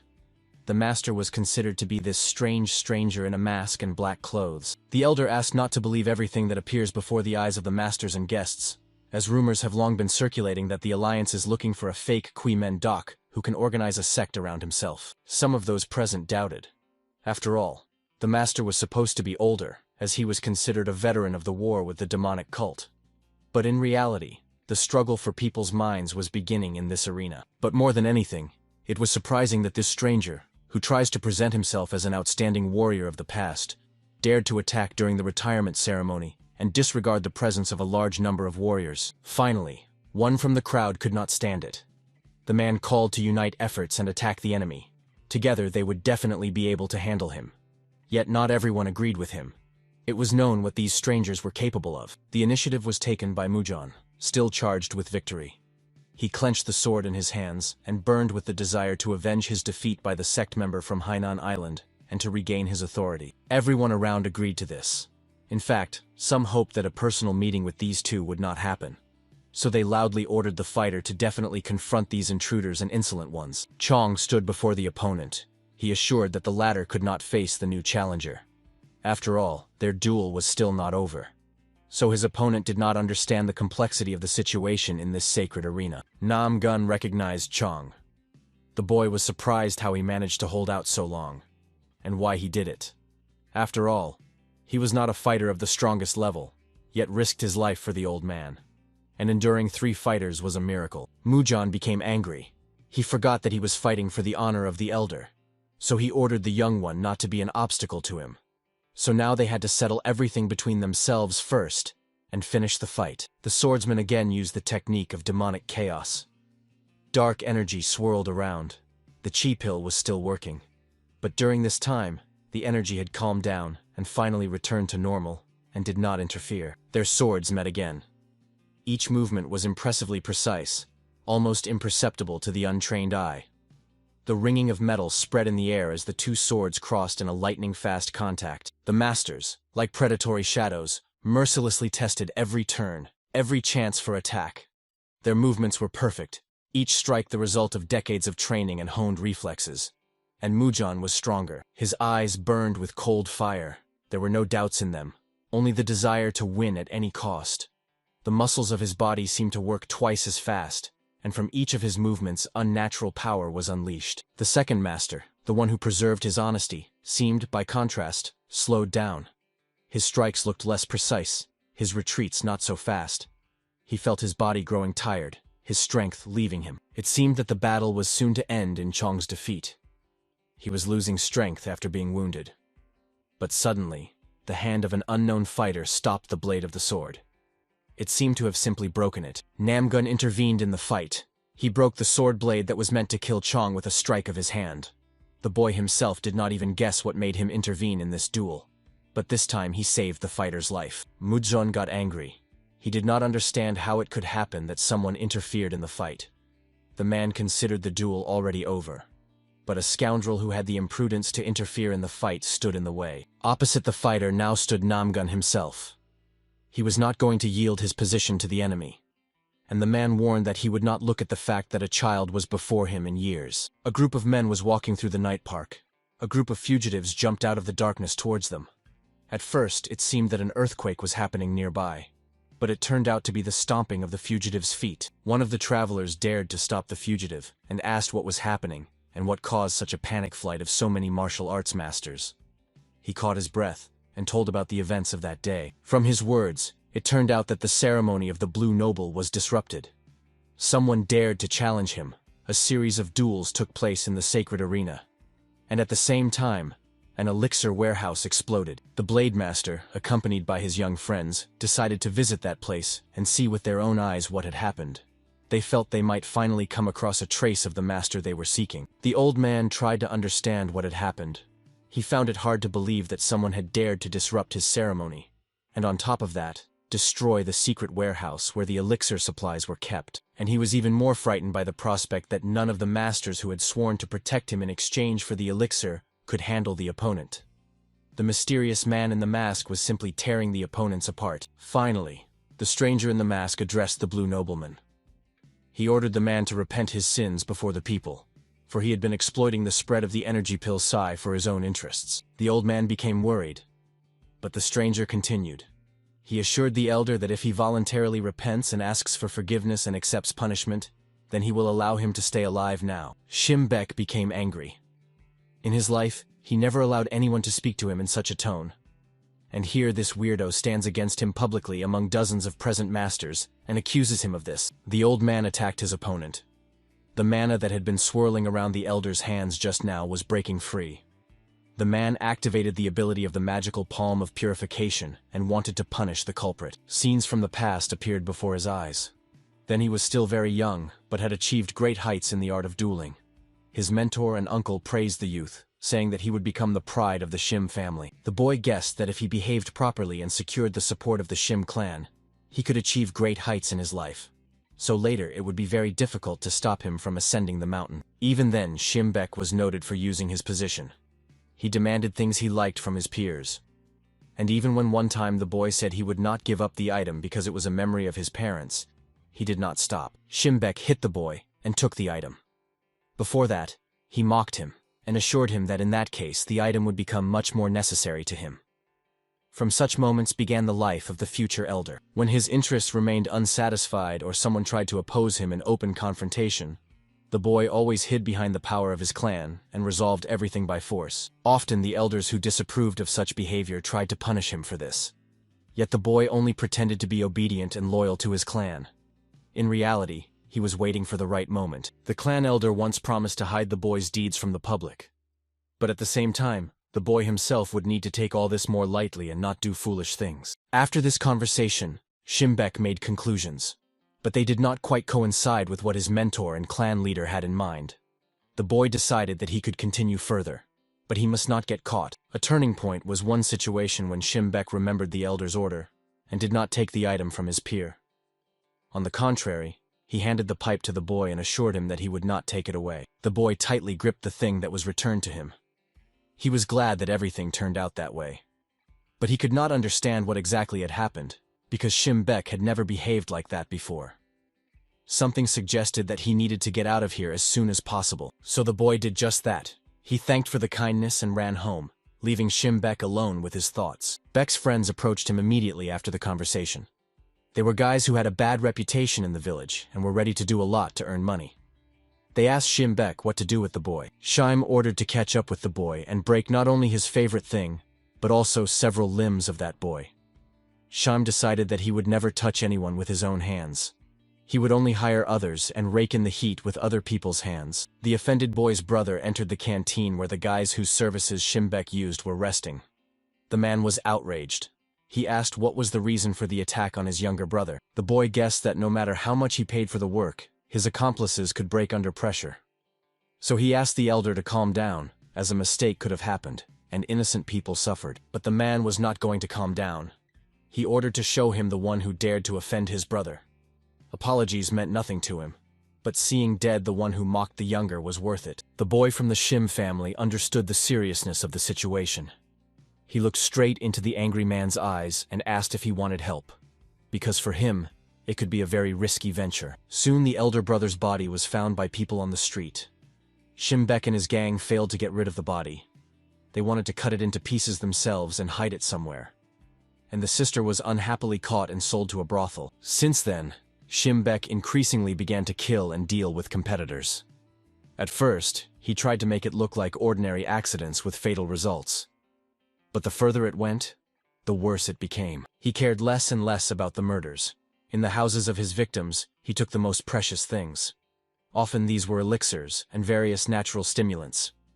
Shimbek became a master, good on the outside, and evil inside. With age, he twisted everything as if he were a true benefactor, helping and protecting people. Everyone around was simply delighted with him and his generosity and kindness. Few knew about his true nature. Soon, Shimbek became a role model. He took the place of the head of the Orthodox sect, and everyone obeyed and respected him for his wisdom.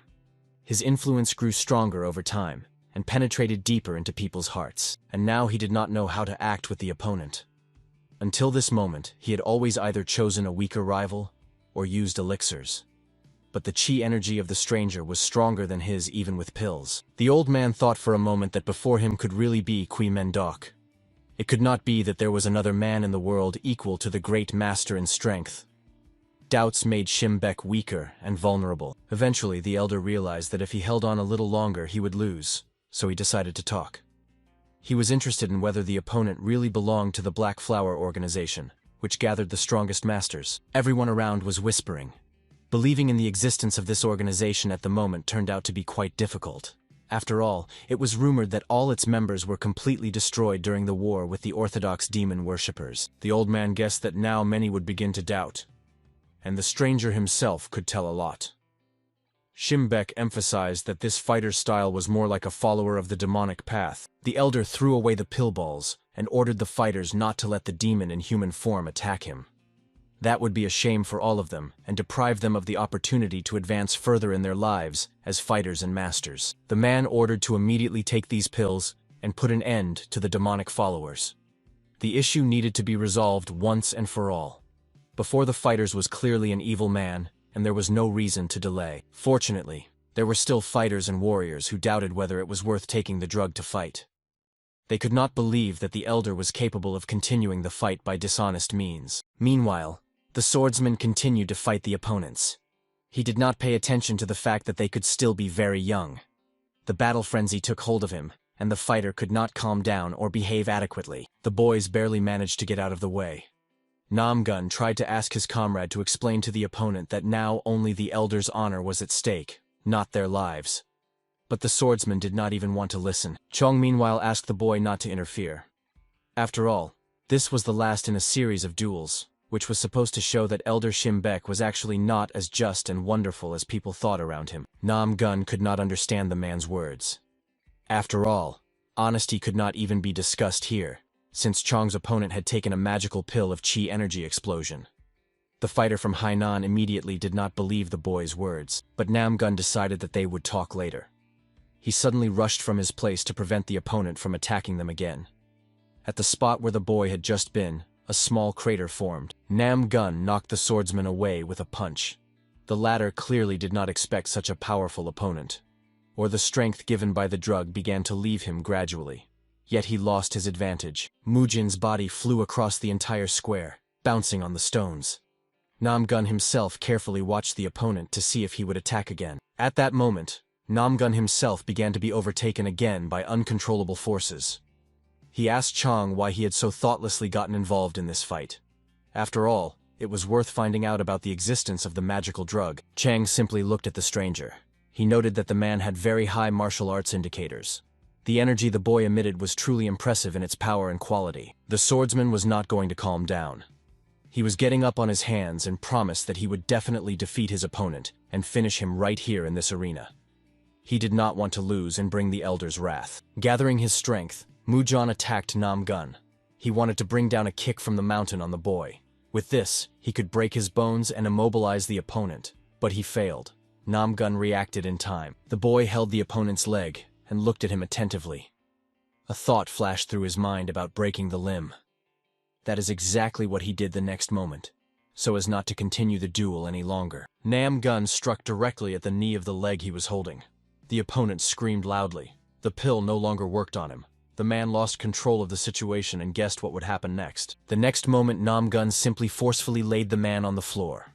He firmly held his hand to protect himself from the attacker using some secret technique or hidden weapon somewhere on his body. Chang rushed to Namgun. He stretched out his hand and asked the boy to stop, as he was beginning to gradually cross the line of what was allowed. But the boy calmed him down. The duel was won fairly. Namgun carefully looked at the man and asked him to be more cautious in the future. After all, the opponent was using forbidden substances, and with such an attitude, he could easily die. Chang thought about how strong a Jianghu boy must be not to lose to such a powerful opponent. Silence reigned among the boys.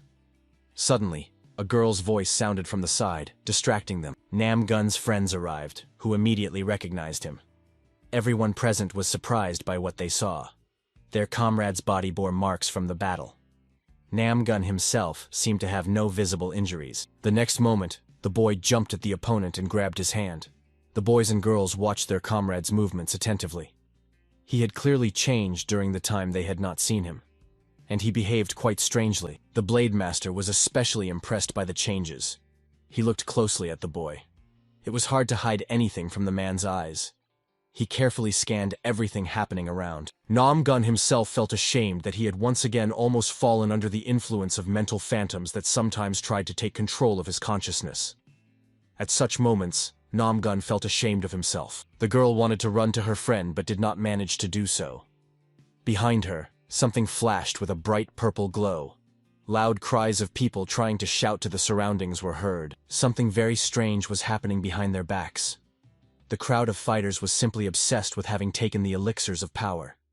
The warriors understood why the great sects and temples completely monopolized the use of these methods and substances, but not everyone felt so uplifted after taking the substance. Some thought they were about to go mad from what was happening to them. They grabbed their heads and tried to drive away bad thoughts. There were more and more who suffered after taking it, rather than feeling invincible strength and power. They all simultaneously took the chi power pill.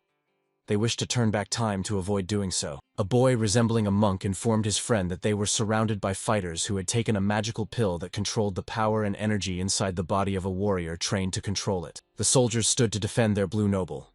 They knew that these youths had arrived to prevent the ceremony, as had been done before by these strangers with the festival and elixir supplies. Some who hesitated whether it was worth doing it still took the magic elixir and the chi energy pill. Doubts about the elder's righteousness left the warriors. They all believed that he was right and completely innocent of everything. Soon a whole crowd of people possessed by chi energy was heading towards the group of newcomers. And the fighters' intentions were clearly not very good. They aimed to deal with the scoundrels who had offended Shimbek. A boy resembling a monk asked the girl what kind of strange place they had visited. It seemed that a festival for those obsessed with chi energy was really taking place here. It was worth getting out of here as quickly as possible. The Blade Master took command. He gathered the youth around him and ordered them to be cautious in this battle. The enemies attacked from all sides. They, of course, hindered each other more than they helped. The group of newcomers launched an attack. They repelled the assault of those possessed by chi energy. Human bodies flew everywhere. The girl fought on par with an ordinary warrior. Many refused to attack them. The boy monk held back the enemy's assault, while the girl behind his back attacked the enemy. Thus, they held the defense against the enemy for a long time. The enemy's activity was very nerve-wracking. Chong thought about who was commanding all these soldiers. Namgun explained that they all took a secret elixir. Thus, they now have to fight until they either run out of energy or simply die. Hodge suggested stopping the attackers right now, but his comrade assured that it was too late to do so at the moment. The soldiers had already taken the drug, so now they would only fight. This was their only way out. Ta Chong could not understand what was happening. He considered it his duty to help the soldiers cope with it. Namgun thought for a long time. Finally, he said that it was necessary to block their chi energy meridians. Hodge did not want to think that killing all these people was the only way out of the situation that had developed. It was hard to believe that this issue could not be resolved in another way. Namgun recalled the training. He recalled how the master told him about secret special methods to destroy chi energy in his body.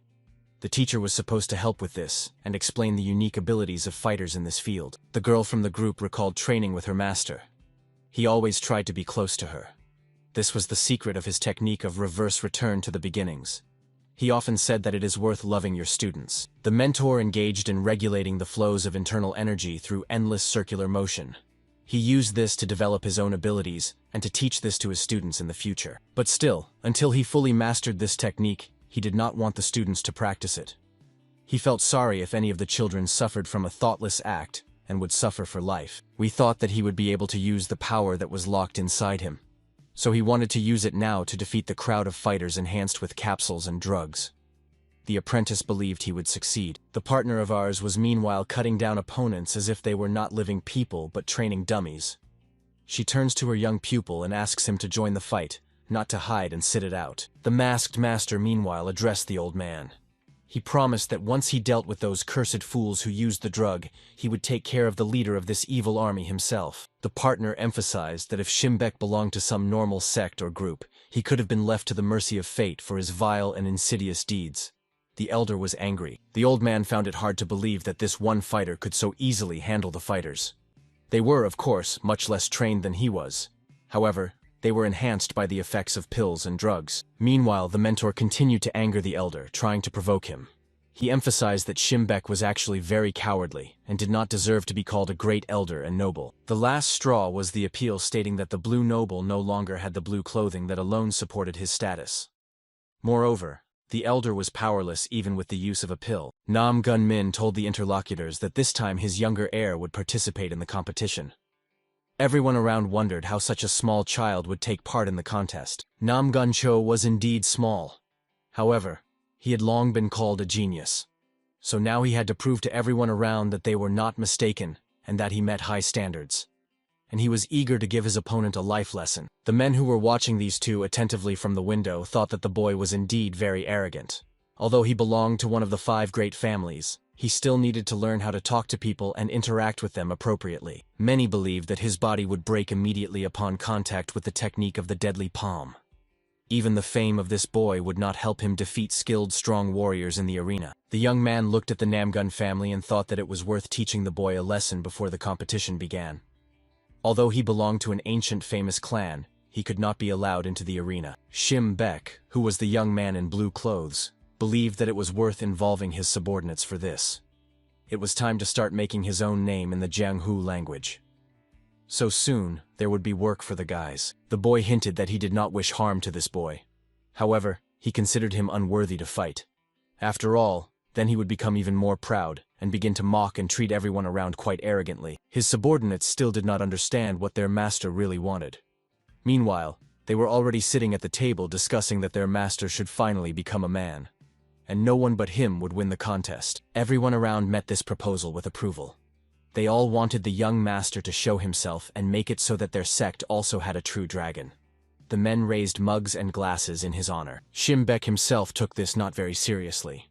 He wanted to show himself, and until that moment, he had never been able to stop himself from getting what he so desired. Finally, the selection for the contest began. The young representative of the Namgun family defeats his opponents and gains further admission. Opposite the boy on the floor stands an opponent who treated this stage of the trial lightly. It was then that Shim Bek felt that strange feeling he had never encountered before. He lost to this boy so easily, and now his comrades could not come to his aid. The boy wanted to cry and sink from anger. The young Namgun impressed Shim Bek. The boy's movements were precise and calculated. A feeling of helplessness possessed his opponent from the very beginning, as he could not even touch the boy with a finger. Namgun was truly the genius everyone around considered him to be. His level even now impressed experienced masters. He was predicted a very good future and fame as a strong warrior and just soldier. After the fight, the boy extended his hand to his selection partner. He asked the boy to forgive him for smearing his clothes and damaging them in some places. These words struck Shim Bek. They sounded humiliating. Even then, the boy harbored a deep grudge against his opponent. He swore to take revenge on him for the shame and humiliation. It seemed as if his internal organs had gathered into a tight knot. He wanted to sink through the ground. The boy felt embarrassed that Shim Bek was looking at him like that. He did not want victory at such a cost, but his humanity cost him dearly. At that time, he did not know what consequences that day would bring. The wounded boy lay on the ground. Blood was flowing from his mouth. The young man tried to get up, but his strength was leaving him. He only wanted to find out whether his comrade would really leave him like that, and why he had treated him that way. The boy wiped his hands with a rag, looked carefully at the defeated comrade, and asked if his friend had regretted it then. That day he seemed not to have asked himself that question. Now the time for reckoning had come. In front of Shim Bek lay the bodies of several more young men. He dealt with the young masters. After all, defeat in the selection had haunted him all these years. The pain that he would not be able to rise above Cho did not give him peace, and he was even angrier when he thought about the existence of other masters who were much stronger than him. So he would dedicate his life to avenging them and remaining the only famous fighter. From now on, the young man made a decision. He will become a great blue noble and start his life anew. No one will know about his deed, and he will remain a secret. To hide evil and show his good. From now on, his goal. This time the old man again recalled events of the distant past when he threw away his dirty clothes and turned into someone else. And even more vividly surfaced in his mind was the thought, a memory of the events at the competition selection. The partner thought about how she should get out of this place as soon as possible before everything gets much worse.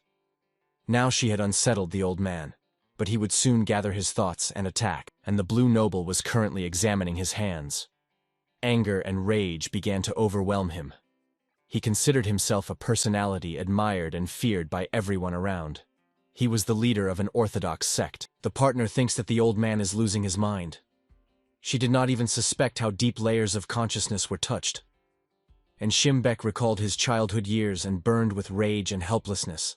The impossibility of revenge. He shouted angrily and asked how such kids could now ruin such an important farewell ceremony with his fans.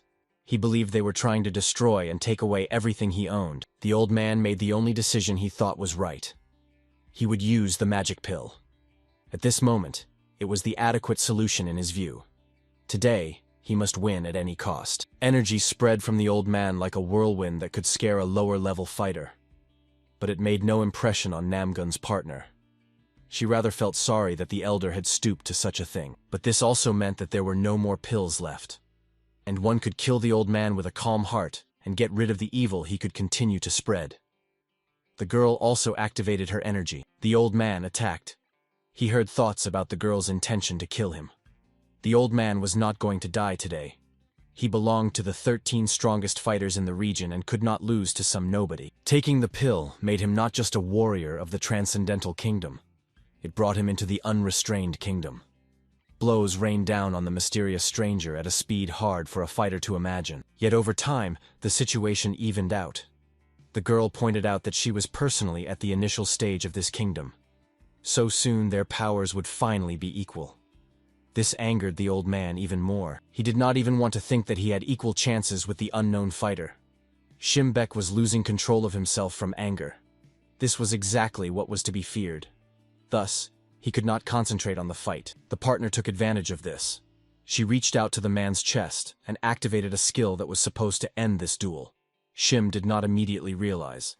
He did not even have time to close himself, for which he paid. The elder was thrown away. Blood splattered from his mouth. He spread his arms and legs wide. At that moment, he thought that such a thing was previously considered impossible.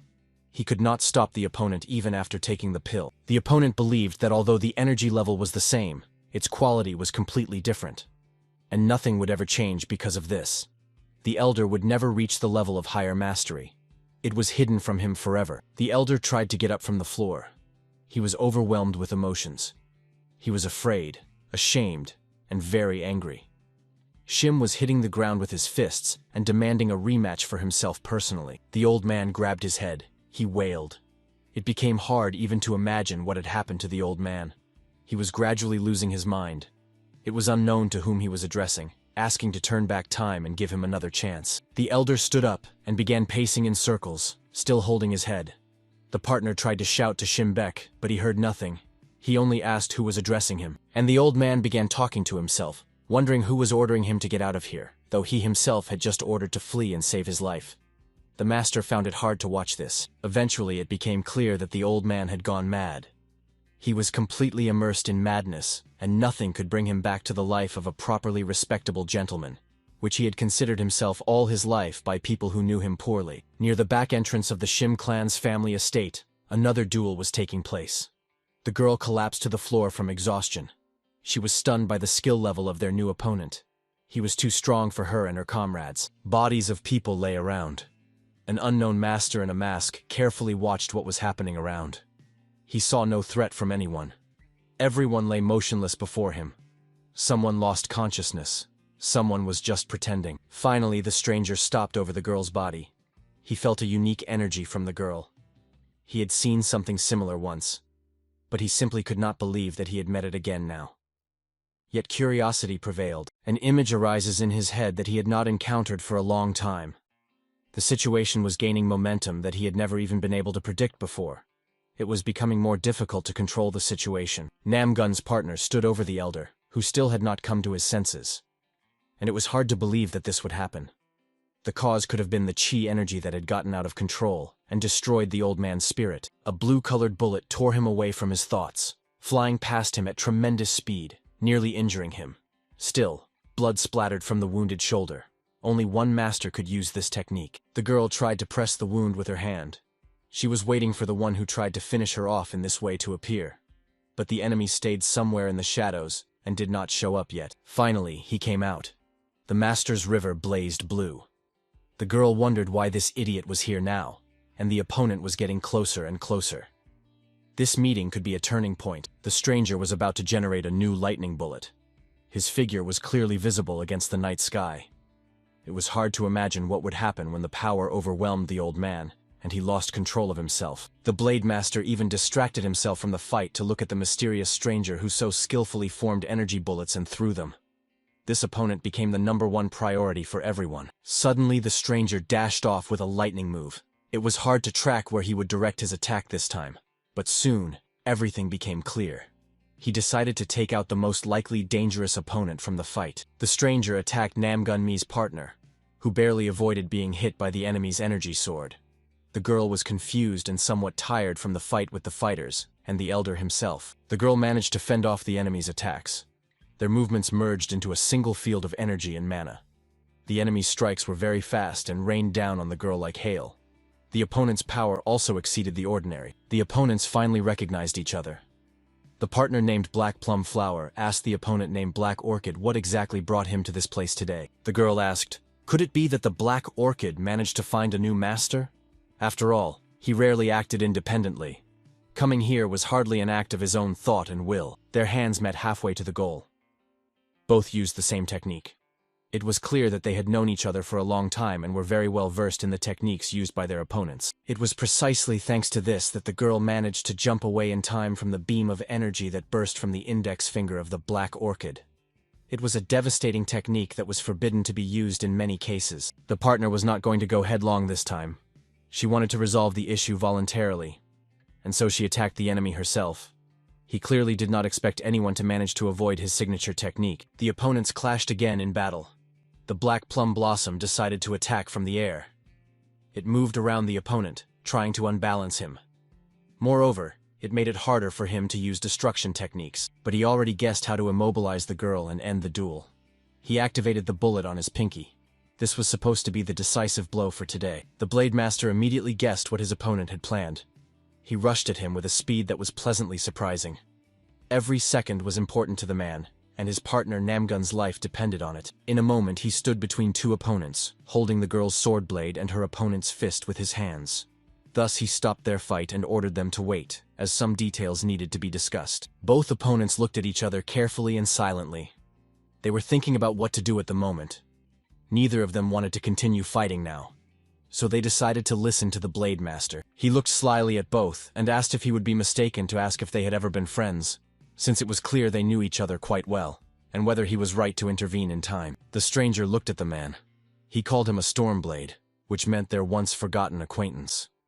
The man replied that they now act without need, and simply waste their strength in vain. The man emphasized that if these two do not stop fooling around now, he will be forced to deal with them as one should with children. He has caught them both now, and does not intend to let go. The Blade Master activated the Golden Dragon's ability. He turned out to be not as simple a fighter as he seemed at first glance. Behind him surged the energy of Chi, which he fully controlled and directed where needed. Meanwhile, the stranger turned to the Blue Noble, whose consciousness briefly awakened, and ordered him to flee, for lightning was already raging over the battlefield, and battle mana was spreading. Chang Hojan stood in the way of the elder. He was not going to let the old man go just like that and held a sword in front of him.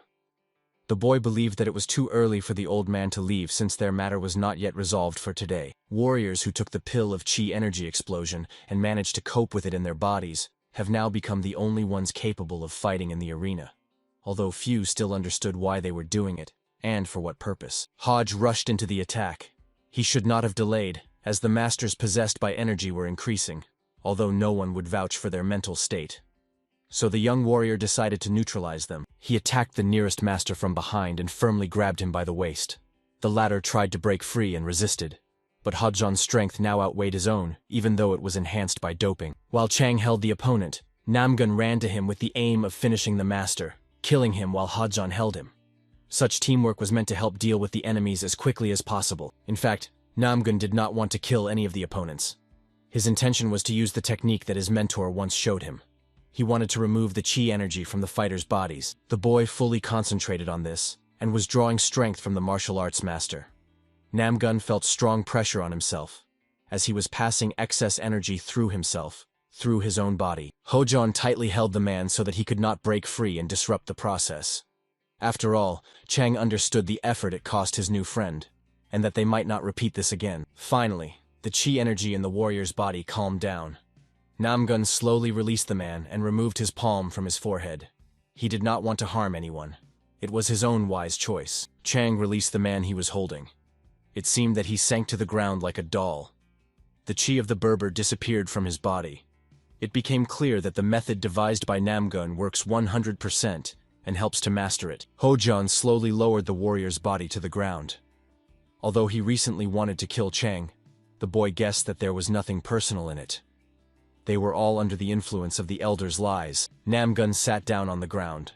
The remnants of Chi energy he had drawn from the man were still visible on his hands. The boy felt unwell, but he did not dare to call for help. Something stirred inside him. Hojan hurried to help him. From afar, he asked how the young warrior was feeling. He was silent. Namgun could not find the strength even to simply answer. Chang saw that he was still a child. Namgun was getting up from the ground. He assured that he felt normal, yet he was still squeezing his left hand with his right hand, because he had not fully recovered after the cleansing. Chang thought that for the boy's age, this was even too much. They looked around. Everywhere on the ground lay the bodies of the soldiers they had defeated, who dared to side with the elder. It seemed that now the effects of the elixir were finally overcome. Now, Hojon's attention was drawn to the elder who was trying to flee the battlefield. The man was not going to deal with what had happened here. He decided to postpone it until later, when he would find new protectors for himself. When Hojon, sword in hand, stood opposite the man, he asked who this boy was and why he constantly tried to interfere with him. The boy told who he was and why he came specifically to the ceremony. Chang said that he belonged to the Hainan sect. He was interested in whether the old man could remember a warrior named Zhang Yihuan. The old man's answer now determined his future and the further fate of the elder. The Blue Noble, although it was hard to call him that now, held his head and assured that he could not remember anything, although he himself wanted to do so. It was clear that Gimbek was still under the effect of the pill. The elder was angry again. Anger awakened the chi energy in him, which burst out of the old man's body. He tried not to waste it in vain and attacked Chang Hojon, although the latter did not expect such from the old man. The boy's sword shattered into pieces. He fell to the ground and remained there. It seemed that the old noble was winning with the help of the released chi energy, but in reality, it was not so. He only hoped for that. Although the energy overflowed him, using the techniques was a difficult matter, and in his life he never learned this art, living a lie. So Hojon easily stopped the old man's strike. He explained that Yihuan was one of the students of their martial arts school, and he disappeared after going to the continent at the invitation of the Blue Noble sect. The old man, even under the effect of the pill, looked at his opponent with surprise. He guessed that suspicion had fallen on him at that moment, but he either skillfully hid his surprise or simply did not expect such. Chang knew that the old man's confession was the only clue on the way to finding his older brother, and he needed to press him even harder to get the desired result. Namong May's girlfriend was running to him. She saw her comrade when he was sinking to the ground under the effect of the chi energy released from the warriors. The comrades also rushed to their friend, trying to help him, but still they did not dare to approach him. The boy was engulfed by mana and chi energy. The comrades and the girlfriend assured him that they were very worried about him and still did not know how to help. The girl looked around. She asked where the teacher Namong May was at the moment, but in response, she only received an angry look from her comrade. He replied that it was none of her business, and she should not dwell on it. The girl ignored the boy's words. She assured that the rescue team had come here precisely to save them, and Namong May now drives them away and acts as if he is doing them a favor. Namong carefully looked at the rescuers. He was completely enveloped in chi energy. It seemed that the boy was feeling unbearable pain. His hands seemed to start cracking like a porcelain doll. He was doubtful. Namong May's comrade carefully watched the boy. He noticed changes in the boy's appearance. He was curious about how skilled he had become as a fighter, and why he dared to use this technique to show his level. But overall, Namong May was quite hostile towards them. He showed no interest in the friends who had traveled such a long way to save him. Around the boy lay the bodies of enemies, and he was enveloped in mana. Finally, he rose from the ground. The boy advised them not to interfere in his affairs, because he would do everything on his own. He did not need help from outsiders, although his friends actively asked him to stop and listen. After all, they were once a single class, the Snake class. It is worth recalling how much they had been through together and how many troubles they had overcome. But Namong May emphasized that this was real life now, not academy training. The boy looked quite tired. He wanted to be alone, and at the same time not put his friends and comrades in danger. Suddenly, he heard one of his comrades say that at the moment they had no time. During the conversation, they did not notice how the martial arts masters from the enemy camp gathered again around. The boy monk gave the order to prepare for battle. The students of the Snake class recalled defense lessons from the military arts school. Soon, a protective formation formed around Namong May. His comrades and friends stood to defend their friend, who could not accept a fight against the superior enemy forces. And the number of soldiers kept increasing over time. Enemy soldiers gathered together. They seemed to be controlled by some external force, which they became dependent on after taking the explosive pill to enhance chi energy. They looked barely alive. The boy monk prepared to attack the enemy. The girl behind promised to help him, but the boy assured that he was taking everything under his own control. The friend obeyed him, because it was said in a tone that tolerated no delay. The young monk struck the floor with force. A circle of energy spread around him, meant to restrain the enemy. This technique was called avalanche palm. Until that moment, no one could withstand it. The fighters jumped in place and lost their footing. The soldiers did not expect such a turn of events. Since they had taken the chi energy pill, it was worth taking advantage of their pause and attacking the scoundrels. The monk's comrade was about to strike, but Namong May anticipated him. He rushed past the comrade and attacked the opponent without unnecessary words. But his goal was not to kill all these people. The boy placed his palm on the fighter's forehead and tried again to draw out all the excess chi energy from him. Around him, mana swirled, protecting and helping him cope with the task. Soon he could simultaneously hold several fighters and try to extract energy from them. It seemed that the essence inside him demanded the boy to do this. Not mercy, but precisely thirst for it. Friends anxiously watched what was happening. It seemed that they should not interfere in what was going on around. Their help at first glance was not needed by the boy. Meanwhile, Namong absorbed energy into himself. He did it just as Kui Mendok once taught him. In this situation, the resemblance to the teacher became increasingly obvious. But something demonic flickered in the child's image. The girl understood what her comrade desired. She called on friends to help cope with this. So now their whole company had to go to help the comrade and protect him from a side attack while he was busy. Finally, Namong stood next to the girl. At first glance, it seemed that everything was over. The girl guessed that it would not be resolved so easily. But a situation arose when it was worth listening to the comrade. Then what no one could even imagine happened. Namong massaged his hand. He expected that comrades would soon come to him.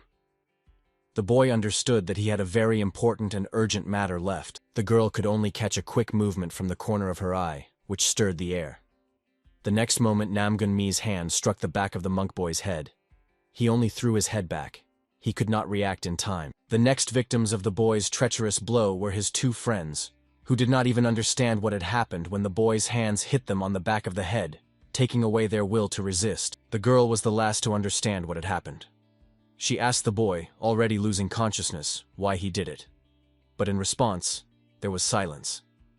Namong himself could not explain what he was doing and why. Meanwhile, the Blade Master fought immediately against two masked opponents. He was not just defending, but actively attacking the adversaries. However, he did not try to harm them, which was even harder. The Black Plum Blossom thought that the Black Orchid was a strong opponent. But this man also did not bear the title of the Storm's Tempest Blade for nothing. Opposing both was quite dangerous and difficult. Namong's partner guessed that their current common opponent could easily be one of the 4 heavenly martial arts masters, as was generally expected of a member of the Blackflower organization. A series of strikes and evasions from the enemy played their role. Everything around was covered with smoke and dust. The enemies were not going to surrender. Knowing that victory in this duel was at stake, Namong's partner thought that if it continued like this, the area would definitely change, and not for the better, since none of the enemies cared about the destruction caused by using their own combat equipment. The master of the Stormblade paid no attention to what was happening around him. He took a deep breath and promised that today would be fun. The fight did not scare him at all. Together they would have a good time. An incredible energy arose around the man. A gust of wind spread from him. The master's opponents stood with lowered weapons. They wondered if they should now combine their efforts and attack together. Questions arose in both. Although they tried to fight each other, now they faced an opponent whose fighting techniques remained a mystery to them and could bring something unexpected. Meanwhile, the master rushed between the two of them and carefully watched the opponent's reactions. They still had not fully understood who they were dealing with at the moment. None of them even managed to prepare their weapons for battle. The Blade Master meanwhile awakened the energy of Chi, which none of those present had yet seen in action. The true dragon Chi allowed ending the confrontation with a few precise, powerful strikes. Next, what happened was the lifting into the air of both opponents of the master. They were engulfed in balls of energy, and none of them could cope with what happened the next moment. The master simply lifted them with a wave of his hand. With a light movement of his hand, he tossed them higher into the air and sent them flying. None of them could move or resist the enemy's technology. The fighters had never seen anything like this in their lives. At first it seemed that a common misfortune could unite the opponents against a common enemy. They even exchanged a glance for a moment to avoid thinking about defeat. But hatred and rage towards each other prevailed. Namong's partner attacked first. She struck the enemy with a sword, but he managed to avoid the blow. The man prepared to counterattack. He could not waste time just like that until they returned to the ground. A series of strikes from the opponents rained down on each other. They seemed to have forgotten about the existence of the Stormblade Master, who was waiting for them to kill each other off to simply finish off the survivor. Just as these two thought about him, the Master flew straight to them. The opponents momentarily forgot their enmity, looking at the man enveloped in a golden glow and approaching at speed. Activating the Dragon Palm technique, he skewered both opponents. They could not resist him at all. A feeling of helplessness gradually overcame them both. The idea of uniting did not seem so absurd. The Master only watched as the opponent flew into the ground with force and exploded at that spot like meteors that fell to the earth. After that, the duel usually simply ends with his victory and capitulation. Namgun's partner was coming to her senses. She thought the fight with the Black Orchid was too much. But when the Stormblade Master joined the fight, she thought that was too much already. The girl thought that it was worth retreating in this situation.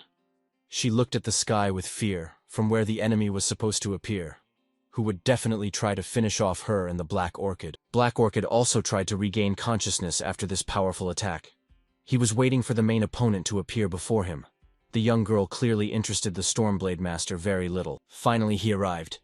The man carefully looked at the Black Orchid, who was trying to get up. The Master asked how he felt, and how things were in the Jianghu organization. Perhaps the fighter would finally start talking. When the dust settled, it became clear that both fighters in masks were now looking at the martial arts master standing between them. They could not believe that the Stormblade was interested in the organization's affairs. Black Orchid asked why it was so important for the master. After all, he belonged to a sect that did not participate in the confrontation with the sects of followers of the demonic path. However, the master remained silent for a while. He addressed his interlocutor with the question of whether he had understood his question from the very beginning. And as long as these two remain in such a position, he will speak only from his position of strength. The master was truly curious about what could have happened for two Blackflower warriors to be against each other and fight so fiercely. That could be found out later, but now he awaited an answer to his question. Black Orchid finally answered.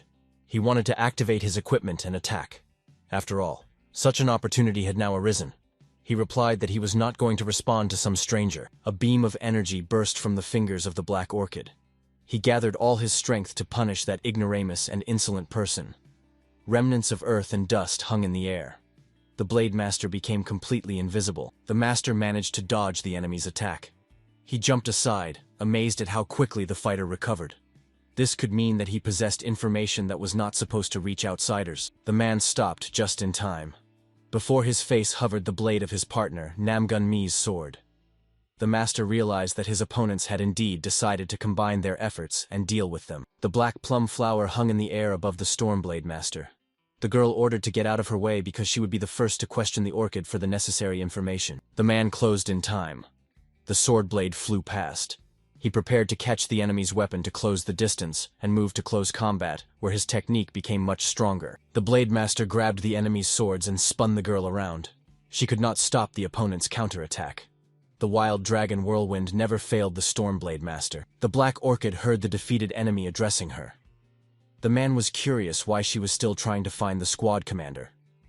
But the girl decided to remain silent. She did not consider it necessary to respond. She herself believed that the man betrayed his commander despite the oaths and promises to serve faithfully and truthfully. But after he betrayed, he switched to the enemy's side and tried in every way to harm the allies. The girl attacked the former ally. She launched the attack suddenly. No one expected it. The balance of forces and opponents on the battlefield changed very quickly. Yet the Black Plum Blossom attacked as if from the sky. Using the three-finger technique of the divine power of infinite killing, Black Orchid deflected the attack. He met the enemy's sword tip in the air, and this simply threw the girl far away. Blood splattered Namgun's partner. She expected such a turn of events, but after the Blade Master's attack, she believed her main rival was incapable of resistance. She miscalculated. She became afraid. Black Orchid assured that there was no more room for weaklings in the Black Flower. After all, he became the new commander of the organization. He began to create his own structure, which was different from what existed. She was interested in listening to the enemy's boasting, for from it, the girl learned that the Black Flower had been reorganized or simply changed its structure. Perhaps if angered, the enemy would reveal even more about its plans. Suddenly, the master of the Stormblade himself pounced on the Black Orchid. He ordered not to stop but to tell more. After all, this information would be useful to him, help in the search, and orient him in what was happening. The master's fist reached the mask of the Black Orchid. Part of it chipped off and fell away, revealing part of the traitor's face. He looked surprised, as no one had ever managed to do the same to him before. For a moment the master stopped. This look reminded him of something. Although the man refused to believe what he saw until the very end. He seemed so familiar and close to him. This added determination to act to the man. He used the secret index finger technique. But the opponent also activated his abilities. The rivals met together in a deadly duel. Energy was swirling around. The atmosphere was tense. Everyone breathed deeply as if sensing the energy around them tightening. This was not an ordinary duel. Unique techniques were being used here. The mighty strike of the Black Orchid cut through the nearest rock to him, slicing off the mountain's cap. The Blade Master miraculously escaped this attack. The girl stood aside and just watched what was happening right in front of her. Energy was swirling around, stones were falling. The master attacked the opponent, trying to shut his mouth so he would not reveal the secret. The master of the Stormblade emerged from darkness and dust. He assured the Black Orchid that continuing their fight could change the surrounding landscape beyond recognition. Either they must stop or resolve the matter as quickly as possible. The Blade Master himself believed he was activating his most powerful techniques. He used up all his own chi energy reserves, unlocking for himself the 5th level of the Dragon Path. He learned this art in the secret sect Kanrenmun. It is there that fighters practice opening and ascending to a higher gate level to unlock their own abilities. The limit for fighters is the 6th gate of knowledge. The master himself possessed the 5th level. And Namgun's partner now guessed that soon she would see the true account of one of the heavenly masters. It was equivalent to observing a captain. The master of the Stormblade released all the energy available to him. He activated the Dragon Strike, and the arrow of fire approached the Black Orchid, risking simply burning him on the spot, leaving no trace. Around raged a true flame of fire. No one could survive in this hell. The master himself hoped for exactly this result. It was time to finish fighting this scoundrel. When the smoke cleared, the man carefully surveyed the area around. He could not see the body of his opponent anywhere. The probability that he managed to escape was approaching 0. Yet there was still a percentage of doubt, but soon he found him. The Black Orchid was beaten and looked quite humiliated. He stretched out his hand in front of him. The man emphasized that this was exactly how he imagined the outstanding master and his techniques. The girl followed the master of the Stormblade. She heard about the new Blackflower clan, about the new clan mentor. It all began to surprise and unsettle her. She was also interested in what the man had planned. Looking at the beaten yet still alive Black Orchid, the master thought about the level of fighters in the secret organization led by the man. After all, surviving such an attack was beyond the strength of an ordinary warrior. The Black Orchid thought that Shimbek had probably already fled. There was no reason for him to stay with these two. He had nothing more to do with them. The plan was finally and irrevocably ruined. The girl tried to catch up with the Black Orchid to find out from him who his real commander was. After all, an ordinary warrior with such skills could not cope with what he experienced today in battle with the master. The Blade Master guessed who was in front of him. He could only watch as the opponent tried to escape. He definitely could not allow him to do that. The dragon's energy was mastering him again. Only Namgun's partner remained on the ground. She did not want to participate in pursuing the opponent. After all, she simply had no strength to fight him. Meanwhile, the Blade Master pursued his opponent. He could not allow him to simply hide from him. The Black Orchid reminded that in speed he had no equal, so the man might get away. The master tried to attack his opponent. He guessed that he would not keep up with him. So the man fired a trail of flame bullet. Black Orchid created a ball of energy in his hands. He said that now his pursuer would face a choice. Either save people's lives or continue to chase him. The master suspected that the man was attacking someone from the side. The opponent released energy towards the enemy. The Stormblade was very upset that he would not be the victim of this attack. When the master of the Stormblade saw who the attack was directed at, he realized that the victims could be the old man and his grandson. They were watching the two fighters closely, and did not suspect that they were being targeted. They still couldn't react in time. But the master hurried to help. He wanted to shield the unfortunate passers-by with his body. The man understood that he could react in time and protect both himself and them. A great explosion occurred. The master of the Stormblade found himself at the epicenter of the strike. He almost shattered into pieces.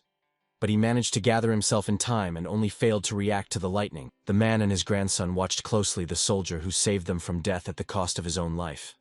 He was falling down, all his clothes melting right on him. Light smoke was coming from his body. The master fell into the river, raising waves above the spot where he entered the water. No one dared to rush to his aid. It was hard to believe that he would survive after that. The blue noble stood over the body of his opponent. He was waiting for Chang to surrender and let him go.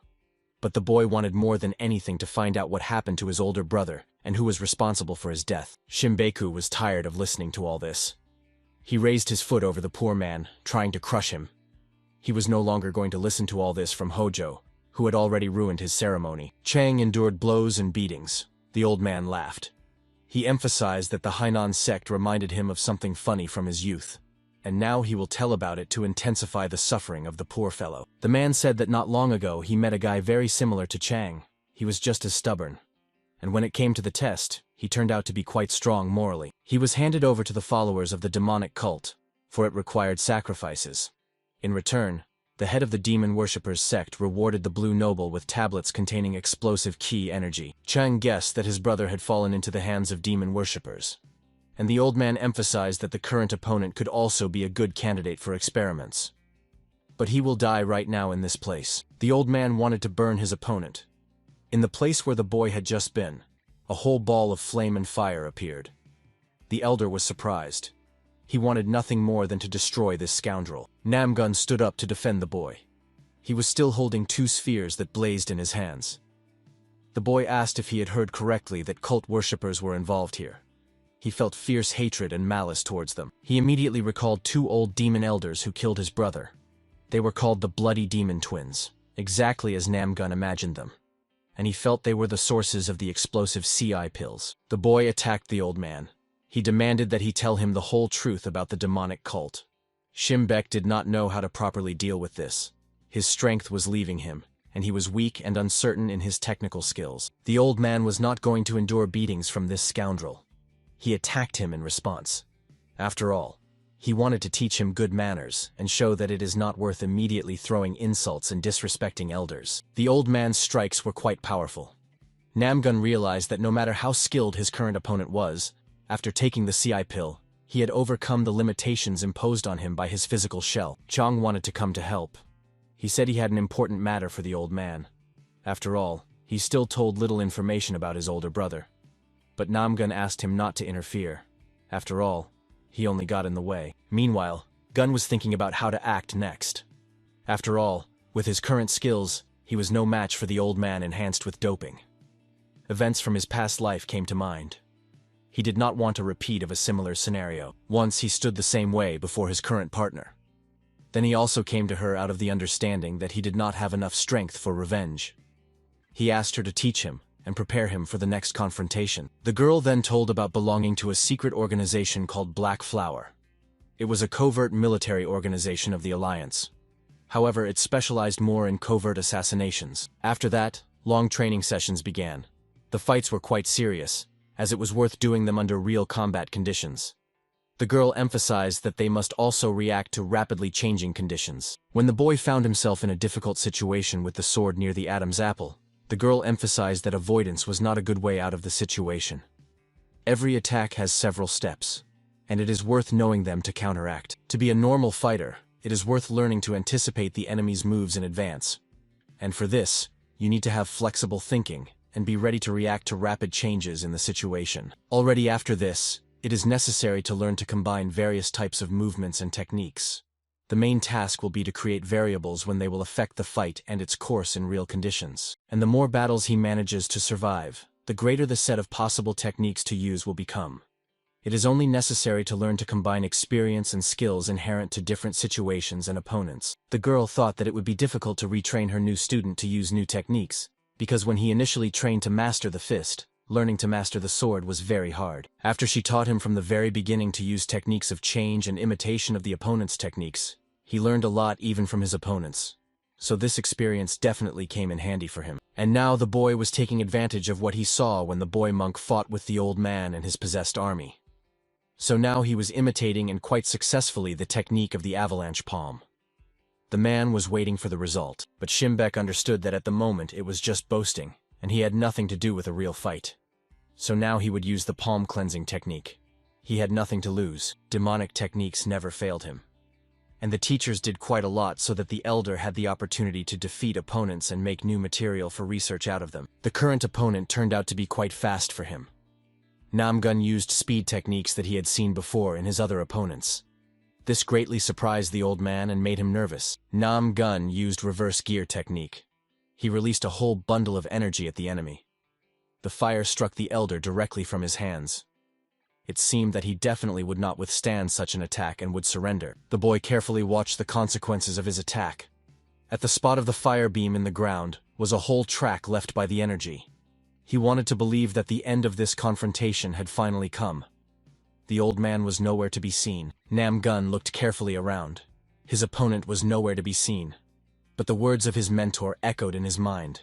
She emphasized that even after the fight, one must always remain attentive and cautious. The girl also always taught to search for the enemy's body after the fight to make sure he is completely defeated, and no one will strike you treacherously and cold-bloodedly in the back. So now, no matter how exhausted Namgun felt, he decided to go into the darkness and dust to find Shimbek's body, and make sure the elder would no longer carry out his dark deeds. The advice to the partner was needed this time more than ever.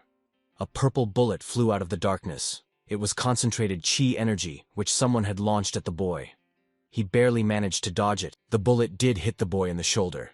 He narrowly avoided a more serious hit purely by chance, as he did not think the enemy was still capable of defending themselves. Moreover, he was even ready to go on the offensive against the opponent. The old man looked carefully ahead. Very little of the noble's grandeur remained in him.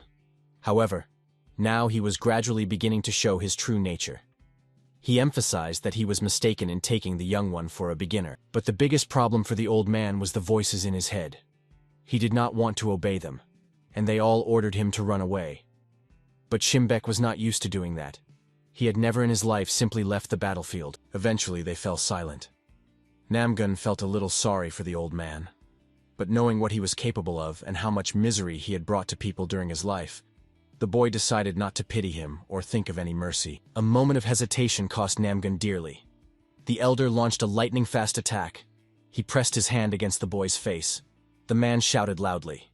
He accused the boy of ruining the ceremony. The elder insisted that because of the boy and the one he came with, the ceremony of returning the old man to normal life was completely ruined. So he had to pay for his partner's actions. Namgun flew very high. The elder threw him with one powerful throw. The boy lost control of the situation. He hung spread out in the air, thinking about what awaited him. The old man did not make him wait long. He attacked the boy and tried to knock the air out of his lungs with blows to the chest. The blows rained down like from a sack. Namgun felt his internal organs tearing. Shimbek was not going to stop. He beat the boy in every possible way, and tried to do everything as harshly as possible. Everything around the old man was falling apart, and he was losing control of his life. So the revenge had to be harsh. The boy suffered from the blows. He did not want everything inside him to tear apart. He no longer had the strength to endure, so it was worth either surrendering and dying, or trying to break free from the jaws of death. Namgun gathered his strength and grabbed the old man's hand. The boy reminded the old man that he had deceived himself all his life and misled everyone around him. So if he had built his life on a solid foundation, it would not be breaking now. The old man shook him off his hand, but Namgun grabbed his leg and did not let go. He deliberately used internal energy to seemingly grow into the opponent's leg. The grandfather praised the boy for his stubbornness and sharp tongue, but neither would help him survive this fight. The boy himself thought quite differently. He asked the old man not to teach him about life. When the elder let go of the boy and shook him off his leg, Namgun immediately went on the attack. He attacked the grandfather and activated his fire mana around his hand. The boy's eyes lit up, and he attacked the opponent. For a moment, Elder Shimbek thought he saw a ghost from the past. He seemed to be back in the arena on the day of the selection, and in front of him was Namgun Cho, who had shamed him that day in front of everyone present. The boy's attack was very fast, but the man managed to dodge it. He tried not to make unnecessary movements and to keep calm and conserve energy. Namgun himself was surprised by the changes that had happened to the elder. The grandfather stood at a distance from the boy. It seemed that he had not made a single move, yet he was already a few steps away from the attacker. Shimbek asked if the boy was from the Namgun family. This was a strange question for the boy. The old man told about that day at the competition. He felt that fate had brought this boy to him. After all, that day the man also lost to an opponent who used the same technique. The boy understood that it was precisely the offense against his family that made the old man so cruel. But the noble one himself assured that if it were not for the Namgun family, he would not have become who he is now. So he is rather grateful to them for the lesson. The elder recalled the events of the past. He realized that Namgun Cho was the father of his current opponent. So today the old man definitely had to resolve the issue that had traumatized his personality many years ago. Today Shimbek had to erase from life the pages that poisoned his existence. So Namgun had the opportunity to say goodbye. He would not survive this night, and would pay for the sin of his father and his pride. Shimbek raised his hand to the mountain. In it burned a bullet with a bright glow. The elder tried to destroy only the boy. But in a fit of his madness, he could easily destroy everything around with a simple movement. Me had to stop him. The old man thought that the boy intended to run away. He activated his mana and ordered the boy not to move. After all, the boy had to be the first to witness the disappearance of this place. Chi energy was raging around, but this time it had a very destructive character. And although Namgun wanted to cope with it, his body refused to adapt it to the needs of the little boy. He felt completely paralyzed. The destruction began. Everything around scattered under the power of the old man. Finally, it seemed to him that he had started to control everything as he had desired all his life. The boy stood before him on his knees. All of Namgun Me's attention at the moment was focused around his friends. He understood that it was his actions that caused them to now lie unconscious on the ground, and soon be engulfed by evil bad energy. The situation suddenly changed. Chang jumped up behind the old man. With a skillful and precise strike, he cut off his left hand, which lingered in the air for only a moment. The boy ordered the old man to be silent. Shimbek turned to Hujon and ordered him to get out. Otherwise, he would also pay for all his deeds. He had already annoyed the elder with his antics, and it was time to put an end to him, as well as his little brother. Chang thought that the old man without a hand would not be a dangerous opponent. But the elder suddenly attacked him with his leg. Hujon flew high into the air. He was not going to give up just like that. By his intervention, he distracted the old man from Namgun. The boy felt free from the influence of the bad energy. This was a chance to attack the opponent while he was distracted by more important matters. He attacked the old man despite the fact that he turned out to be a very strong opponent who used doping. Namgun came here only to avenge his brother. But even he himself did not understand what he was doing now. The boy stood before a huge ball of chi energy. He tried to take control of it to restrain it and prevent it from destroying everything around.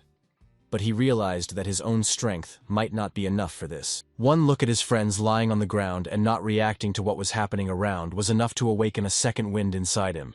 And he took advantage of the reverse transition. The guy felt control over the situation. He had mastered the energy and restrained it. The difference in the level of energy control between him and the old man was significant. But for now, the friends were giving strength to the protector. He held on with his last strength. After all, behind him at a distance of a few steps lay his friends. He himself condemned them to death, for he did not know that Shimbek would decide to destroy everything around in his madness. Namgun recalled his training. He then realized that the enemy could be easily destroyed by cutting all the meridians of chi energy.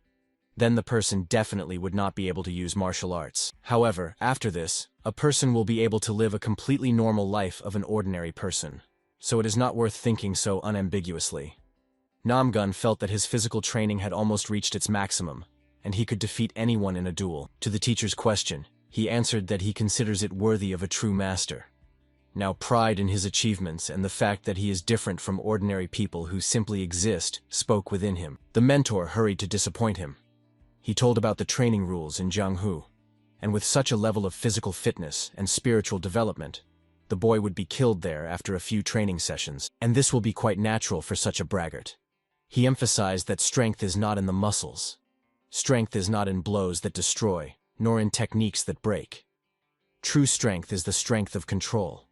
Strength is not only what you can do, but also what you restrain yourself from doing. The mentor advised to think about how ordinary people from the province live. Their lives consist of working and simply performing tasks assigned to them by the owners or feudal lords of the province. Power without responsibility is like a gust of wind that tears everything in its path. It destroys, not builds. A true master does not use their power in every fight. A true master understands when to limit power and when to direct it. The boy assured that he does not consider himself a god capable of deciding who should live and who should die. But he knows what it is like to live as weak when no one takes you into account. And the strong are allowed many things in this world. The teacher said that everyone can have a lot of power. But if you do not have the wisdom to use it, you will become dangerous not only to your enemies, but also to your loved ones, to those you love. And following the boy's logic, the master, having better training and more power, can easily destroy the meridians of chi energy in the boy's body and deprive him of the ability to become a skilled warrior. The mentor explained that the logic of his student's thought is very different from the logic of a true warrior. It is very mistaken. After all, he ordered the boy to develop his own principles, not to be guided by the right of the strong. The boy pondered. Finally, he admitted that he defended rather controversial principles and ideas. He was interested in how to understand when not to use force and how he could know if it was the right moment or if he should wait. The teacher was pleased with such questions. He emphasized that it is precisely the understanding of one's own weakness that gives the opportunity to move and develop further. So ahead of them was a lot of work on their own selves. The great master emphasized during their personal meeting that true strength lies in understanding whom you are going to protect. This was the foundation of knighthood and the kindness of a warrior. After that, Namgun understood the path of the warrior. True strength is restraint. It gives you the possibility of choice. Choice is your responsibility. If you want to have strength, then you must be ready to bear this burden. Because being a master is not only about winning, but also about protecting. Now Namgun restrained the energy that was supposed to destroy his friends. He thought that if knowing whom you want to protect adds strength, then why was he unable to cope with protecting his brother at the time? The hostile chi energy began to overpower him. But the boy gathered his strength.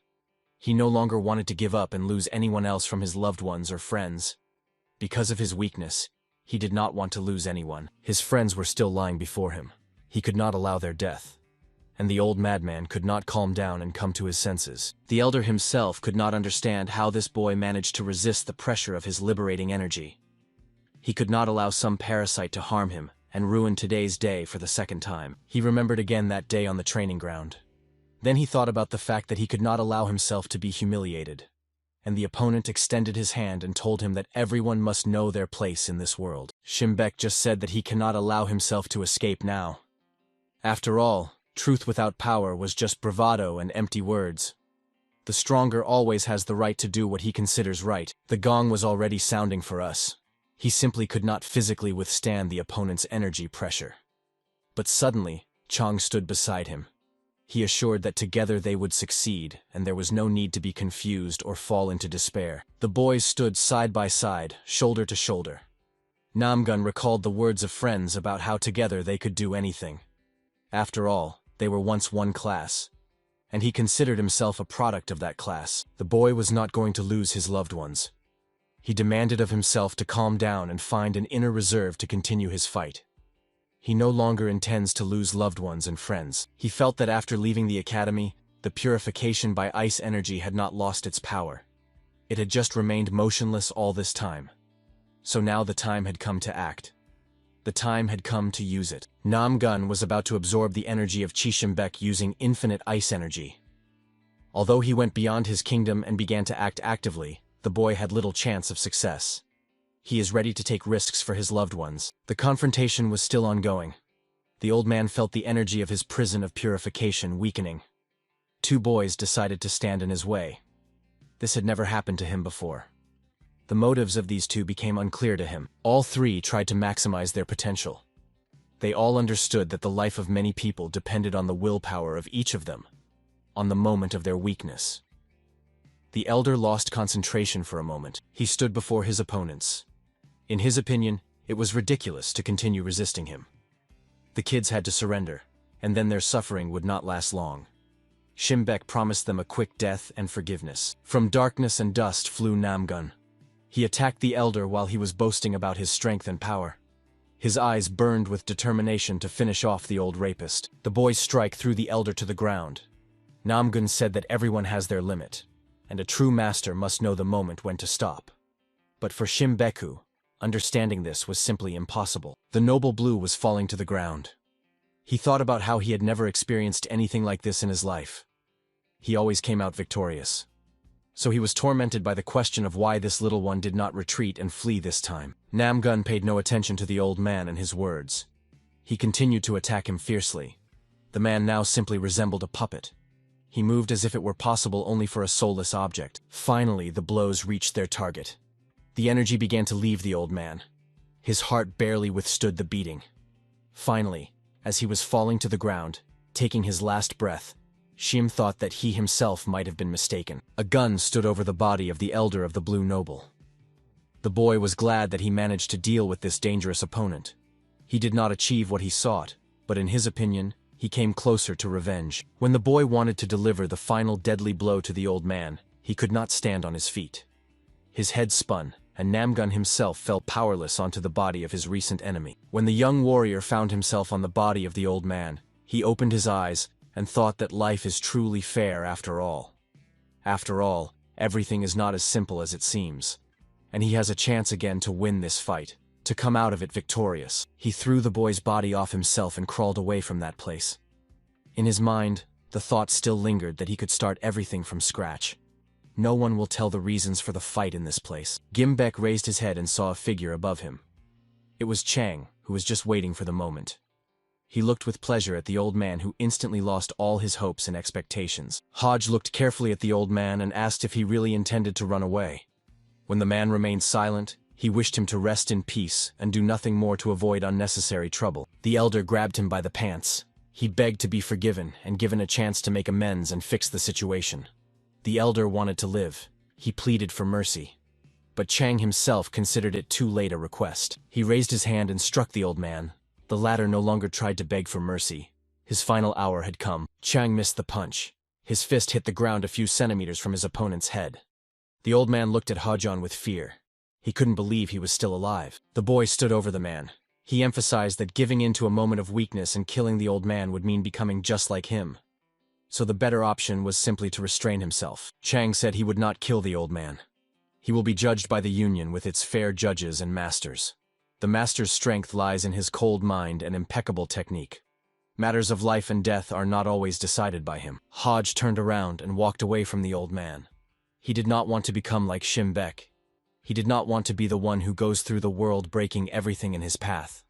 The noble one took part of the school, part of our principles. At the last moment, the old man thought about his life.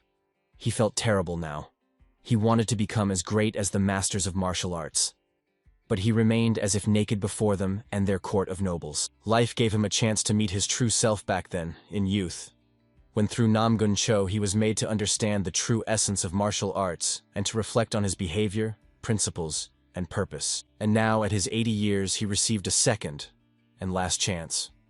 The old man in blue, the noble, managed to meet himself. But unfortunately, it was too late to change anything in his life and the lives of those who believed in him. Chang approached Namgun, who was lying on the floor. He felt that his brother was right. Jianghu is really very vast. It has room for all kinds. But it is worth remaining a person and a warrior in any situation. Namgun woke up in a bright room. He was lying in bed. It was quiet and very clean around. The room looked like some kind of infirmary or hospital. Voices of people could be heard nearby. He quickly got out of bed and crept to the nearest door. Behind it was someone's shadow. The boy had no idea whose house he was in. But life had taught him to rarely trust people in unfamiliar places. Someone tried to enter the door. The boy only noticed a shadow now. He did not bother to figure out who it could be. After all, hesitation at such moments could mean almost losing one's life. He took a combat position, and when a stranger entered the door, he attacked. Fortunately, tired and powerless after the fight, he was losing the ability to strike with full force. His leg crashed into someone's body. It was strong and resilient. The opponent was clearly physically developed and trained in martial arts, as he reacted to the strike by relaxing his muscles. When the person entered the room, the boy recognized Lady Erin.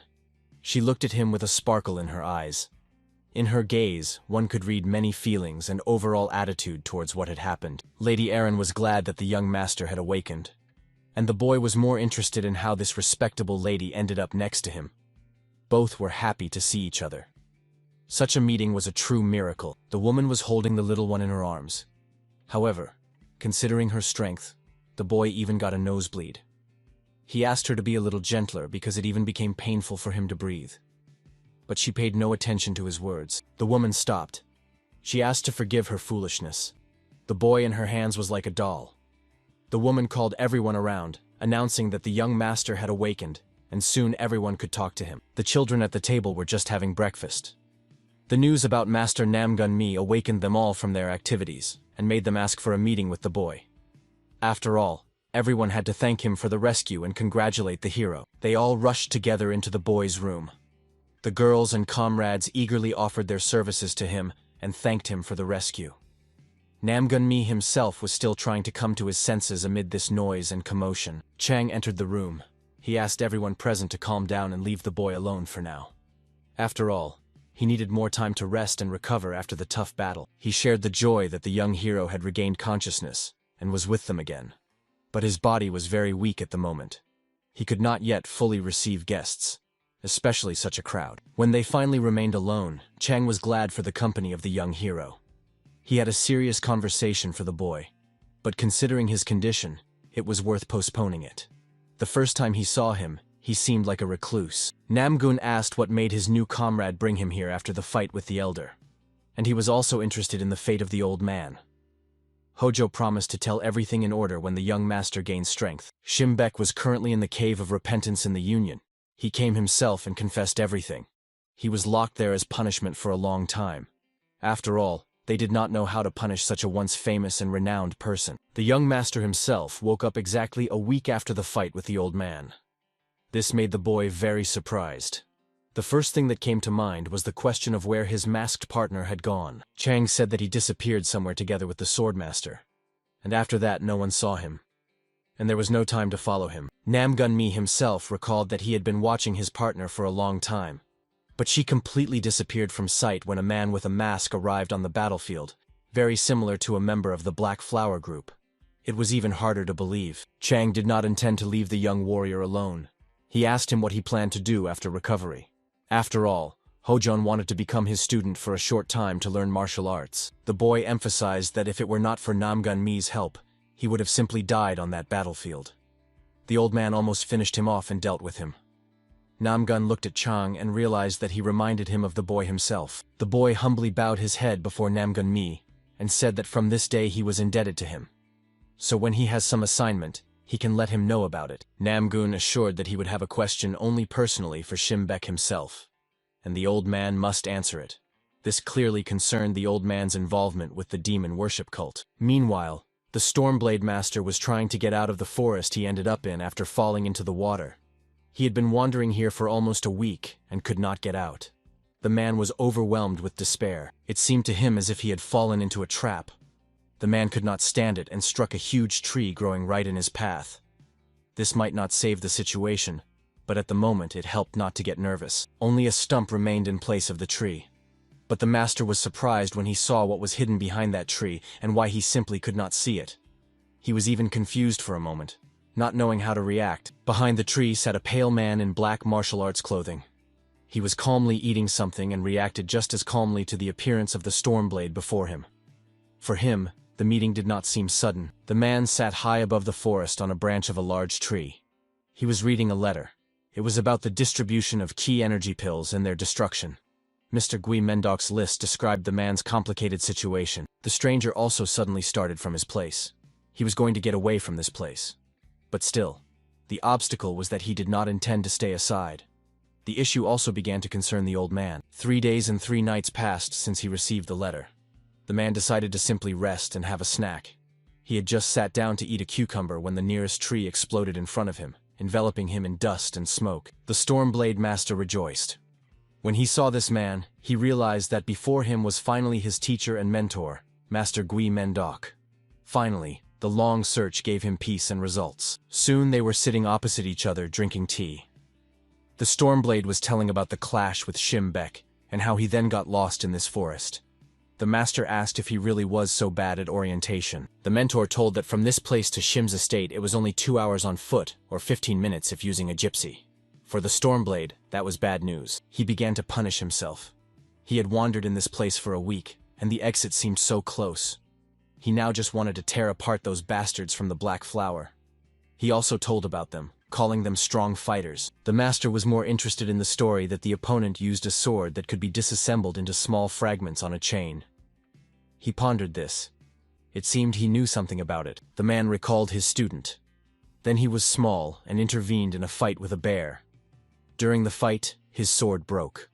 The mentor scolded the student, whom he had ordered not to enter the mountain territory, the bear's domain. The student assured that he had done so, and the beast attacked him first. The price for this was high for the animal.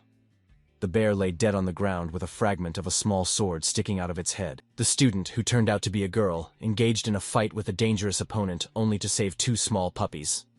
The mentor did not intend to shout or scold his ward. Instead, he held a lightweight sword in his hands, just right for the girl. He explained that true strength is hidden not in the sword, but in her body and its flexibility. So this sword would come in handy, and she would use it. The girl held the sword in her hands. It did not impress her much. She assured the master that she was capable of fighting with various swords and had mastered the technique of using cold weapons.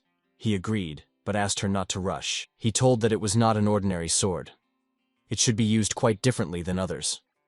When the girl practiced with it, she had to think not about how to cut, but about how to pinch. Soon the apprentice trained with this special weapon. It was not as heavy as it seemed. The girl spun the sword around herself, and it just rustled in the air. The apprentice was as happy as a child. The mentor watched enchanted as his protege skillfully handled the weapon. She was happy it came so easily to her, and the teacher was proud, for he had not only prepared her physically, but also strengthened her morally. The Black Plum Blossom, as it turned out from the story, was on Namong May's side. The mentor decided not to talk about the acquaintance with the girl. After all, for Stormblade, that could have been unwanted information. Namgun and Chang meanwhile went to the prison where Shimbek was currently held. They talked about the cult of demons. It turned out that this cult had recently been gaining strength and developing. The spread of the demonic cult's pills was used by the demonic cult to attract more fighters and masters to their side.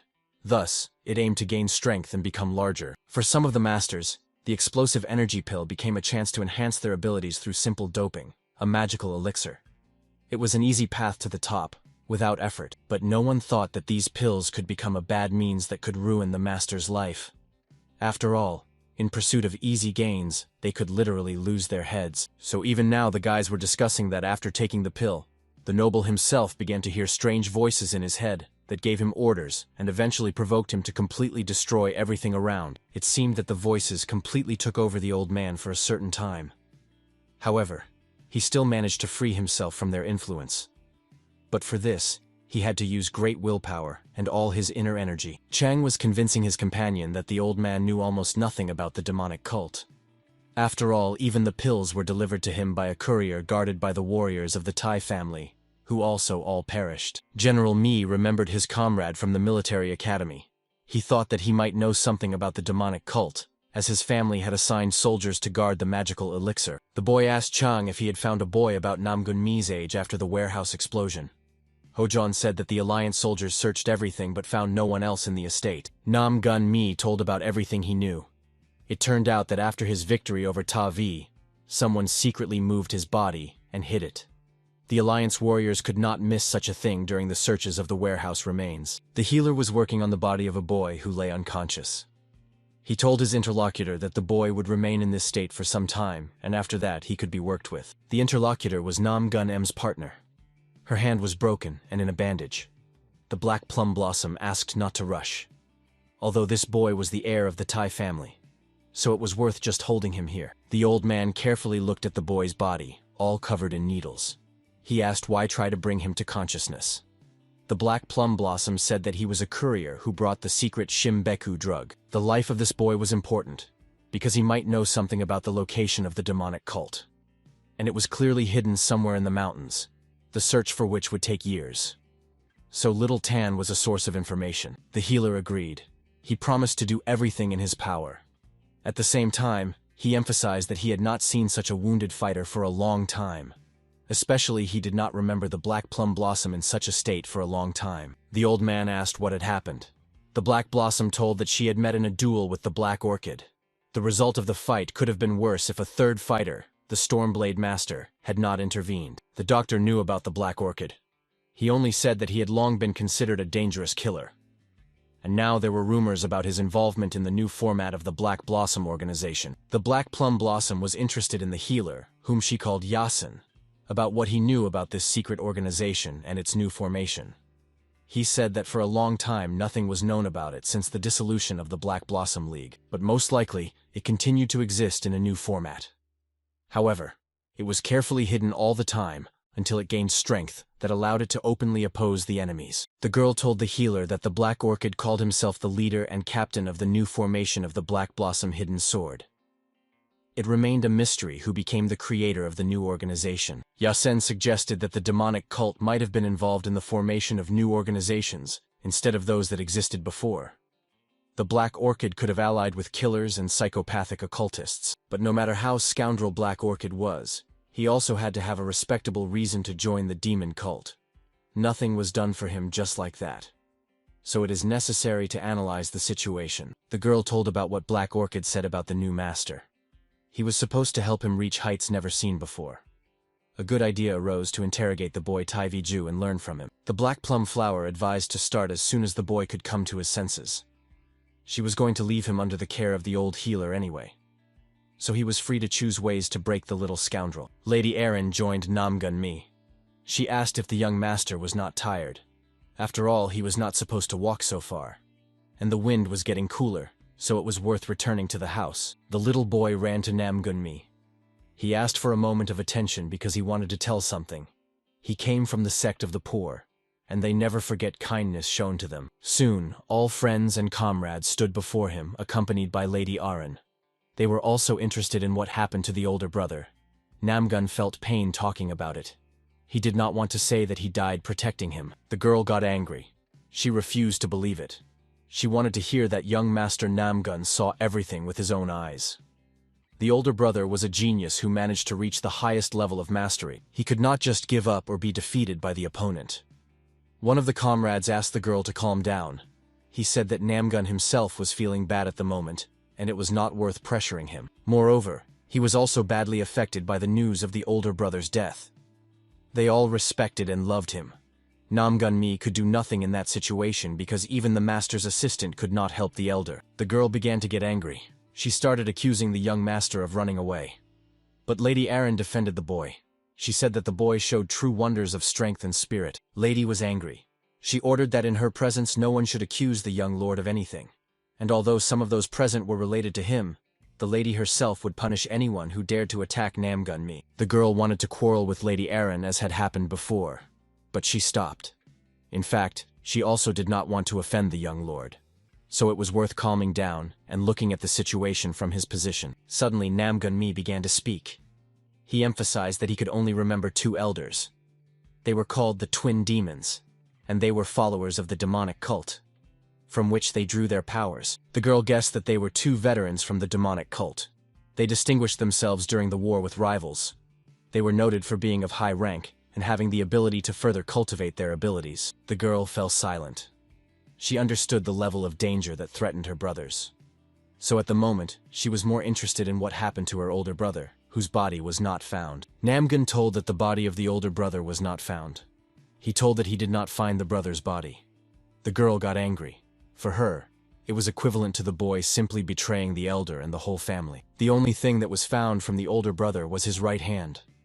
The girl changed her opinion about what she thought of Namong May and the elder, as she believed they should have fought to the end. The girl thought that they could not solve this issue on their own. It was worth informing the allies about what was happening.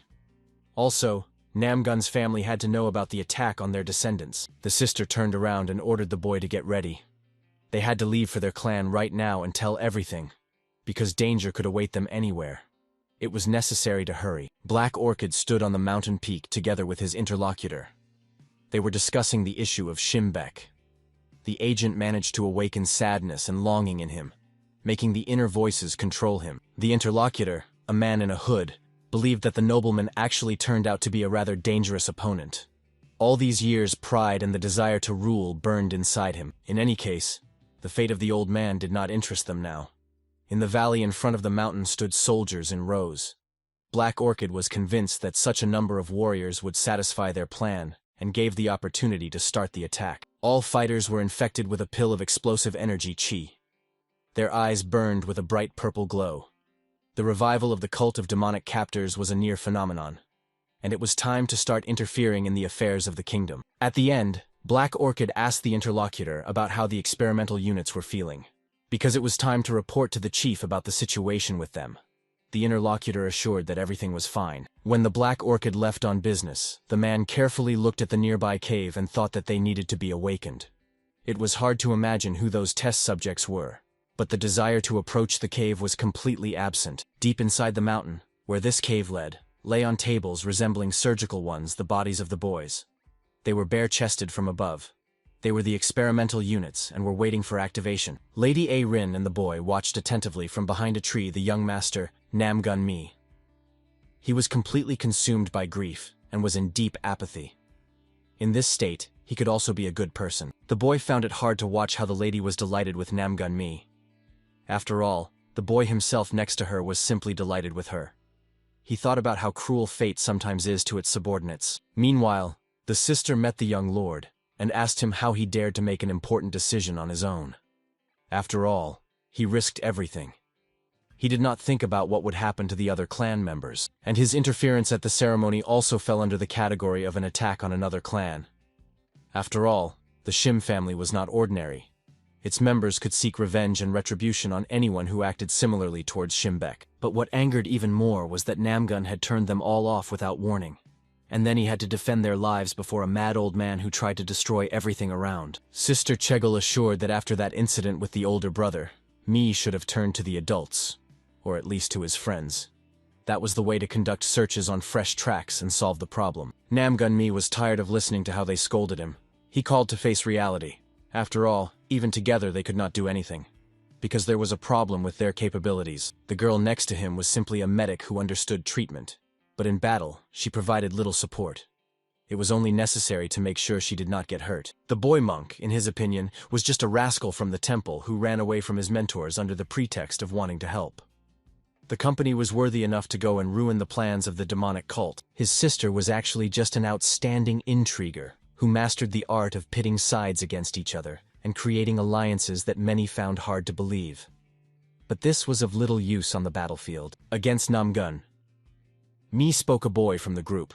He asked the master to calm down. After all, he could be angrier at himself than at any of those present. These words surprised the youngest master himself. He looked carefully at the boy, not knowing how to respond to such bold words, which touched something inside the young master and made him think about his sadness and apathy. The boy meanwhile told what he had usually kept silent about until that moment. He lost his older brother, who tried to protect him.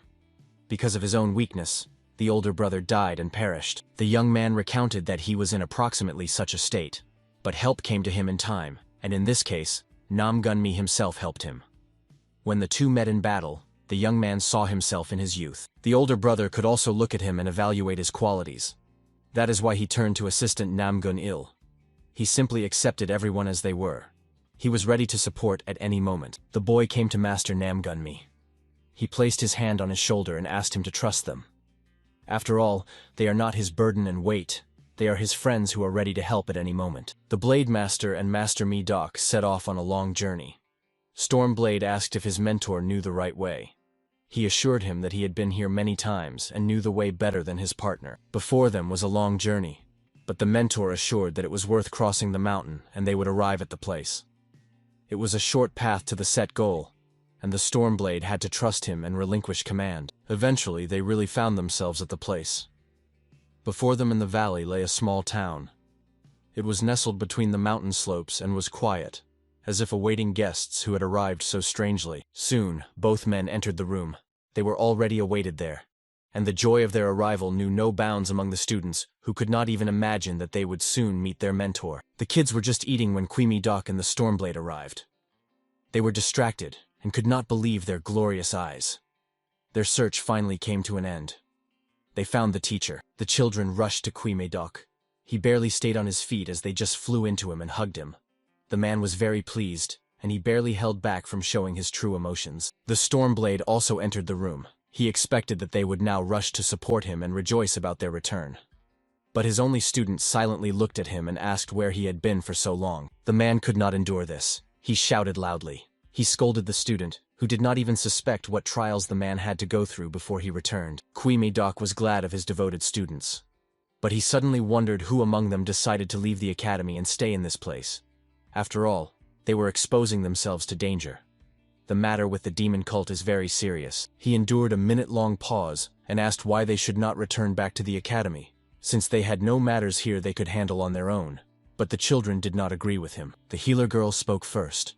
She asked if he really thought they would stand aside when their friend and comrade's life was at stake. Such an attitude surprised the man. The boy Shaolin said that they actually found Namong May there. He did not want to say this, but the situation with the mentor forced him to say it. The presence of Namong May was not supposed to be a surprise. The attention was drawn by the servant who brought dishes for the guest, beneficial for recovery. He asked the children where their companion had gone, as the room was empty. The companions and friends did not know what to answer. Last night, Gun decided to leave this place. He stood on the roof of the house and looked around. Only the moon and a light breeze kept him company. The boy stood and thought about his own. He recalled the words of friends about their significance to him. They were not his burden. They were his help. And only at the military academy could he learn the realities of life. Only there could one feel joy for the growth of your comrades.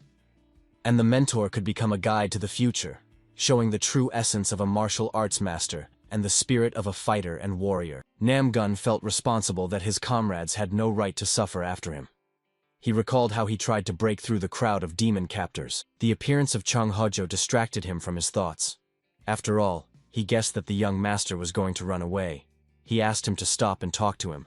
But the boy came not just to say goodbye. He handed the young master a bag with items necessary for the journey. Namong thought that this boy was different from his other acquaintances. After all, he did not arrive to stop. He arrived to accompany him on the road. Chang said that even during the conversation with him he guessed the boy's intention to escape.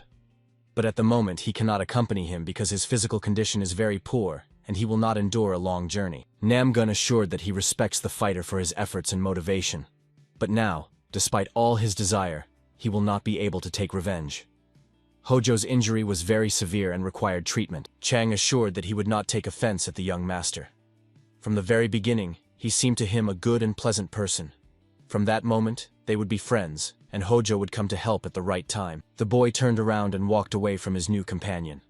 He was not going to hold him back, as he had left his native island with the same mood. He was interested in seeing his older brother and finding his body. The boy set off on the road with a swift leap. He did not say goodbye to anyone because his friends would definitely have decided to go with him, and he did not want to put them in danger.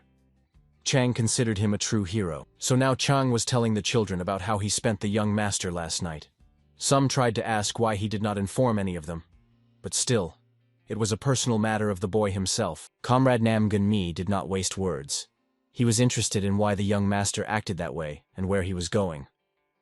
After a brief moment of reunion, they parted ways again and dispersed. Meanwhile, the girl asked Chang Hojon why he had not told about the farewell with their comrade.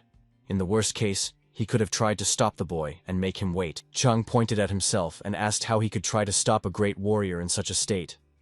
After all, he had little chance even in normal condition. And at the moment, he was clearly no match, and not on the level of Namong. Behind the children, a voice sounded. It ordered them to calm down and pull themselves together. They all turned as if on command and looked at the entrance to the room. Their teachers from the academy stood on the threshold. All the children wondered what could have caused a visit to their place. Teacher So-gu was very worried and looked concerned. Clearly, they were in a hurry to get here, anxious not to be late. The female mentor addressed the children with a request not to resist.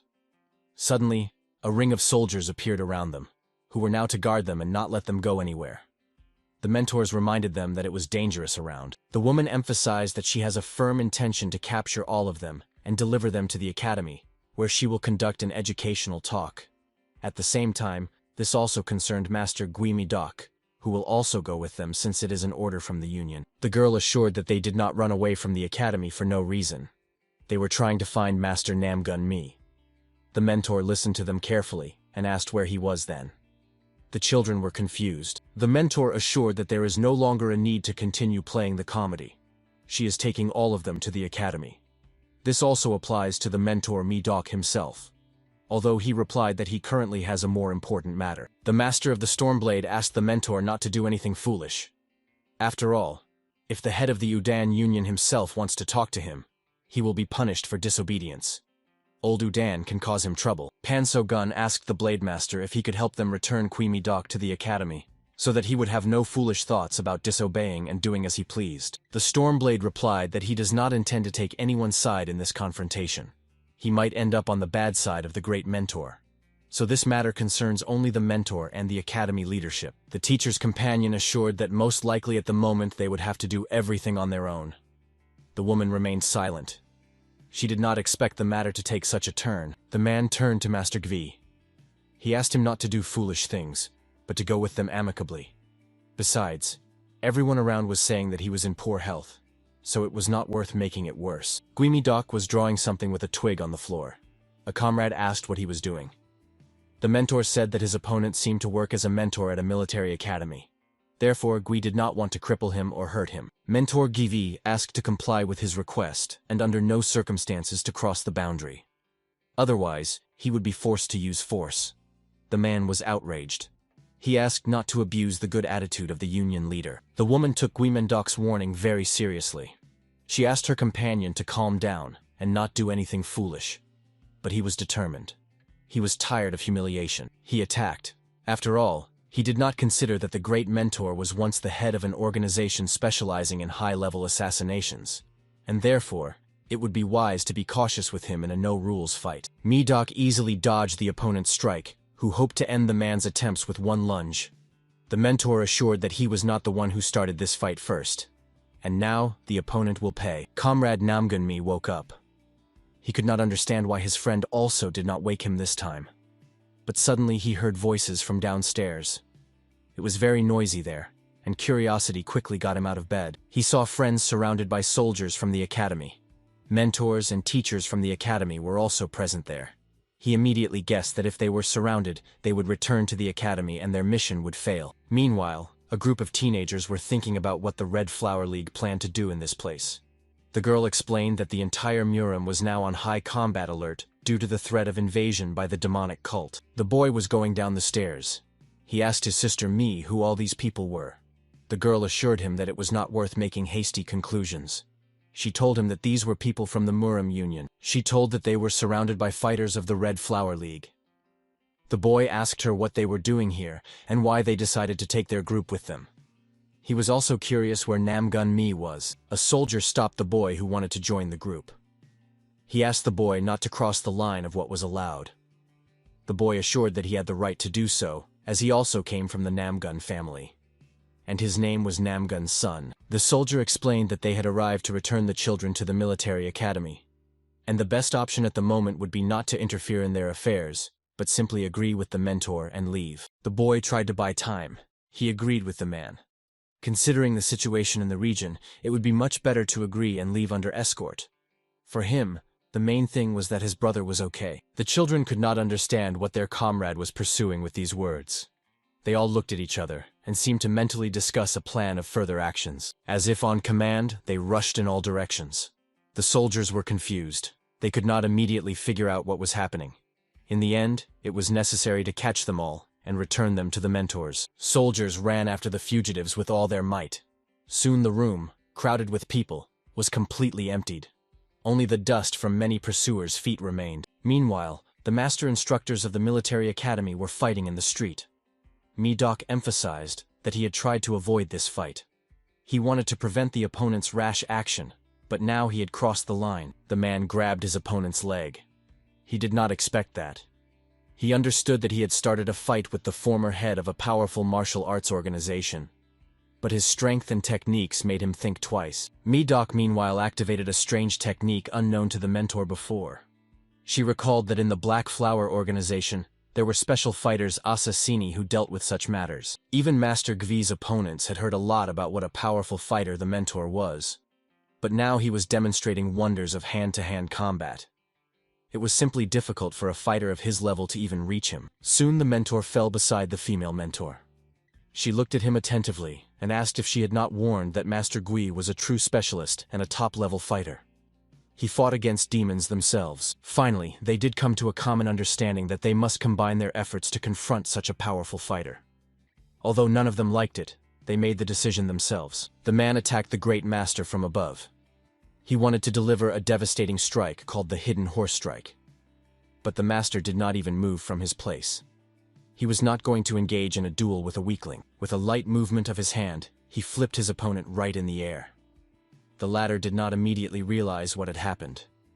Gui himself believed that there was no need to waste energy just to dodge the enemy. The mentor, meanwhile, attacked the master. She directed fiery fists at him, which were supposed to destroy the enemy's defense and break through him. But it happened quite differently from what the mentor wished. The master easily dodged.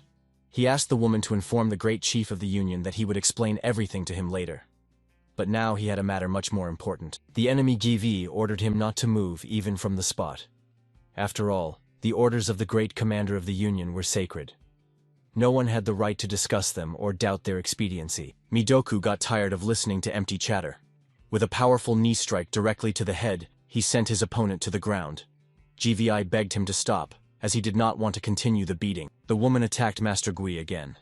She asked him to stop resisting. After all, they just had to follow the order of the Union chief. So she had nothing personal against Master Gui. Doc ordered not to continue the fight.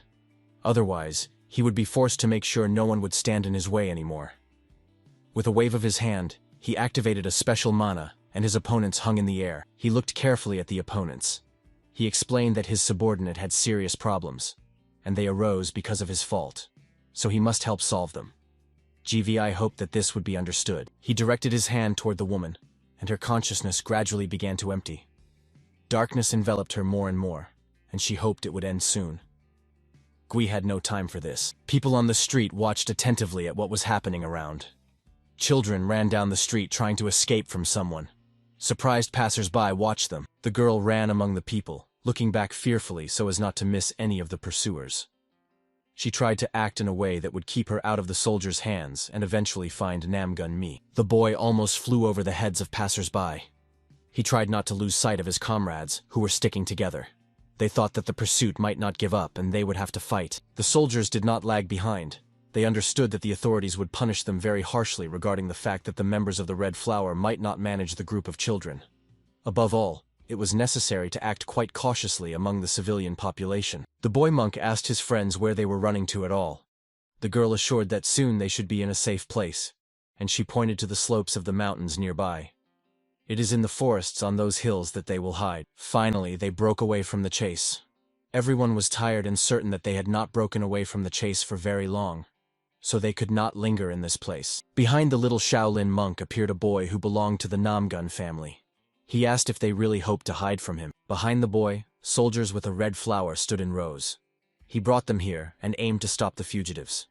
Although from the very beginning, he thought he was doing everything right. The girl thought that their abilities at the moment would not be enough to fend off. But at the same time, they cannot run away forever. From the bushes nearby, the head of a boy popped out, who called his sister. That boy, after a detailed inspection, turned out to be Lady Erin in person. But behind her, a boy appeared. He said that their joint efforts with Lady Erin would hardly be enough to help escape. Yo Mujin was actually a talent found by the old fighter Honso Golem from the sect of the poor. He put maximum effort into training this boy. From the very beginning of the training, he did not show too great abilities. But over time, he revealed his abilities. He showed that he possessed unique abilities. In particular, his height and anthropometric data. The mentor showed techniques that were quite difficult for the boy's level of development. He caught everything on the fly and easily repeated everything the mentor showed him. His development was colossal. Now, a real battle was taking place in the forest. Namong used the double palm technique. The opponent barely avoided the fire hitting him. The power of the technique was simply impressive. The young heir of the Namong family could not believe that someone managed to simply avoid collision with his fire stream technique. The depth of the Namong family impressed many. But this boy did not give up. His thoughts were interrupted by Lady Erin's attack. The woman attacked the young one with all her might. The level of attack of the lady and the boy was actually very high, and against these two, he might not withstand. He wondered whether it was worth continuing. The young man guessed that now he had no choice but to use the technique he tried to get rid of his older brother Ilya with. Although this technique was forbidden, the boy and his partner stopped. They looked in surprise at what was happening before them. Both understood that the fight would be serious, but did not guess it would be this much. with the use of forbidden techniques. The entire figure of the boy was enveloped in a bright glow. He was preparing to attack the opponents. The essence of this duel changed drastically. No one at the beginning wanted to destroy the opponent. Soldiers of the Red Flower pursued the enemy. The children tried to escape again. The girl thought about how to deal with the chase. After all, they had no time to fight such an enemy, so it was worth somehow shaking them off. The soldiers were so caught up in the pursuit that they did not notice the Stormblade Master watching them from behind a tree. He tried to hide to avoid revealing his side. The soldiers began to disappear or get distracted from the chase one by one. One of them received a treacherous blow right in the back which stopped the pursuit. Another soldier of the Red Flower was immobilized by an unknown person with a powerful blow to the neck and forced to surrender before the pursuit. Finally, when the last pursuer was neutralized, the master exhaled with relief, for he was not used to acting covertly so that no one could notice his efforts. Eventually, the master of the Stormblade carefully looked at the people lying on the ground before him. It was the entire detachment of the Red Flower. The man was only wondering where the boy had gone. The mentor thanked the heavens for their help, and he now believed he had repaid the children and Master Gui enough. He would do nothing more to avoid provoking new conflicts. The girls immediately guessed that there were fewer of them to be pursued, but there was no time now to figure out what had happened, as their pursuers were masters of their craft. But still, the Stormblade Master did not manage to disable everyone. The girl felt the presence of this soldier nearby. He had an extraordinarily strong mana that gave him away. The sister ordered everyone to stop and fight right on the spot. It was necessary to immediately form a battle formation to defend against the enemy. The whole group once again formed a square. The soldier of the Red Flower attacked the boy monk. The boy stopped. He decided to resist. The opponent fell on him from above and activated his mana. The monk threw the opponent aside with one sweep of his hand. He now looked like a real rock. His comrades had not seen him like this for a long time. He now stood before them in a completely different guise, unknown until now. A comrade came to his aid. He stood on the boy's shoulders and prepared to attack their common enemy. The boy's determination unsettled the soldier, and he began to doubt the righteousness of his action. The soldier did manage to defend himself in time. He folded his hands on his chest. The man felt awkward because they were not going to surrender. After all, these two little ones could be fighters from the beginning of the Peak Kingdom. The squad commander ordered his soldiers to attack the enemy. He turned around and saw how many people remained under his command. He asked a perfectly logical question. Where had his squad gone in the main formation? The girl doctor also rushed to attack. She thought that this time she would also use her combat knives. So the knives flew towards the enemy. The man managed to stop in time and could only watch the knife blades approaching his face. He didn't even have time to raise a block against the attack. With the lightning-fast movement of an experienced soldier, he jumped aside and avoided the knife attack. Behind him, his older sister jumped out and swung a stick at the opponent. He clearly did not expect such a group attack, so at first he was confused. The girl's strike finally hit the target. She hit him on the head with a stick and almost knocked him off his feet. Soon the entire squad had to surrender and stop the pursuit. The children stood tired. But the joy from the fact that they had managed on their own against the soldiers of the Red Flower overwhelmed them. Together, they formed a serious force against the enemy, even if it was a military organization. Mentor Gavi sat on the branch of the nearest tree. He insisted that his pupils no longer lose heart. After all, the soldiers were acting at full strength. They could not resist the group of children. The boy and Lady Erin continued fighting against the heir of the Namgun clan. They felt tired, but not broken. They became curious about how long their opponent could hold out. Sam Namgun himself was surprised that someone managed to withstand him for so long in open combat. Moreover, he used a forbidden technique. The boy gave the impression of a prodigy. To Namgun's question about where such strength came from in an ordinary lady and a simple boy, she answered that it was actually the power of love. Although the boy himself did not even suspect that she was capable of something like love. The boy was almost collapsing from exhaustion. The lady next to him was trying to hold on, and it was also difficult for her to do so. Namgun himself was tired of talking, so he suggested ending the trial. Yet Namgun was the first to fall. He thought about the dignity of the Namgun family but could not hold on any longer. Although joking about such things was clearly not in his rules. But he was not going to restrain himself any longer. The mentor landed right in front of them. He praised his pupils for resisting such a dangerous opponent.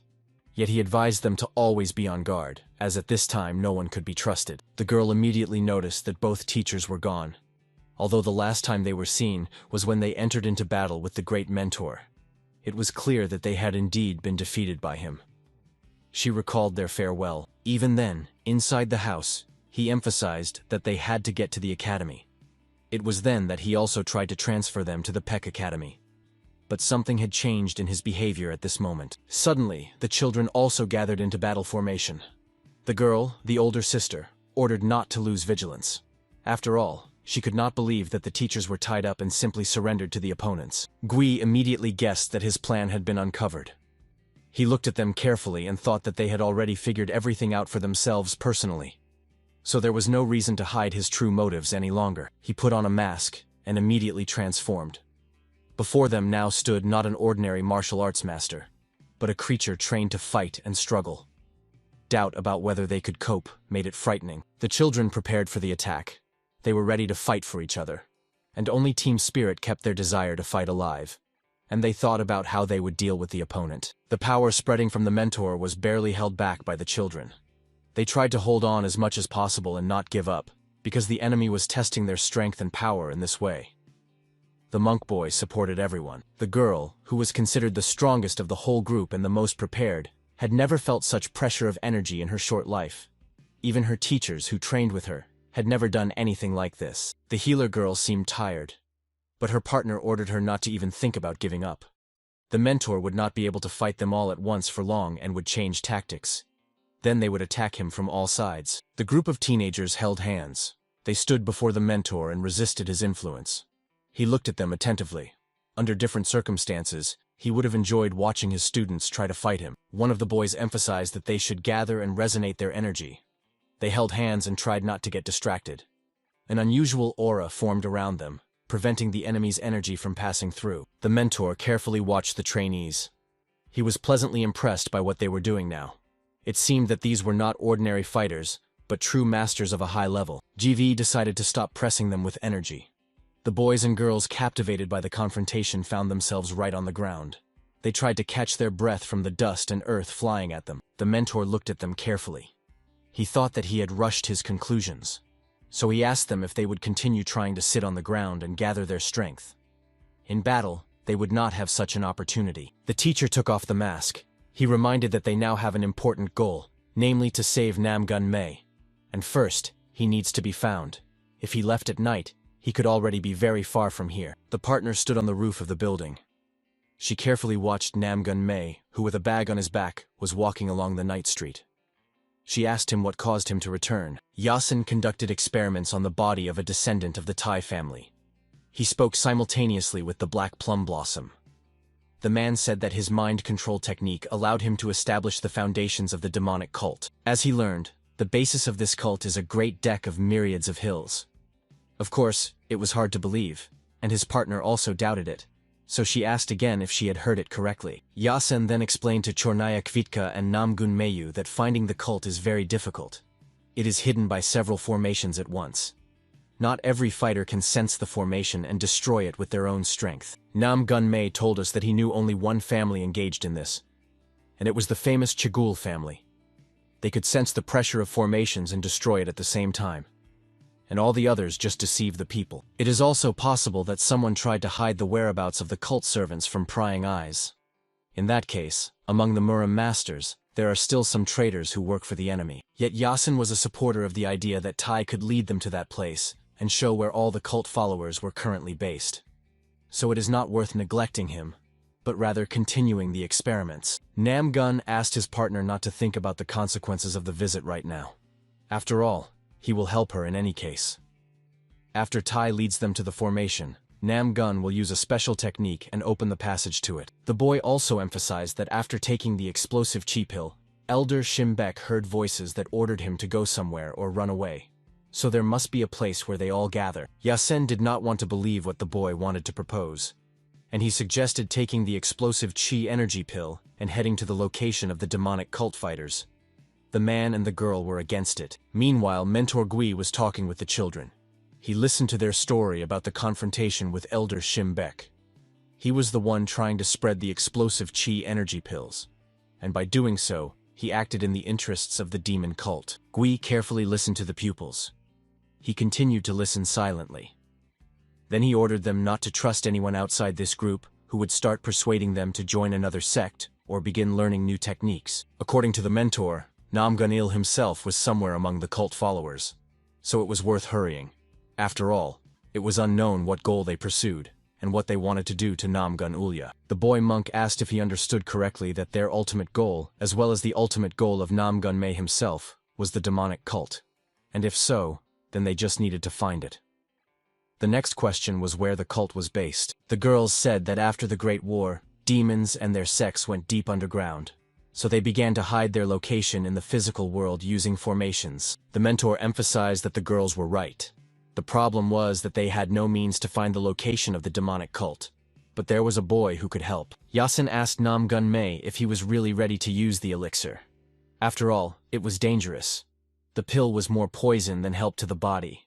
The boy assured that he had already tried it once. A partner came to help. She reported that recently the boy managed to absorb the energy released by the masters after the elder and his group of fighters took the pill. So Namgun knows about its effect. Yasin emphasized that the girl and her partner should rest before departing to the location of the demonic cult fighters. And before that, they should also prepare, as the journey might be long. The black plum flower asked the boy to give her a minute. And they talked on the roof. She asked what was the reason for his return to this place. She suspected that he met his friends there, so now she was interested in why he abandoned them to their fate.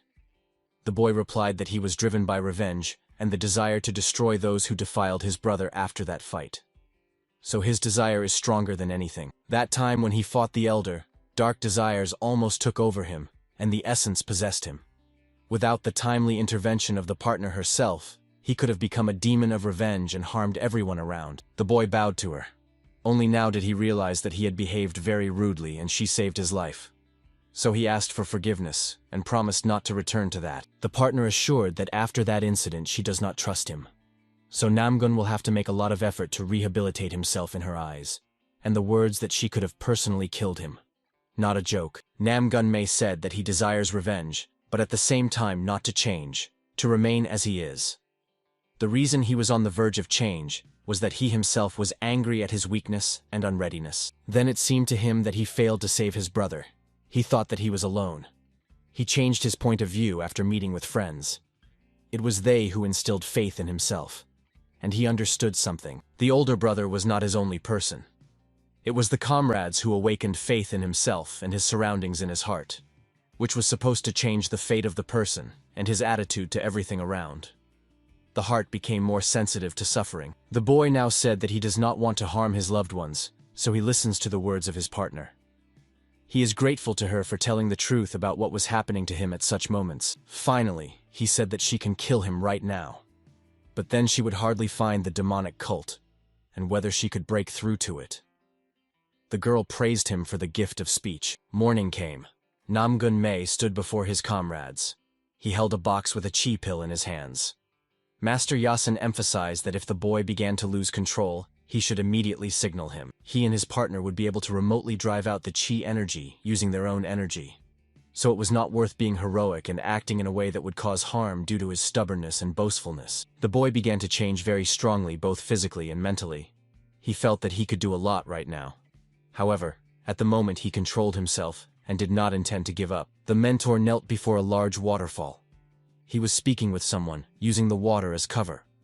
The man was conveying information regarding the influence of mage growing every day, as ordered by the chief. Behind the water, a silhouette of a man could be seen. He inquired whether the story about Hajon and the battle with him was true.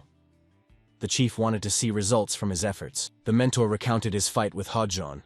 After all, he stood out with his combat characteristics among others.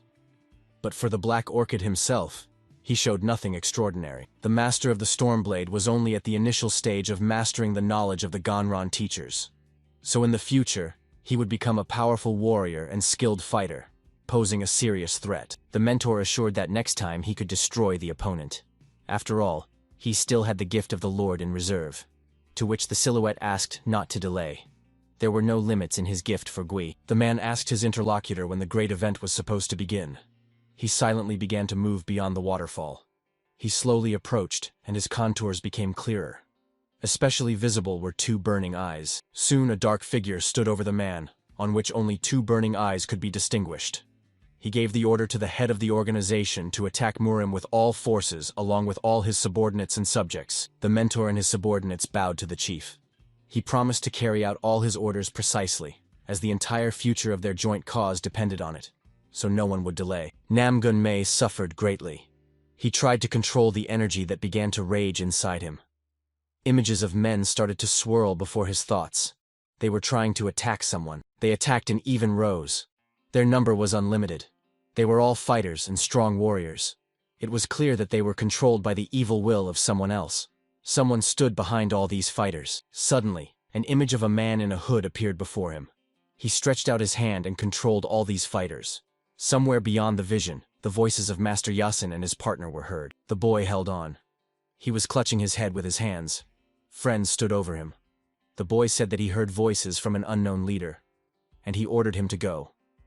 Yasin was interested in whom the voice ordered to attack. Something strange was happening around. The floor and the roof were simply tearing apart. They were going to find out what was happening. Master Yasin began to get nervous. The black plum flower promised that it would now determine the causes of this phenomenon. Soon she found herself on the roof. Before her, the walls of the city were visible, engulfed in flames. Someone was attacking the city. The fire was growing every moment. It turned out that someone was trying to break through to the real physical world. The old man asked Namong May where exactly the enemy was going to attack. In response, he heard that the enemy was going to attack all the roads leading to Muram. The soldiers were already ready and approaching. The boy asked for help. He was losing strength and losing the ability to be human, instead of turning into an evil demon. He asked the old man for help. Yasin activated his power and ordered to absorb it. Namong felt great pain. Everything inside him was tearing apart. He no longer wanted to be who he was called. But the enemy attacked stronger. The boy had to try the technique he had used once. He saw a group of men possessed by energy attacking ordinary people. There was a real massacre in that place. The warriors were insane. They were losing control over their bodies. They were possessed by a demonic entity. An old man rushed to defend the civilian population, wanting to protect everyone around.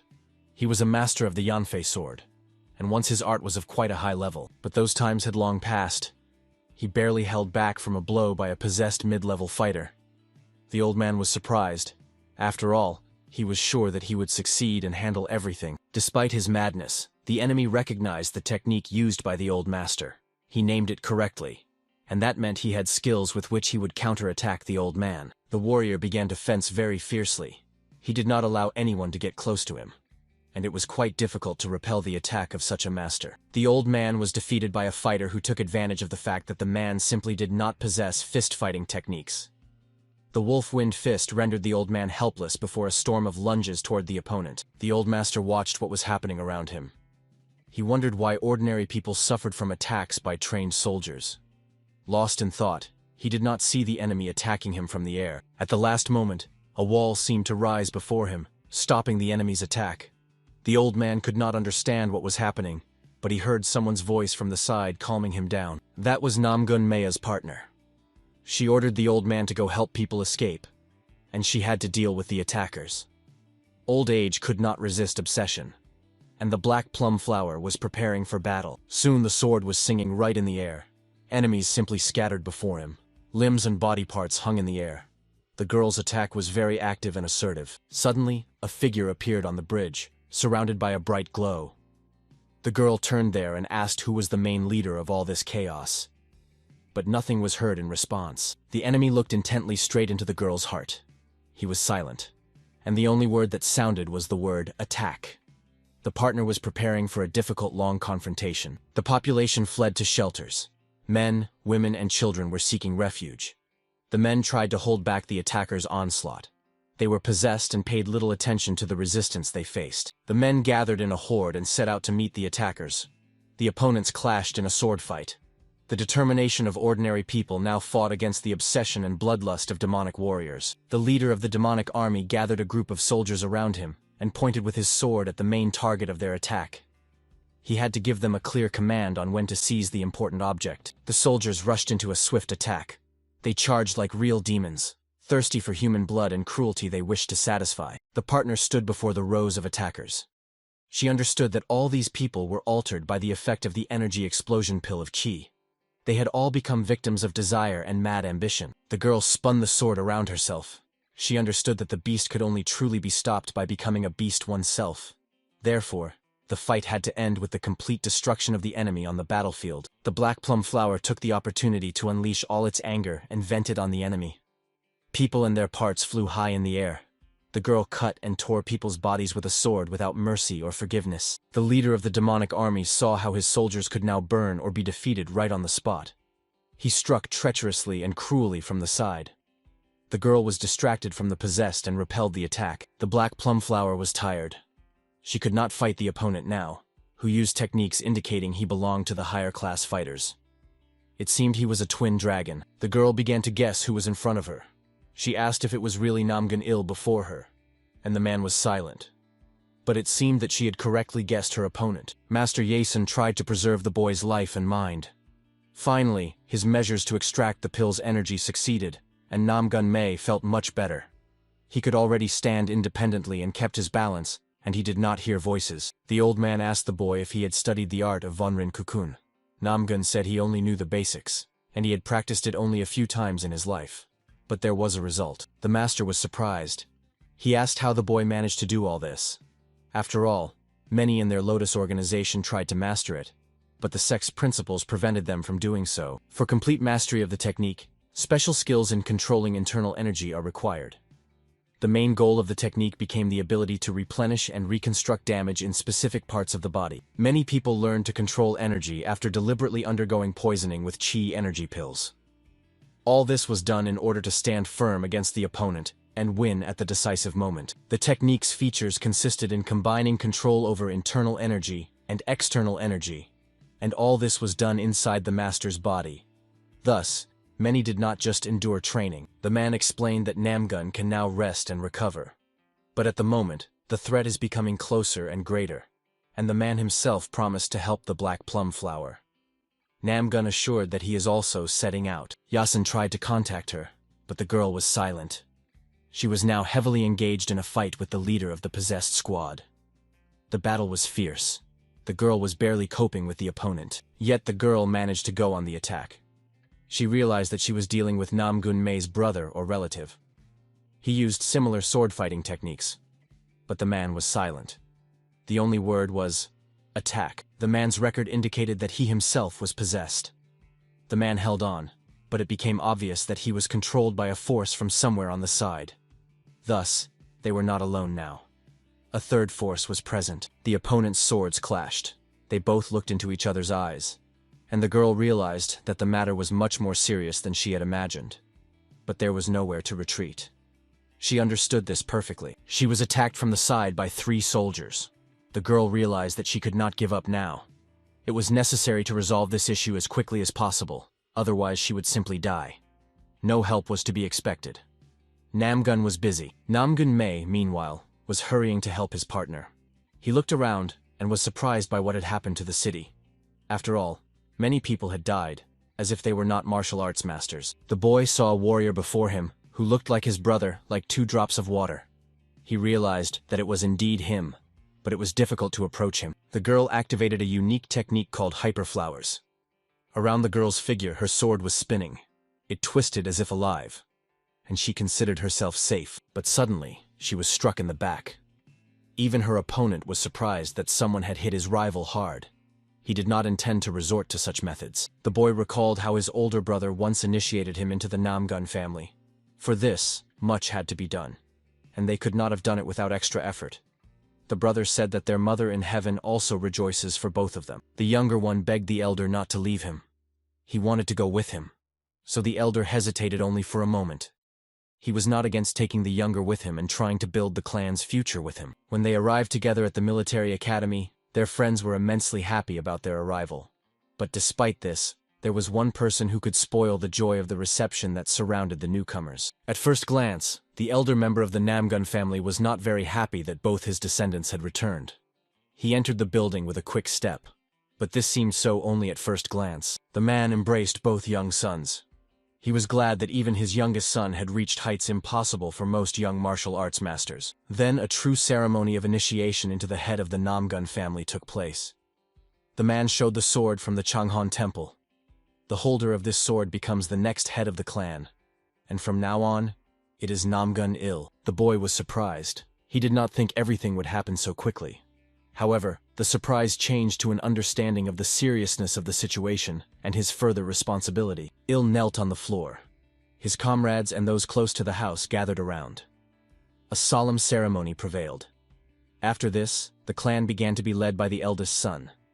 No one intended to challenge the situation. In fact, after this, something unexpected happened.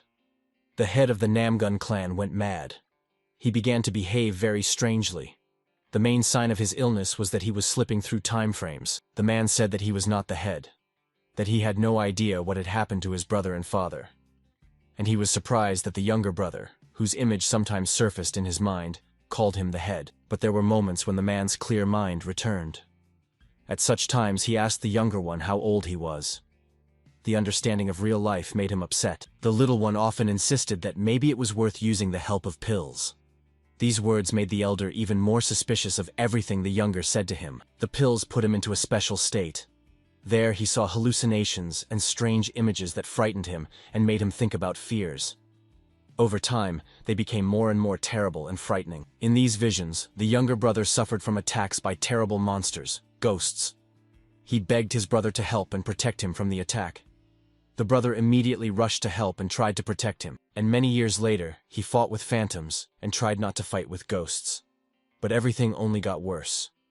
Those who manipulated his consciousness began to penetrate more and more into the mind of the elder Namgun. Now, before his eyes, the younger brother, who was hurrying to him, was struck in the back by a rival in a mask.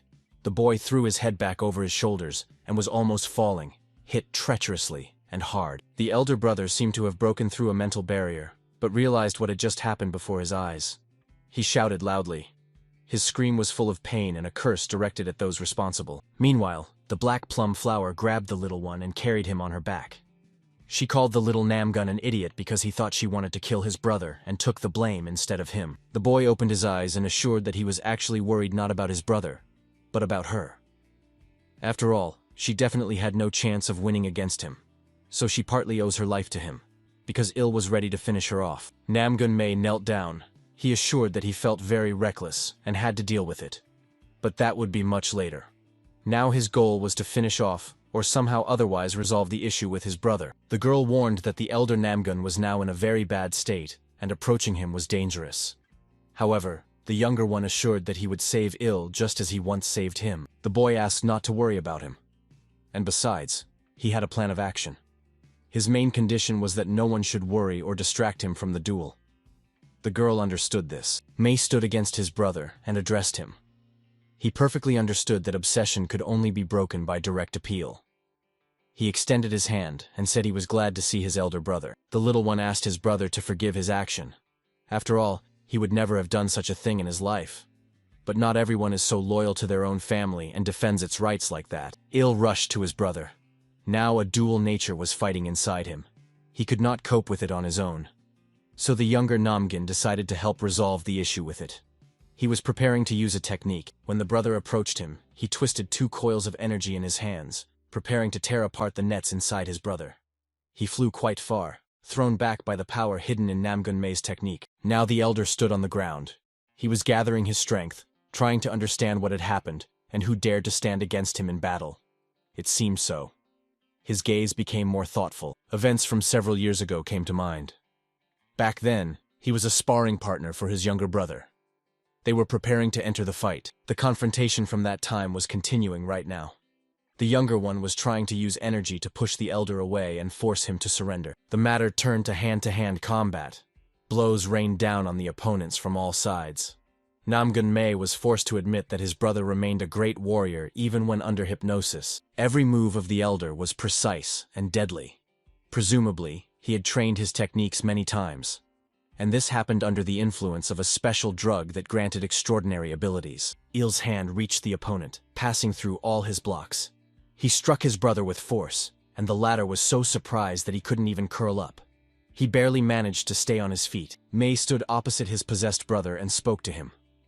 Blood flowed from the younger one's mouth, and he kept talking about their mother and the brother's childhood.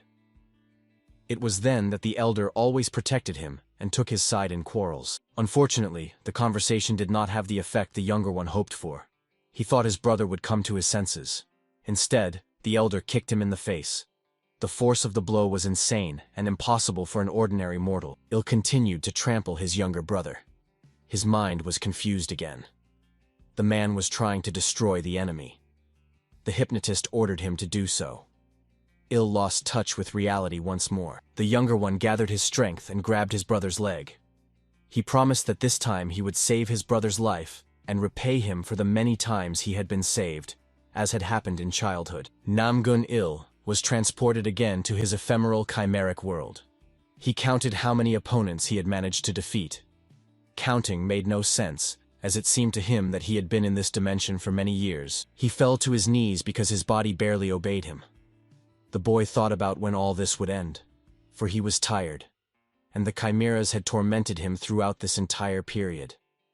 It became difficult to distinguish reality from chimera. He thought he heard the footsteps of his younger brother and his cry asking to stop. The elder Namgun was slowly sinking into the abyss around.